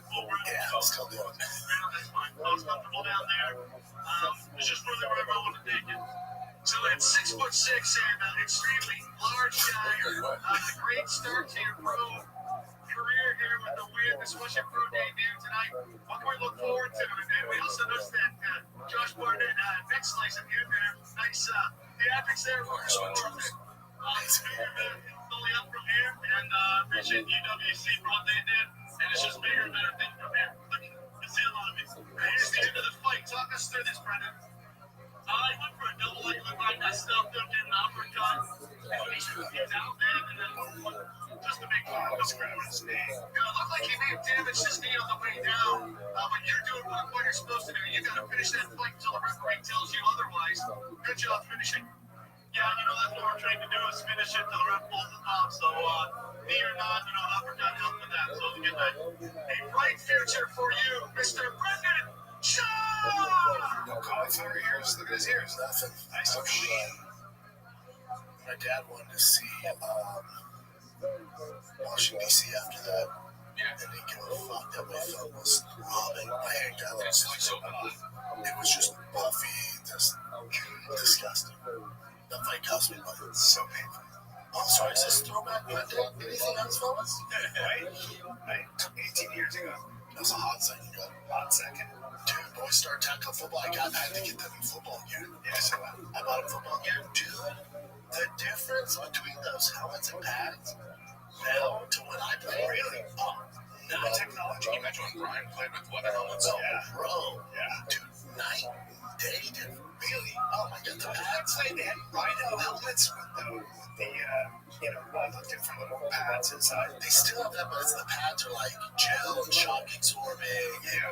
They're so much lighter. And the pads are all form-fitting and they're thin. Really? And they're way better and hard. And it's almost like this big one. It's like this thin. Damn. I know they got me. It was like hard. Like the pads were hard and actually made it worse. And they were big, so you could like reach up and grab down. Yeah. It's like they can. What do you mean? So now, It's just better technology. Everything's thinner, lighter. It's just way better. why did they have that weird? It was made for the New York Giants, and I was fucking 75 pounds. I know. Especially my 6-year-old helmet. I was like, dude, he screws me. The helmet's so light. They're so much better. The technology's so much better. Not cheap. No. Not cheap, dude. No. And they got a good helmet run, buddy. I don't want to get into that. I'd like to know. Buddy. So I get there, and they have one that they recommend the team buys. I go, okay, I see that. But what's that one there? Well, that's the one. He's like, that's the one like Tom Brady that Mahomes wears. He goes, it actually helps concussions less than by 20%. Why gotta I do that? I got it. It's the kids' protection. We're talking about the brains. I'll take 2 of those. Hell, You're that audience member that doesn't put their phone on vibrate. what? I'm like, I'll take 2 of those. 2 of those, man. Not cheap. I'll say that. Really? Not cheap. But for the kids, I don't think about it. Oh my God, can I get a number, please? I need to know. Okay, let me guess. I'm gonna guess the price is right now. Yeah, I'd say 200 bucks. I would say 201. I suppose. Way to go. Because this is technology. Now I'm gonna actually say $320. We might be getting up to $350. You know, Why? Buy a new kit. For the helmet. Yeah. For the deluxe. The light Apache right there is $480. Damn, even the previous holding on specials, fucking almost all together $800. $800. If you go to it right now, check. That's $439. Wow. But you're right, you gotta get. Now, what are the big helmets they have now in the pro? Oh god, that the bitches wear, and it has like the Megamind sponge on it. Just don't play if you're that big of a bitch. You know, they have those at dicks. I was like, Tiger's dead on this. Like, if you wear that, you're not playing. See, I'm a moron. I thought maybe they were having like microphones in there or something like that. No, that's just an added protection. Now I understand where it may be practice, but if you're the quarterback, you don't want to take some head damage as a quarterback. I mean, I guess, man, just don't play. Just don't play. Just don't play. He's like, Dad, I need a visor. No, you don't. No, you're not. No, you're not. So cute. Dad, this visor, I see him. He's like, you want him? I did. Yeah, I did. You gotta earn that money. You're not getting a visor and a back thing. Get the fuck out of here. Tell me these Jordan Ducks. No, I see him. But this is a $400 helmet, motherfucker. When I was a kid, my helmet was $40. Yeah, that's not it. It was used from playing against sports. It smelled like shit, buddy. Dude, this when you got hand-me-down the light pads. That's the other thing. The light pads, now they have like a girdle. It's like spandex with all the pads built in, form-fitting. They're thinner, harder. They just 17 years of children sweating. Yeah. Oh, yeah. And now they have like, when your pads, you have to like air them out in the summer because they'll be like buildup. Now there's like tri-fit material in there where the sweat can't stay in it. It's insane. It's amazing. But I told him, I said, you gotta wear the helmet all the time before we start camp because you gotta get used to having it on. So that we can watch the both sit down with their helmets on. I told him, Dad, I woke up this morning. Here's this rough on this one's ring in the house. No, it's Tiger Boston. At 3:45 in the morning, come on with their helmets and pads on. And I walk in, and Tiger's in the 3-point stand. The fucking truck is like running. I go, what are you doing? And he's all, Dad, sorry, we're so excited about our gear. They thought I was going to be mad. I'm like, let's party. Let's do this outside. Oh, yeah, I told him, what time are they going to bed? 8 o'clock at the latest. 8 o'clock, I mean, they have a suits joint. I think he's on suits. They're in bed by 7. What time they usually have 5? No, fuck no. No, their school, they have to be there at 7:20. They're about 6:30. Okay. But I told them, I was like, hey, I'm all about whatever you used to your football bag. Dude, your guys' day is so hot. Yeah. Now I'm driving to school. They're both sleeping in the back. Get ready. I'm not mad at it. I think most dads are like, what are you doing? I was like, oh, that's party. You were pumped. Yeah, dude, so pumped. Yeah. Fuck yeah, hell yeah. Let's do it. Let's take a little break, guys, because Mother's Day is coming up, and moms love flowers. Yep. Yeah, my mom some flowers. Flowers are the number one gift to give on Mother's Day. What else are you going to do? I don't know about you, but I've been using 1-800-Flowers because I leave everything at the last minute. And for 50 years, 1-800-Flowers has been helping people send beautiful bouquets. Mom will love and express it. And all the gratitude, dude, this is what I'm going to do right now. Listen to this. When you order 1 dozen roses from 1-800-Flowers, the double that. So you're actually sending 2 dozen for free. Twice the flowers for your mom. That says, I love you, Mom. Like 2 dozen roses. For more than 50 years, 1-800-Flowers has perfected the details that matter most, right? It's carefully packaged and backed by freshness guaranteed. We got you, man. Listen, Mother's Day is Sunday, May 10th, and bouquets are selling out fast, so do not wait. Get your double roses offer before they're gone. Visit 1-800-Flowers.com/TFTK. I'm doing this, by the way. I'm doing this because I'm going to put it off the last minute. 1-800-Flowers.com/TFTK. There it is, 1-800-Flowers.com/TFTK. So I guess you were talking about before this. You were telling me, because you're a conspiracy, you're a murder mystery guy. And you were telling me about the killer at Lady Bird. Oh, yeah, you're talking about the Lake Oscar. Yeah. But he's only killing gay guys. Yeah, I've looked into it.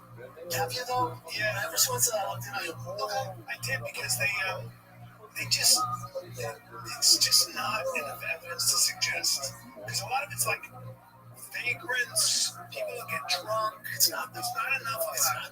It's not all gay guys. Well, gay guys go down in a bag, right? It's just unless they're high, they're on the wall. Yeah, they can't swim. Is that are they black gay guys? No. I'm not answering that question, but the answer is yes. Yeah, I would say that the thing is, when you get you tend to be a little delirious. All into the one operation. Yeah, when you got pop shoes. No, just type in how many people have died at Lake House. Are they mostly gay? They're all gay. So if they're targeting, Brendan is being right. They're targeting gays. Me and you should not be out there because we look like. Yeah. The serial killer's like, I guess. Because he's about to give me a big dude. I'm telling you, I just dress like this and I have body dysmorphia. I'm not actually gay. Yeah, exactly. So there's cases. Yeah, no evidence of a serial killer. Yeah, is this Google? That makes sense. That is over 3 dozen. Since 2022, 38 bodies have been found. Don't even that's normal. Yeah, it is actually fucking. It's actually not a lot at all. And there's gonna be all white. And they're 20 gay. No, I talked to a cop about it. No, you fucking. I did. Get the what? I did. And he goes like this. He goes. He goes like this. He was like this. He goes, I go, but what they find a lot of bodies, he goes, in any body of water in a city, you find bodies all the time. People kill themselves, vagrants die. The 19th person to be found dead in the water in 3 years.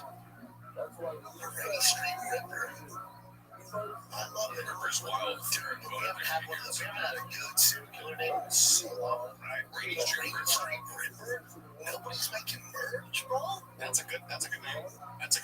We were found by a paddleboarder. 5,000 signatures last July. Beg, please consider the death part of the wider issue. Keep scrolling down, Chin.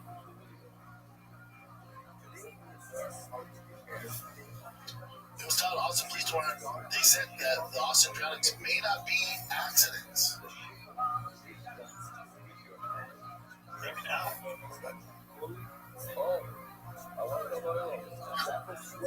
What do you think? I don't know. I think you have a lot to worry about if you walk down that block at nighttime. I do. You think I've seen your ass. Because I'm victim weight. You're victim weight? Yeah. Questionably gay. If one can hold you down, it takes just 2 to fuck you. Yeah. I'm just out there looking around, guys. I'm fishing. How many active serial killers are actually... Is that still a thing? They do. You don't hear anything about that. It's like 53 currently, I think. Really? Yeah, at all times. But yeah, serial killers are starting right? It's 3 or 4. Yeah. So that could just be one guy who saw 3 people banging his girl. What'd you type into? How many of them were gay? No. Type in how many current active serial killers in North America. The big ones in Yosemite. How many people go missing in Yosemite? Wild. What do you mean? You don't know people go missing in national park. National parks are kind of crazy.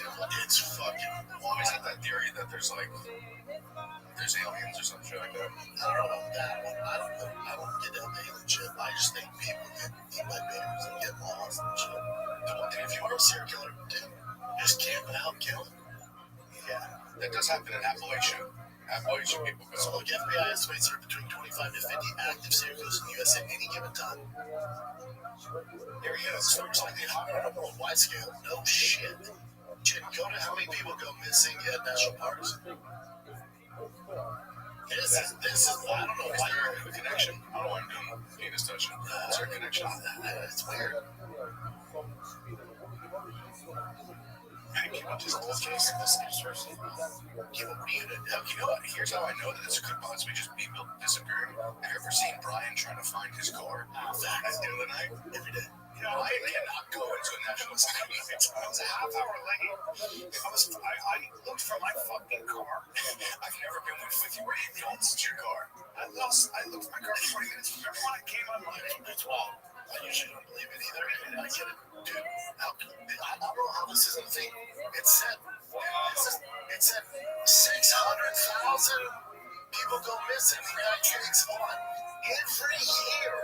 And you don't worry about COVID. No, not every year are these missing people are recovered annually. Yeah, both dead and alive. So let's say it's 30%.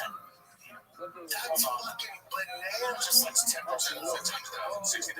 Yes. I believe that they're probably right. They're probably like animals that eat you.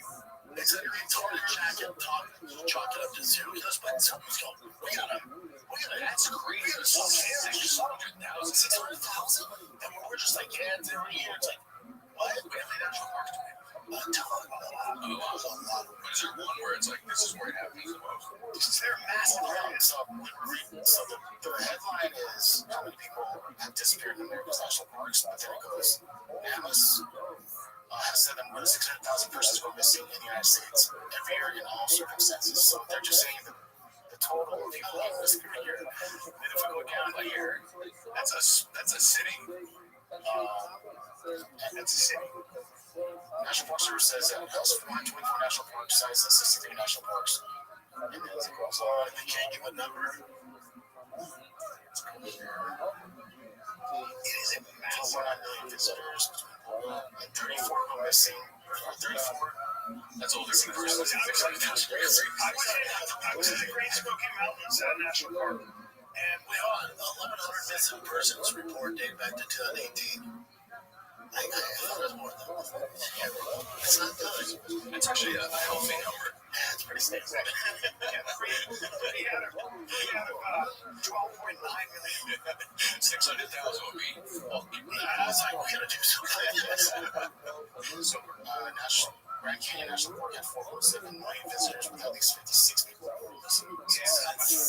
I'm already poor. Not a big deal.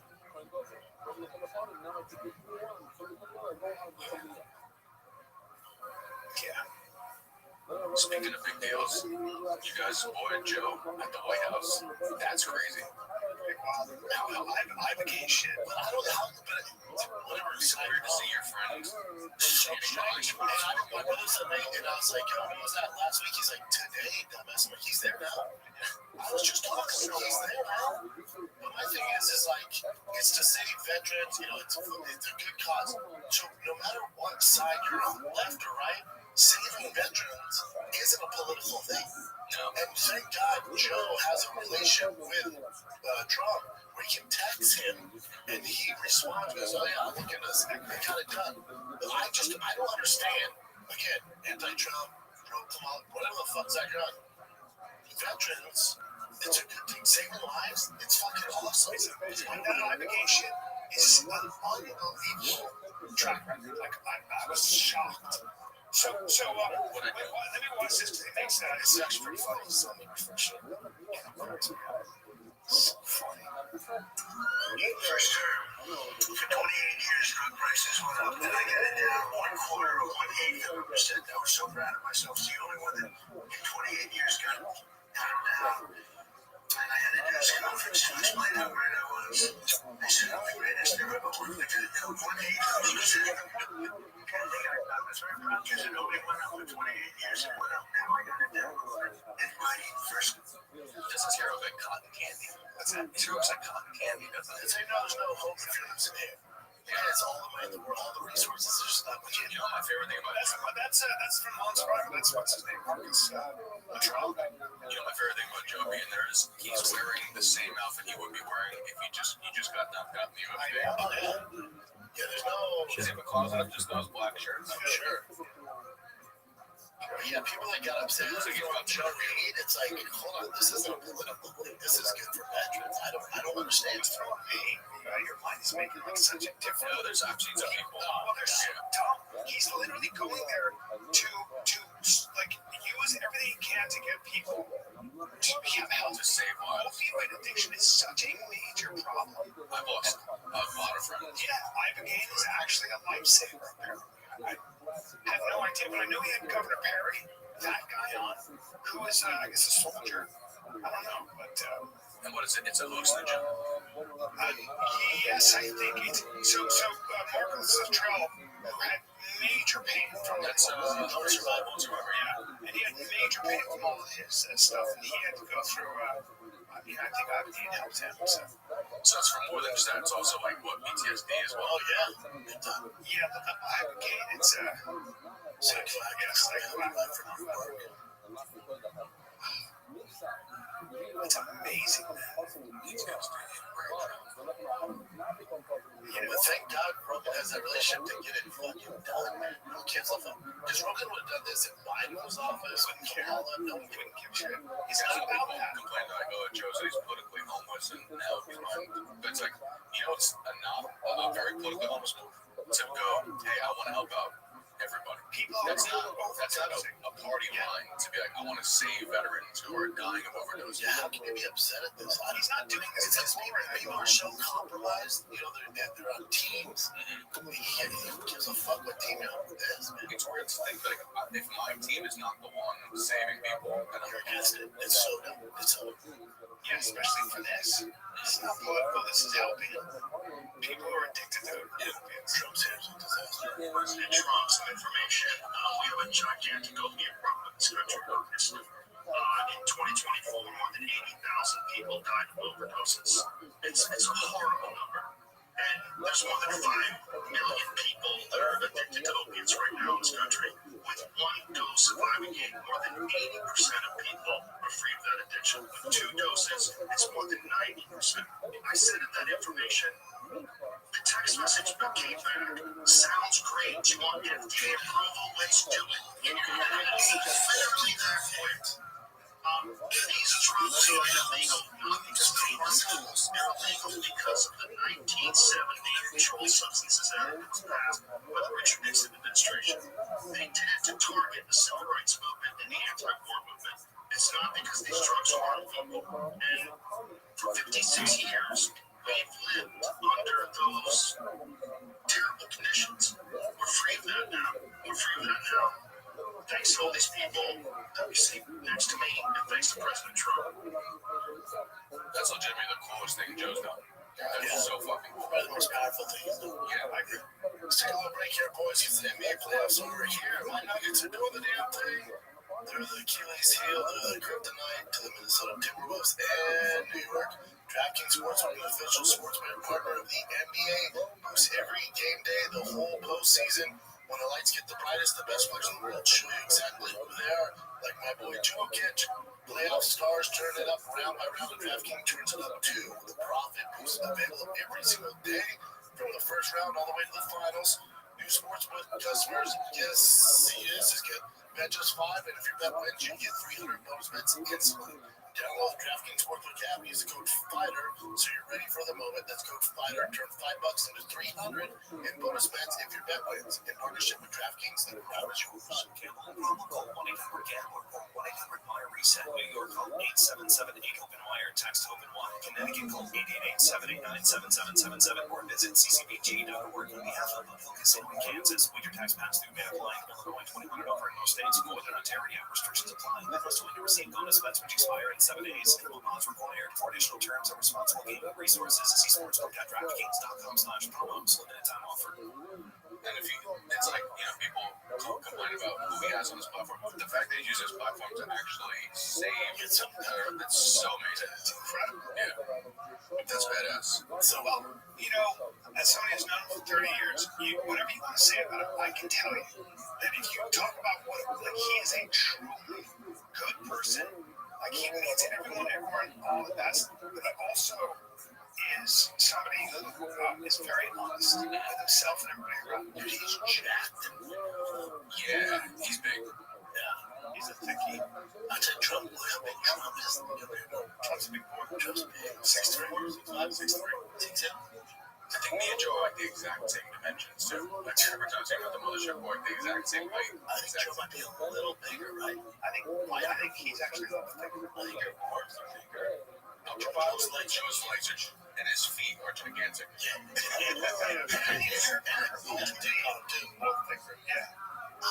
think Joe's thinking of it. It's pretty thick. I think upper body with his leg, he's got right now 209. Yeah. Oh, yeah. I think we're like the exact same height. Yeah, right here. They get both big cats. Everybody around him pretty tall. Latrell 6'5". How big is RFK? 6'3". Easy. Is it a man?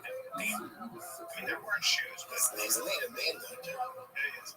But yeah. Hey, can I ask you something about TRT? Sure. I'm glad we're talking about this. For the record, people always like, oh, Nick's always bringing up steroids when he comes on. I don't have these bullshit. You're a little tough on it. Yeah, and I was like, so I guess it fucks with your estrogen a little bit. Yeah. I gotta go get my shit checked. But I was like, Are you getting blood work done? I'm going to now. I have to go because I'm almost done. But I was like crying over like everything that I saw. Yeah. Bro, for real. Like I'm not an emotional guy. I told you before. Bro, I've been sick. I've been like, but I'm watching YouTube and I would see something and I'm like, and then I'd be listening to I told you the story about me, right? So back in the day, back before there was like TRT clinics and stuff like that, you would just meet some guy who was jacked at the gym. So I got, and he had me on like 500 milligrams of test and 500 milligrams of Equipoise. Oh my God, this is back in the day. And like, then I came off EQ, which EQ kind of helps with your estrogen. And so I'm just on just 500 milligrams test. So my estrogen must have gone through the roof, right?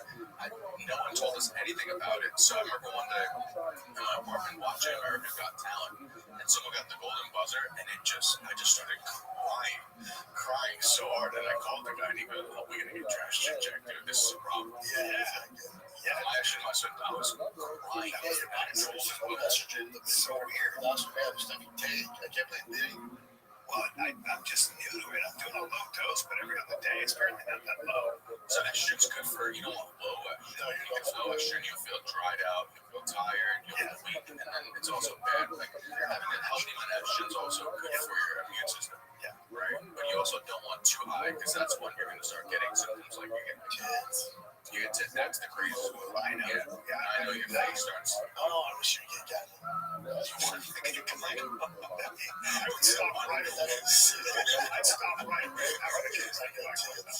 Dude, I've seen some. I remember this one kid at my gym back in the day, because he was taking, I think he was taking like a gram test a week, which is like, that's a lot. And he ended up getting legit, not bad acne. I remember he was like, dude, I feel like it was, and I was like, what do you mean? And he was feeling, and it was an actual golf ball behind his nipple, like an actual golf ball. Start locked in. And you know, that's what happened one day. He was on bench, and he was addicted to people. So disgusting. All of a sudden, kid was benching his max.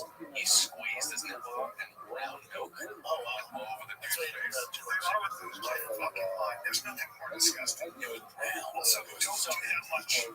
It was so crazy. You have to get that taken out, right? He never did. He still has nice healthy. He has a nice, yeah, he's had such a sick physique, but then you look at it, it's just like a lady tent on top of his neck. It's gross. Yeah, you can't have that. No. It's like that's smart. That's why, like, it's crazy. The sound, like, because back in the day, you'd go on bodybuilding.com and just trust some guy who is on a forum. Now you have actual doctors helping out like that. Yeah, back in the day, you'd just be like 500 milligrams. That was like the base. That's what you would take. I wanted that for you, like criticize. No, you blood check, blood check, diagnosis, good shit. Okay. Do I have to take something else? Just a pill. You would take Rubidex or natural soul. Just estrogen. And I mean, I'm surprised at 80 milligrams of test that you're getting. Maybe you're just hypersensitive. Or just being older and being a man, just be a because usually you don't get that until you're like, I just be a girly boy. I think you were crying before this, though, yeah. A little bit. The only time I was crying was when I was taking that Propecia and I got like, they go, your estrogen levels are raised because of that shit. I was like, and I stopped and I went right back to being dead behind the eyes. Now I'm taking tests and I'm like, I'm an emotional guy. No, fuck you guys, okay? That's not true. It's not like I'm such a sensitive because of time. I'm fucking with my endocrine system. You're 80 milligrams of test. That's not much. Right? Very low. Yeah. Is it? Yeah, it's not very low. Like 0.2. Yeah. Like honestly, you should. It's that much. When you start crossing like 200 milligrams of test a week, then sure. Maybe I'm just being a little shaky. You're just sensitive, dude. Should I bring up the show, Day in My Body? A Day in My Body? Yeah, You feel the same green as sharp. I do. Yeah. I think I have more energy, man. Yeah. I'm telling you, back to that kind of ability images. My wife's maybe watches shows too. Wow. So it's called One Day in My Body. You see the guy? No. He's so cute. He was a strong, healthy kid. He's working a forklift. Forklift runs over him. It takes his entire lower body, his wiener, his ass, all his legs.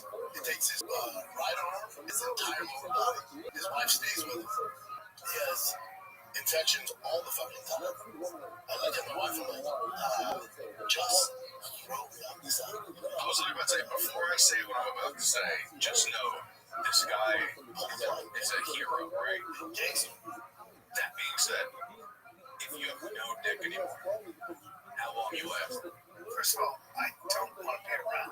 Well, that's what my wife was like, hey, that's me, just pull the plug. And then there's another guy, I don't know, I'm sure it's enough to survive. What is the guy? That's what I said. They flew him and it's some sort of. You ever seen that wrestler dude that has on that? Yeah. He's a wrestler. Yeah. Does he still have a piece? Yeah. But then there's another guy on the show where I don't know how he might have been, I don't know, but he's missed his entire lower jaw. He's a black guy. He has no. I look at my wife, like, dude, this is. I can't unsee this now, and you've got to make it right one day. Yeah, okay, it's a grind. Yeah, and I didn't know what was going on. And I looked at it, and it just seemed to make sense in the picture. It's wild, right? And now I will never be the same. It's an interesting show. Go to the guy missing the whole jaw. The fuck show us this, dude. How is this though? Why is this called TLC? Black guy on the left. I do. So he has some syndrome, but you can't eat or nothing. No, you can't. Don't say. Right. So this is not what I want. Is that his girl? From this. Yeah, but that's the thing. Like, God bless them. They both have girls. Is he even tough? No, man. It looks like he does have a little bit of washing job. I don't mean to be mean, but no pictures kissing hard. So just because like I just sucking lip. Yeah, this is such a. Isn't that crazy? Yeah, it is. You know it's gotta be crazy if you're just a guy who's just walking down the street. And she's pretty hot. Well, I was about to say, if you're a guy who can't get pussy and then you see this, that has to be your 13th reason why. There are some women that adopt dogs with 3 legs. And so I just can't help but to know. I don't know if that's this right in my area, but a lot of them were with them before this happened. Like a couple of them, with a guy who missed the lower body, they were together way before that. That's great. You're like there's some women this their kink. You're discrediting his kink. Some women just they're caregivers. They just want to take care of. Some of them are good people, and their fucking husband lost his jaw. They stick it out and take care of his trying to porn with him. I don't know if he was. He was born with that joke. And this is born. So what happened was, Well, she knows she's not going to talk to the woman. and him, right? And she said, I like that mustache. I'm just telling you what happened. Okay, I'm not. I'm trying to explain here. She goes, you have half a face. I'm going to take you under my wing. Yeah, I get it. And that's fine. But there's something going on there.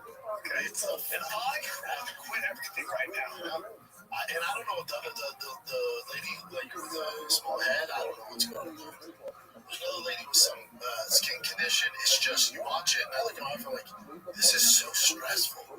It's a disaster. Okay, how about the kid on the fork? Healthy? That's a disaster. The kid, he was driving a forklift, and it just, he went to go move this big gallon of water, and it just tipped over, and he flew out, and then the forklift said, hold on, rolled down, and boom, on his legs. Took it all over his. Have you seen that viral video of the guy on the forklift at the convenience store, and he's trying to hold the box up and he's screaming? It might be the funniest video I've ever seen. Wait, what is it? It's this, like, I guess they sent this frail dude up to go lift one of the boxes off the pallets, and he's slowly getting crushed. What's happening in the forklift? That's so fucked up. That's the guy. Which one, top? Yeah.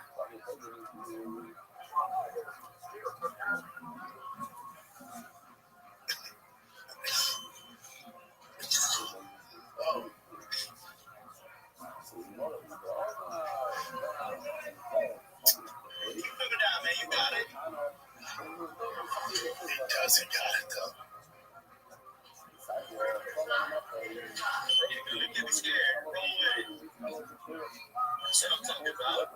Hell yeah. You feel good.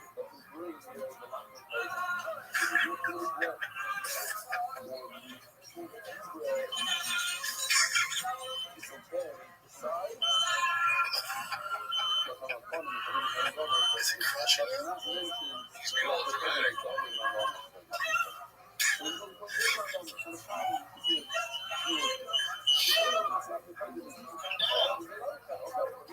Just,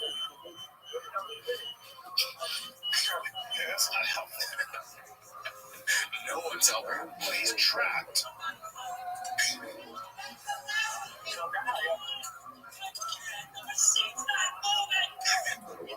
This guy just got good under pressure. He doesn't. But also, it doesn't seem he's mad at it.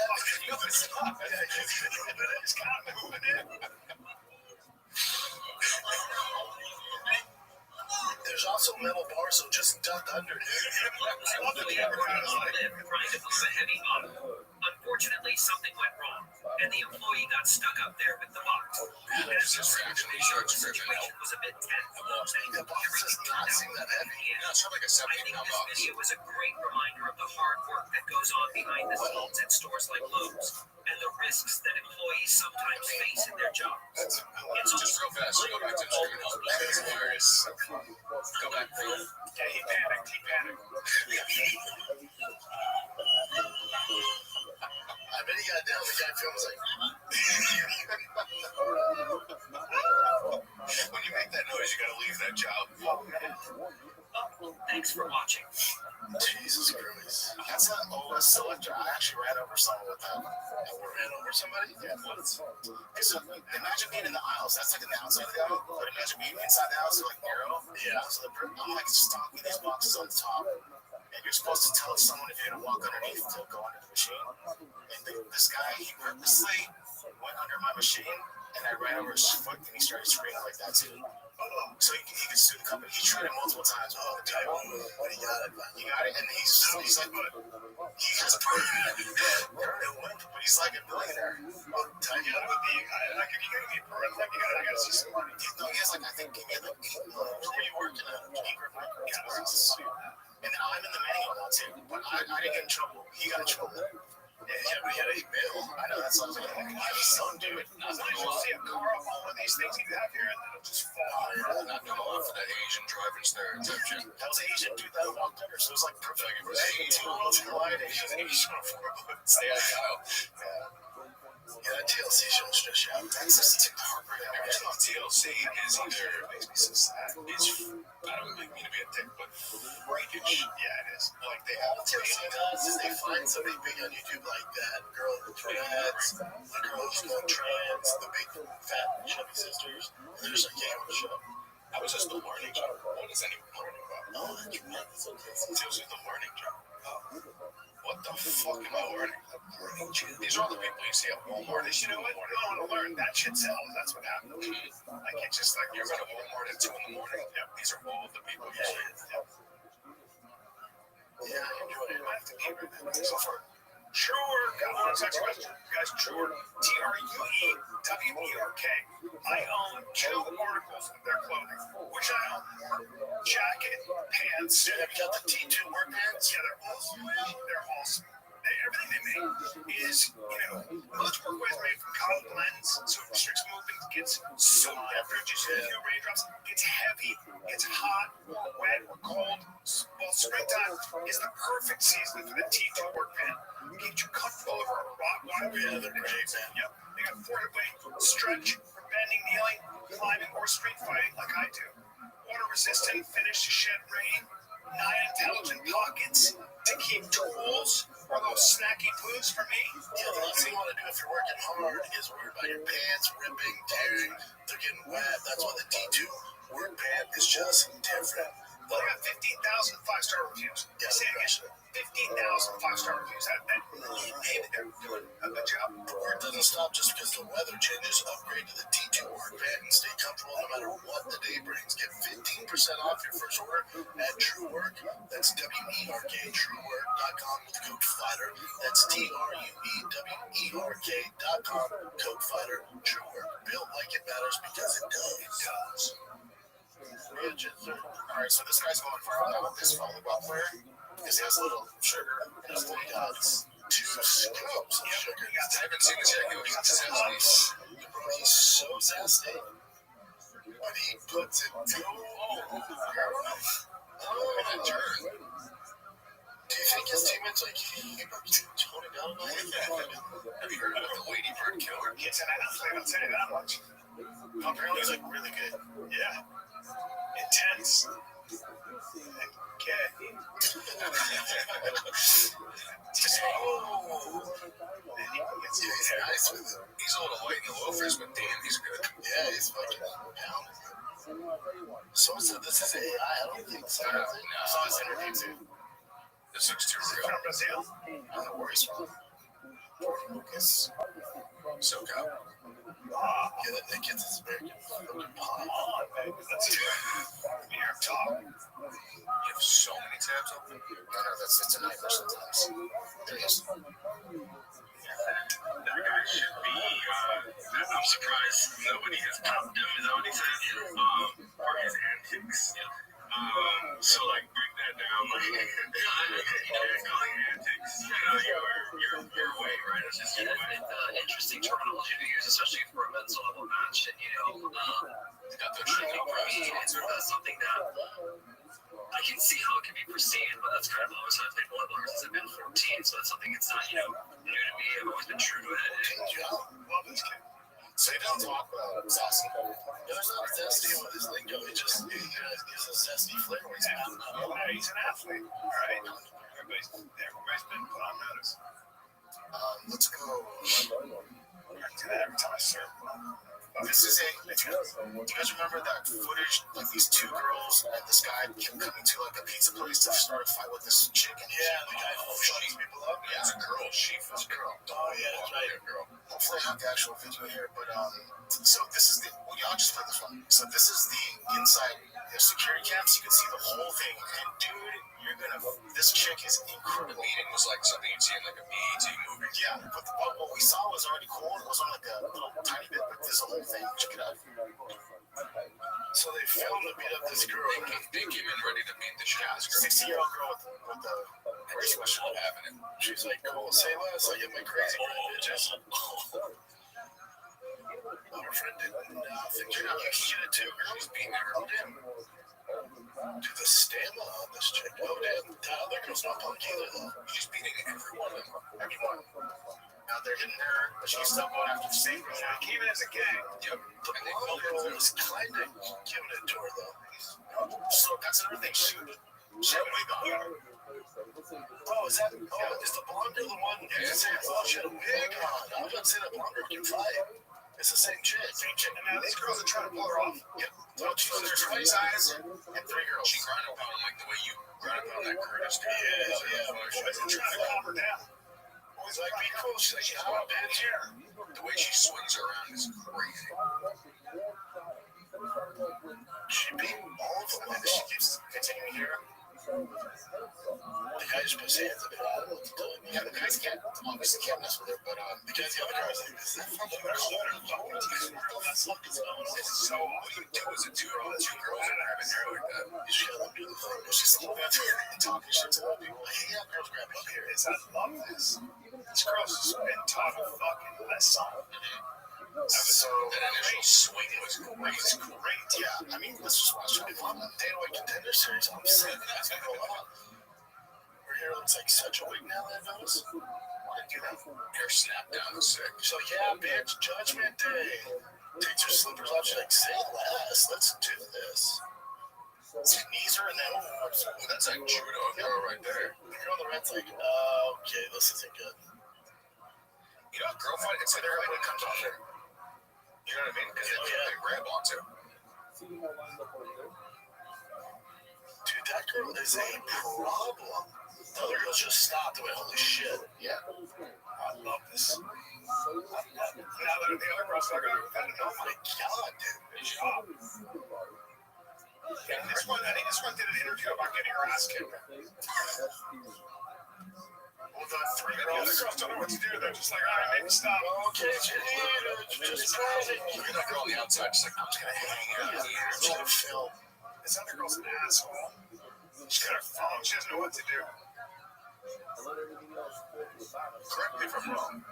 Do you think after watching this, would it make sense for if girls are going to train geek? Because it's basically very similar, actually. Like, I'm not the hair though. What the fuck you doing? Right, shape your head. Yeah, I guess If you're about it, shape your head. or go into a cornrows or something like that. Yeah. That's what they usually do. You don't see a girl with long hair. Oh, really? Yeah. Like long hair. Yeah. Like Mackenzie Jordan has the cornrows. Rose Namajunas and shit, that's the Bobby Hill style. Yeah. And so the three girls actually got charged for felony assault, kind of on that 16-year-old girl, but then she's still, I think they're still suing her for some reason. She didn't get in trouble or anything, but the girls are suing her for getting their ass whooped. I don't know. And then people are saying like, oh my god, the drive back home must have been freaking rock for the entire car. It was so wet, like, she was fucking George St. Pierre with it. Are you guys familiar with Ice Spice? Yeah, that's all that's right. Yeah, there's another fight in McDonald's. Ice Spice a rapper. She had a fight. She was minding her own business. You can see her in the video. This is at McDonald's. That's her right there in the booth. She's big time, yeah. Yeah, she's from. And then so this girl walks in. Quote unquote fan.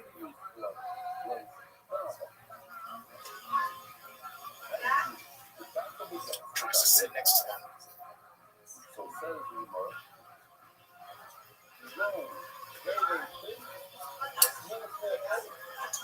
What did she say?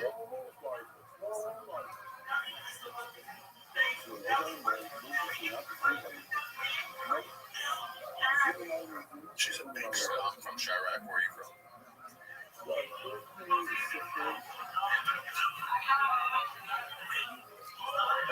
Ice Spice don't have security, right?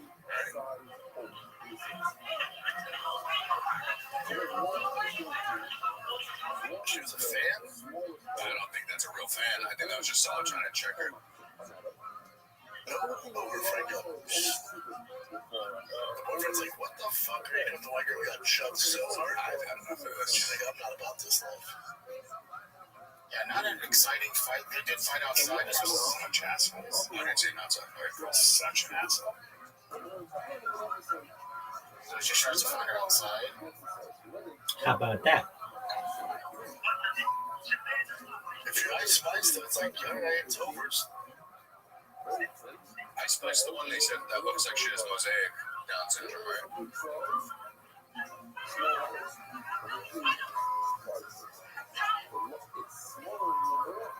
Dude, this video's about nothing else. Yeah, but that just drives me nuts, man. This fucking scumbag. That girl's big.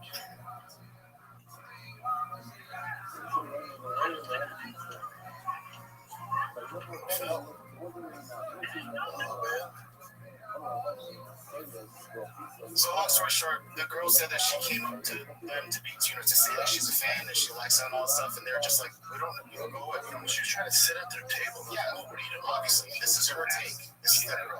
Yeah, she has a mustache. Oh, yeah, but she also has the Mexican mustache. And we came from the beach earlier that night, and we decided to go walk around Hollywood or whatever.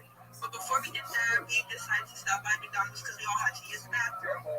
So then one of my friends, she comes out and she was like, oh, I think that's Ice Spice over there. And I'm like, oh, for real? So I go up to them and I'm giving her and the other girl she was with compliment.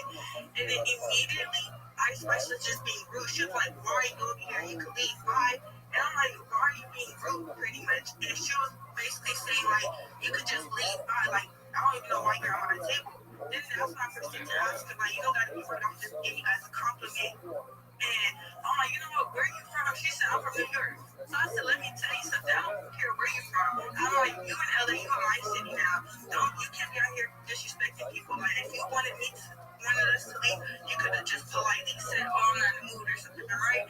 Instead of just yelling at me. So she kept going on, and she called me a bitch. After she called me a bitch, I hit her. So I hit her, and then so I got escorted out of McDonald's. And then so after they escorted me, I'm like by my car, and I hear Ice Spice in the middle of the street. I'm like, so where is that bitch at? I don't want to fight her. So So I come back down the street and then You know what's funny is I hear her cop because I'm kind of like, nah, she's all right. That's terrible. Like I'm hearing her sound winnable. The ice was me, but now you can't be anything. Yeah, just leave. Yeah, it's just immature shit. But everyone's like, everyone in the comments is saying like, she goes, oh, she should have just told us, she wants to be left alone. They're like, that's what she did. She literally said, go away. Like, you can't sit here and be with my friend. And the way she rudely tried to scoot in, it was like, man, yeah, she's, yeah, Charles, that is not weird, guys. Did you see this? This parachuter guy tried to go into a freaking Virginia Tech, and look. Jesus. Oh, that's embarrassing. It's embarrassing, but it's like, I don't know. He's safe, but I don't know how they got him down for nothing. It's like, I thought it was fucking mortified. Yeah, it's what it is. Probably not gonna be the best season for VTech. Imagine just sitting there up there, just like everyone just watching. It's embarrassing. Yeah, you got one job. You got a whole field to live, right? Boy, you better hope that parachute doesn't fall down. People have been doing this a lot too. Again, it's rarely like good. There's always some sort of like crazy fall. Doesn't Broncos do it? I don't know. I'm pretty sure Broncos do it. Yeah. They have an entire field around it. Maybe the wind picked up. Let's go to synopsis crew events. You guys remember the principal that tackled up the shooter? He was now at the homecoming dance. He was because he got out of the hospital. He got shot in the leg. He's now the homecoming king there, so that's what they're honoring him.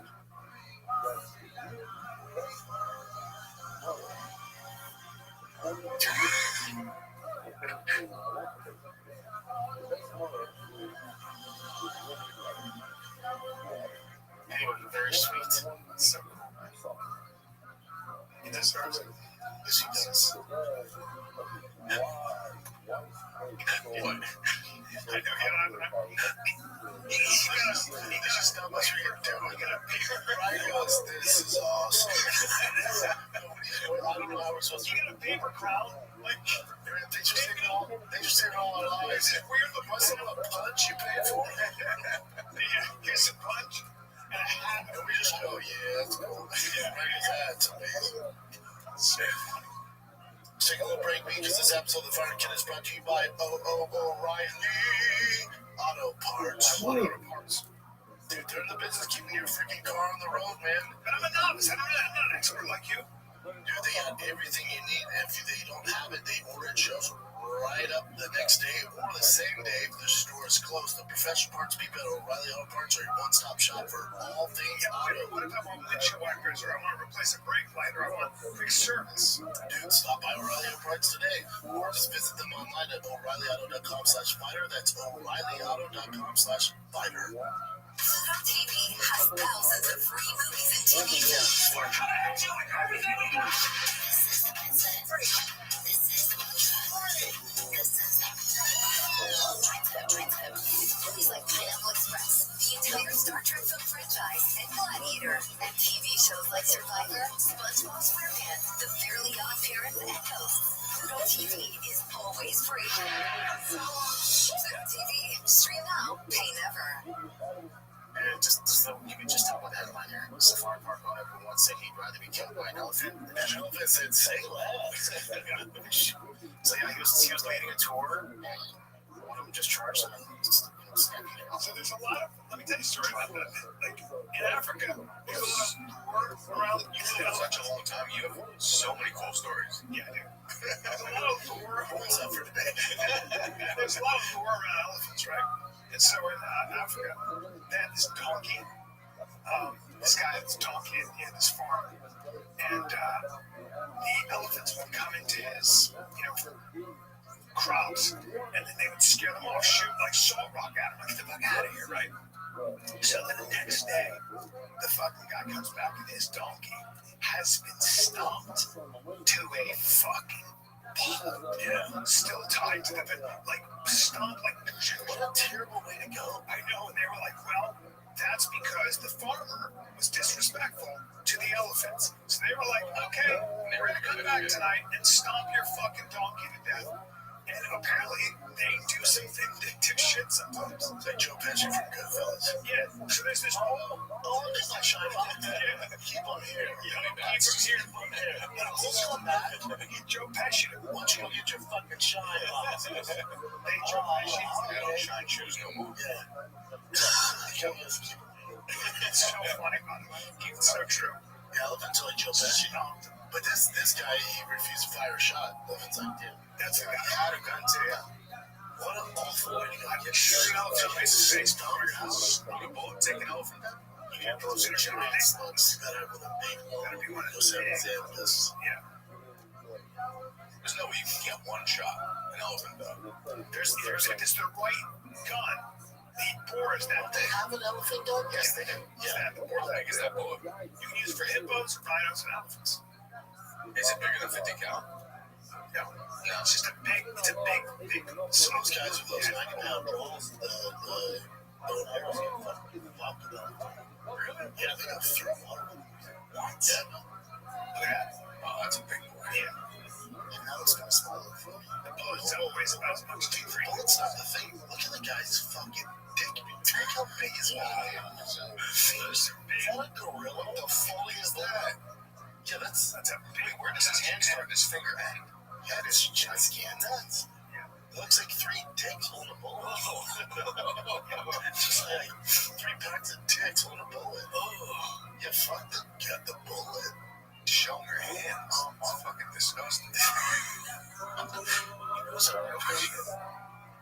Yeah, there's actual elephant gun, 50 cal elephant gun. Well, Yeah, that's a guy. yeah, that's guy. She also sent this. I don't know what this is, but we can look at it together. It's simple school. If we don't read the people, don't read the comments, but it says something's wrong with this. A, B, C, D, E, F, G, H, I, J, K, L, M, N, O, P, Q, R, S, T, U, V, W, X, Y, Z. What's wrong? It says the brain skips over it. So there has to be some. Does everyone agree that it looks normal? Hold on.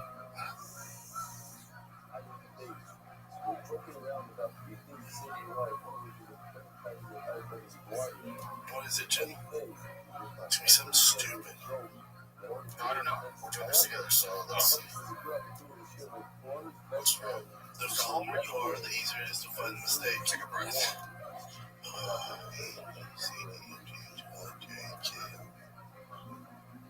Q, R, S, T, U, V. I'm not getting it better. Oh, never mind, because look at the bottom word. That makes sense. Oh, fuck that. Yeah, that's we couldn't see it. I was going off the first picture, so I was like, what the hell? That's fucking stupid shit. So dumb, dude. I would have found out the second you put the second picture on. It's so easy. I thought it was the alphabet. That's the first time I'm seeing this, too. I didn't know which one we're looking at. Oh my god, that's easy. But this fucking analyst, all the energy. I wish there was no comment there. You didn't even need to comment. But still, you guys sometimes would just see the comment, whatever. And I found it right away, so I'm just seeing like a detail hiding in plain sight. One of the letters is tragic. Sign of 10 blind people struggle. My fake IQ test that I did on you guys about this shit. Yeah, that's great. Jesus. Boy, that was dumb. This is what happens. Sorry, Sinas. This is what happens. Any of these tickle your fancy?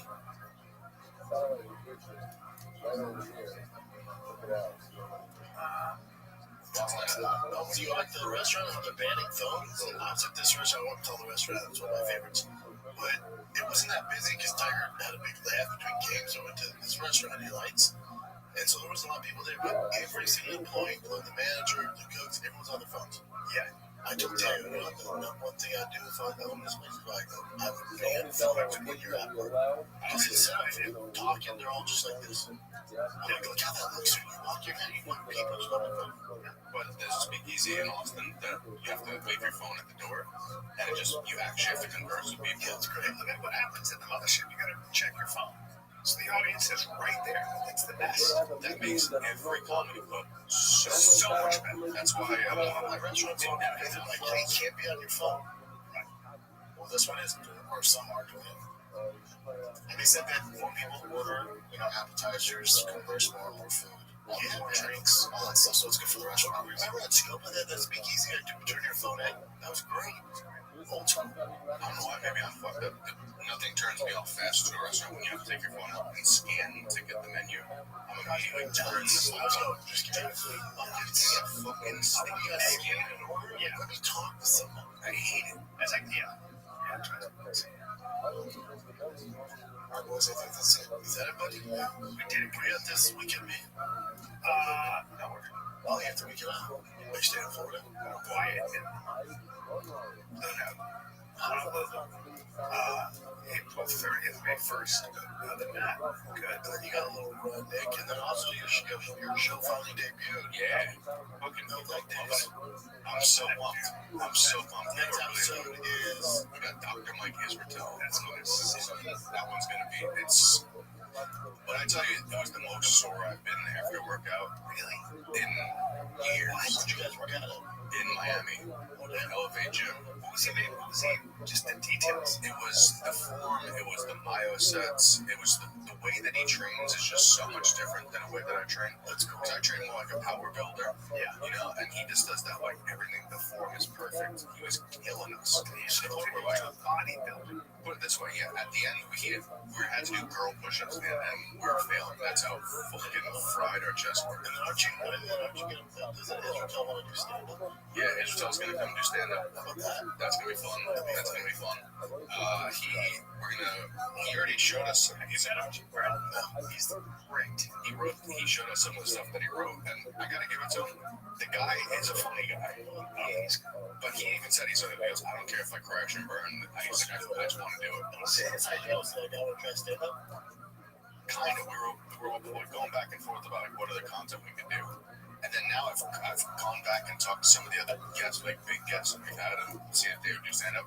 And it shows like Mike Israel has no ego. Because like some of these other guys are too, because they're like, I respect what you do. And they're like, I don't want that. I'm not ready to bomb. Because like some of these people are such that type of personality, they don't want to put themselves in an environment to fail. It's hard. Because you're going to fail the first time you do it. You could like maybe give them, you figure out a way, like, you could write for them a little bit. Well, that's what we're going to do. We've been doing some chatting with them, like showing them like and we're going to do that on the episode where we like show them like the ins and outs on like how to write the joke. Yeah, and you'll be able to get so much, but yes, at Sunset Strip. It's going to be Saturday. Yeah, I'll be there. I'm going to come through. Yeah, fun.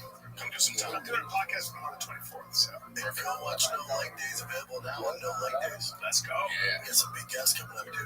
We got some you're on the road and doing the job, buddy. Just a little bit this week. I'm in at the New York Comedy Club in Stamford, Connecticut, which doesn't make sense, but and then I'm at Atlantic City Comedy Club this Thursday, 8 p.m. Then I go to Edmonton, which I've never been to Canada before. Love it. Yeah. Yes. Love it. It's in August. Maybe find no snow. I've been down in August. My kids, that's it. This is Fun Kid. We're out.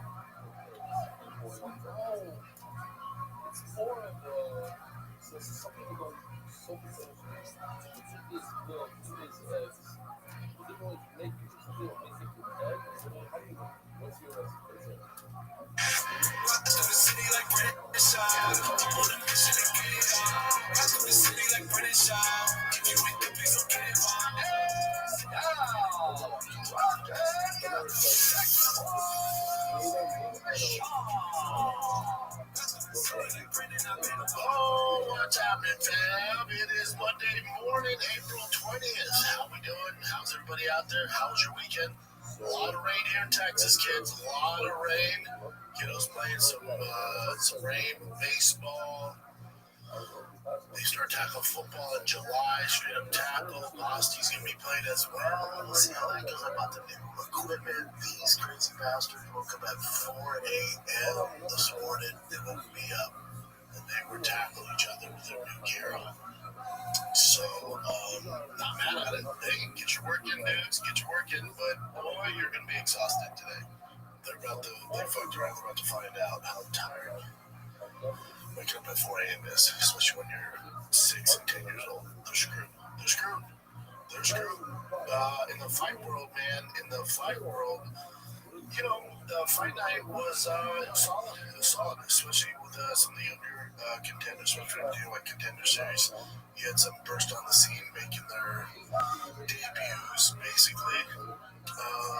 Charles Jourdain fighting Kyler Phillips is probably my favorite.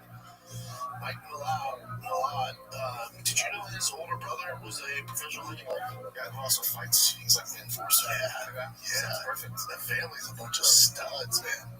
And Mike was a coach, and then he was like, yeah, I should probably start trying this. And now, you know, Gilbert Burns, he's kind of that guy. I hate this term, but he's like the gatekeeper to get into the top 8, top 10. Like, you beat Gilbert, even though he's only 5'3", you beat Gilbert.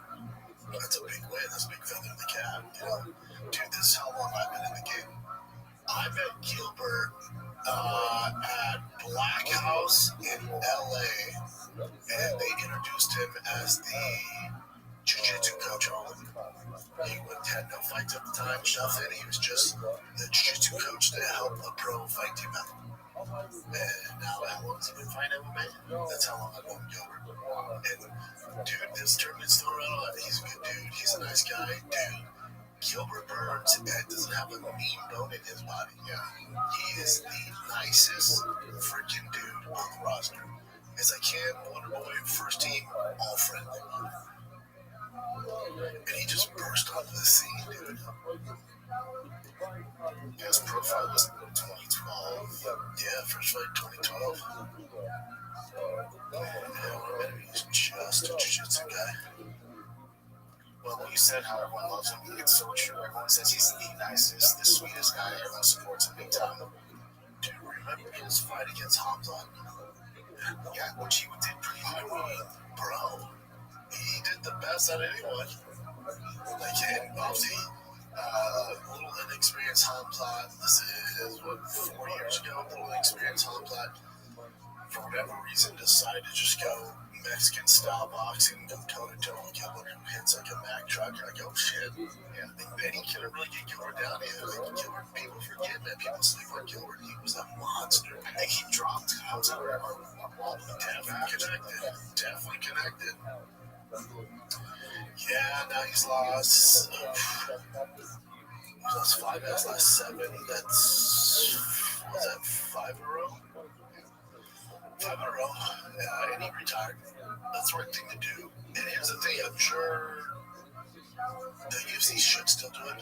But when you spontaneously go, all right, that's it, I'm throwing it away, the UFC like, oh, we don't have any retirement package, we don't have a package. So hopefully they bring him back to one of the big cards and give him that whole video tribute and all that. Gilbert's done a lot for the UFC, man. A lot. He's been around, fought some of the biggest names, beat some of the biggest names like Jorge, Magny, Wonder Boy, Woodley, Damian Maia, Gilbert Nelson. I mean, he's beat some tough dudes, man. Tough dudes. Really tough dudes. And just one of the nicest guys like that. That guy deserves a proper send-off. But when you don't give the UFC a heads up, all right, man. Like, Malott looked good, though. Yeah, really good. But yeah, this is how it goes. You're a contender for a lot of years, and then you're coming off 4 losses in a row. You still got a name. You're a tough guy. You get the term gatekeeper. Like, Malott's coming up. They toss you the young wolf. And his brother just happens to be an enforcer, I think, for the LA Kings. Motherfuckers are tough, too. You said Kings like it was a foreign term. Is it the LA Kings or no? I think it's a different honestly.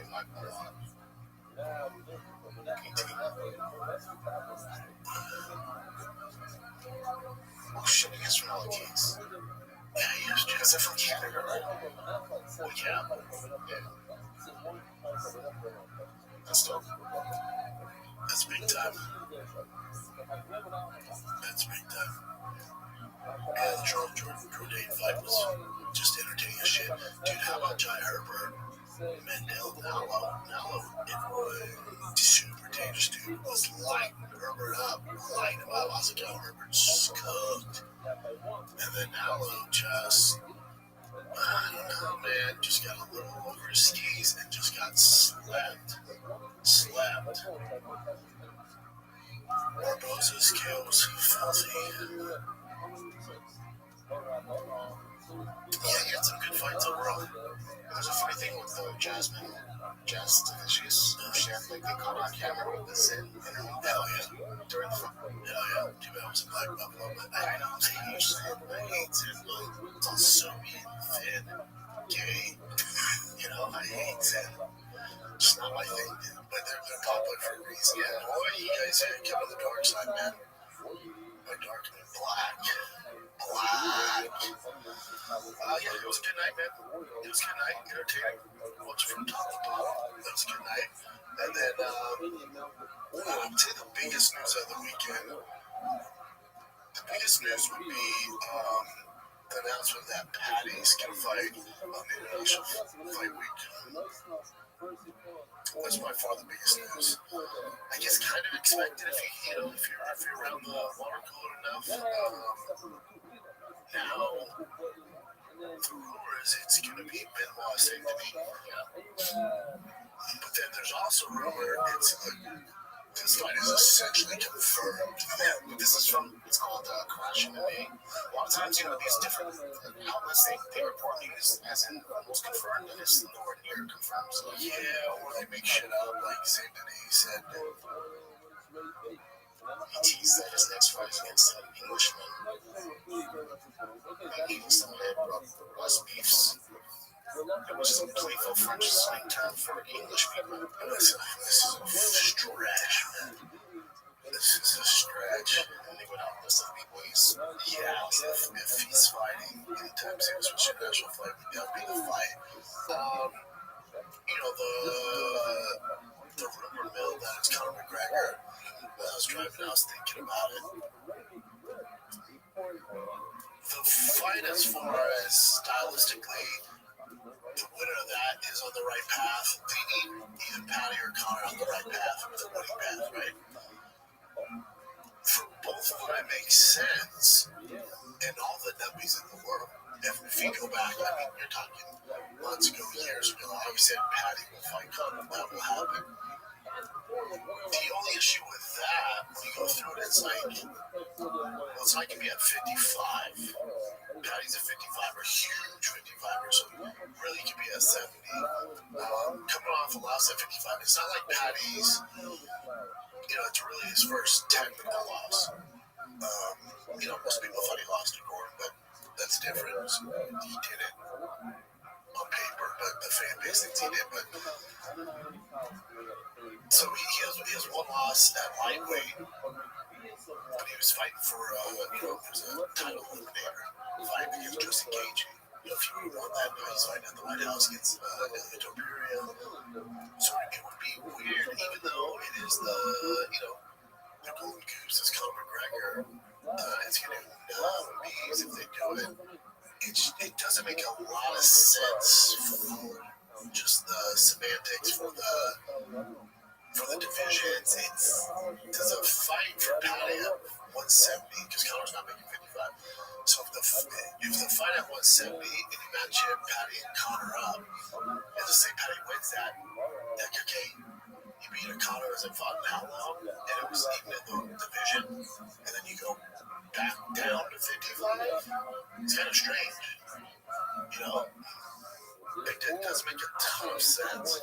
And if it was Conor, wouldn't they be blasting it like crazy? No, not really. So I get it. Not yet. No, they've never blasted this early. No, you gotta get through some of the bigger events. They usually wait for this big news for a numbered event.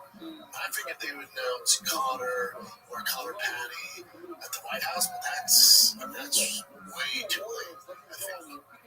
Now they could do it, it's a different regime. It's just things are different now, so they could do it. But in prior years, they would do it at a number of events, be big news, or Dana wants to be the first to break it, so that's when he get his, Instagram Live and shit like that. He wants to be the guy to break it, nobody else. So if this kid, especially if it starts to trend towards leaking, where it starts to get picked up by the legit outlets, not like, like these random ones, but if the legit ones start to leak it, that's when you see data and company get ahead of it, and then they just blast it out. I just don't. It makes all the sense if you're not a purist, like for numbers and to get eyeballs and to highlight Patty and Connor. Like, this makes all the sense.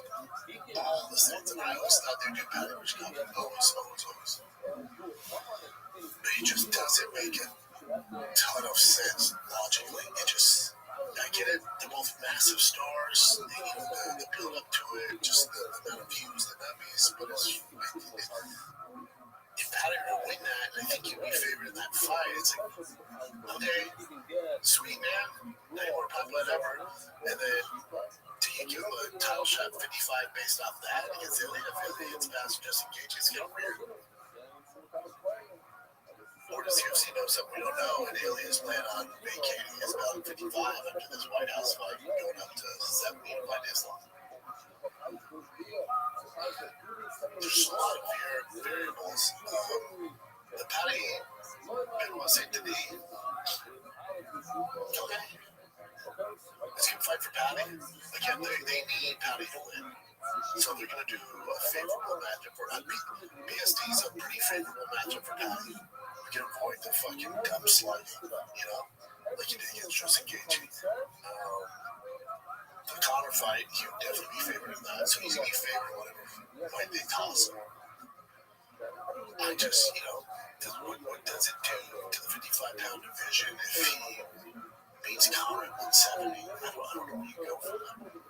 UFC could just it's just a one-off. And it's two huge names. It's one of the biggest fights of all time, especially for European combat sports. That's why we're doing it. I get it. It's like, does Patty win that and then fight Armin? There's just a lot of random shit, a lot. Or they just building Patty's star because Armin built his star. And he's built his massive, and we get to lose him just fucking skyrocketing Uriah Faber into the crowd. But that way he's done more for the brand than Giroux Kidman. And he has a blame 100%. Yeah, the past 6 months since he got suspended, nobody's done more for the brand. He's massive now, so he said they're probably going to title shot next, so then he fights the winner at Ilya. So they want Patty to work on his star. It's just a whole jumbled up. Patty just becomes this even bigger, crazier name if he fights Connor. And would you like to say Patty has like a overwhelming chance of beating him? Or is it pretty? Yeah, I'd say knowing what we know so far. You wouldn't bet on, we're huge Connor fans there, not as shenanigans outside the octagon, but as far as this fighting goes, we're huge fans here, but you don't know what version you're going to get. Patty's been relevant, he's been fighting tough competition, and the style of this can make sense. Now, if Connor can get down to 55, this is a shoot. Of course you do it. When you think about it, it's like, well, Patty's going to have a tough time getting Connor down. His wrestling's not great. Connor's takedown defense is pretty good back in the day. Almost pretty good what version of Connor we get. You never would have bet on that. You don't want to roll the dice on that, but your mortgage on Connor coming back just as good as he was even 4 years ago. So, but if I'm the UFC, you want to shake things up. They've been doing some random shit lately. This would do it. This would do it. This would put Patty over, as they say, because he's a massive top 8 stars in the UFC. But for the casuals that love Connor, like, who's he fighting? You're like, oh, dude, he's fighting Patty. And they're like, oh, they look at him, so it's Patty's star. They know Patty has, who knows, 8-10 fights left in his career. Connor has maybe 2, maybe 1. So it makes sense. Yeah, I would be stoked for it. I'm sure everyone would be. I've been asking for it for a hot second. What else you got, brother? Alright. Well, you mentioned earlier about Surican wrestling draft favor and basically throwing, like, this is a cheating move, right? But basically throwing him out of whatever that's called. That platform, wrestling. Yeah, they're up on a platform. If you're just listening, if you've seen RF, so they're on like a lifted platform with a wrestling mat. So everybody's eye left the wrestling mat to try out a 4-foot drop. These 4 feet, right? Let me see it. There's one angles.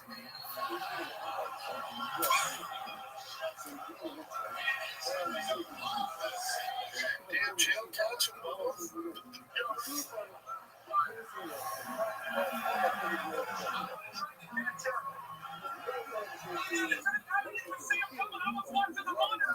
Did I ever say like my bad or sorry or anything like that?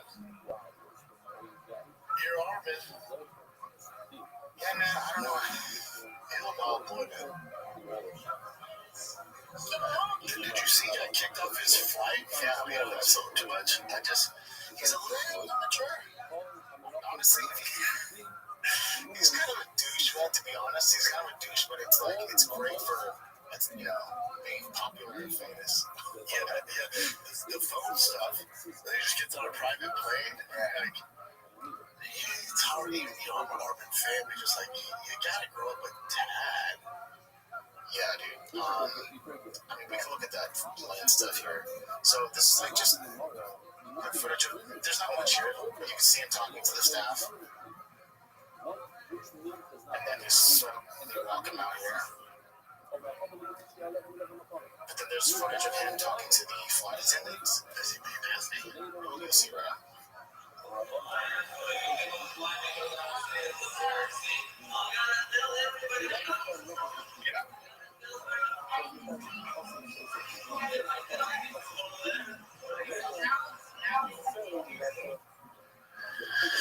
Yeah, it's a little douchey. You're just like, buddy, you're on a flight, they tell you put your phone away, put it in airplane mode.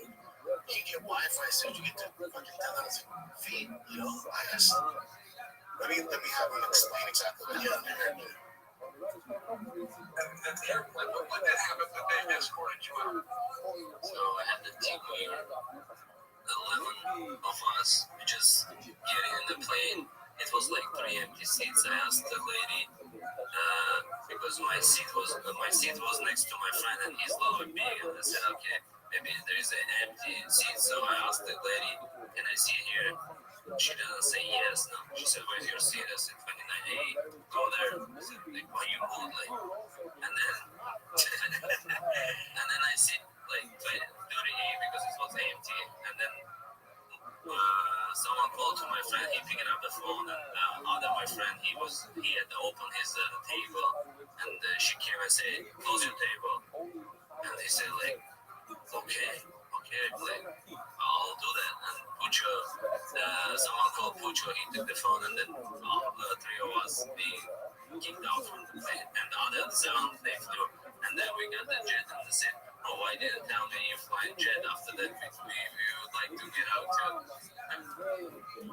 Yeah, it's just like plain etiquette. It's basic rules. Yeah, it's simple shit. Can you imagine all of it? And their team just doing that shit. Like he keeps moving seats. They're telling that'd be tough. Yeah, I'm an airline on this. It's like shit. I get it. It's annoying, especially they have a job to do, like the American Airlines. So it's just tough, man. It's like you can't be on your phone. You gotta sit in your seat. That's how we track people. Usually, especially if you're nice about, like, once you're in the air, if there's open seat, you can ask to move to it. They usually do it. But if you're just randomly be like, no, I'm sitting here, like, no, you're not. Yeah, like, there's etiquette, dude. They just need to grow up a little. I've been on board with all his antics, everything he's doing. It's all been great. This one also, don't film it. Yeah, don't film it. this also shows you, like, this is the side of him where you can kind of tell he grew up pretty spoiled, like, got away with, where you can be like, wow, I'm sitting here, it's like, that doesn't work out. I can get out of the scene, I was like, just, I get everyone, you know, like, like fire, and everyone be like, dude, you know, and Marvin Airlines, American Airlines, no, it's like, I get it, but it's, and I love Armin as much as the next guy, but it's like, don't do that, It's you be a good dude, like you've been doing. Don't be the guy, like those people, their jobs suck. It's tough, dude. He's just plain etiquette, you know, it sucks. They delay the plane, and like people have shit to get connecting flights, like, this ain't the way to go. And if that's, just fly your private jets, like, that's a weird flex, dude. If that's just during takeoff, imagine how much of a headache they might be during the flight, so they have to be like, guys, you gotta balance out. And the other 10, what do you say, 11 total? Yeah, the other 10 you're flying with, but Armin's you might act like that. Even Armin should be acting like that, but those other guys, you know, I usually, it's compete in RAF. Are you basically undefeated? Your one loss is to just Islam? Are you that guy? You're not? Shut the fuck up, put your phone away. Why are you acting like this? And even if you're associates, Armin, what are you doing? We all pay the same fucking money here to be on these flights, right? You guys think you're special because you fly with Armin? What are you doing? Put your shit away. What are you doing? Say, go up right here, picture this. It's late night, you're scrolling through your feeds, when all of a sudden you see it. For me, it's a car part or a cool car shirt. I'm like, man, I got to have it. My wallet's downstairs. Like, what am I going to do? I want to check out, but I got to fill in my address and I have my credit card. What am I going to do? Then you see it, that little purple pay button. It has all your information shaved, and all you do is click, and it shows up. Cha-ching, that's Shopify, baby. That's right. Shopify is a commerce platform behind millions of businesses around the world. 10% of all e-commerce in the U.S. from household names like the Big Boys, Drive Fast on Gas, Fire the Kid. Get started with your own design studio with hundreds of ready-to-use templates. Shopify helps you build a beautiful online store that matches your brand's style. We got you. Get the word out like your marketing team. They have great customer service. It's 24/7 customer service support. And of course, they got that little purple button, dude. It makes things so much easier. I use it all the time. They got you at Shopify. See less carts go abandoned and more sales go cha-ching with Shopify and their Shop Pay button. I love that Shop Pay button. I order so many car parts that I don't need.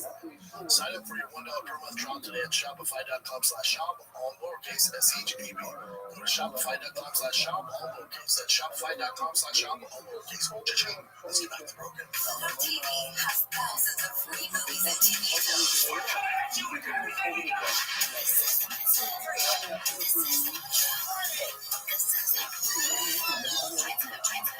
movies like Pineapple Express, the entire Star Trek film franchise, and Gladiator, and TV shows like Survivor, SpongeBob SquarePants, The Fairly Odd Parents, and Ghosts. Pluto TV is always free. Pluto TV, stream now, pay never. I didn't. Listen, I'm all for Armin. I've never let a comment on there like, fuck American Airlines. It's like, that's just so weird, you know? It's like, I like Armin, but don't do that. And everyone's got on props and stuff. It's just like, imagine that. It's like, deep into it, but that's just not cool. And then, so this is how he did it. He made a video afterwards. Just look at the standard. I look goated. I know, for what? For being a t-shirt. I didn't dig the fucking 9-to-5ers flying around. They just want to get things done illegal. How is that legal? I don't know. I'm not down there. I don't get how it's cool. That's the best question. Why didn't you just fly this in the first place? With him.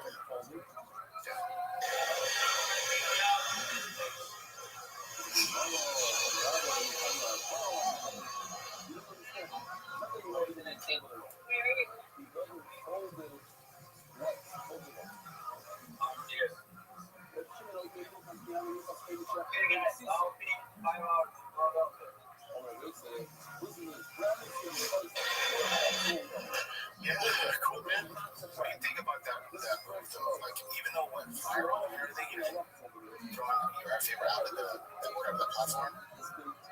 In your mind, what do you think? A discipline issue.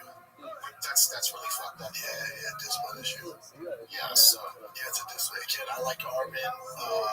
He's a wild boy, so it's a reason why a lot of us like him. But it's like that stuff. And you're such a big favorite. Your guy's a legend, dude. He's older, you know. You're showing more with Armin. I'm still a fan. Tossing your eye onto the concrete and then doing this to American Airlines, like this ain't it, Bubba. But yeah, you're not gonna bat 1,000. You know, he's trying, he's screaming, you're not gonna bat 1,000. I don't think he's a bad guy or anything like that. But a lot of times when you're getting all this feedback and all this intel and you're crushing this, you know, sometimes it's a thing. He can get your head, it's an ego thing, and then there's hey man. Don't toss your eye on the ground. Oh, but it's a dope highlight. No, I know, but he's older, dude. Like, you should dominate him.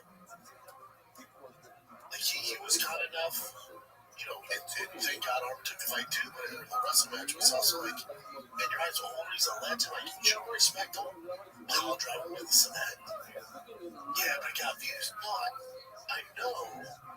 The fuck are we doing, dude?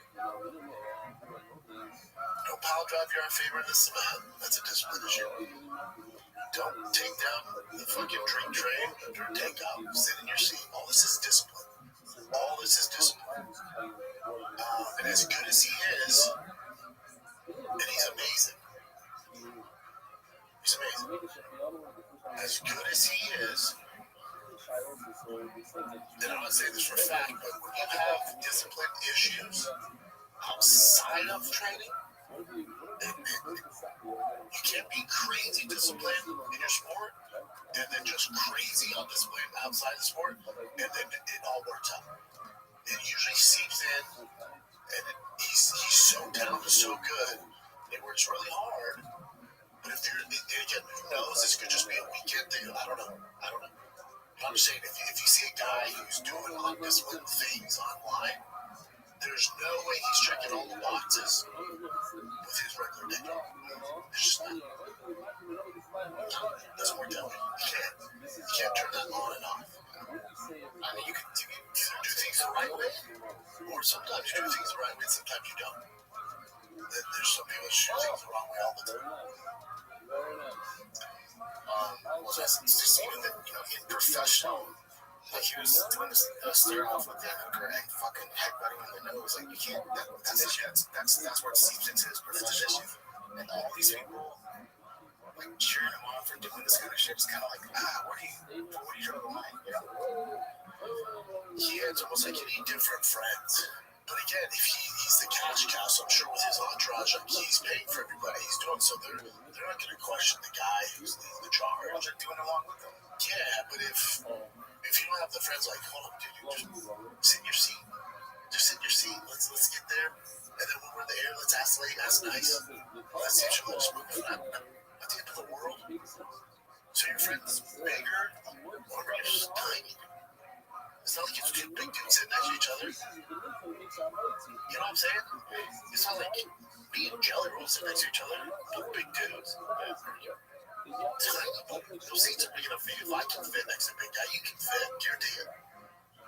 This is what you sign up for. Just do things the right way, man.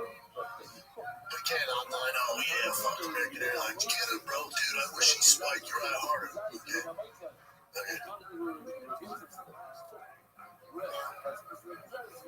Whatever, you know, you shots forward with all his antics and all that shit. This one's like hard, man. Yeah, don't forget to do it again. Live and learn.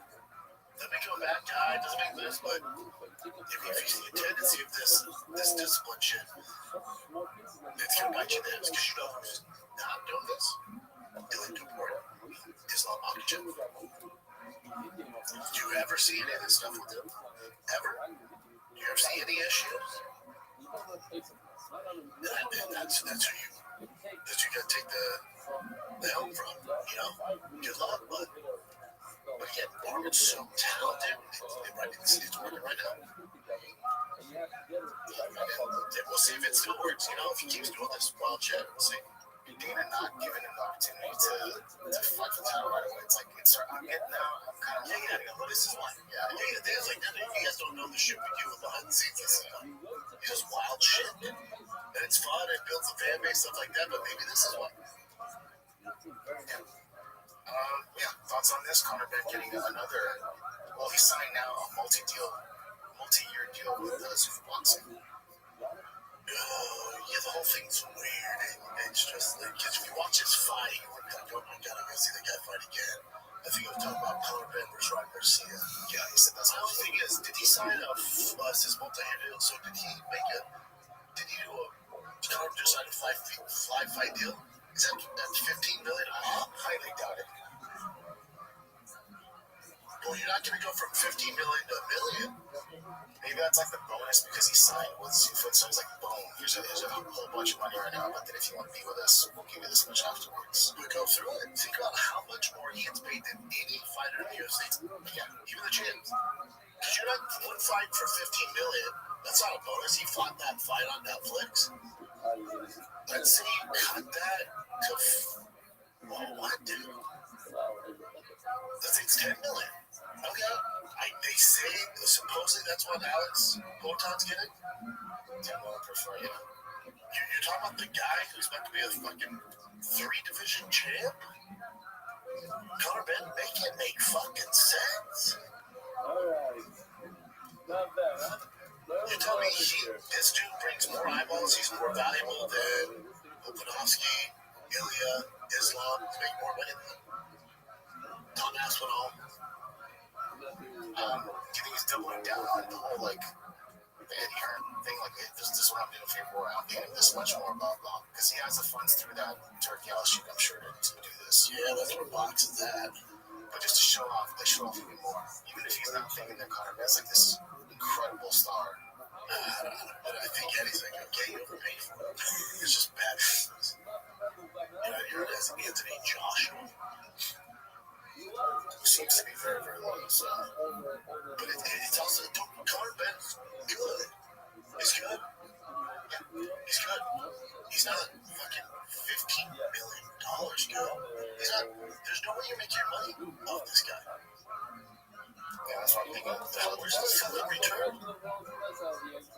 Again, I know it's a different sport, but the rest of them, it's like, what the fuck? This guy kind of hit out the nose. He was dating a snowboxer that well because he believes Ben is one of the best today, but he's only a UK domestic level star.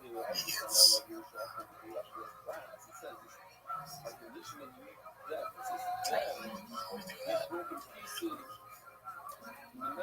Yeah, it's weird to tie the injury back into Conor Ben.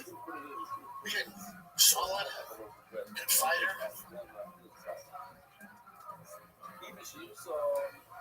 don't know. It's boxing, it's boxing, so these guys can demand that sort of money. But again, the face of your company's paying this. It's a mid-level star boxer. And you got a chance of making much. Nobody says anything. I mean, people, the fighters are upset, obviously. Which ones? UFC fighters. Yeah, but I don't know what they do. Of course, I mean, nothing this show goes somewhere. That's crazy, but I understand. It's like nobody's saying shit. Get in line. It is what it is. Good for Conor Ben, though. I'm not about his kid or anything. It's more of just feeling right. I've seen things. So, it was confirmed that Carl Spielberg has an ACL injury, and it's going to take about 9 to 12 months or something like that. Is that awesome? Yeah. This is what the analyst says in his feature. You mentioned the 5. I mean, it's going to be a while. Yeah. So, one of the good things about it is that he was at Power Slap last night, and I was talking to him, and he's going to stay in Vegas, so he got the surgery. He's going to start working at the PI. Apparently, where he lives in Australia is in a remote part of the country, so there's a lot around him, and what we used to find before we built the Performance Institute is when we get these guys surgery with great doctors, and they go back home, they wouldn't do anything. They didn't do any, physical therapy and recovery. So now at the PI, that place has saved more fights and helped more athletes prolong their careers and get them in there to see how fast he starts to recover. We always figure it out. And Holocaust has been talked already about interim belts and whatnot. I assume you guys haven't really had that conversation. We have not. The Cardinals still get them set up here. We'll figure it out. So there's a possibility that they'll have to do an interim. They might do an interim belt. They're not going to strip Carlos, but also the division's just some fucking shit show.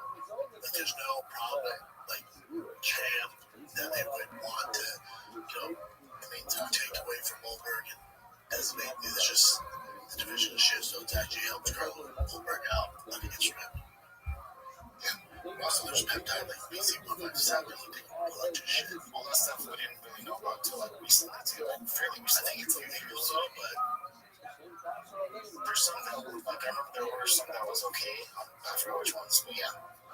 If you're injured on that, I think all that should be tossed aside. The other reason you do get back, and once he's back in the competition, then you start this. Conor was like the one that had some sort of pull to do that. They'll get the kid out and get back in.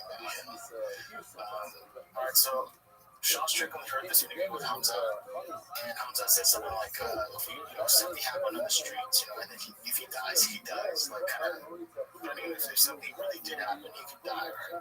So this is Sean Strickland's reaction to that interview. Hold on. How did it start, though? This sucks about this thing. I have to refresh it. We'll see if it starts. It might start with it.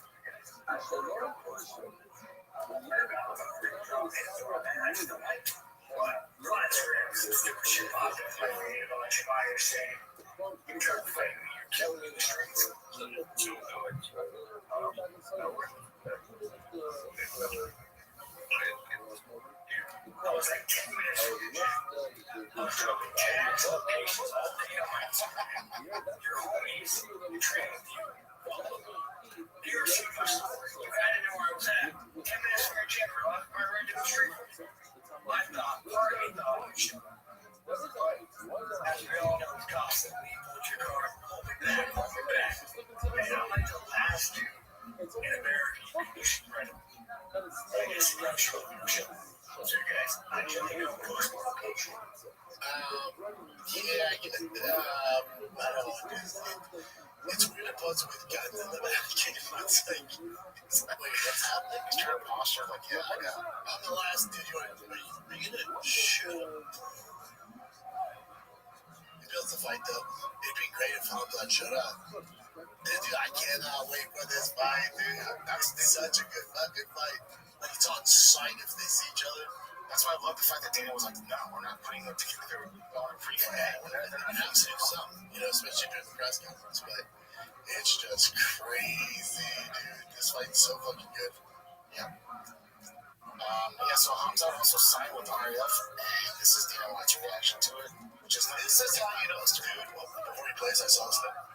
This is how you know Dana got paid and he's checked out. But if a jiu-jitsu league, boxing, kickboxing, when Dana, this is 15 years ago when he's coming up, would try to poach the any UFC names, he fucking put his knee on their throat, dude. There was not a chance. He'd either just make him go out of business or he'd just fucking take him. And they asked him us, yeah, cool. Wow, was that? Yeah. A couple hours ago, Real American Freestyle Wrestling announced that they had signed Hamza Chimaev to a deal. I'm just wondering if you knew of that or if that was RAF, the wrestling promotion. Oh, yeah, okay. Signed Chimaev to a deal. Okay. I'm just wondering if you have any thoughts on that and just kind of RAF, what they've done over the past few months, and they've been putting on a lot of events with UFC talent. That's what you make of them. How's it going, Rabbi? Kicking ass, taking names. How you living, Tim? Yes, sir. What's good, son?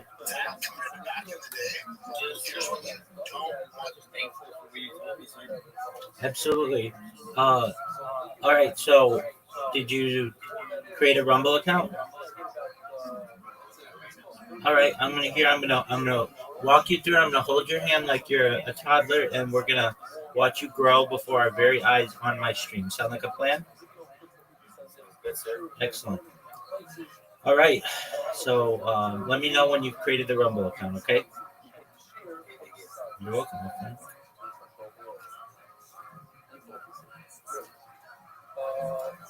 It's an expensive share. Plus $2.5 million to produce the share. You'll see why during the share. And therefore, yeah, a lot of stuff. Do you already have a YouTube channel? Some emails. Well, I have like YouTube accounts, correct? But like I don't. That's okay. It'll take 24 hours for you to be able to stream on YouTube.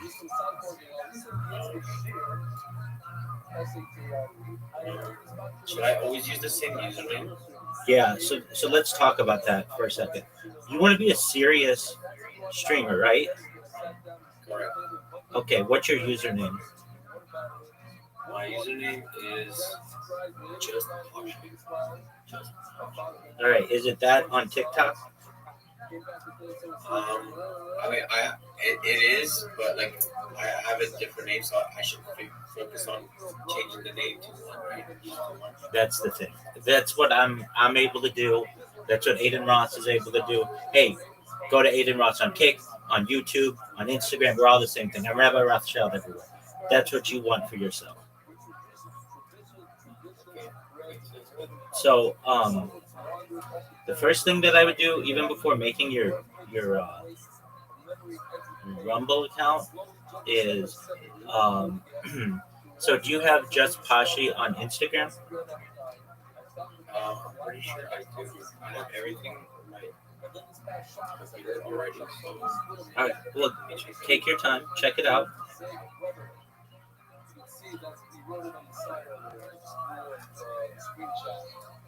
The guy with the white yarmulke that sounded for him also, I guess he grew up in this area.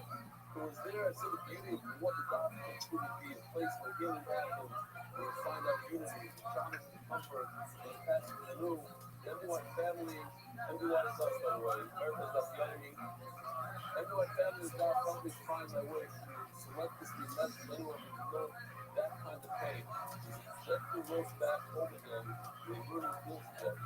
In the embrace of every one, the adopted come to know, you discover the truth, spurs the enemies below. Join now at MPY.com. YS. Shpera. Yeah. This is a typical email that I get every day. For whatever reason, I'm explaining this stuff in just a few words. Positive consistency that provides. 365 days a year. Every single day.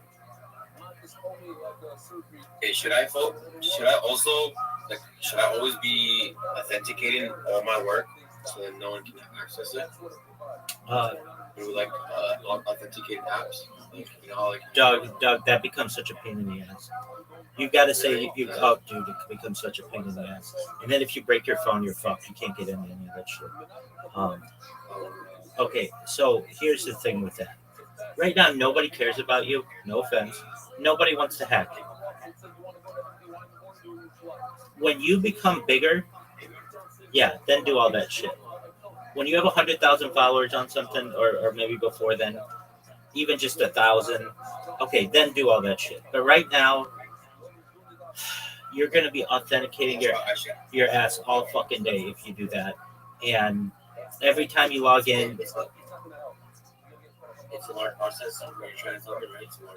I think it is. Because you're going to, like today alone, you're going to create like 30 different social media accounts. And if you get into the two-factor authentication on all that shit, okay, that's cool. What happens when you drop your phone, you break your phone, you don't have access to it? Like basically when you get into that world, your entire career is in your hands. And I see how you are on a phone. You dropped your phone earlier today. I am really possession. Like I need to be more careful. Do you have a phone case? No, I don't. All right, you got to do that, man. I mean, I got to get my phone case right. I got to get it. Word. Get a selfie stick and a phone case. Those are two big things if you're going to do IRL streaming. They're really cheap and they're important. But that's not that big a deal. Literally everything I tell you, we're doing for free. So don't think that you're gonna have to buy a bunch of shit. Okay, so answer my question. Did you are you the same name on Instagram? No, I have different names. Okay, that's all right. You want to commit to this, right? Yes, sir. All right, then you're gonna have to change your name on some of these. I don't know if you. What is your name on just what? Pashi's, that's like my childhood nickname. That's cool. That's cool. Yes. That's cool. So just see if you can make your Instagram just Pashi right now. I just did it. It worked. Okay, excellent. Do the same for TikTok. Okay.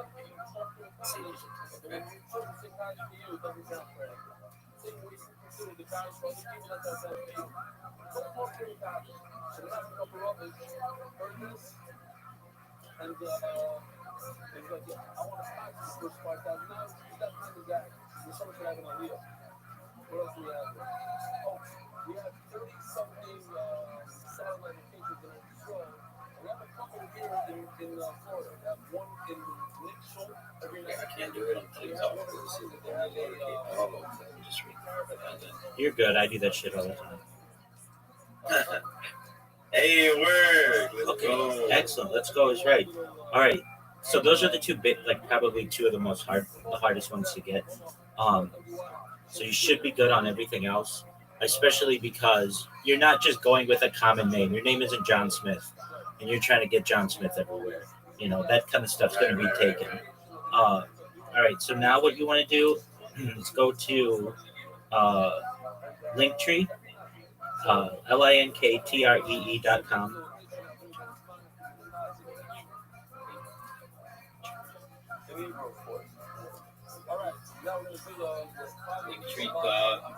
Com.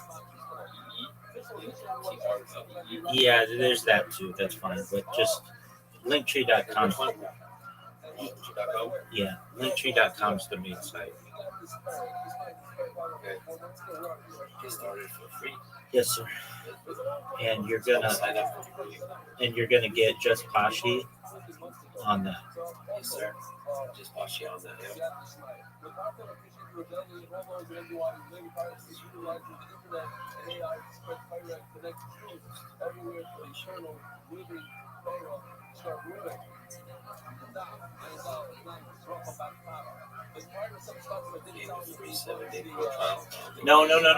No. Scroll down. That it's like free for life.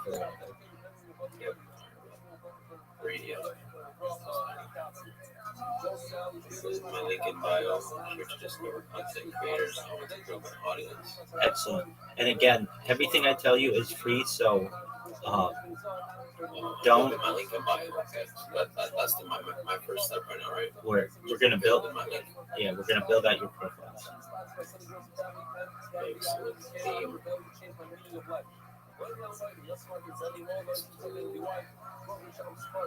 Let's do something like simple. People don't do whatever you want to do. Whatever you want to do. But you can change it. You can change that stuff later. Well, I need to change my YouTube, right? You may not have a YouTube. I mean, maybe you do, maybe you don't. If you haven't created a channel, then you don't. I mean, I've had this channel for a while. This is View Channel. Okay, yeah, then you do. Then you go to Edit Channel and make it just Pashi.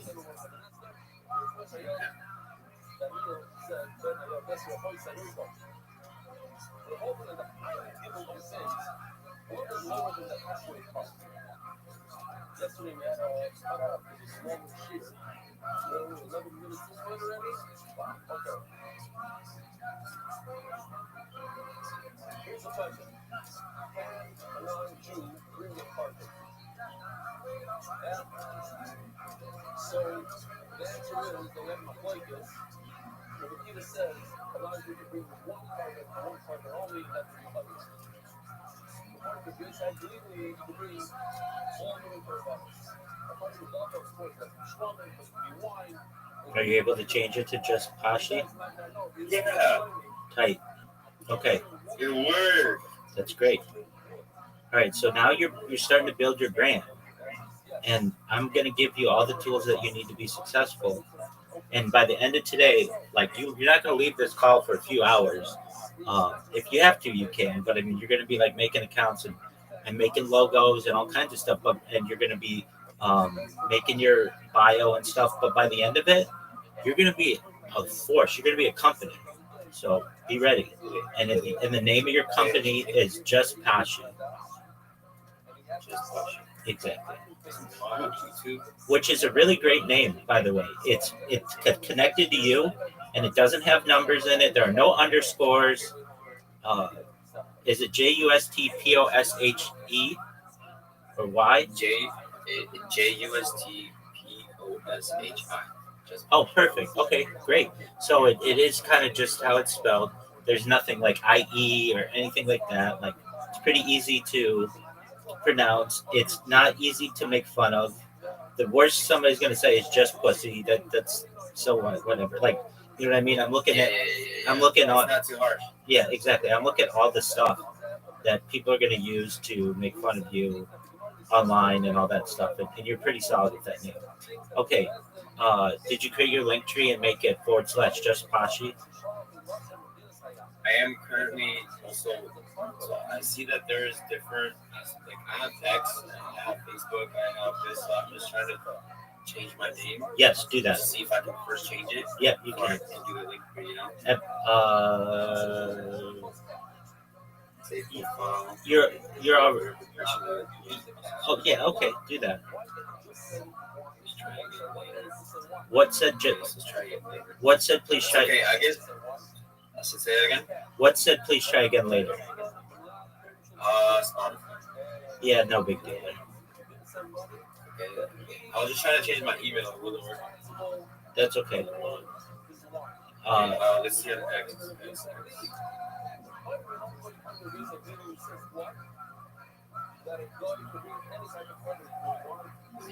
That's like for people to find you, right? The link tree.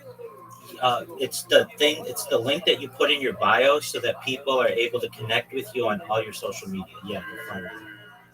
So like, if somebody's like, Rabbi, where can I find your stuff? Like, keep in mind, I've been doing this live 24/7 for more than 4 years. Like, that's a huge amount of time. Really. It's more content than any person's ever created on the internet in global history. Okay, so we're talking like giant amounts of data. Giant amount of research and data. Right. And I have a lot of accounts. I have more accounts than any person on earth. I have over 100 YouTube accounts, 200 Instagram accounts, 500 Twitch accounts, 1,000 TikTok accounts, 2,000 Twitter accounts, 5,000 Blue Sky accounts, and over 10,000 Kick accounts. I'm the most archived individual in global history. Let's go. Next word. Okay, I got my name, but I need to change the user. Or should I keep my Twitch, my X private, or no? Should you keep your X private? No, everything's going public, dog. You're a brand now. Now, have you tweeted anything in the past? Just join FaceTime. No, I deleted all my posts. I deleted. Good. Yes, I did. Good. I did say some contradictory stuff. No, shit happens. No big deal. No big deal. No big deal. Just so long as it's clean now. Yeah, now it's clean. Excellent. Okay. So you got your X. Do Facebook. That's a big one. Facebook. Yes, sir. Do you use AI by any chance? Dog, I use it dozens of times a day. Dozens of times. Oh, really? Dude, I've been using AI since before large language models were available to the public. On camera, I was an early adopter of ChatGPT in November of 2022. I was a user when it launched on November 30th, 2022. My stream covers all that. I've been streaming live 24/7 since 2021. So like I have the whole story of AI and its connection with humanity live on my archived on my stream. I'm gonna check that out, sir. I'm gonna check that out. That sounds so cool. I did get into AI myself a little bit. I started learning how to do that. But it was more of a like a want than a need, you know. Well, it's becoming a need. But it's becoming a need. It's becoming a need. That's right. What AI do you use now? All of them. I use Claude. I use ChatGPT. I use Gemini. I use. Are they all a little bit different? They're all basically the same. But what I like to do is like I'll write blog posts, and I will take one of them, like ChatGPT. I'll write the blog post. Then I'll take it and put it against Gemini and say, Gemini, make sure this is 10 out of 10 logical soundness, or evaluate this article for logical soundness out of 10. And it'll be like 9.8. And I'll be like, okay, how could this become better? And it'd be like, well, you could do this, and there's a weakness here, and perhaps there's a little bit of overstatement here. And I'll be like, okay, make those. So basically, you're comparing and contracting. Exactly. So then I'll say, make those changes. So then it'll make the changes. Then I'll take that new article and I'll send it back to ChatGPT and I'll say, hey, what do you think of these changes? And they'll be like, oh, those are really good. Those are really good additions. Like, I'm glad that you provided me with that. And I'll be like, okay, evaluate this out of 10. And it'll be like, it's 9.9. I'm like, how can it be better? And it'll be like, well, looking at it now, with the like new eyes or whatever, I think that you could make these changes to it. And I'm like, okay, make those changes. So then it'll be like, okay, we think it's a 10 out of 10. Then I'll send it to Gemini. I say, Gemini, is this a 10 out of 10? It'll be like 10 out of 10. Then I'll send it to Copilot, and it'll be like 10 out of 10. Then I'll send it to Perplexity, and it'll be like 9.8 out of 10. I'll be like, Perplexity, how could this get any better? And they're like, well, there's an overgeneralization here. And I'm like, okay, we'll fix it. Then it'll give me a 10 out of 10. Then I'll send it back to all of them. Not saying they all have to say it's a 10 out of 10 because that's not always possible. Sometimes they'll make little changes, or one of them will be like, to have this opinion can't be a 10 out of 10 for some reason.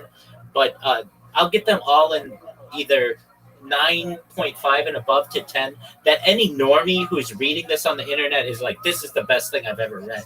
This person has all of the logic that I would want out of an essay. And then I'll publish it. So I use them against each other. Additionally, I'll make pictures with it. You're going to make pictures with it in not too long, like very soon. And for your logo. And I'll say, make my picture XYZ. And it'll make the picture for me. And I'll be like, okay, edit it this way, edit it this way. Maybe it's not editing it the way that I want. I'll take it and put it into one of the other ones and be like, edit it this way. And I'll be like, okay, we edited it for you. What do you think? And then I'll get it to the point where I want it.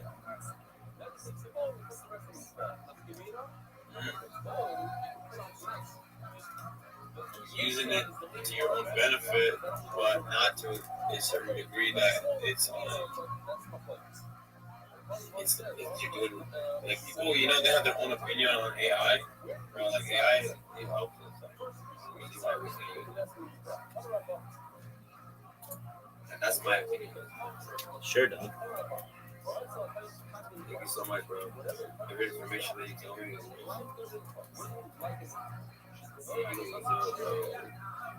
Straight, bam. Absolutely. Bam. Well, you should. I've tried streaming myself, right? I've tried doing it myself, and it didn't really go that far. Yeah, no, nobody's gonna watch you.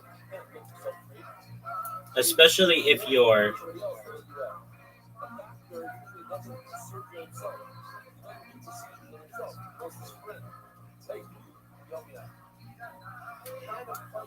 Especially if you are not.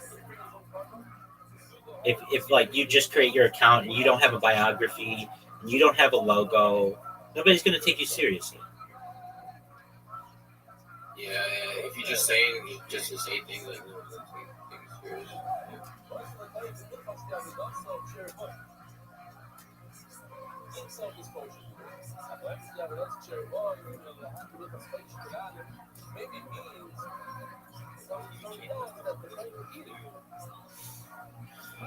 Yo, your microphone dropped down a lot. What happened? Is that a lot better right there when I'm speaking like this? Yep.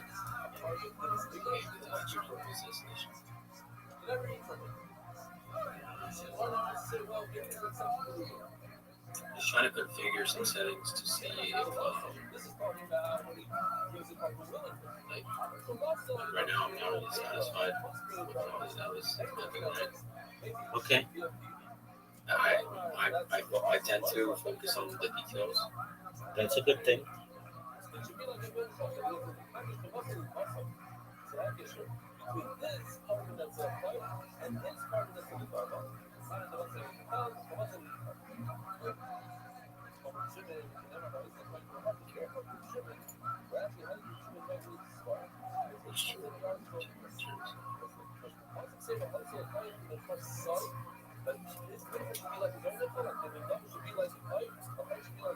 What's a good pronoun to use? They, them. They, them.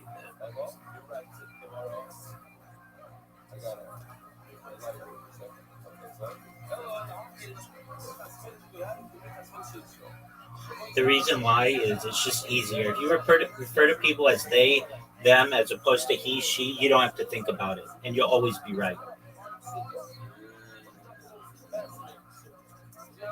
Unless you get somebody who's like, you have to call me Z, Zay, or something like really weird, which like that never happens. Like nobody's gonna correct you if you're like, if you call someone who's transgender they, them, they will appreciate it.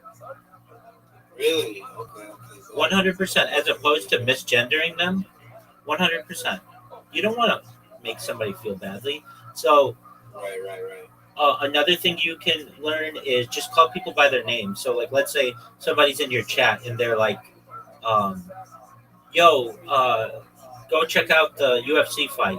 And you can be like, this person's username is, let's say, Sammy1234. You don't know if Sammy's a boy or a girl. And you'll just be like, Sammy1234 wants me to watch the UFC. Should I watch the UFC? Should we do what Sammy says? And they'll be like, yeah, as opposed to saying, should we do what he says or she says? I don't really know who it is because you can't see them or anything, and you don't know what they, you know. You're giving the people like a voice pretty much. Yeah, I would say so. Not so much a voice. You're keeping things very neutral. Oh, it's like you're controlling it, but like you're just asking the chat if they want to do it or not. That's not what I'm saying. I'm saying I understand what you're saying because you're thinking because of my example. I'm saying like let's say you have someone in your chat whose name is Sammy1234.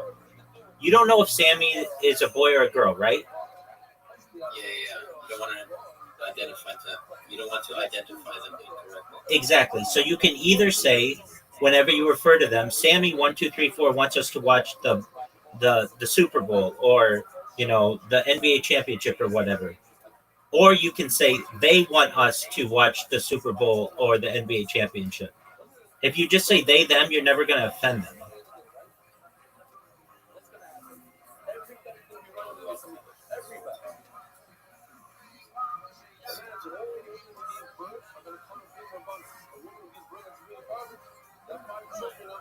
What do you think about the server tag Aiden's Planet? Is that a good or bad? The server tag Aiden's Planet. That's fine. I mean, just use whatever you want. Because that's why I originated from Aiden's Planet. Like that's why I started talking and socializing with people. Right.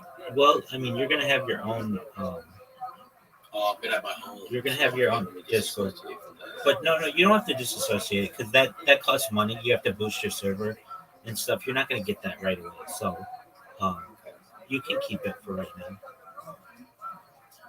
Again, everything I tell you is free. And then if you have some money that you want to spend on some cooler shit, we can get into all that. But for right now, don't worry about it. Mm-hmm. Oh, so right now I'm just trying to look good. Like, what am I doing? I just need to say started. Exactly. Okay. Exactly. I'm spending too much time on looking good. No, you're good.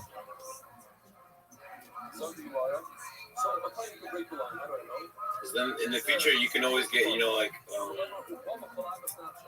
can always get like Nitro Plus, and with Nitro Plus you can, there's a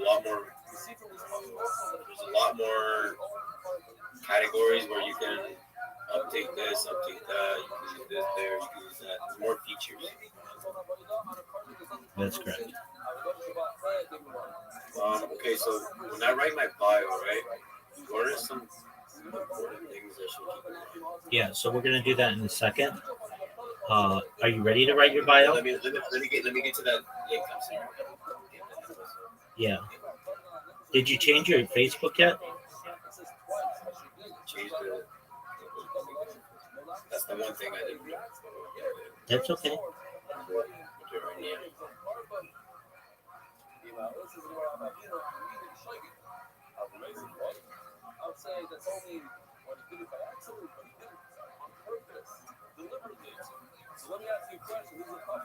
Oh wow, it's so empty. Yeah, it's gonna be for the time being. Yeah, it's okay. Let's see.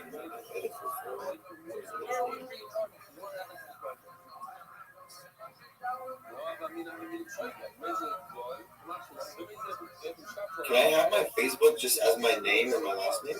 Yeah, that's fine. But you want it to, so then you can, I understand. yeah, the username is different than your name, your first name and your last name. So you want to make the username just Pashi or whatever.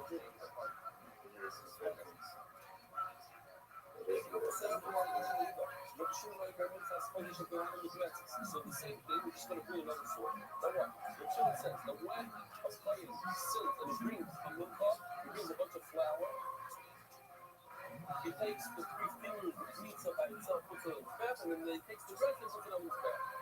That's right, you have this is also Rip Shimon, and he lost this song of Rip Shimon son. This side of the game with Rip Shimon. For years, he already told that song. What he said, I'll try to curve out for you, but she like is can't find where I should. Okay, so then you just ask ChatGPT to tell you that shit. ChatGPT, yeah, what they can.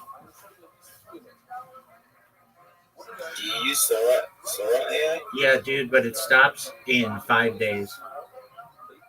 Oh, it stops after 5. No. They're stopping it. Oh, it's really? They actually are? Word dog, and it was amazing. I used it all the time. Dude, that thing was so clean. I still have it right now. Like I have a code. I used to have a code, right? Yeah. I used to make videos with it. Right. Same here. But they said it was too expensive, so they no longer. They couldn't maintain it. I mean, they just said it cost like $15 million a day, which was just too expensive. So then, what happens to the active users? They're just gonna go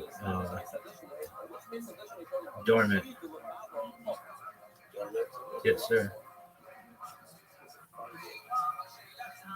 Is that what happens when the company shut down? Like the company's not shutting down. The company's worth going to be worth trillions of dollars. It's going to be one of the biggest companies. It's already a giant company. But that project, Sora, was started by ChatGPT, and it's too expensive for them to run. Oh, that makes so much sense. Thank you so much. That's what I'm here for, Big Guy. I'm gonna sign up with ChatGPT. After, I'll do that in a minute. Well, my main focus is with Facebook. Yeah, so just, you don't have to sign up to ChatGPT. You can just ask it a question without signing up. And the question you want to ask is, how do I change my username in Facebook? Thank you. You're welcome.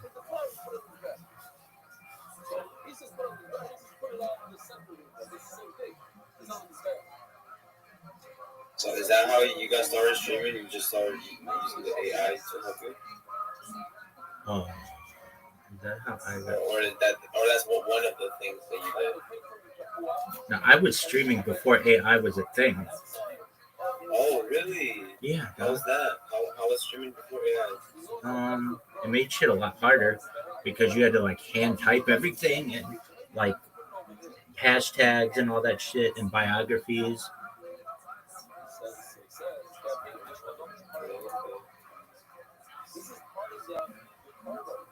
Like when I write something now, I can write it so much faster, and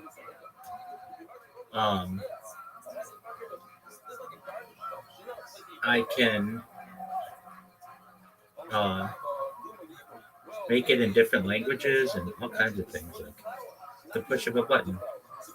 It makes me like 1,000 times more. I don't want to say 1,000, but like 10 times more efficient, I would say.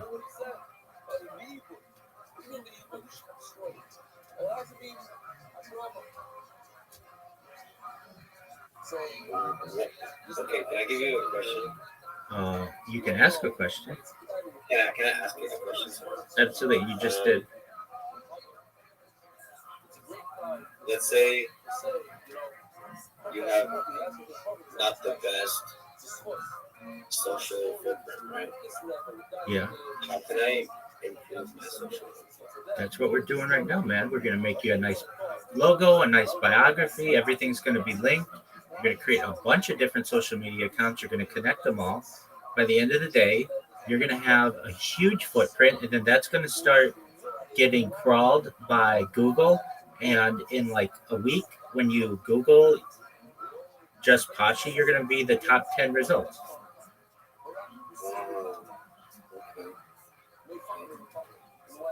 Yes, sir.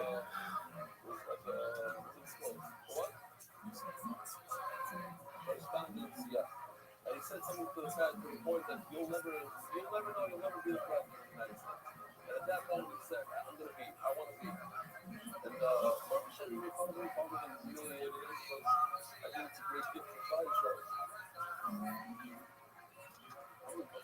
Get to us. If somebody does make fun of you, yeah, I figured that out. Even today, I got a small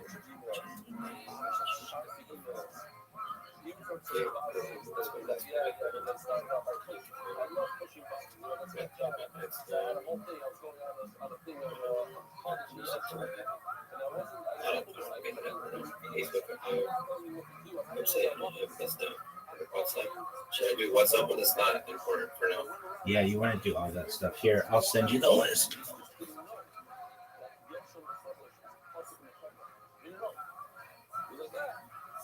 I recommend getting the top 30, and here's why. As you get bigger, you'll get some punk who just steals your name, and you'll be like, darn it, I should have gotten that name when I could. And then you have to pay them to be able to get your name. It's known as username squatting. So you want to avoid all that. Do you have justpachi@gmail.com? Wait, I think I have just Pashi 7. Yeah, that sucks. What about just Pashi? Let me see.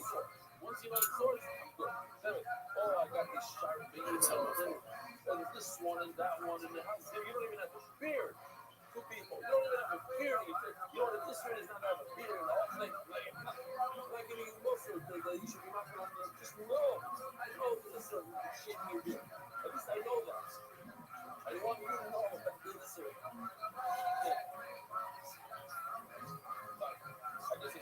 Yeah, it's just Pashi 7. So should I try changing that first? No, just try to get a new one with just Pashi. You probably can't, but just try. Oh, okay. My username on my email is a bit different. There's an A instead of other. Try getting that way you were saying. Okay. Just create a new Gmail account and try to get just Pashi. If you can't, then don't worry about it. And then don't create a new one. I'll try out. I don't know if we're going to. Right. Do I do for my work or my business? You can do for business. That's fine. It doesn't really matter.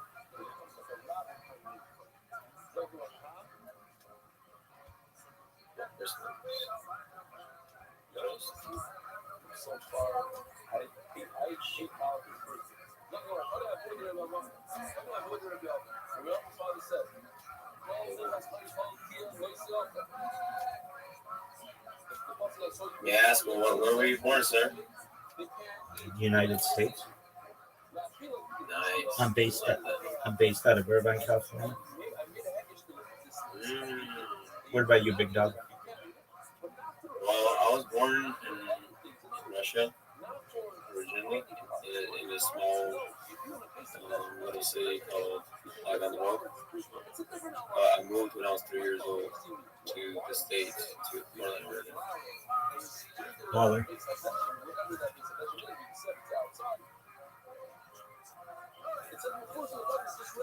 Yeah, okay. It says that username is taken already. All right, don't worry about it. Go check your Discord messages.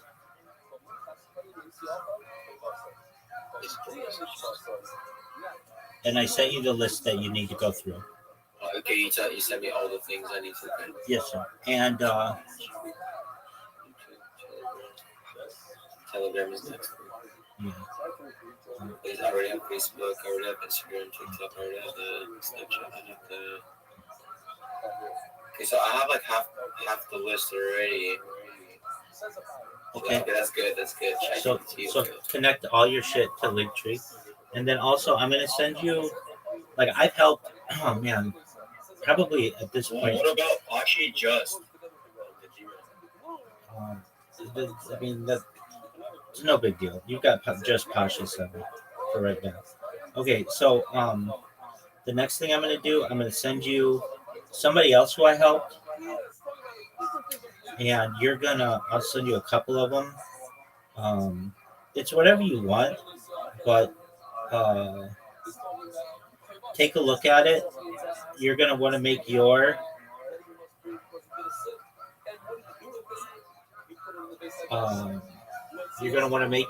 logo look something like, yeah. So look at what I sent you. Now these are just some like random people who I met. Yeah, exactly. But you want it to be at the top, just Pashi, and then at the bottom your link tree.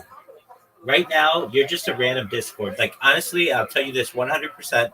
I did not give a flying fuck about you, even though you were really nice. Like, I mean this, like, kind-heartedly, because you just have that random Discord emoji or whatever, avatar. And if you're like, you judge me by my avatar, dude, I get so many different message requests a day that all the people who are bots or have brand new accounts have what you have, just that random green Discord guy. So what you're going to do is you want to create something that's you, and then it'll make people pay attention to you. Like, oh, this person gives a shit about their account. It's not just the default thing that everybody uses. Does that make sense? Yeah, yes, sir. Excellent. Now, for just Pashi, do you see the one that I have? Like, it says Giant Judge or whatever. For yours, I would probably make it a capital J in just, and then a capital P in Pashi, and no space, so that when a person reads it, they read it as just Pashi, not just Pushi or whatever. They don't think it's one word. Like, people are gonna mispronounce my name, like, regardless, right? No, it's pretty easy to. No, it's actually really easy. But if it's all one word in lowercase, then they're gonna have difficulty with it. If it's capital J, UST, and then capital P, OSHI, they'll recognize that it's two words together. Does that make sense? Yes, sir. So it's like simplifying it. Exactly. So what you want to do, and you can do this now, is go to ChatGPT. You want to log in. You have to. This is a feature that you need to log in for which you need to log in.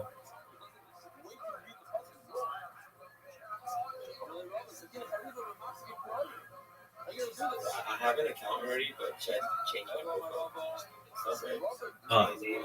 You want everything to be just Pasha. Exactly. Just let's read it straight. The first two parts of the puzzle are one thing, and the last part of the puzzle is going back to the second thing. Is that the middle of the puzzle going back to another thing? You hear about this? Makes more sense now. The Mamutas first told Tia is referring to Mamutas that goes on. And the last part of the puzzle, let's see how it's talking about Mamutas first. Great. Which goes on the base of that thing. Yeah, that's right. I mean, That's the other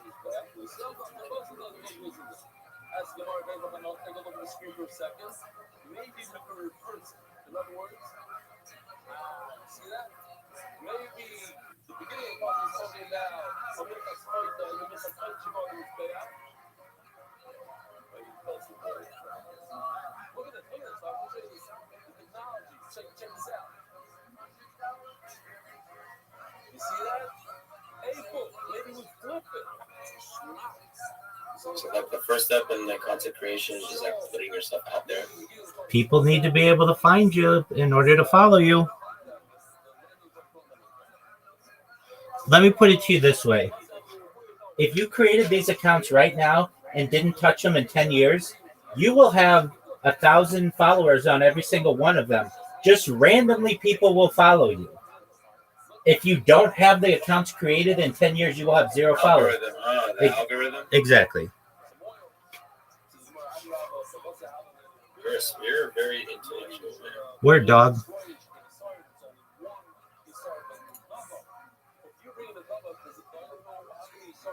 Even if you did only one, how many sorry can you bring maximum for an adult? The answer is the famous site called Roy the Bila and Bila not better. If you're able to mix it, then you can bring as much as you want. What's the maximum that you can mix it and stir in the bowl? 60 salt.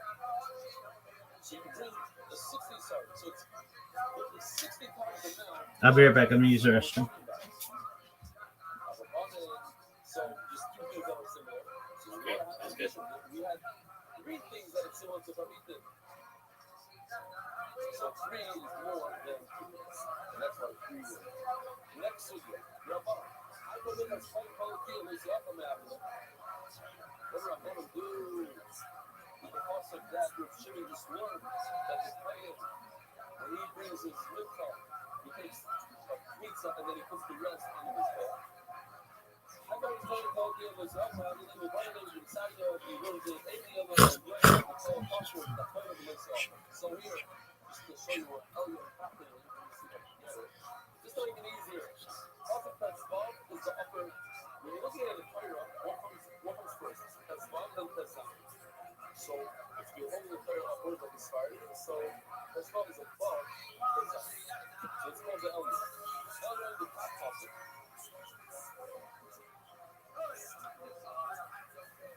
You guys know this word is easy. You know that Aaron mezuzah, a lot of people put the mezuzah on an angle. Yeah, like this. Spartan, put it like this. You know, other people put it like this. Why? Because in the Chutz of Gemara, the Ram says it should be laying down. So it should be laying down. Even in the Aron Kodesh, laying down. The parties in the kiln should be laying down. Everything laying down. And Rashi says standing up. So we make a chart between your Ram and Rashi, we put our mezuzah like this. That's why in most shows you put up the second Torah like this. In the Aron Kodesh, you put it like this. It's not that it should fall, but that it should be a chart. So the program time should be laying down. That's why also our bima, most bimas are like this. Or like this. So a lot of people think, oh, so it's easy for my pirate to read. Like this, like a standard. No. It's a chart. Okay. So, What's good? So I put in, you know how you gave me all those different social media platforms? Yeah. I put them into the AI and it categorized them by different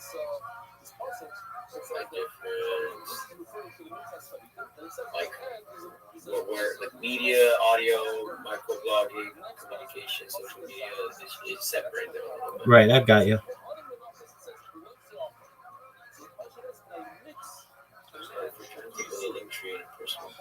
Doug, but you don't want to do that. Right? I mean, that's fine, but okay, what you want to do now? It overwhelms people. Okay. What? No, it doesn't overwhelm people. No, that's what you want. That's what the AI is.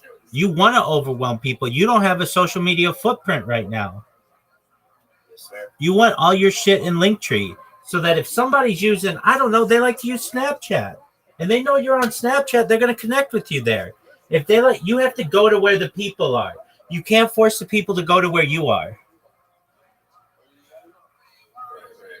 Okay, moreover, if you meet with somebody, like I met with somebody the other day, we did a podcast together last week. They're in England and they're like, hey, will you follow me if I follow you? Absolutely. After we did the podcast. And guess what? I didn't have to be like, oh, well, I don't have one of those accounts. I had every account. They were able to connect with me on everything. You got to think of it like this. If you don't have the account, nobody can follow you. If you have the account, people will follow you. They'll organically look you up.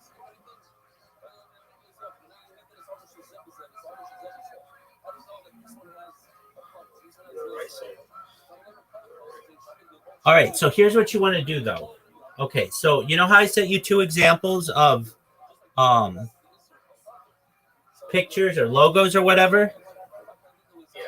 Do you have a picture of your... I have to put my name out there. Like, I have to create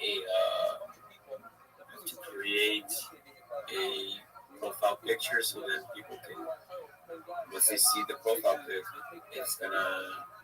They'll see my name on there, and that will click to them. Okay, he has a name. He's a professional. Boom. That's just like the first step, right? Word. Okay. Do you have a picture that you like of yourself that you don't mind sharing with the world? Yes, sir. Okay, great. So here's what you want to do. You want to take that picture of yourself that you like, and you want to take that example that I gave of Giant Judge, and you want to say, please replace the person in the middle with my picture. And at the top, make it just Pashi. And at the bottom, make it Linktree just Pashi.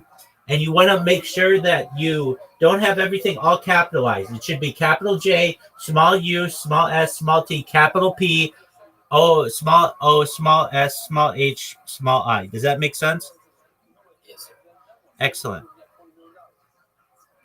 And then at the bottom, you want the same thing. Capital L for Linktree, linkttree.com / and then capital J, small u, small s, small t, and then capital P, and then small o, small s, small h, small I. So that it reads at the top, just Pashi to anyone, and the same at the bottom. We didn't need to do that with Giant Judge because they have they use an underscore. So it's pretty clear anyway, but with you don't. So we need to make sure that's clear to people.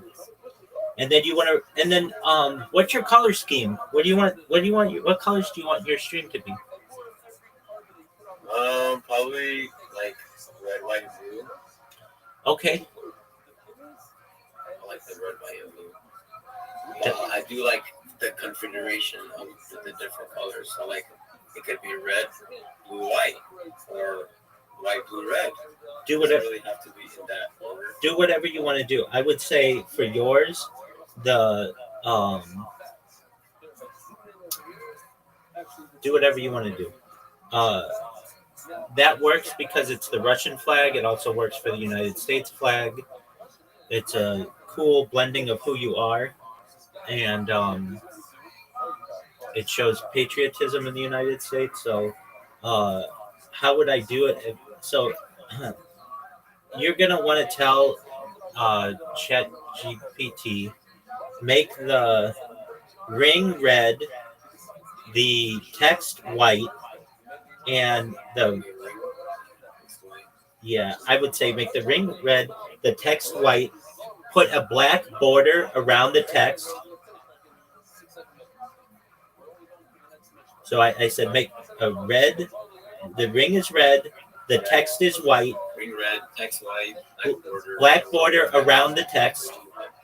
And then I would say the inside of the circle should be blue, and then your face in front of it is going to be whatever that looks like. So red ring, white text, black outline of the text, and then a blue center circle with your face in the middle. Does that make sense?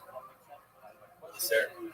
Excellent. Now, it's not going to get it right exactly generally on the first try, but it'll be on its way. So, ring red, text white, black border, text border around the text. Inside the circle should be blue. Face in front of it. The inside of that circle should be what color? That where the face is. So do you see how Giant Judge's circle should be blue. Yeah, exactly. Giant Judge's face is on white. Yours is going to be on blue. Now, blue might be a difficult color because it's depending on the picture that you use. It may work perfectly. We may have to make some changes to it, but let's try that. That gives you your red, white, and blue.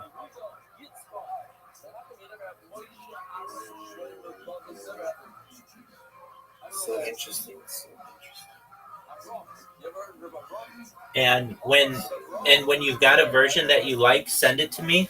You can send it to me on Discord, and then we'll get something that you're with which you're comfortable.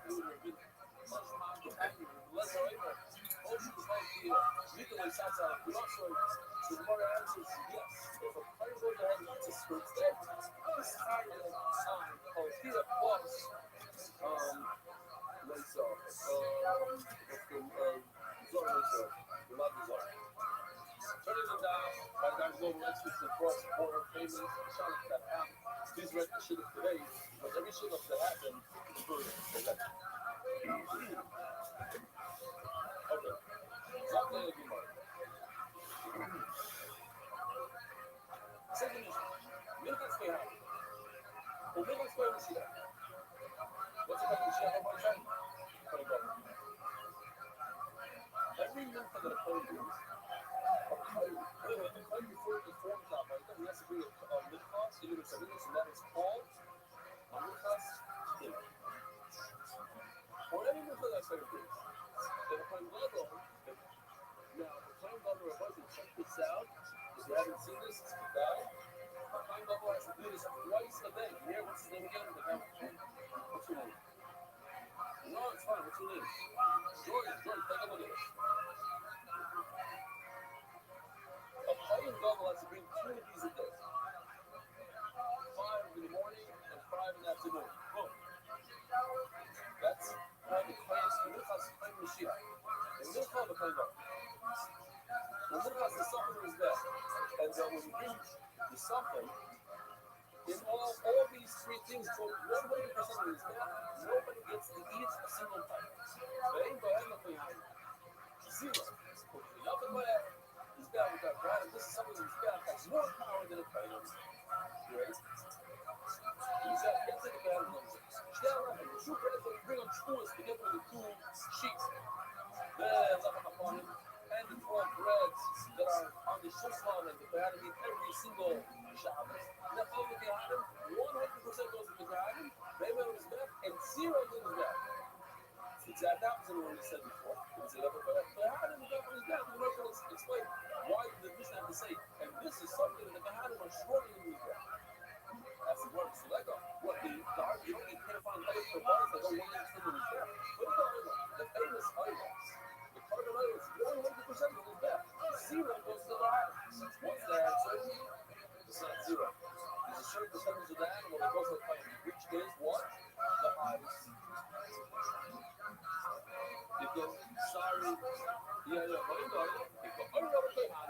So for this kind of video, I gotta give you the background. Oh, sorry. Okay, so the background goes like this. We have a tech guy who's a genius. One of our guys in the shoe was a lifter at a very young age, and we couldn't get into this computer. We had a password and everything. First thing you do is call for every point. He's a genius. He knows how to get in 10 seconds. He got in, password, no password. He found the bank accounts for the wife.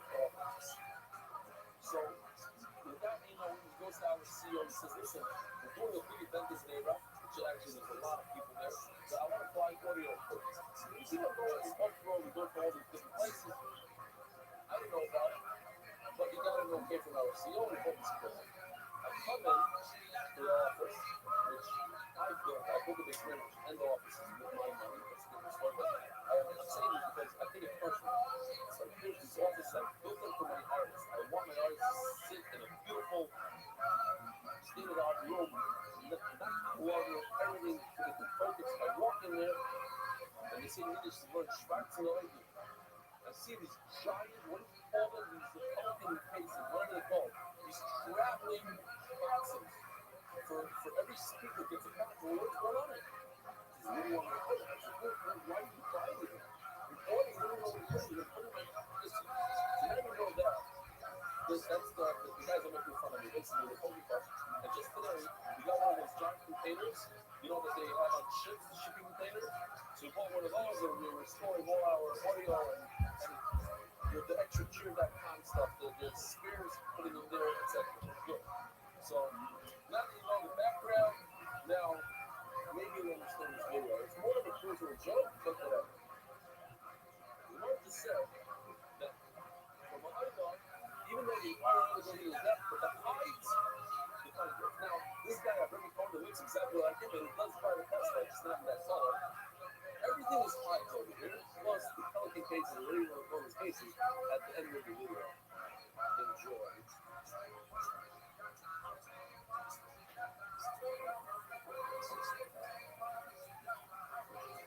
Right here, please. All right, well, I'm here for me, and I'm going to continue watching this podcast. Sounds good. Thank you, sir. Yeah. I needed just the right amount of information. Doing things right. It's pure. It's from a good place. Collegiate wrestlers and Olympic level wrestlers and guys with high caliber wrestling pedigrees have a place they can go on a major platform, on Fox News or the Fox app, but it's getting a ton of clicks and they're being compensated heavily. These guys are making six figures. I used to be a wrestler. The worst possible thing that could happen is TKO, Dana go, that is getting big. It's actually doing better than slap fight or whatever bullshit we're doing for boxing. It is. It's being both of those. We're going to absorb those. We're going to take it. Because then what happens is then the suits get bumped. Name a company, name a band, when they go mainstream, they get better. Name a company, when they go corporate, it gets better. No, it's about the bottom dollar. It's about the shareholders. Look at UFC now. It's been great lately, but just compared to 10 years ago, it's a shell of what it used to be. And it's making more money than ever. But as a fan, do you care? Yeah. You don't give a fuck. You want the fights, the exciting stuff. You want passion. You want somebody steering the ship and wants this as bad as you do. The worst thing that could possibly happen to Arya for the future of wrestling is they get bought out by TKO, which if the rate they're going, it's probably going to happen, kids.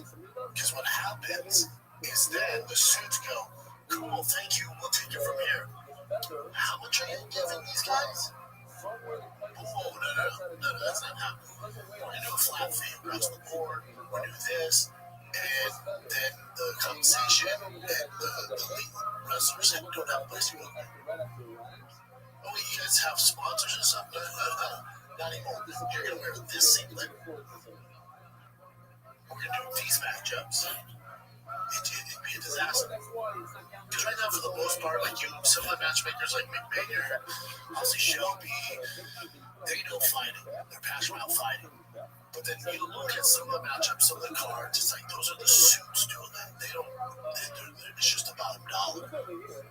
Right now, you have people who are passionate about American wrestling, collegiate wrestling, freestyle wrestling, folk wrestling, who want to make this an avenue for wrestling. And it's fantastic. They finally have one. Do not sell out. Do not sell out to the UFC. Do not. You bring on sponsors, big sponsors, I'm sure they're doing this. You bring on big sponsors to support it, presenting sponsors, and this and this and this. Do not sell out to corporate. It's going to ruin that entire thing, especially this early. Yeah. But as a business owner, you get it, right? The guys who created, man, think about it, man, we're doing this, this, and this. And then TKO comes on like, hey, here's, I don't know, 200 million, 300 million, 400 million to buy your company. You're like, dude, we started this thing with nothing. So you get why they do it. But if you're a purist, if you're for the love of the game, and I'm sure that being compensated to get paid good, but you're fucking over wrestling. And those guys will have nowhere to go when they finally have a spot. So please don't sell out. Please don't sell out. Yeah. At least at least for now, that guy Izzy, that you know the coach Izzy, whatever, was it Jackson's? Izzy Flow Wrestling. Yeah, He was at Jackson's he's from Izzy School of Wrestling in Chicago. So he's one of the founders of all stuff. And even he knows that Armin's tactic, whatever he's doing, goes viral because I don't like it. I still don't like it. That's not something I don't care if it goes viral. No, wrestling is not. Yeah, it's not. So it's good that he's still there. So it looks like he's going to be still. Yeah, there's really like hockey too, but hockey, baseball especially, and wrestling are like there's a code of conduct and behavior. You know, really don't get down that flashy bullshit. You're really sport. It's fun. Alright, so speaking of Greg Jackson, what do you think of this? Josh Wilson says I take with the Greg saw that so the first part seems real, the second part is joking, but it says He was my coach, Greg Jackson, will not be in court to coaching me on the White House fight for personal reasons. So that sounds like it's Greg Jackson's issue with the White House, which I don't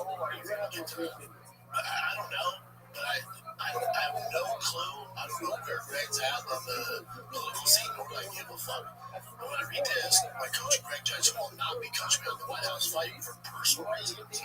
It's a Sunday card, so you have any other fighters. Personal reasons, maybe he doesn't agree with that, which, dude, it's such an issue, but I don't know what his issue is. And also, it's Josh Hawkins, who knows what's going on there. He doesn't have a coach now with the Ring Girls scored me, please, tag them for, okay, I just don't know what's real. Greg's probably the same thing, I don't know. Here's the thing with the White House stuff, too. Just my whole thing and all this, whether you're left, right, in the middle, whatever you want. Let's swap, put the show on the other foot, and let's say this is whatever, when Biden was in office, or even before that, which was Trump, but you know what I'm saying? So just anytime there's a president in office, it's controversial. It just so happens that the guy more than half the public voted for happens to be friends with Dana White. So he's using that relationship to put this special event on for the fans. You can make it political. Oh, the UFC is a right-wing organization. Or he just happens to be boys with this guy. And if he wasn't, there's no UFC White House card event. So paint this politically however you want. Take your hatred for Trump out of it. Take your hatred for Dana out you want out of it. The fact that there's a fucking octagon on the lawn at the White House is unbelievable. Yeah, but Trump should be this one. I hear all that. Take all that out. Yeah, but what he did with ICE, I hear you. All that. Fuck all this noise. The fact that the UFC in 2026 is hosting a steel cage at the lawn of the White House is unfathomable. It is mind-blowing. It is a win across the board. Any other, if the NFL does this, it would be insane. NHL, MLB, insane, dude. But because Trump has ties to Dana, and obviously, Trump's controversial, it becomes this, oh, you're telling me this isn't just propaganda for the right wing? No, dumbass. If Biden was in office, who I don't agree with, who I don't like, I don't give a fuck who's there. The fact, if you're a fan mixed martial arts, and you can't get over your hatred for the political party who's in control of the White House right now, and just put all that to the side and go through all the bullshit and realize that your favorite sport that we've all come up with, we've all grown up with, if you're hardcore, we've all grown up with. Remember it's a big deal when they were on Spike? Remember it's a big deal when Forrest Griffin and Stephen Bonner were trading blows? And the casuals were calling each other saying, you gotta watch this, oh my god, you gotta watch this. Remember it's a big deal when they were on Fox? There's George Santos knocking out Kate Velasquez. Remember that big? We all felt so much pride in that. Do you remember when they signed the ESPN deal? And we're on the sports ticker? And you got Stuart Scott breaking out fucking UFC. Do you remember some of this stuff? And because we get political stuff, so political, and I get all that, I get it. But if you're an actual fan, the fact that Dana White has taken this organization and he's put an octagon at the fucking White House. If you can't drop your hatred for whatever hate you have for the president, the right, whatever it is, and realize that this just will never happen again in our lifetime, and just appreciate it for what it is, yeah, but it's just propping Trump up and it's the agenda. Shut up. They have other means to do all that bullshit. But your sport that you grew up on, that you've been with the whole time, you're letting fucking politics get in the way of what's actually happened. You have a great fucking card. An insane card. Yeah, and I hear it. I criticize him for saying it's the greatest all time. It's the greatest card I've ever seen. No, it's pretty fucking good. For the current roster, man, it's pretty freaking tasty. It's pretty tasty. It's a better card than MVP Netflix. Get real. It's more relevant. It's not even close. And now, we were told something out. All good. They still delivered a fucking snail cake. You know what this is? Do you remember when the politicians used to call it cockfighting and it was illegal? Remember when they had to fight on Indian reservations? Do y'all forget where we came from? And now it's on CBS at the White House. If you can't put your political bias to the side and just celebrate this as far as a sport, I know, the right's doing this, the left's doing it. No, cut all that out. The sport that you know and love is having a once in a fucking lifetime effect at the White House. It will never happen again. Stop the bullshit. This is like the people that don't talk to their parents because they voted for the left or the right. What? You're letting that stuff get in the way of your relationship with your friends and family? What are you doing? They've won. You've been compromised. So these people who are in MySpace, whether they're MMA analysts or whatever, who are all anti-UFC, anti-Trump, oh, this is a faraway propaganda. Oh, you've lost your way. You've lost your way. Remember when you guys were fighting for the UFC to be mainstream? Remember when you were fighting, not getting views on your website, not getting views on your podcast or your shows, they're getting canceled left and right? Remember when you were fighting for this to be mainstream? And now they've pulled off a fucking event at the White House, the most famous house of all time. It will never be done again. And y'all want to hate on it. You don't want to appreciate that. Because you don't like that Trump's doing this or that.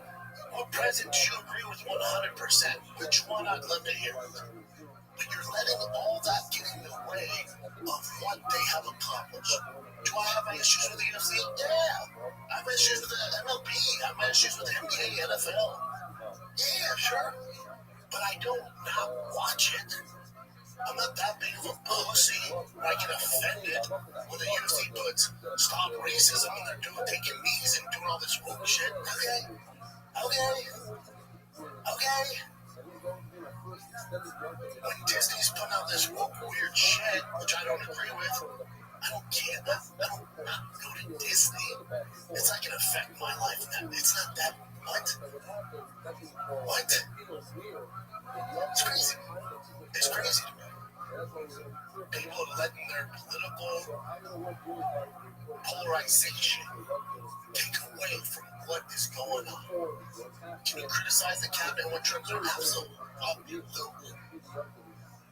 But you gotta realize where the UFC's come from. And there's it's mind-blowing. If I would have told you 20 years ago, if I would have told you in 1993, hey man, this thing's getting so big, they're gonna do this quote-unquote cockfighting at the White House. You're like, oh dude, you're smoking crack.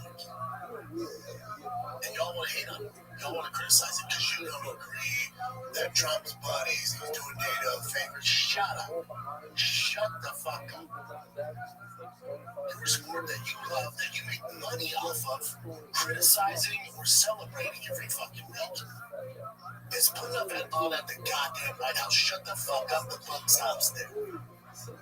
Yeah, but Trump, I'm not talking about all that. All I'm saying is the sport you love is holding an event at the motherfucking White House lawn on a Sunday. How about Tim Apples? Yeah, but his rules on international shut the fuck up. I'm not even getting into all that. But on Sunday, June 14th, and when it's the president's birthday, I don't give a fuck. I don't care. It could be anybody's birthday. I don't give a fuck. You're just doing it because his birthday.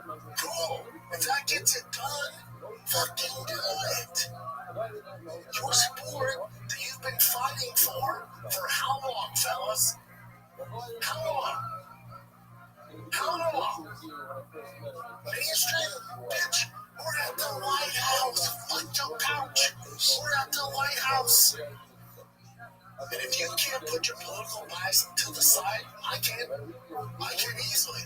If Kamala was president, if this term, the Biden term, the Obama term, I don't give a fuck. Fuck who's at the head of the table, whose birthday it is, why they're doing it. All I know is a sport I fucking love.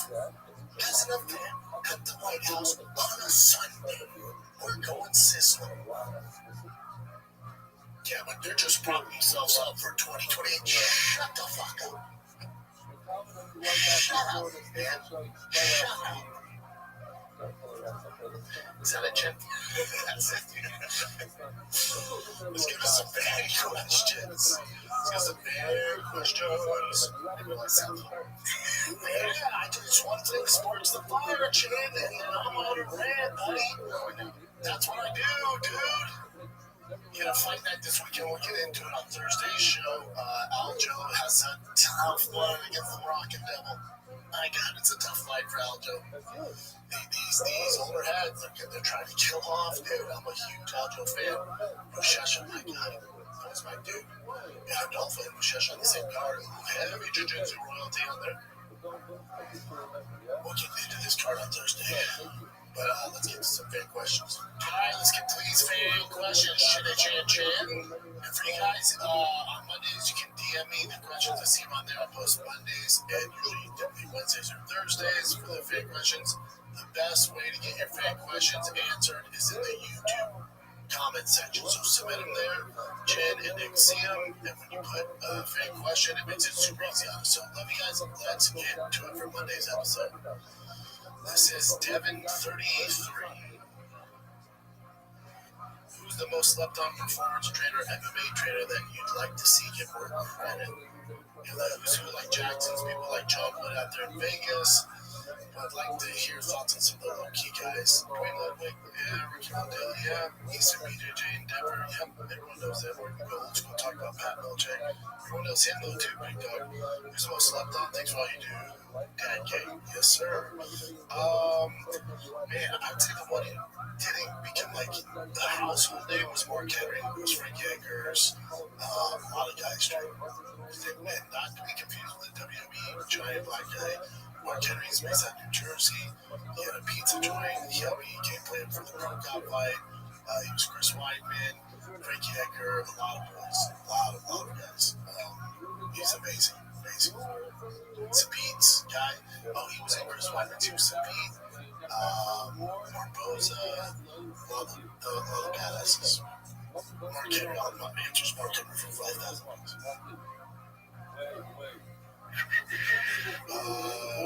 This guy just says Ryan, but it's underscore Ryan dot underscore dot 07 underscore. What's up, homie? You just say Ryan for my username. I know, dude. I like to give it to you. We've been really critical of UFC recently, but now they're starting to pick up some steam. Yeah, with Seattle, UFC 327. Yeah, fight nights this week have been tough, and next week before tough, but it is what it is. Do you think they're officially back? Miami card was sensational. UFC 328 is amazing. Then the White House card is great. Then International Fight Week, which we already know will have cable and most likely Connor. Does the staff at UFC get to drink the coffee now? Because I see coffees for closers. Yeah, they can have a couple cups. They have a couple cups. I don't know if all of them can, but they have a couple cups. Especially after Seattle, UFC 327. This week's, the main event with the Brock and Devil and Aljo. It's a right card. The following week, you got JDM, Pratas, which is a fantastic fight. Thank you, Rabbi. I got some things I gotta take care of right now. Take care of you, baby. I'll join back in a minute. I got hyped before, right? I don't want to get done. Summer's always strong. I want to take care of my kids. Yeah, There you go, big man. Thank you, sir. Thank you for all the guidance. Absolutely. My pleasure. Some of the fight nights in select cities are better, but you still got your area picks, because they have to fulfill so many cards. So they're back in regards to 2026. I'll give you that. It's a good time to be a UFC fan. C-Diggan. How do you think Hamza will do against Cal Snyder or REF? I think you'd be surprised. I've seen him go against big-time wrestlers, All-Americans, national champions, and he absolutely loves them. Cal Snyder's a different animal, but so is Hamza. I think we'll be surprised at the results we get. Not saying he ragdolls him, but he'll do very well.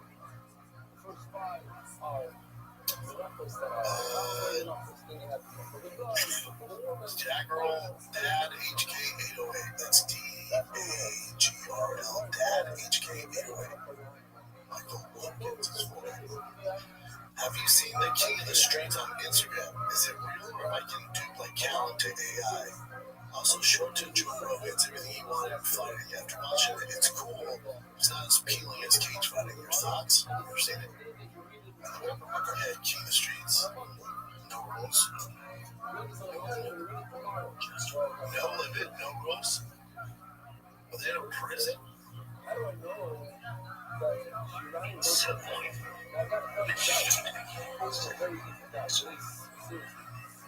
Oh, shit.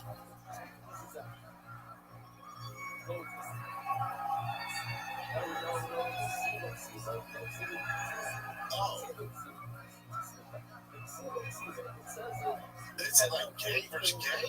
Just two on one side, two on that side? I don't know. Yeah, I guess 2 on 2. Let me see another one. Kind of into it. Yeah, it looks a little AI, right? Yeah, this is real. Also, it's fake. It's just a show, maybe. It's fake, right? That's what this one.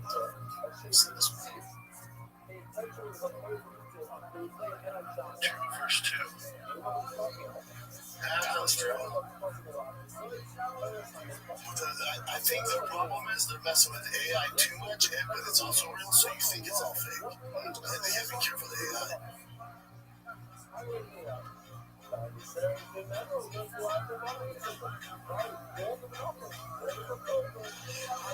Yeah, that's just a trailer or something. It looks like the movie Lionheart. I'm all for it.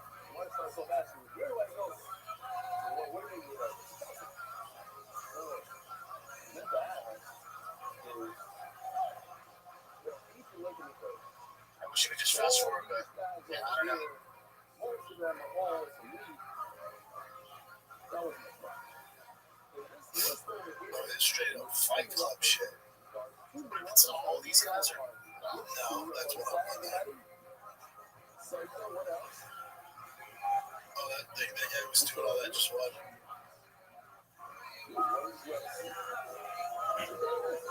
There's some rough dudes. I'm not mad at it. Yeah, if it's real, then it's real. I think so. It's real. That's cool. Thanks, man, for producing that. For the follow page. That's intense. Tachi _ Hector Jose. Do you think more MMA guys are going to fight for any other league because they're getting paid more money, or do you think it's better to fight in the UFC for less money? The thing with other leagues is, super like a Netflix MVP thing, you need such a big name, and they're not building names over there, right? So you gotta build your name somewhere, so you gotta go through the grind of the UFC, but have success and become a fan favorite or get the big boy money from Netflix MVP. So it's a weird route to go. But you got like KSW, you got Cage Warriors, LFA, you can do some work there. Like, KSW has the heavyweight champ has lost freaking forever. What's that cat's name? He used to be the UFC. Type in KSW, Philip DeFreeze, I think. Yeah, Philip DeFreeze. Hasn't lost in how long? Like, that's the toughest fight for Francis Ngannou. As far as guys outside the UFC, that's by far. Yeah, look at his record, dude. And he trains with Tom Aspinall. Like, he's a problem. All you guys are going, he was in the UFC. He has a different animal now. Look at his records. He hasn't lost. He didn't go down. His last loss was in 2017. He's lost in almost 10 years. Fighting tough guys. Saki, 16, Tom Duffy, he's just this. If I'm KSW, he's defending his belt. Go down to him. He is holy shit, he is 1, 2, 3, 4, 5, 6, 7, keep going. 8, 9, 10, 11, 12, keep going. 13, 14, 15 time defending champion, heavyweight champion. I don't give a fuck what league you're 14, 15 time champion. Isn't that crazy? For whatever reason, I get a lot of pub here. You're telling me he wouldn't be a tough matchup for Francis? With KSW, I'm sure, we have a contract with. She's going to build our brand. We have to know whatever in the world. KSW, 15-time defending champion versus Francis Ngannou on Netflix. Just builds KSW. Yeah, he's a problem. It's a huge problem for Francis. By far, Francis is the toughest fight outside the UFC. By far. Philip DeFreeze. Come on. Daddy Rambos. Should Laura Sanko stop wearing suits? She's too sexy for that bullshit. I don't mind this suit. I still think it looks good. It still looks sexy. She pulls it off. If she had a warlock face, we're talking about a different thing. But she's pretty all the way around. And she looks dope. Don't stop wearing that suit. Makes her different. Big Doc 01.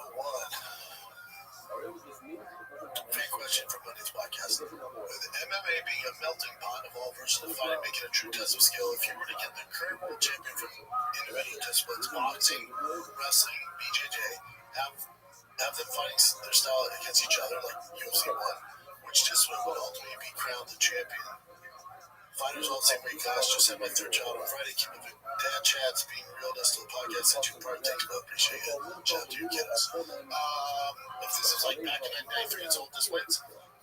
Wrestling, dominant. Boxing would do the worst. BJJ wouldn't do very well either. Wrestling, a high level wrestler, and although wrestling know nothing, just their specialty, wrestling dominates. That's why dominating today with all the different, kickboxing, boxing, karate, jiu-jitsu, wrestling dominates all. Gotta have a wrestling foundation, bitch. Scotty HD. Fair question. Brock Lesnar just retired from WWE. Did he? Yeah.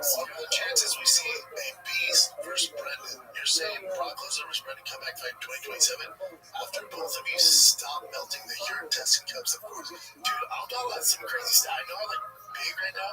I'm nowhere near what Brock or these guys, nowhere near. I'm on test, and then I'll take testosterone. I'm on a lot of creatine. Hand to God, all my kids, I'm not on a bunch of crazy shit. Not at all. I don't see Brock fighting me in MMA. Though that ship has sailed, but I'd be down. You would be down, though. I'd be down for Brock, yes. Wendy Beth Zott. Do you think RAF will have longevity? What are your thoughts about changing to tournament style? Tournament style would be bad, yeah, I see what you're saying. Especially wrestling. If you're a wrestler, you keep up wrestling, or you understand wrestling, it's usually tournament format. You become All-American, you have place in the top 8, so I think it'd be great, and it would help people understand wrestling more. But I think you do a tournament, but also have the super matches. As far as longevity, yes, if they keep doing what they're doing, as long as they have the funding to keep paying these guys. What you don't want to have happen, like I alluded to earlier in the show, is you don't want them to sell out to TKO, because that will make it corporate and SUNY, and then it's a night. Do they do tournaments on the same day for us? Like, oh, yeah. Oh, shit, yeah. And when you be so tired, though, I feel like, yeah, that's wrestling. Yeah, sometimes you have 3-4 matches on that day. Big Buckeye 24. For the newly renamed Big Brown Breakdown. No, we have everything. I got the graphics today. We got the theme song. We got everything. We're relocating studios. So we're in the same building. We're just going up the floor. It's a much better setup for us. When we moved here, we moved in pretty fast. We had to look around. That's why my house, the studio, we're changing everything. Just, the lay of the land now. The new studio is so much better setup. We'll just say it. 100%. I love it. All right, so this is the Atlanta Premier Fast Track to be the absolute GOAT. Submits Bryce Mitchell, Jiu-Jitsu stud, beats Emmett, KO's Volk, KO's Holloway, KO's Charles.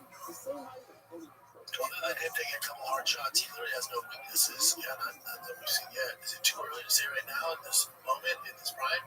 This is the best fight we've ever seen. I think it's reasonable given his resume. There still is work to do. Let's see how he does against Armin. That's a big one. That's kind of the one hanging over his head right now. Everyone will see him versus Armin. I think it's his most toughest fight to date. I think he'll get it done against Gaethje, even though, I'm rooting for my boy Gaethje, but it's a tough one for him. And then I think what would really submit him as the Chris Walter is going to beat Islam. So he has some work to do. I can allude to him, but he still has work to do. But yes, freaking Islam, I think he's like, if he beats this chance, if he beats Islam, there's no debate. But even if he never fought Islam, would he beat Armin? It's up there now. Delicious. Bro, can't bring back Food Truck Diaries. Pretty pleased with Rink's giant nuts on top. Yeah, we get this all the time. With Food Truck, with the gas and all that, then I'm out with Showtime. It's a lot, man. And I'm already, this show comes out 3 times a week now. I'm trying to get twice a week. I get a golden hour. I feel like I'm over doing all the content.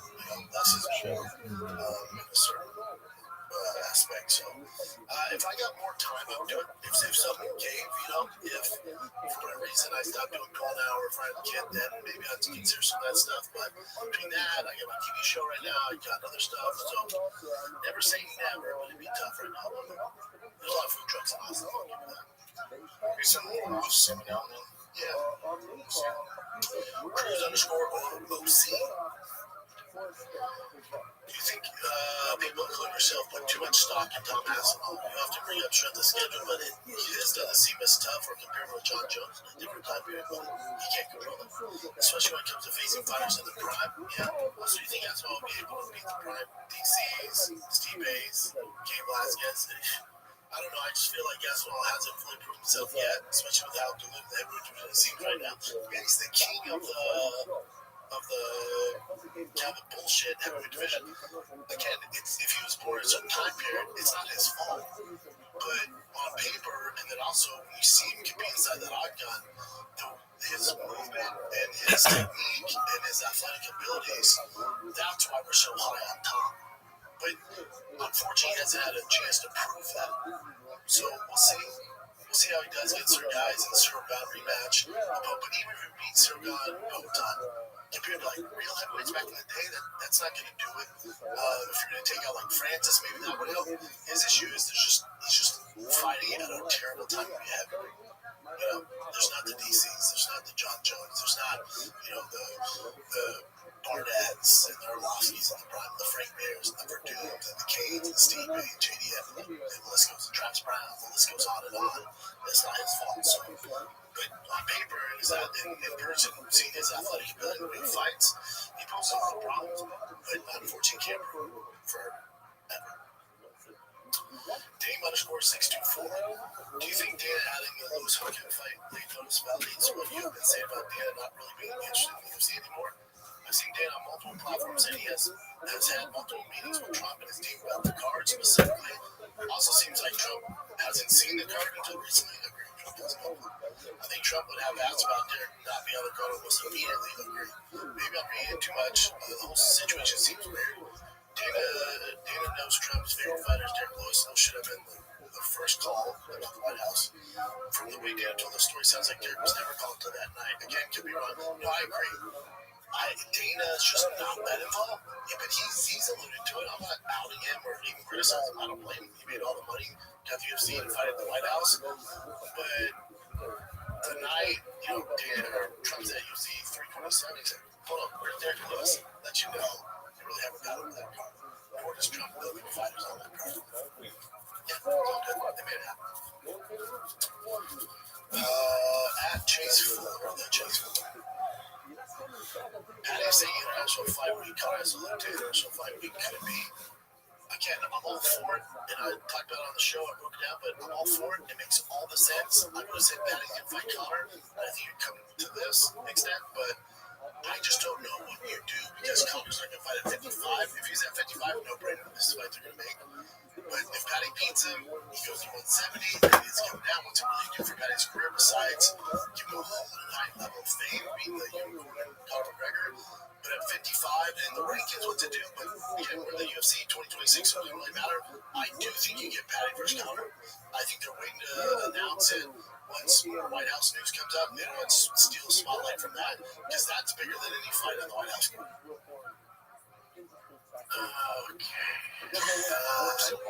Nolan Khan. So this guy's a big fan. Number one fan question. Maybe one of your biggest fans straight up. Appreciate it really from both days when you guys were on Fox to now when you're out here taking over the game. Yeah, we're trying. I don't know you personally, but I'm proud of you. Thanks, brother.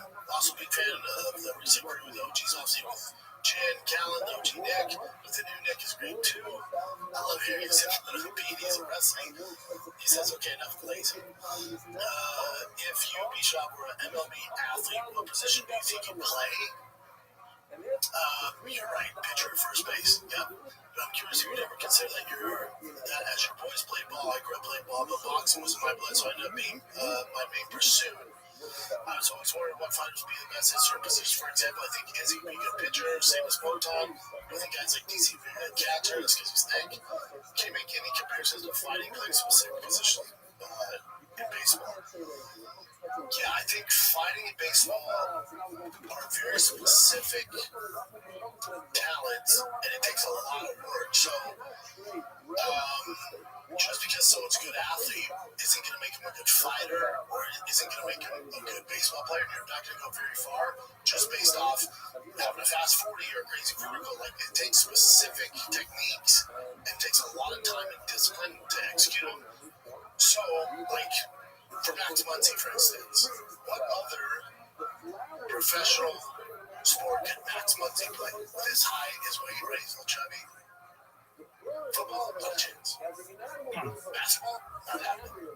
Soccer, not happening. Track, not happening.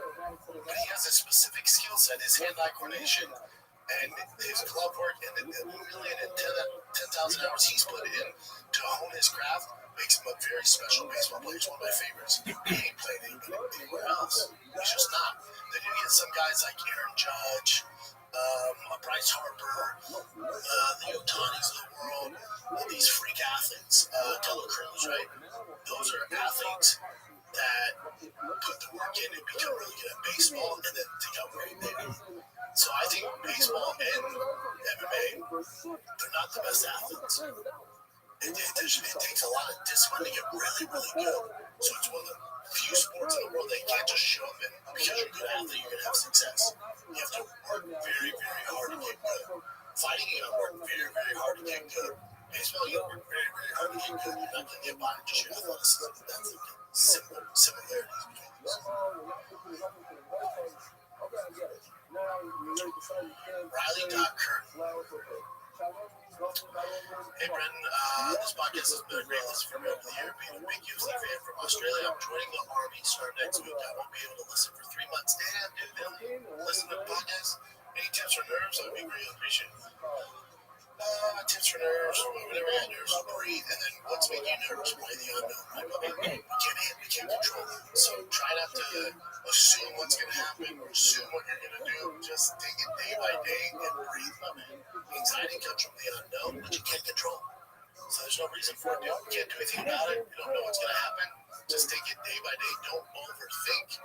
And let it just focus on the task at hand to start. And then we'll do what else is coming up. But that's where your anxiety and nerves come about. Like in fighting, your nerves are if I get knocked out, if I gas out. Okay.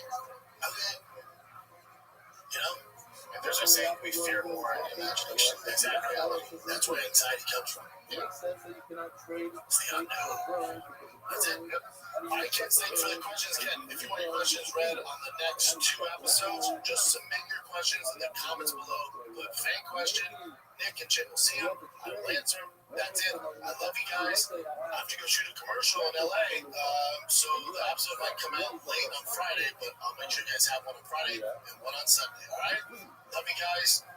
If you see me, come say what's up. Go to all the dads this weekend in our baseball tournaments. I got one myself, so good luck. I'm out.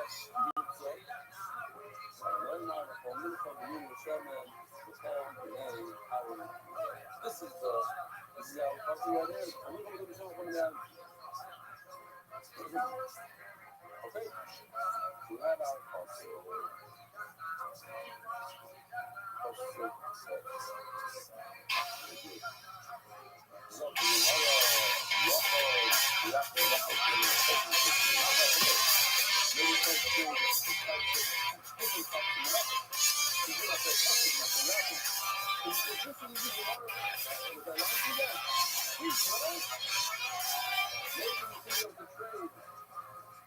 Two different types.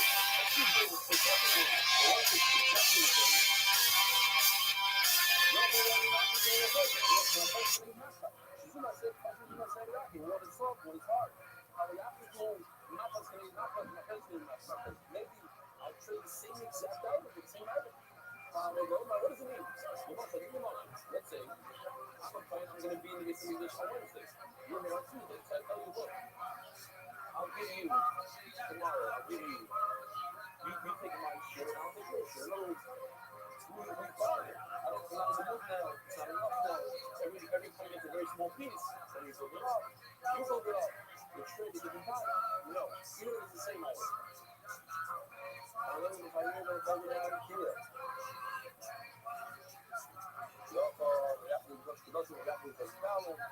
We're just going down the list. So funny side, easy stuff.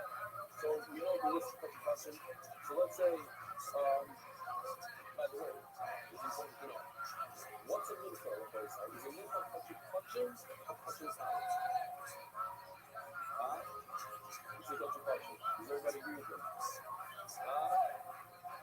We agree? Yes. A linfer is touchy punching. So I think most people are talking about an offense, so maybe you can't trade touchy punching. You can't trade a concept for an off-shot. Oil is not part of it. It's really deep. So you know, I don't know, they got to be touchy punching. You got to be touchy punching. What if I want to trade the first one? Hi, everybody.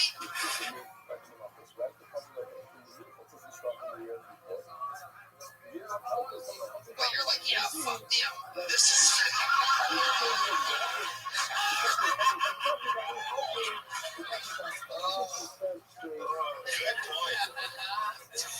You know, non-Manila Filipinos have to hate Manila Filipinos. Yeah, but they hate white people way more.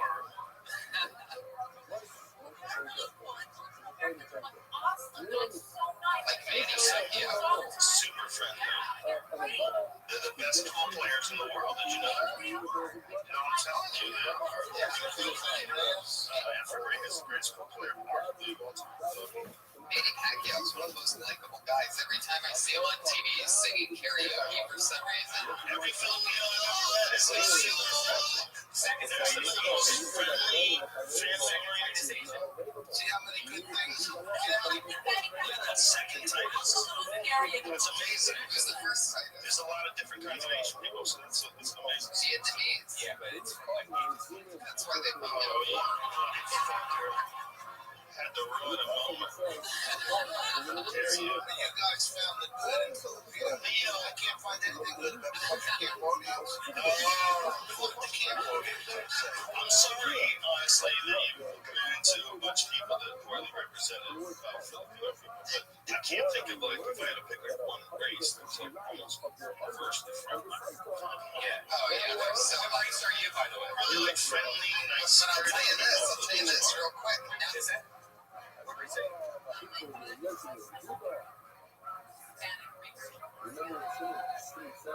Racist man. What is exactly Hispanic? Like, okay, because like it gets divided. Okay, my mother's father's Basque, 100%.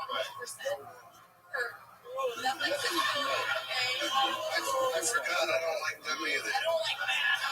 They're such assholes.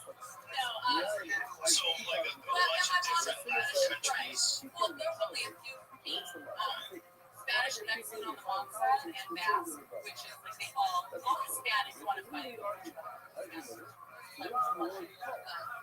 That's just bad. I saw a dude on a t-shirt that said, I'm not Hispanic, I'm Mexican. I got confused as fuck. I was like, are we micromanaging this shit? Black entitled, there's Hispanic, and I'm under the umbrella of Hispanic. It's not 100% black. Like, I'm not 100% South American. Because my grandfather is fast, so I have to be Hispanic. Or someone will correct me, and they'll let me know that I'm not black. Oh, wow, that's so crazy.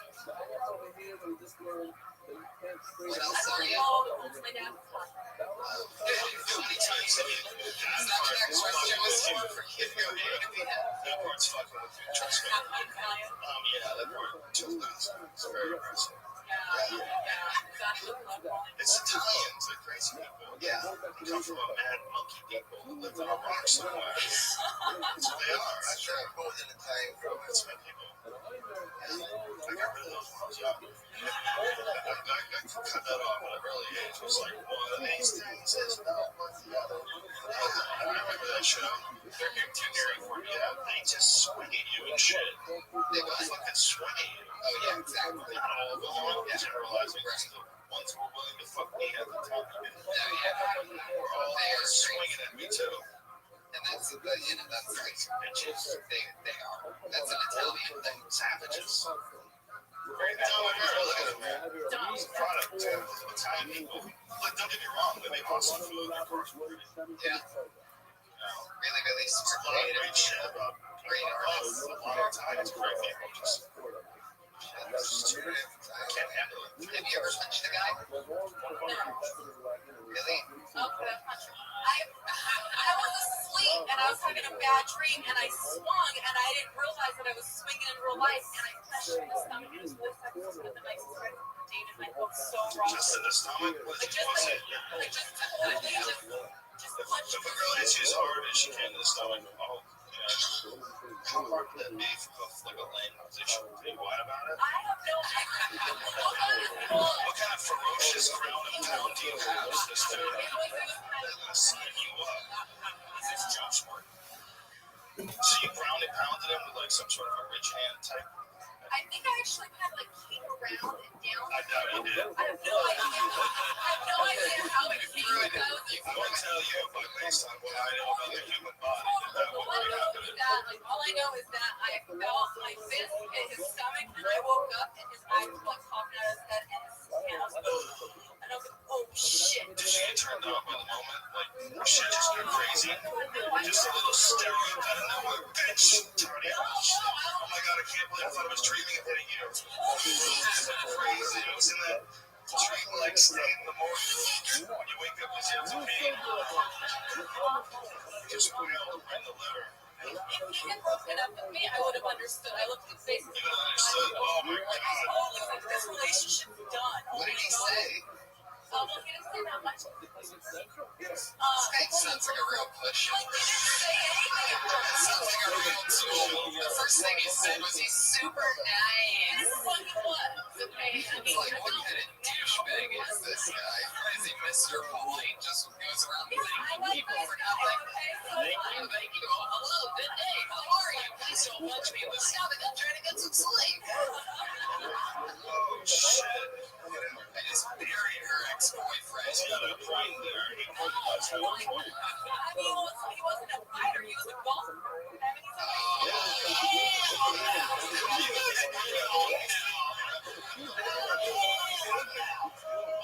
Manager.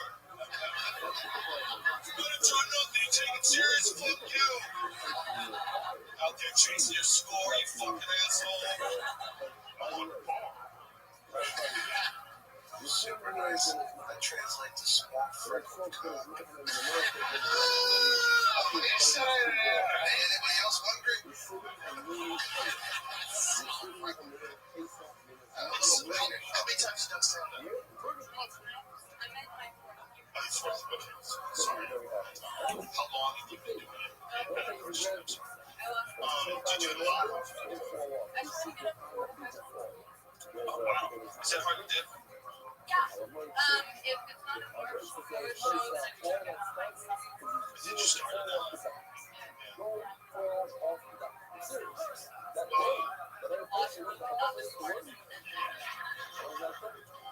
You can make us laugh for sure. You'll get better at it. Just do record yourself. That's one of the best tools. Record your sets. Go back and listen to it. Yeah, it's hard to make sure. You have to not like it. You have to not like it. You have to figure out the noise to it. Like, you want to hate those old recordings, but it's really important. Most of it's usually more than 800. But you got to listen. Yeah. Melanie Baldonado, everybody. She's on Twitter at Melanie B. Comedy. Thank you so much, Melanie. Oh, that Filipino. I feel like a reverse Simon Cowell. It's like it's Simon actually help people instead of just being a British dude. Oh, no good. That was the worst British accent ever. You know, I've been read that too long. He's starting to fuck with your head, son. You're gonna flash yourself up. You need to drink spring water. Go to water. Spring water fucking hits. I love it. Is there I get a more serious years Morgan. Am I right? Is that the same? Simon is English, right? Yeah, Pierce Morgan is the guy that used to be on CNN doing the uncomfortable interviews. And Simon is the guy who's on American Idol. Mostly these people suck. A lot of British people taking the American jobs.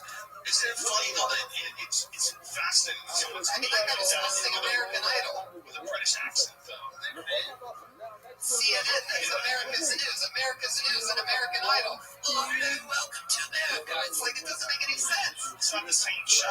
Well, I mean, I'm saying it's even crazier. Yeah. CNN is another show. Why are all the American red, white, and blue shows being hosted by English guys? It's like they're getting their Black revolution. helicopters. The nation is at sleep right now. And the time will rise when the internet lets the world know what the fuck is going down. Black helicopters turning its cliff. It's the Alien babies, implants, the NSA, the documents, I can already trails.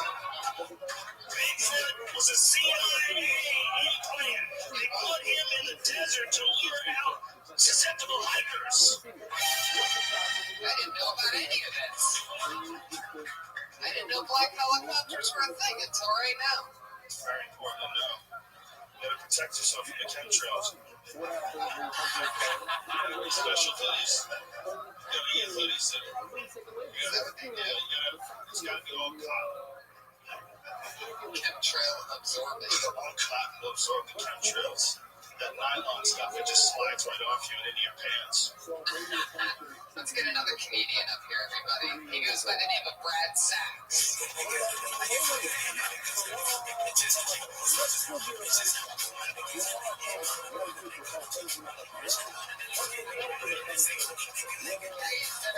Keep in the lobby. Brad Sachs. Hate it.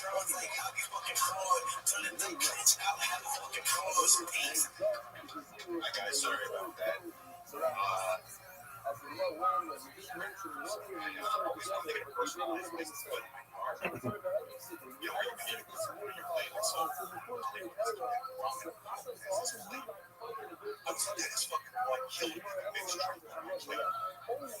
My very next thought was, you might as well put kid in trouble. It's the same thing.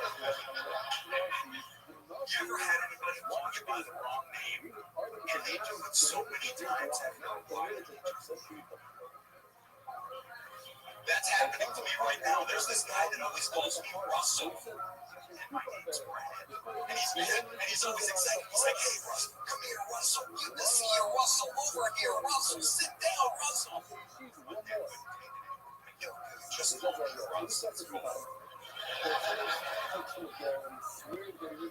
That's all I got. And that was I want to go over my time.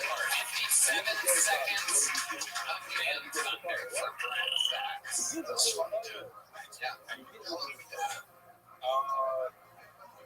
3 or 4 years. How often? I actually try to get out every night. Yeah. That's awesome. Yeah, both are important, man. You're writing a lot to me. You make it a minute. He's trying to be considerate, Dominic. You got 3 seconds to kill. It's going to be great. He timed it perfect. That's a true sign of a professional. Now, Brett, we've talked to you before, and you mentioned in a couple bits that you have a wife. We haven't seen you in a few months. How's that been going? Yeah, we're still together. Actually, have big news. Oh, what's the big news? She's having a shit. That's right. You're right in her. You think you saw that on your podcast? You're talking about wait, I just setting something up. Wait a second, OH. You. In the last time we saw you, the last 2 times, you were talking about how you don't think you want to get married. How you did she listen to any of this? Or is that why you're having a baby? Or I mean, no. I actually after doing the shows, I kind of really thought about it. Wow, is she here right now? Like, what's going on? I don't know. I'm trying to figure out if this is a bit. No, it's not. He was talking about on just a month ago about how he doesn't want to get married. This was like 7 or 8 months ago. It changes in a couple of days. It's amazing. Like you said, after doing the show, it's like, after doing a bit in a comedy, I got a lot of time on my hands. Maybe a little baby. Yeah. Congratulations. Brad Sachs. There's going to be a Mrs. Sachs, and it's because of your sack. Yeah. You just knocked her up. Now you don't have a choice. No choice. How does she feel being Mrs. Sachs? I mean, your name is really Sachs. Sachs, yeah. As in ball sacks. For those of you that aren't completely getting. Let me ask you this, Russell. Yes, sir. It's a callback, for Christ's sake. Wow, Brad, how far along is she? She got literally 3 weeks still. And she's going to go baby girl. Wow. Wait a second, it's a virtual way? Yeah. It's been that long since I was on the show. Oh my God. Yeah. She's at 8 months?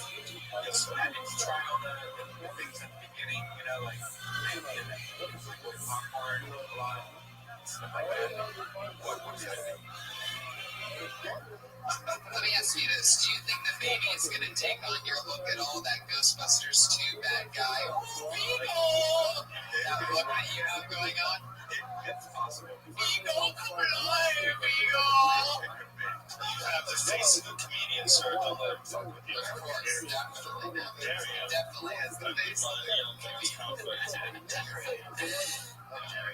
Brad knows what's up, and your congratulations. Your daughter is going to be one funny baby because you're a funny guy, Brad. And hopefully that shares. It's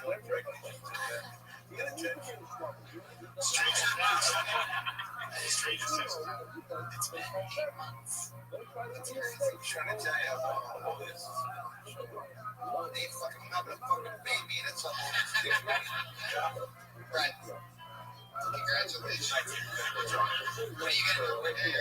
What's the biggest change that you've made since finding out that there's going to be a new sex? I would probably say the biggest change is medical cannabis. Since I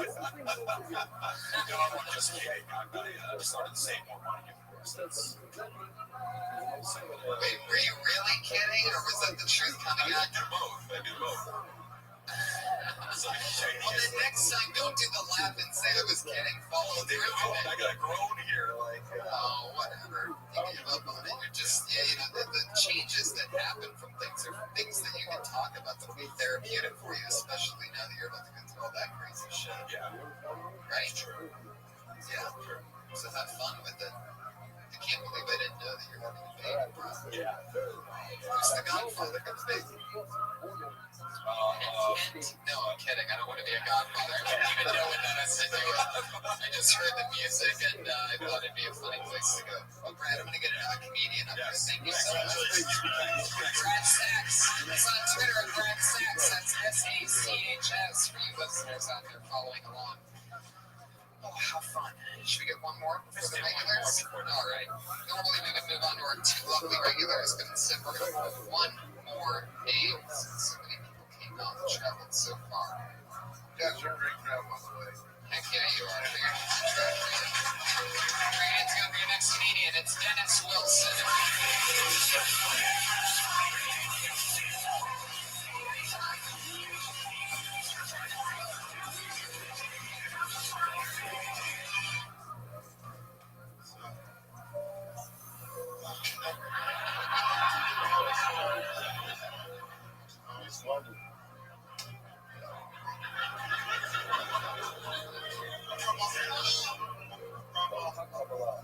This is the What's murder right close to you for my years? You take this thing out of the truck around the block. It stands outside.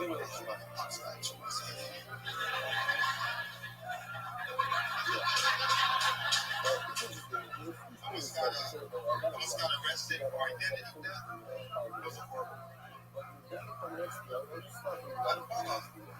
That was all right. I bought a Cadillac with no problem. But I really like we bought a Cadillac.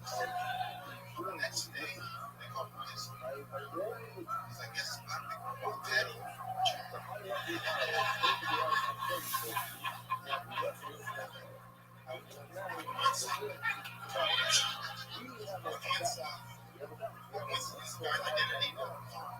To rent an apartment and look for an apartment. When they showed up together, somebody there. So I gave him his man. Wow, Dennis Wilson is so funny. Oh, yeah. How long have you been doing stand-up, Dennis? 4 years. It's good to see you back, man. I'm glad you made it out to Pasadena. It's a long break. How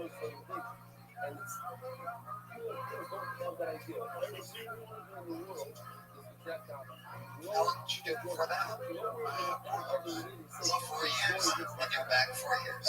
Yeah, I got like a year. So I just came back. I came back in 2017. And I left it. I took it wrong back because I read the job. I got a great son. Oh, we're damn. Wow. You're just super. That's almost wrong. I get that because I wanted a great super so bad. God damn, I love that car. Yeah, Yeah, you only knew what I knew half of. Should have kept that fucking play. I'm a big fan. I think.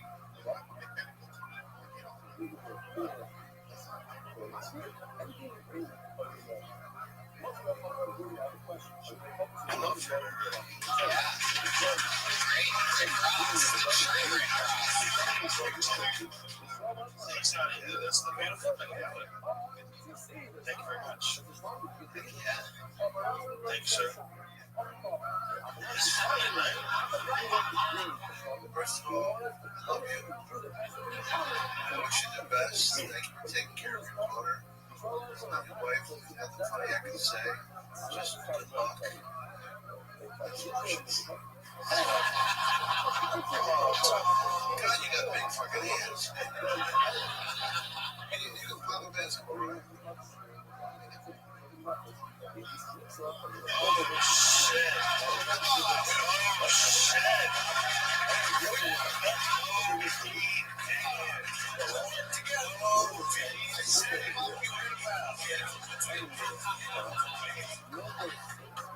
Fuck yeah, Dennis Wilson, all right. He's comes in, slaughters it is out. I love it. He's on Twitter and DJ. He's on Twitter at DJ Sunset, BLVD, DJ Sunset Boulevard. You know what? Let's do another quick one. Let's do it. We got in and out with him quick. That was fun. It's not how one more. That's the way to do it, right? We gotta get wait, what? That's the way to do it, right? Hard corrected. Yeah. Fat. Sometimes though, you can dig into these people and you find things. Oh yeah, I could guess the vanilla fucking internet service right now. The chain. The fuck's wrong with people? An expedient goes by the name of @Brick and Bullets.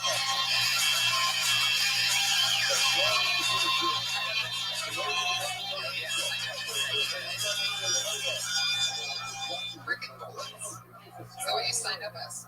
Yeah. Okay, cool. A chance to go for Brick and Bullets, everybody. So, I started off live, very stiff. And not only that,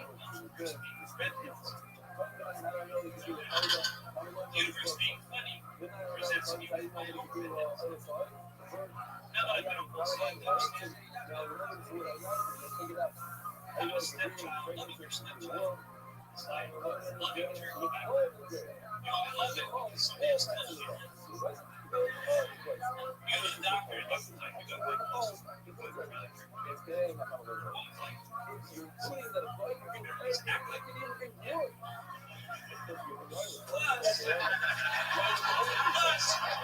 Plus, your stepkids, they don't smell like real kids. They smell like turkey bacon. I'm just saying it's different. I'm just saying. Then you go kiss them goodnight, and they're like chips all day. They haven't eaten chips all day.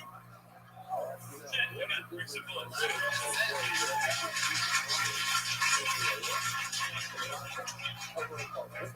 Good job, buddy. Thank you. Thank you. Wait, you been on stage. This is it. I knew it. Wow. First time, guys. First time? Wow, that was really good. That's really good, man. For the first time, that's very impressive. That's awesome. I support that. What you did was it's the art of saying fucked up shit to get a laugh. It's art, you know, and you gotta know whether dude's a real legit psychopath or saying something fucked up because it's funny. And there's a fine line there you walk in. You never know. But those guys are like some of my favorite comedians ever that made that art of saying fucked up shit. Like, you know, the guy doesn't really mean most of the shit he's saying, but it's funny to say fucked up shit. And people, like, it's a real problem when people would take something that you would say at full face value and say, well, these are statements he's making, right? You're probably a very nice guy. So you just try to say fucked up shit. I love it. How long did you prepare that minute? Did you know that you wanted to come here to start, or like, were you gonna? No, I actually, it's been a concept in my head for a while, and It's actually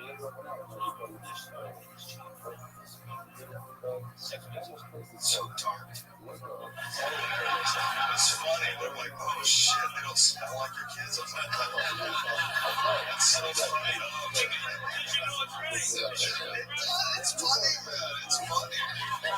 It's dark. It's dark. It went deep. That was hilarious. You make better words. I'm sorry. On the last Thunder Quiz, you yelled that out as a topic too. Who was the first?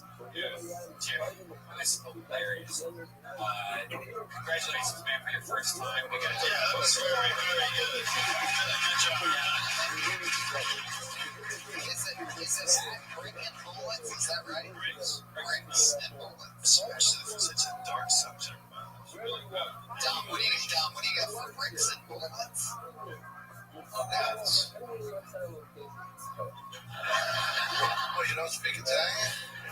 Oh, do you speak Cambodian? What the fuck? I honestly think that it was amazing for the first time on stage. I mean, I know that you do theater in the round, which doesn't have a stage, but I gotta hand it to you. I think for me, it's like I would have thought that was your second time on stage. Come on, I had to come in with a singer. It was good. You're so much nicer today. I realized that to see you kinder and more gentle. Sorry, hi. I don't know. It's funny, keep digging out. Bricks and bullets, congratulations, man. That's so much fun. He's on Twitter at Bricks and Bullets, popping his Kill Tony Cherry. Shirts available on your mom's house podcast. No bullshit, because it could go horribly wrong for him at any moment from here on for the rest of his comedy career. But that's a stellar start. Is it Did you start off dirty right away? I started off dirty right away. Like, yeah, but you really influenced my first set, and it was just dirty. Well, I think that when you start now, man, you don't know anything else. You know about like fingering each other and shit. You're 20 years old. What the fuck do you know? You don't know shit. You need to go out there and tell people about life, bitch. Shut the fuck up. You're 20 years old. But if you're 20 years old, you got a crazy blowjob joke. People will laugh. And like, you don't have anything else that's really relevant to talk about other than like dirty shit. I felt like my first set, though, I felt like I had to go as dirty and as extreme as possible, just because of you guys. And then I guess, sorry. Did you go dirty? I tell you what, I was, yeah, but I wasn't influenced by them as much as I was influenced by the other guys that were in town. Boston's and Italians that were really not like their colleagues. They're trying to really clean. A lot of guys are trying to really clean. So I was always really insecure about doing dirty jokes. So I probably tried to morph my act into something that other people liked for me. But like, you had to like my second year. So what do you say when people say like you're dirty, you're cheating? I figured out a long time ago that those are people that I don't want to talk to. So I just go whatever, saying bad words and talking about real shit, and somehow or another it's out of intellectual reach. What is it? It's the place we don't go. It's dirty. Why? Because Bisco says so. So crackers on the Tonight Show, you goofy fuck. Because it's easier, it's harder to be really dirty like Robert Jim or something like that, because you never fuck. Like anybody can, this twat and make it really incredible. Like he's the dirtiest Robert Jim was. And he had the best fucking dirty jokes ever. First comic ever saw live. You know, my favorite thing is a black dirty comic, because anything they say dirty. And that pussy was funky.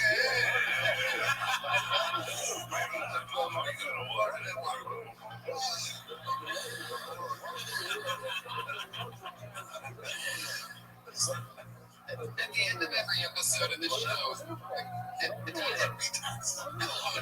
that's right, that's my favorite. What is that again? How does it go? It's a way act. I actually remember. Seven. How do you guys say your bit? You set up some punchlines. I was at the bus stop the other day. Bus didn't come. I had to go on a motherfucking bus stop. And the bus didn't even stop. What's up with that? It's like comes on. Like you can do it. I was at the restaurant the other day. I said, the way the bitch, motherfucker, double cover. She make me 7 sugar. 7 sugar. 7 sugar. 7 sugar. What you trying to get me? Dial because I'm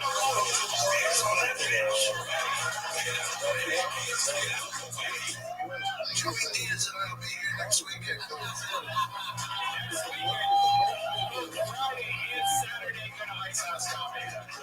Guys, to close out every episode of this show, we have 2 young ladies who do a new minute each week, every single week. Now, this is actually their second minute this week, so we get to watch them create, and it goes out there, and they're constantly working and writing on that level.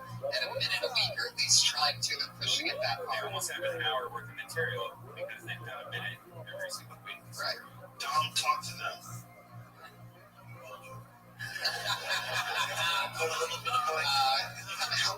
Coming up first tonight out of the 2, she went on stage for the first time, much like a couple of guys did tonight, right here in Kiltony for the first time. And that was many, many weeks ago. She dropped out of college at the University of Florida and stayed out here and said, I'm going to keep doing stand-up. Classes away. And here she is, the college dropout, Kiltony Queenpin, Kimberly Condon, everybody.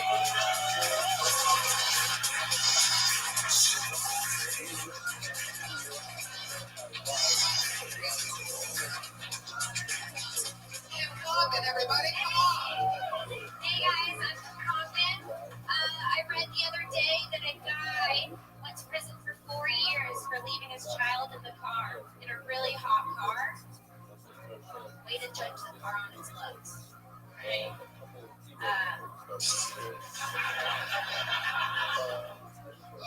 I planned a school shooting, but I never hired a photographer.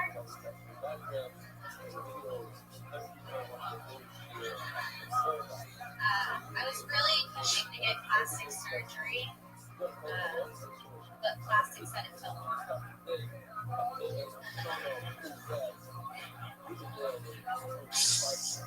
As an American, I feel like I have the right to bear arms, which is why I shave them.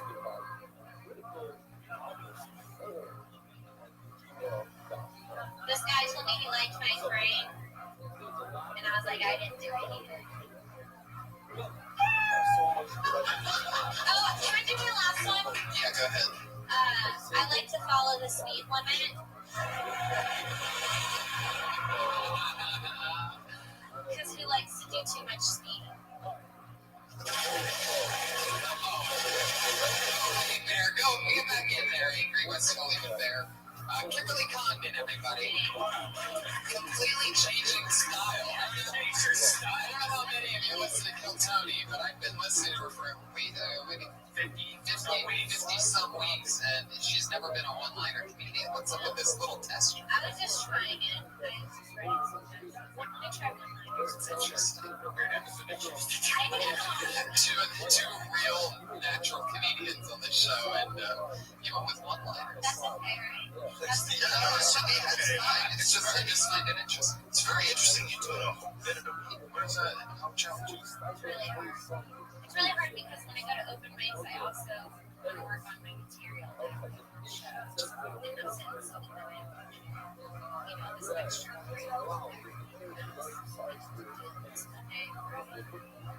How much time do you usually get? 5 minutes. I do 2 a night during the weekdays, and I try to do 3 Saturdays.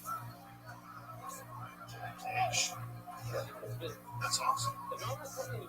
It's funny. Hey guys, It's weird enough.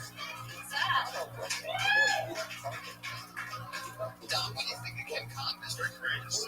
Like Stephen Wright's retarded daughter. This is the only thing that's courageous. Doing a new bed every week. Okay. It's hard.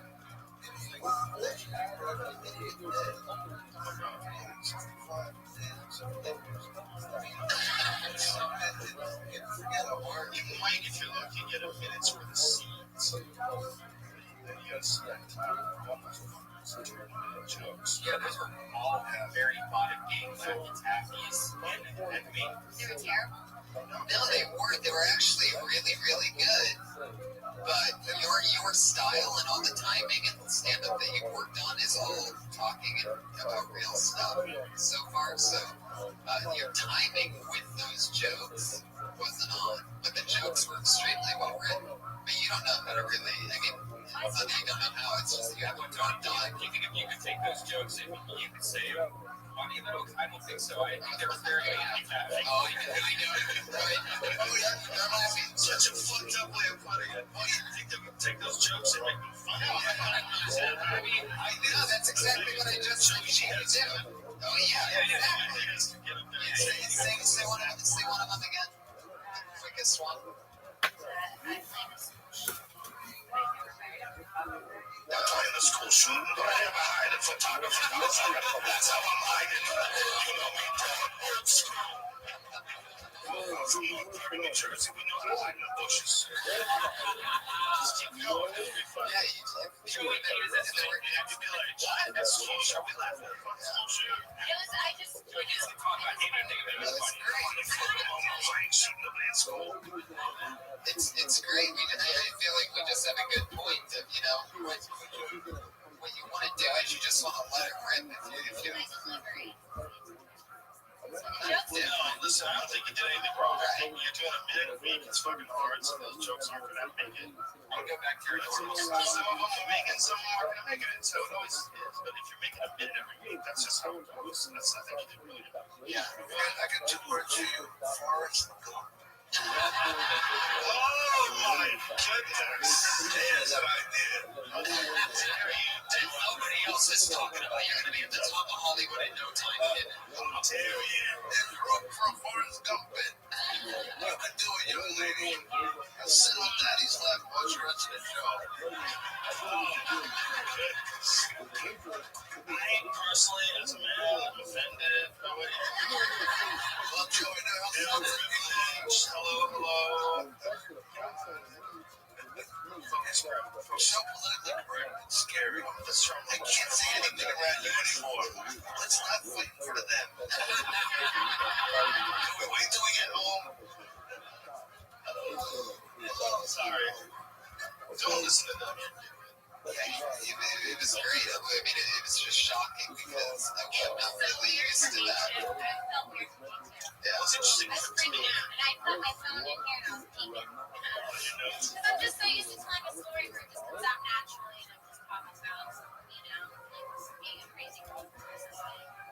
See, that feels real to me. When you say that, it was like a fun. I don't feel like you were ever actually going to give surgery to a piece of plastic. However, you being a crazy girlfriend, I could totally understand in a heartbeat. They're giving you a hard time to do it a minute a week. That's a very good Totally, absolutely. No, she's a I've never seen you do stand-up before, so for me, this is the only time I've ever seen it.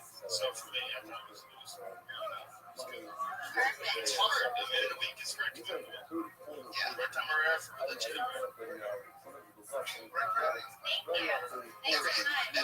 She did. I mean, it's been a year, right? So it's been undertaking. It's interesting.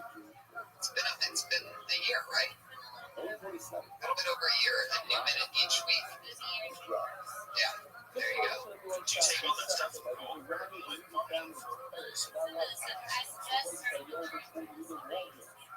I record every set.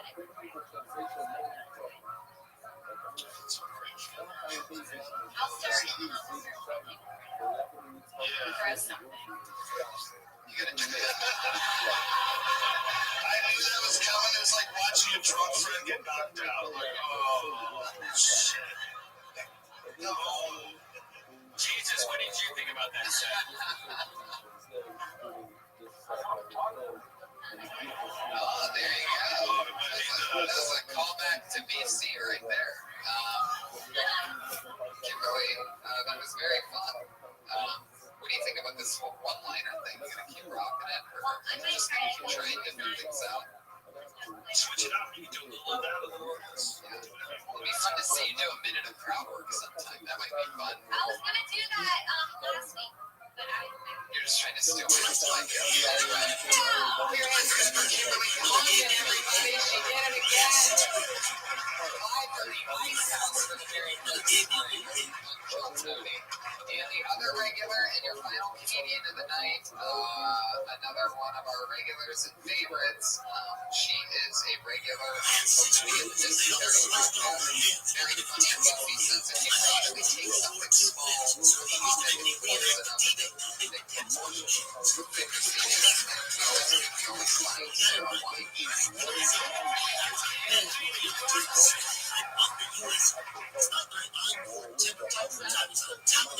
I feel like coffee table should just be called books. Are you serious? You cannot be serious. That table over there. Coffee table. Let's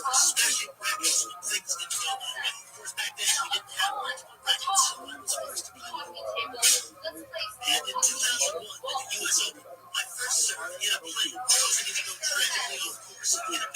Some people coffee.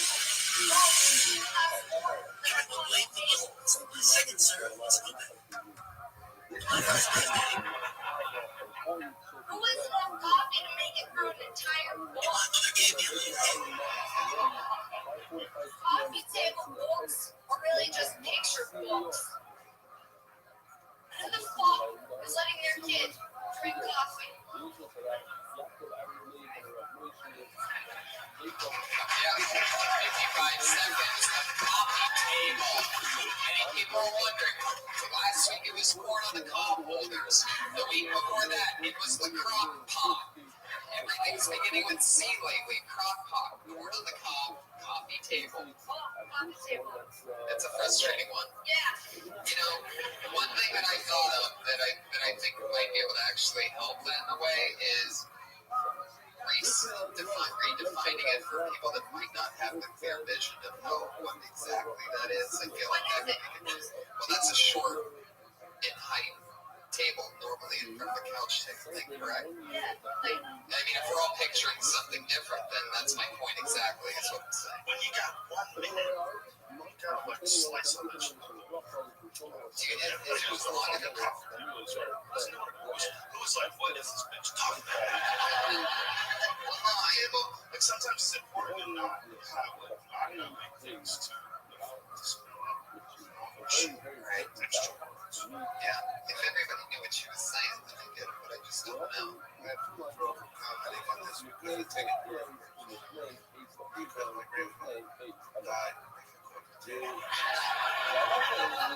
I know it's a big joke to you. I'm guessing he was killed by a Cambodian. While he was sleeping. I'm trying to figure out where this Cambodians who moved to the villa. I would think ordinarily, I think you definitely would be right, but I think a coffee table is such a common reference that it would be totally unnecessary to waste some extra seconds. Yeah, that's like saying, you know, what a living room is. Yeah, it's a little silly. Well, if it, yeah, I'd be fun to try to like. Why would the kid be drinking coffee? How would he know That's that? it's a picture book. It's a picture book. It's for little kids. Gotcha. Big people read shit. Gotcha. A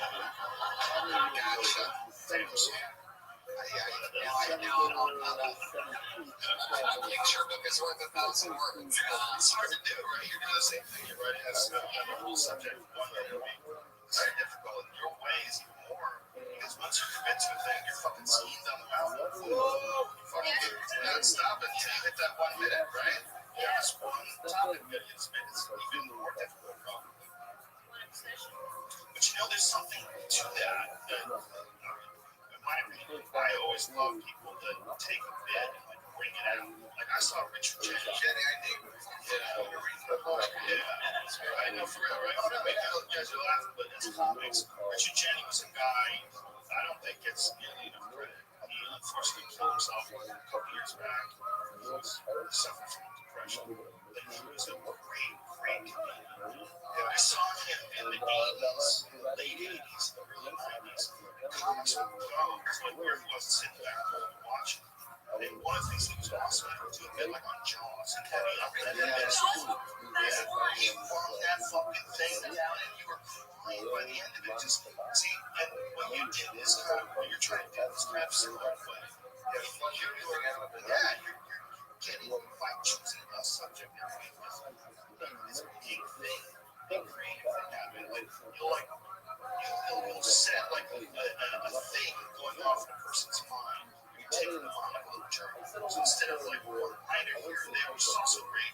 Tender is one of my all-time favorites. But that type of comedy that like Richard Jimmy did, Chappelle does it great, tells these big pieces. You know, they drag something, they make all this comedy out of it when you're there. It almost looks like more special as it's happening.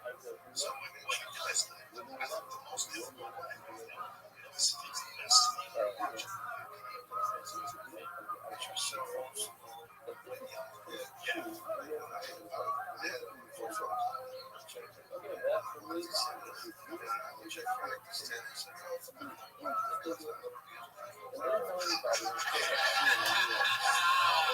My favorite is the banana one.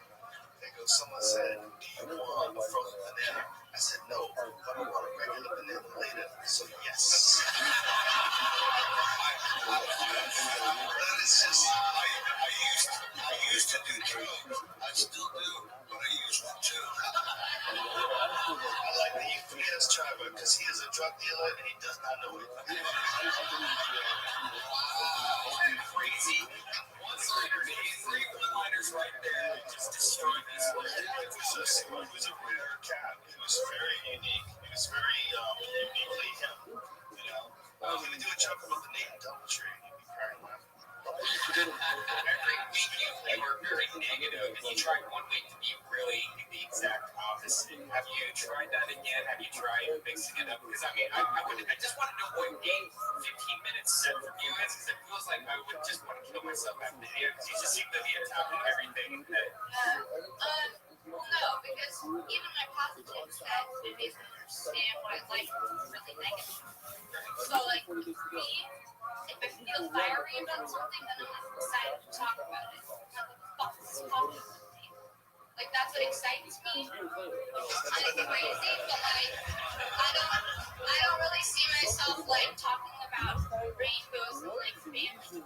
Yeah, but you take all these random objects that you hate, like hot pots and tacos and stuff, and you put them together in an unholy mix. Like, okay, that's what I'm having trouble with, but I've been, like, trying to segment out which, like, food sections go together, because I have so much food.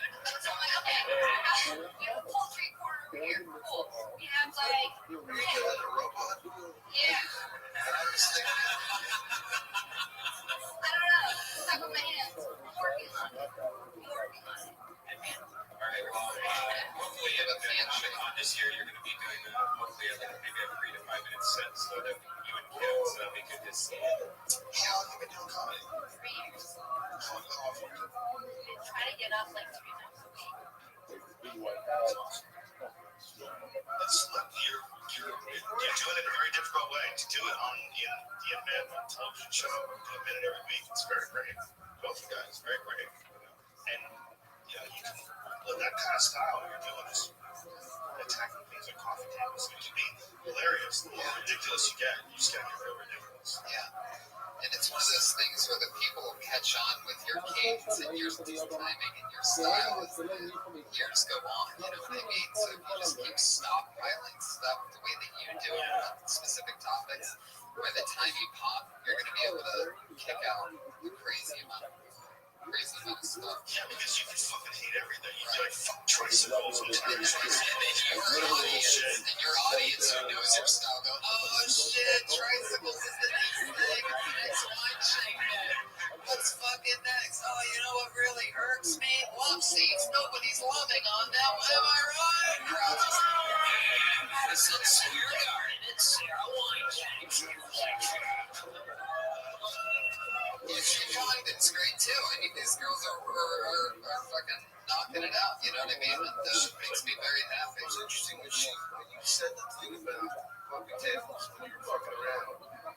Much more of an investment than when you did it in your act. When you did it in your act, you're acting like you think this is funny. When you said, you know, what the fuck's up with coffee tables? I mean, even that is like so ridiculous. What's that? I sold it more when I said it. It was where you committed more to it because you were like, I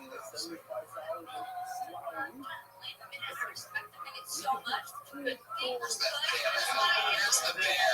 She's totally making sense. Yeah. She's totally making sense. It's hard. It's hard as fuck. We're talking about coffee tables. yeah, and he's like,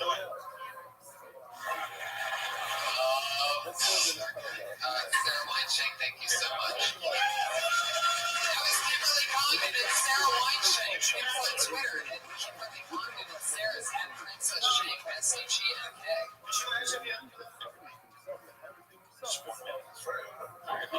just like the idea of an investment in something that is so trite and meaningless. Like, you know, you guys grow past members a lot of days grow. Fucking coffee tables really piss me off. You know what I mean? Like, to take it from like anything so ridiculously unimportant. I think there's how much to keep going. There's more there. Imagine how funny she must be like. Sometimes not even at a coffee club. If she's a guest at somebody's house, guess what's going to be there? A coffee table, a hot mug, one of the coffee, there's poultry. I've seen her talk about so many different things. At least 20 of them food. Can you imagine dating her that way? Dating her and just going off on you about everything that you're doing. Listen, cupcake, I've been dating you. No fucking way.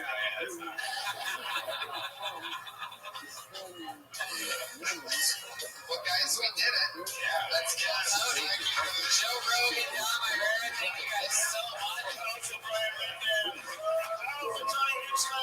Thank you so much for being us. So much fun. Dom is always a blast.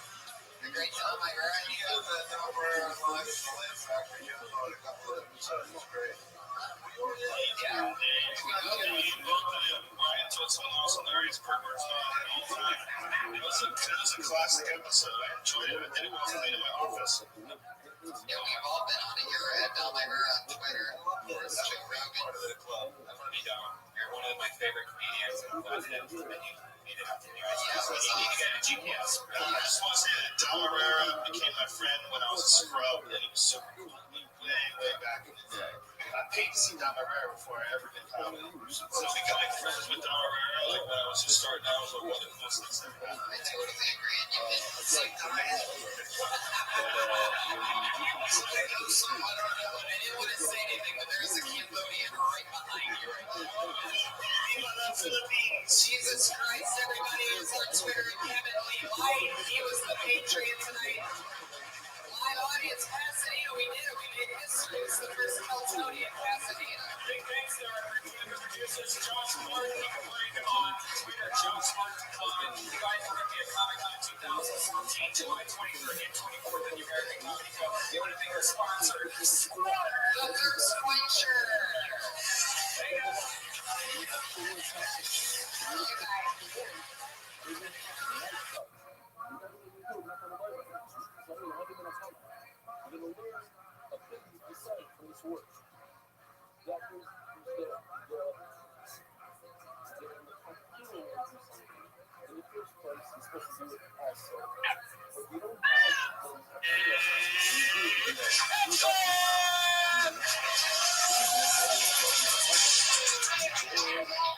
It's how exciting. How you guys doing tonight? What's up? So many comedians there that ignore that question because they hear it so often. Comedians, how are you guys doing tonight? So proud, so much energy. Probably because we have a new sponsor, everybody. That's right. We'd like to officially re-announce that our newest sponsor is Diet Squirt. Since 1938. The caffeine-free thirst quencher. So Diet Squirt, we appreciate you guys. Less than 1% juice. No calories. It's true. Slightly less than 1% juice. No calories and low sodium. Squirt, a refreshing beverage since 1938. Oh yeah, some shuffling going around. Who's having a wonderful Monday so far, huh? I'll tell you, I am. It's a great Monday for me. I had a crazy job offer happen that the 12-year-old me would love for me to take. I can't talk about it just yet, but that's going to be something in future episodes that I'm going to talk about is the job opportunity that I'm hinting at today. All right, now you have already told me about this, and it's crazy. All right, because we can't maybe talk about. No. All right. We're going to save it. It's going to be great. I didn't even know Kinder Care was still in business. Yes, great job offering from Kinder Care, the good makers of Kinder Care. Goes delicious with a Diet Sprite. Yeah. Squirt out of Kinder Care. Oh, yes, Diet Squirt. We do not like Sprite. Fuck. How they just lost them. Yeah, it's a lot shorter. We've had it for 2 episodes. Oh my god. Yeah, so we just wanted to let you know Well, I tell you what you can't do is Sprite. You can't mix it with tequila and make a margarita instantly. you told me this last week and I almost threw up in my mouth. The margarita made of squirt and tequila. Yeah. You really had that before? Oh, I did. I'm addicted. I drink that. By round of applause. There you go, Brian. There you go. Just to let you know. Like your living. No, I mean, like, really, it's if you mix drinks a lot, like myself, you get sick of something a lot. Like, I got sick of Jack and Coke. I went to 7 and 7s for a while. I went to turkey and ginger. And then I got into tequila. And there's not really much you can do with tequila except, maybe make a margarita out of it or take a press out of it. So my Mexican friends told me to. Your Mexican friends did not tell you that. Yes, it did. It's a 4-person margarita. Is what they said. It does the job. You can mix it with tequila. It tastes great. We could actually do it today if you wanted to. We could have Josh get us a Patron. Okay. Yeah. But I do love, without tequila, a delicious diet Sprite. Anyway, it's a crazy Monday here, guys. You guys know what we do. We always have a bunch of comedians come on, and I do a minute, and some of the future comedians of the world and the universe, some of our favorite rising comics. Sometimes it's a brand new person. You never know what's going to happen, and I always have 2 amazing guests that come on and talk with the newer comedians, and it's always fun. But as well, we always have every week a brand new head of security to keep us safe here on the stage. This is this guy's second job keeping us safe. Put your hands together for Autistic Thunder, Josh Meyerowitz, aka the Autistic Patriot.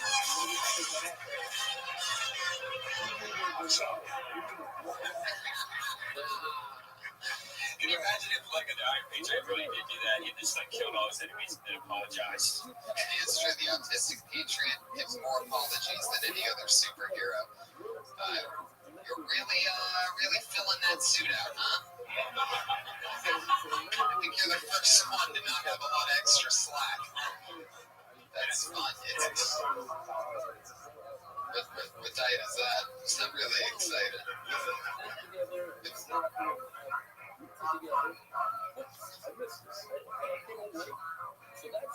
Do you hear your shoes squeaking when you do that?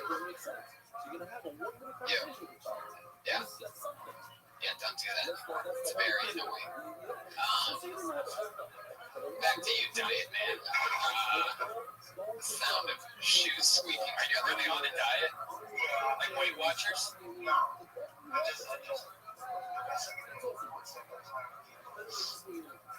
This sounds like a guy that has no diet plan whatsoever. Just one step at a time. I leave a couple bites of the In-N-Out burger that I eat daily. Do you eat bad or do you just eat a lot? Okay.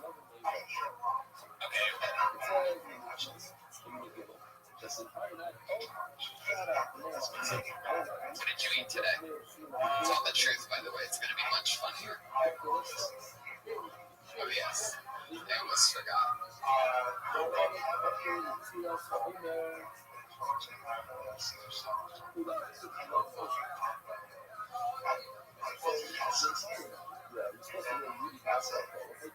Really? Oh my goodness. Well, it seems like maybe you are sticking to your diet. Now I sort of feel bad for you. But next time you have a salad like that, though, put the dressing on the side and dip your fork into it instead of pouring it on top of your salad. You would save about half the calories. Heck yeah. Do you usually toss your salad? There's a little picture in your mind for all of you. Have you ever tried to suck your own dick?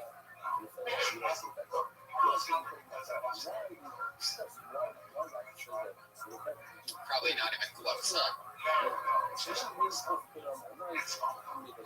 Were you? Did you at least nibble on your bush?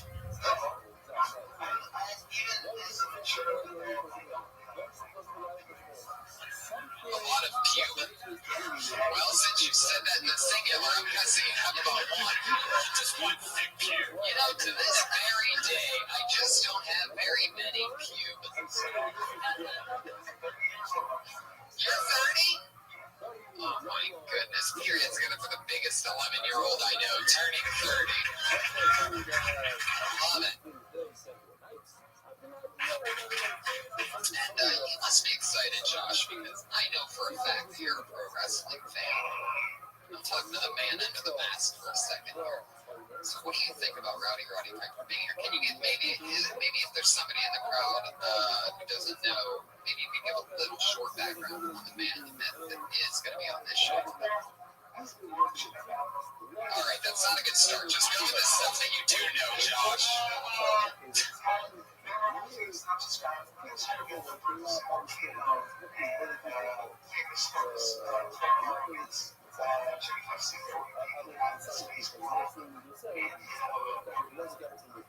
It's very good. That's almost correct.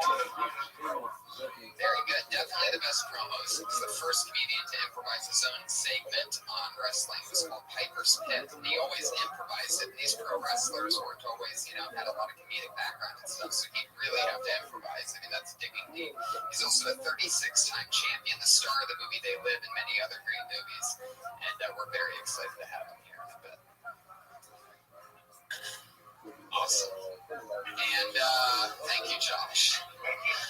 And that's right. Put your hands together for our producer, Josh Martin. Everybody hustling around, making it all possible. He's on Twitter at Josh Martin Comic. And Josh Meyerowitz, the Autistic Patriot, is on Twitter at Autistic Thunder. You really own your autism, which I love.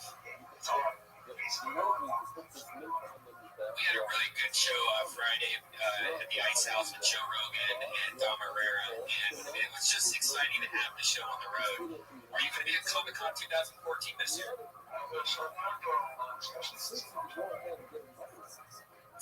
Well, we will be there.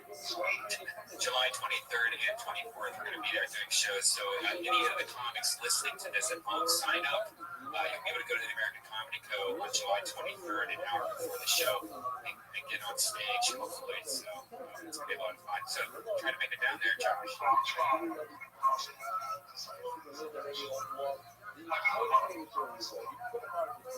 Oh, there you go. You might want to say that. One of those is a lot more sad than the other. But you have some perks that non-disabled people, you have that taxi that gets you. They get a hell of a deal. I mean, that special Uber is like.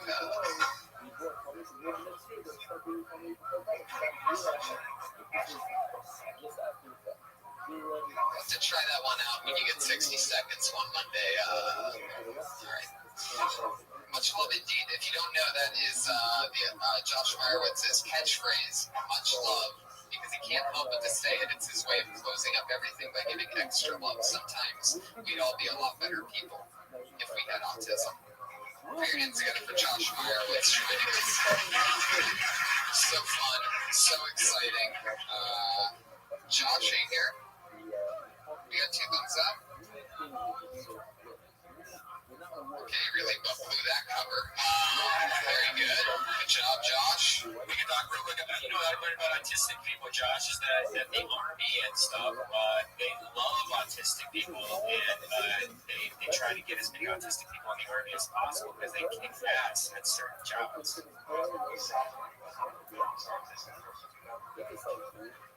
There you go. Some lady knows one dumbass autistic person.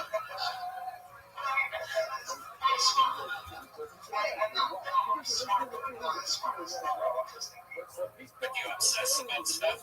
What about the radar blips over the ocean?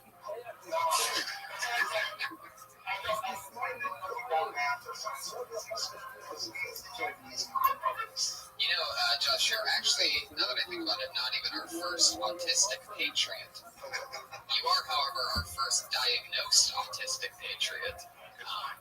So it's an exciting title to have.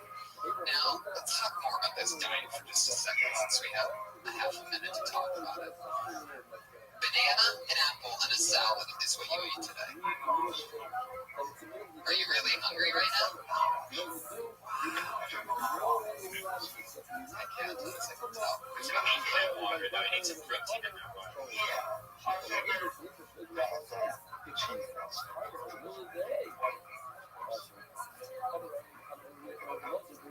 I'm not enough protein for you. You're a big guy, you need more protein than that.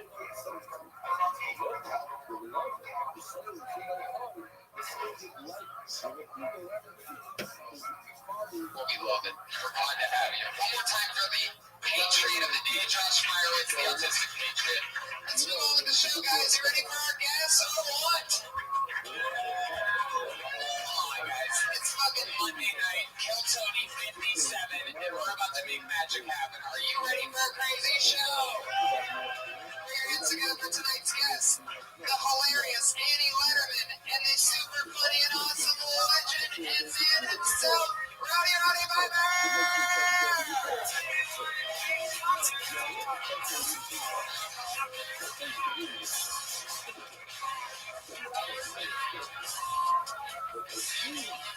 Letterman is here. Roddy Piper is here.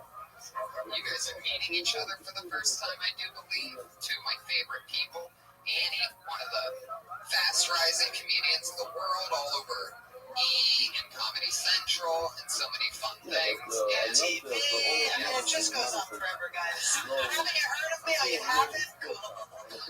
And from a lot of my favorite things, including most recently Legends House on the WWE Network, Roddy Piper is joining us. Very exciting. Good friend of mine. And glad to have you back. We had you pop in a couple episodes ago. You were nice enough to grace us with your presence, and I'm so lucky to have you on as a guest today. Thanks for so much. Oh, no one's ever called me a lady. Thank you. So it's going to be a fun perspective switch. I figure the two of you will give two different perspectives for sure. Annie from, one of the toughest chicks I know to one of the toughest guys I know, Roddy Piper. Are we going to wrestling? Yes. That's what I didn't tell you. Every Monday. My boyfriend just killed himself. A lot of people don't know this, but Roddy Piper is also a paid regular here at the Comedy Store. Been on stand-up for a few years, and who would have thought that a guy that could make stadiums and arenas and people laugh for decades could possibly pull off stand-up comedy in a room with 20 people. But it's always fun for the best stories.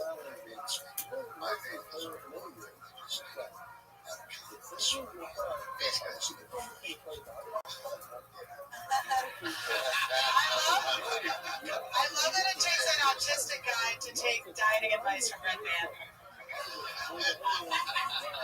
Tipping the fork and fuck you, Red Band. It's true, man. I'm a Weight Watcher. I lost 75 pounds of Weight Watchers once in 3 months. I know, what year was that?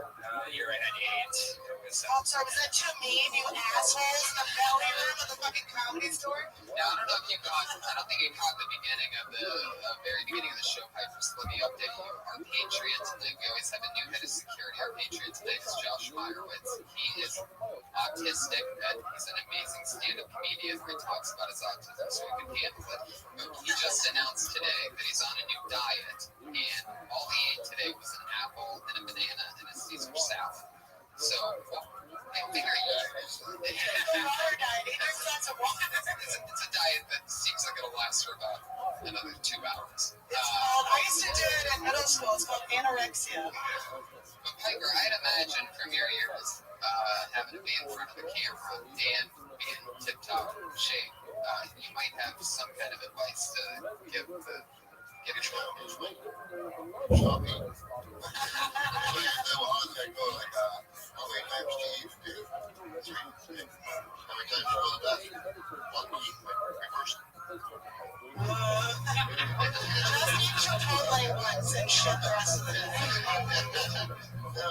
Raw chicken, that's all you need. Water a day, chicken, salt, chicken salt, well, that's not impossible, but chicken sushi, then you gotta get The salt's really the tricky part because that keeps the water trapped. well, it's good, I'm like, good for you. There's not a lot of people that have the courage to not only get it out, but to do it day to day. And fish for something Well, he's actually in such bad shape he can't pat himself on the back. That's what we're trying to get to. Is you can reach there. Good job, Josh. I like that his microphone's just at his dick. Or, Yeah. I don't know what it is. Yeah, it's a little tradition that we have here where we keep the speaker box by the groin. You're funny, Josh. Josh, do you have any questions for our guests?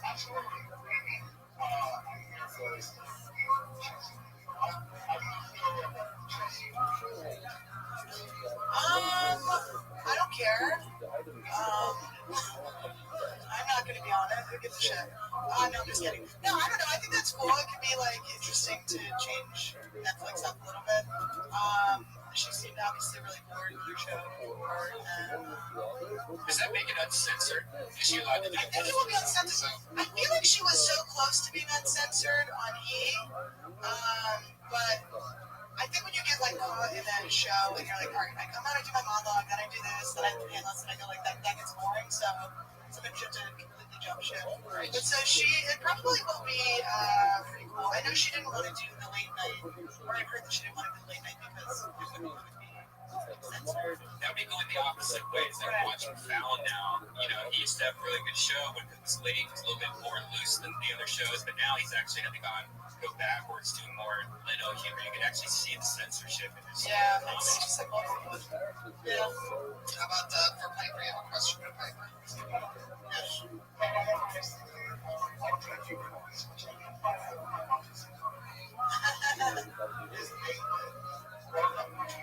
Thank you.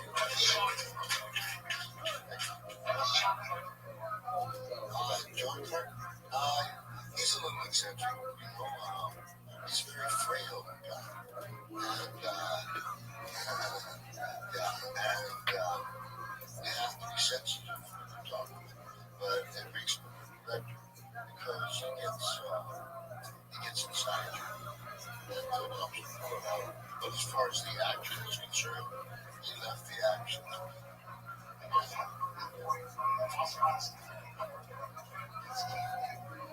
Oh, he's a great guy. He's a 220-pound dancer. It's like Mike Tyson doesn't even know, like to kill by a dancer. It says something really cool today. What's that? What's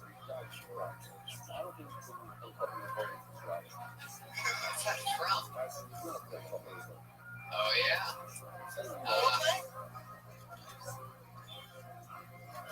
You just had so confidently the wrong answer. That's almost as annoying as squeaky shiz. Nothing's more annoying than that. Just kidding. There you go. Was it true with the big fight scene there that it was supposed to be like a short scene with you against Keith David, and then that you guys just were fighting it out, so they just decided to record the whole thing, and it ended up being like almost like a 6-minute fight? But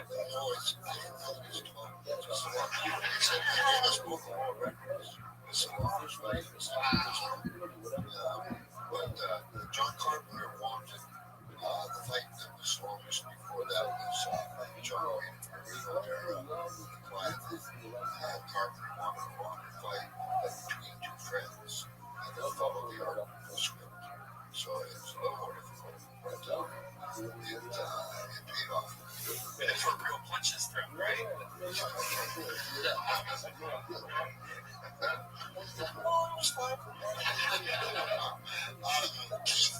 You threw up camera punches as long as you cross the line. You can't tell, but on the way back, you like catch my eye with the thumb. Fine edges, and from down, bent down, just hit a lot easier. And you didn't have a problem with that. Fell right into that, beat the shit out of me for a couple days, and there we are, the Guinness Book of World Records. Wow. Congratulations. The longest fight scene. That's amazing. I saw something cool today. I stumbled across on the internet was there's a scene in Alien where Sigourney Weaver, I guess after she obtained special powers, or at some point in the movie, either way, there's a part where she's walking away from a basketball with the basketball in her hand, and she throws the basketball over her shoulder, and she makes this shot showing how advanced she is. I watched the clip today of her doing that for the first time and actually doing it, and they couldn't even all the serious characters in the role broke. You know what I mean? And just like the moment that it went straight in. I mean, it's an amazing clip because you can tell she's completely dialed into her character as a super professional actress, and she's so dialed in that without thinking, and she's saying in the interview that she doesn't know how she did it. You know, whatever, blah blah blah. She was so dialed in that she literally did what the character was supposed to do. Made that don't look back shot, so it's worth looking up sometime. Oh, there you go. Thank you, Josh. That's why an autistic sidekick is good to have around. And here's a fun fact about that fight that you did at South Park. Actually, had an famous episode called Cripple Fight, and they did it shot by shot of that fight. That's why if you ever watch that episode, you're like, why is this fight so long? Yeah, the dialogue also.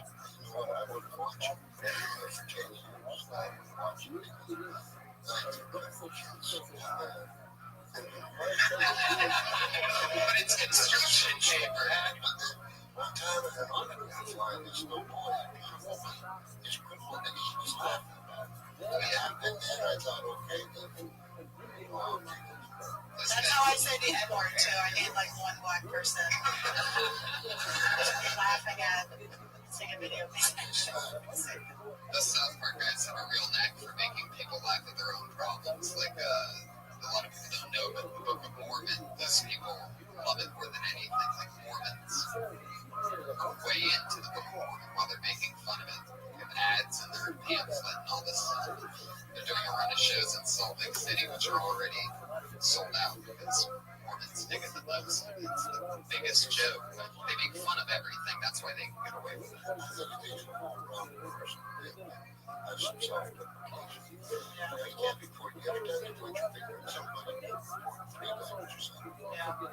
Well, the Mormons are definitely well-rounded. the heavier ones anyway. Well, I'm very excited about this, Annie.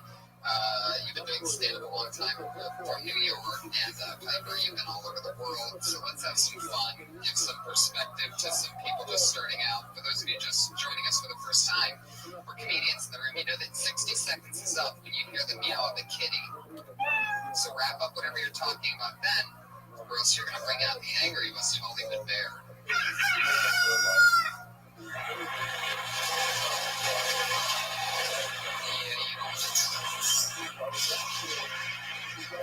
I like how that sound effect's also 60 seconds. Yeah, it just is out of control. But there you go. So don't run the light if for no other reason than for the sake of the podcast listeners who complain weekly about What's up with the bear sound? Every time somebody runs their time, I feel like they use a good photo. I'm just trying to work out at the gym, listen to your show, but you make it real hard when you bring out the bear. All right, I read your tweets, guys. Start yelling at the people that go over a minute. How about that? That's right. That's the lesson, is do your time and get out. You guys ready for Kill Tony 57? Here we go with Andy Letterman and Roddy Piper and the Autistic Patriot. Your first comedian doing 60 seconds today is Gil Garibaldo.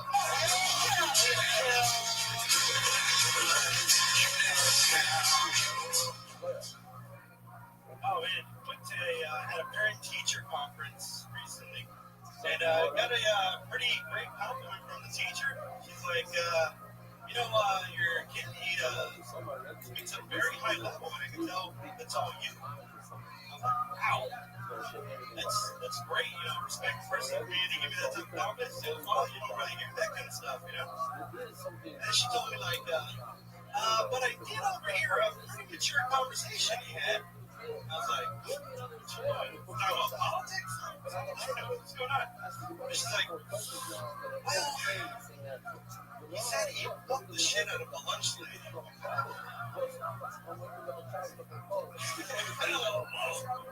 I was pretty embarrassed because I've seen that lunch lady and she is gross as shit. Gross as shit.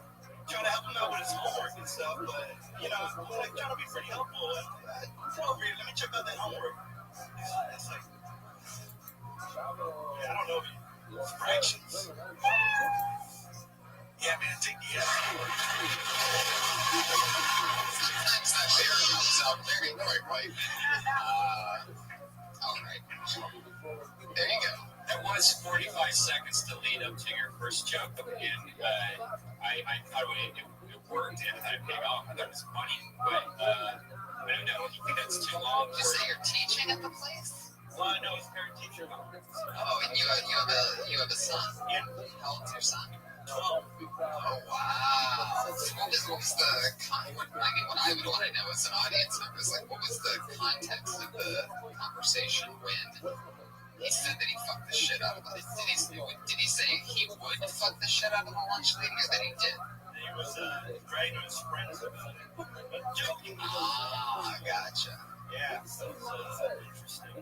So was the setup, okay, the setup at the beginning where the teacher said that you can tell that his voice is coming from you or his language is coming from you, was that to set up that when he said he fucked the lunch lady, you were like, that, I wouldn't say that because she's ugly, was that? Yeah, she's just not the type of female that he should be. She's ugly. She looks like shit. She has a beard. We got lunch ladies. We know the lunch ladies, yeah. But like, I think like the whole beginning doesn't set up as you could just say at the parent teacher conference and get great information. Right. My 12-year-old, I went to a parent teacher conference with my 12-year-old son. Yeah. Now, did he tell you that, or did the teacher tell you that he said that? The teacher told you. Yeah. He just had this like. So, you know, one thing with that is I think it also might be more fun to go on the adventure a little bit more with you. Like maybe at first you're proud of him or not. Both ways are funny if you tell us what you're feeling when you first found out and then when you remembered. It gives you a chance for 2 laughs there at some point, because then once you realize that, and also gross as shit is funny, but I think that could be one step funnier too, you know, just something like uglier than your average lunch lady, or you can say she looks like you, and then you can be like, or like she's a beard, right? Like it's my son trying to fuck me. Right. I go for incest, guys. And with the audience, I've been on it too. Yeah, if you said it's, I mean, you know, and it's upsetting because the lunch lady looks like this, you know, to you. You know, or anyway, but to get it back to you. I think it's important in the very beginning you need like a punch in the very beginning, so that people want to go on the journey with you, rather than. Because after 30 seconds, it's almost like, wait, what am I listening to here? I'm trying to like, I don't know, pay attention, but then I'm just talking about nonsense. I was just kind of waiting for the joke a little bit too long, too much setup, too much setup. But the joke is good, and you can probably get to it really fast. Like right away, if I go in, just like that, make a view. Now, Piper, you've watched many stars start, and you have a good eye for everything. You know show business probably better than anyone that I know. So let me ask you, what do you think of this young iron sheet that you're with them? First of all, I think that for signature recovery, you come up as a single day. That's what you're choosing. And when you first came up, I worked him up to for a single day. You should be pretty proud of that. And get that out in one go. And then if he had something for the lunch lady was a little bit of a moment. And he wanted to marry the lady. She wanted to do it even though she wasn't a good girl. Is that what you're saying? He didn't want to do it because she wasn't a good girl. They should be proud of him. He's an equal opportunist. Yeah, the son's got the choice. I'll go. You know, raised him well. Yeah. I just like her personality. He's not biased against She's so sweet. She The extra creamed corn. Yeah, right at the top. Right at the top. I'm a simple dad, my soul. And then, Yeah, because I was thinking too that maybe your joke was going to be that you thought of a kid. You were like at this teacher conference, and you were like, oh, that's too hot right now. Like you were just like the creepy guy. I don't know, you just give off that vibe to me. I don't know that you have a boner at like a kindergarten classroom. I don't really think that. It's a podcast, so you're trying things out. Yeah. Who said that sound? Die. No, I was kidding. Someone shoot him. Hell yeah. Oh, thank you. How long have you been single? 11 years. Wow. So it was the kid's fault. You know, just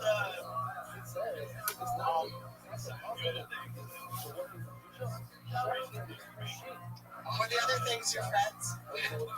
What's her name? Baby. How long have you been doing stand-up? Where are you from? What part? Originally South Central.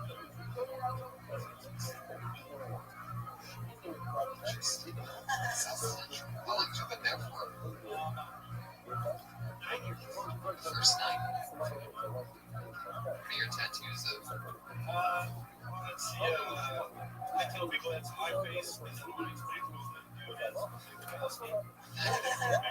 Were you sober when you got that? Yeah. Wow.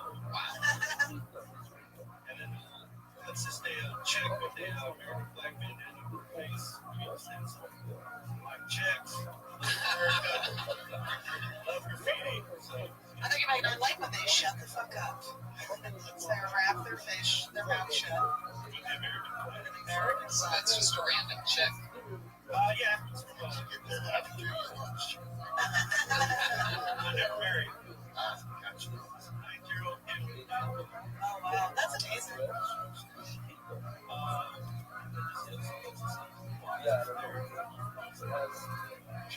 You're sticking with the sober through all of them. Like that. Yeah. Yeah, it's only summer. All that. I like your style, Gil. Thanks for coming on. Come back soon. Gil Garibaldo. He's on Twitter at Gil Garibaldo. That's GILGARIBALDONT. Gil Garibaldo wasn't available on Twitter? Wow. That's messed up. Who would have thought? I always ask each guest that comes on for the first time what if they ever did anything when they first started stand-up on stage that they can't believe that they ever talked about. Said beginning. One of my first jokes was like,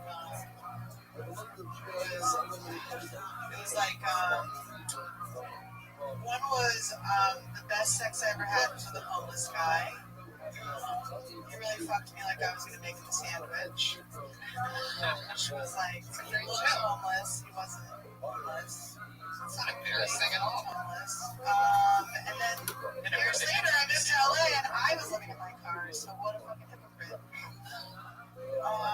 Sandwiches. Now, Piper, you're more of a storyteller on stage, and your stories are all amazing, so I wouldn't consider anything embarrassing. So I'm going to ask you a little bit of a spin on that question, which is there anything which I'm sure there's something, but if you could just maybe share one thing that happened in the ring or when you were a rising wrestler that you ever did that was crazy and or embarrassing that you can't believe you did. This is the wrestling ring, not the movie The Ring. I wrestled a bear, 650-pound bear that took my pants off, my trunks off, and let me naked. Wow, what's that situation? How does that go? Was that after your joke went past 60 seconds? No, that was 20 minutes.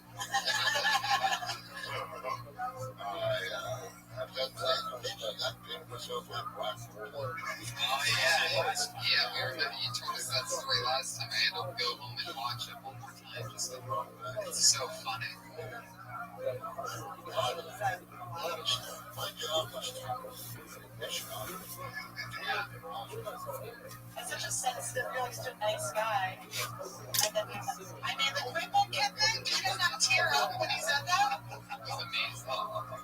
I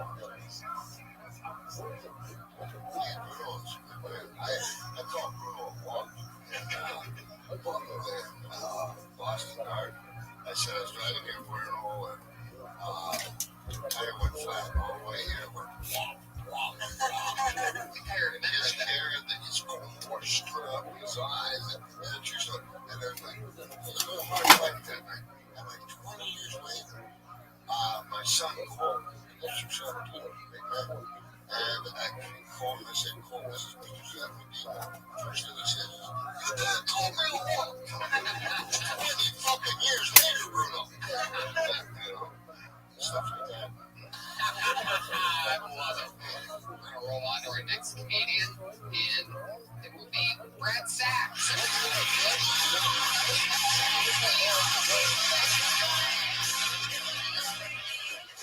I just lost my job. I was a waiter. I got fired because I lost it with an old lady, like a 85-year-old lady. Because sometimes old people, I love them, but this lady, the simplest thing, you can order water. And I just lost it. She was like, I want a glass of water with no ice, but I want the ice on the side. And I want lemon, a straw, extra lemon on the side, and sprinkle on the side. And if you have that raw sugar, I want it on the side. And I scratched my head like, bitch, that's lemon.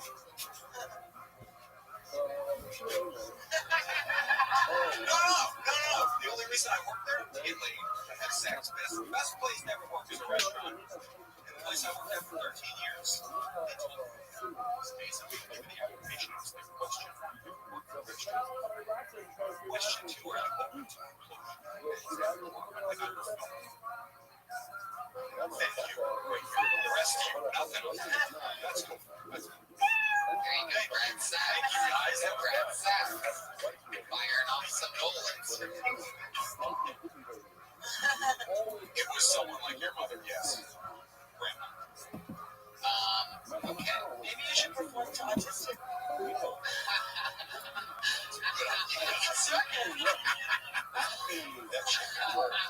I'll try it.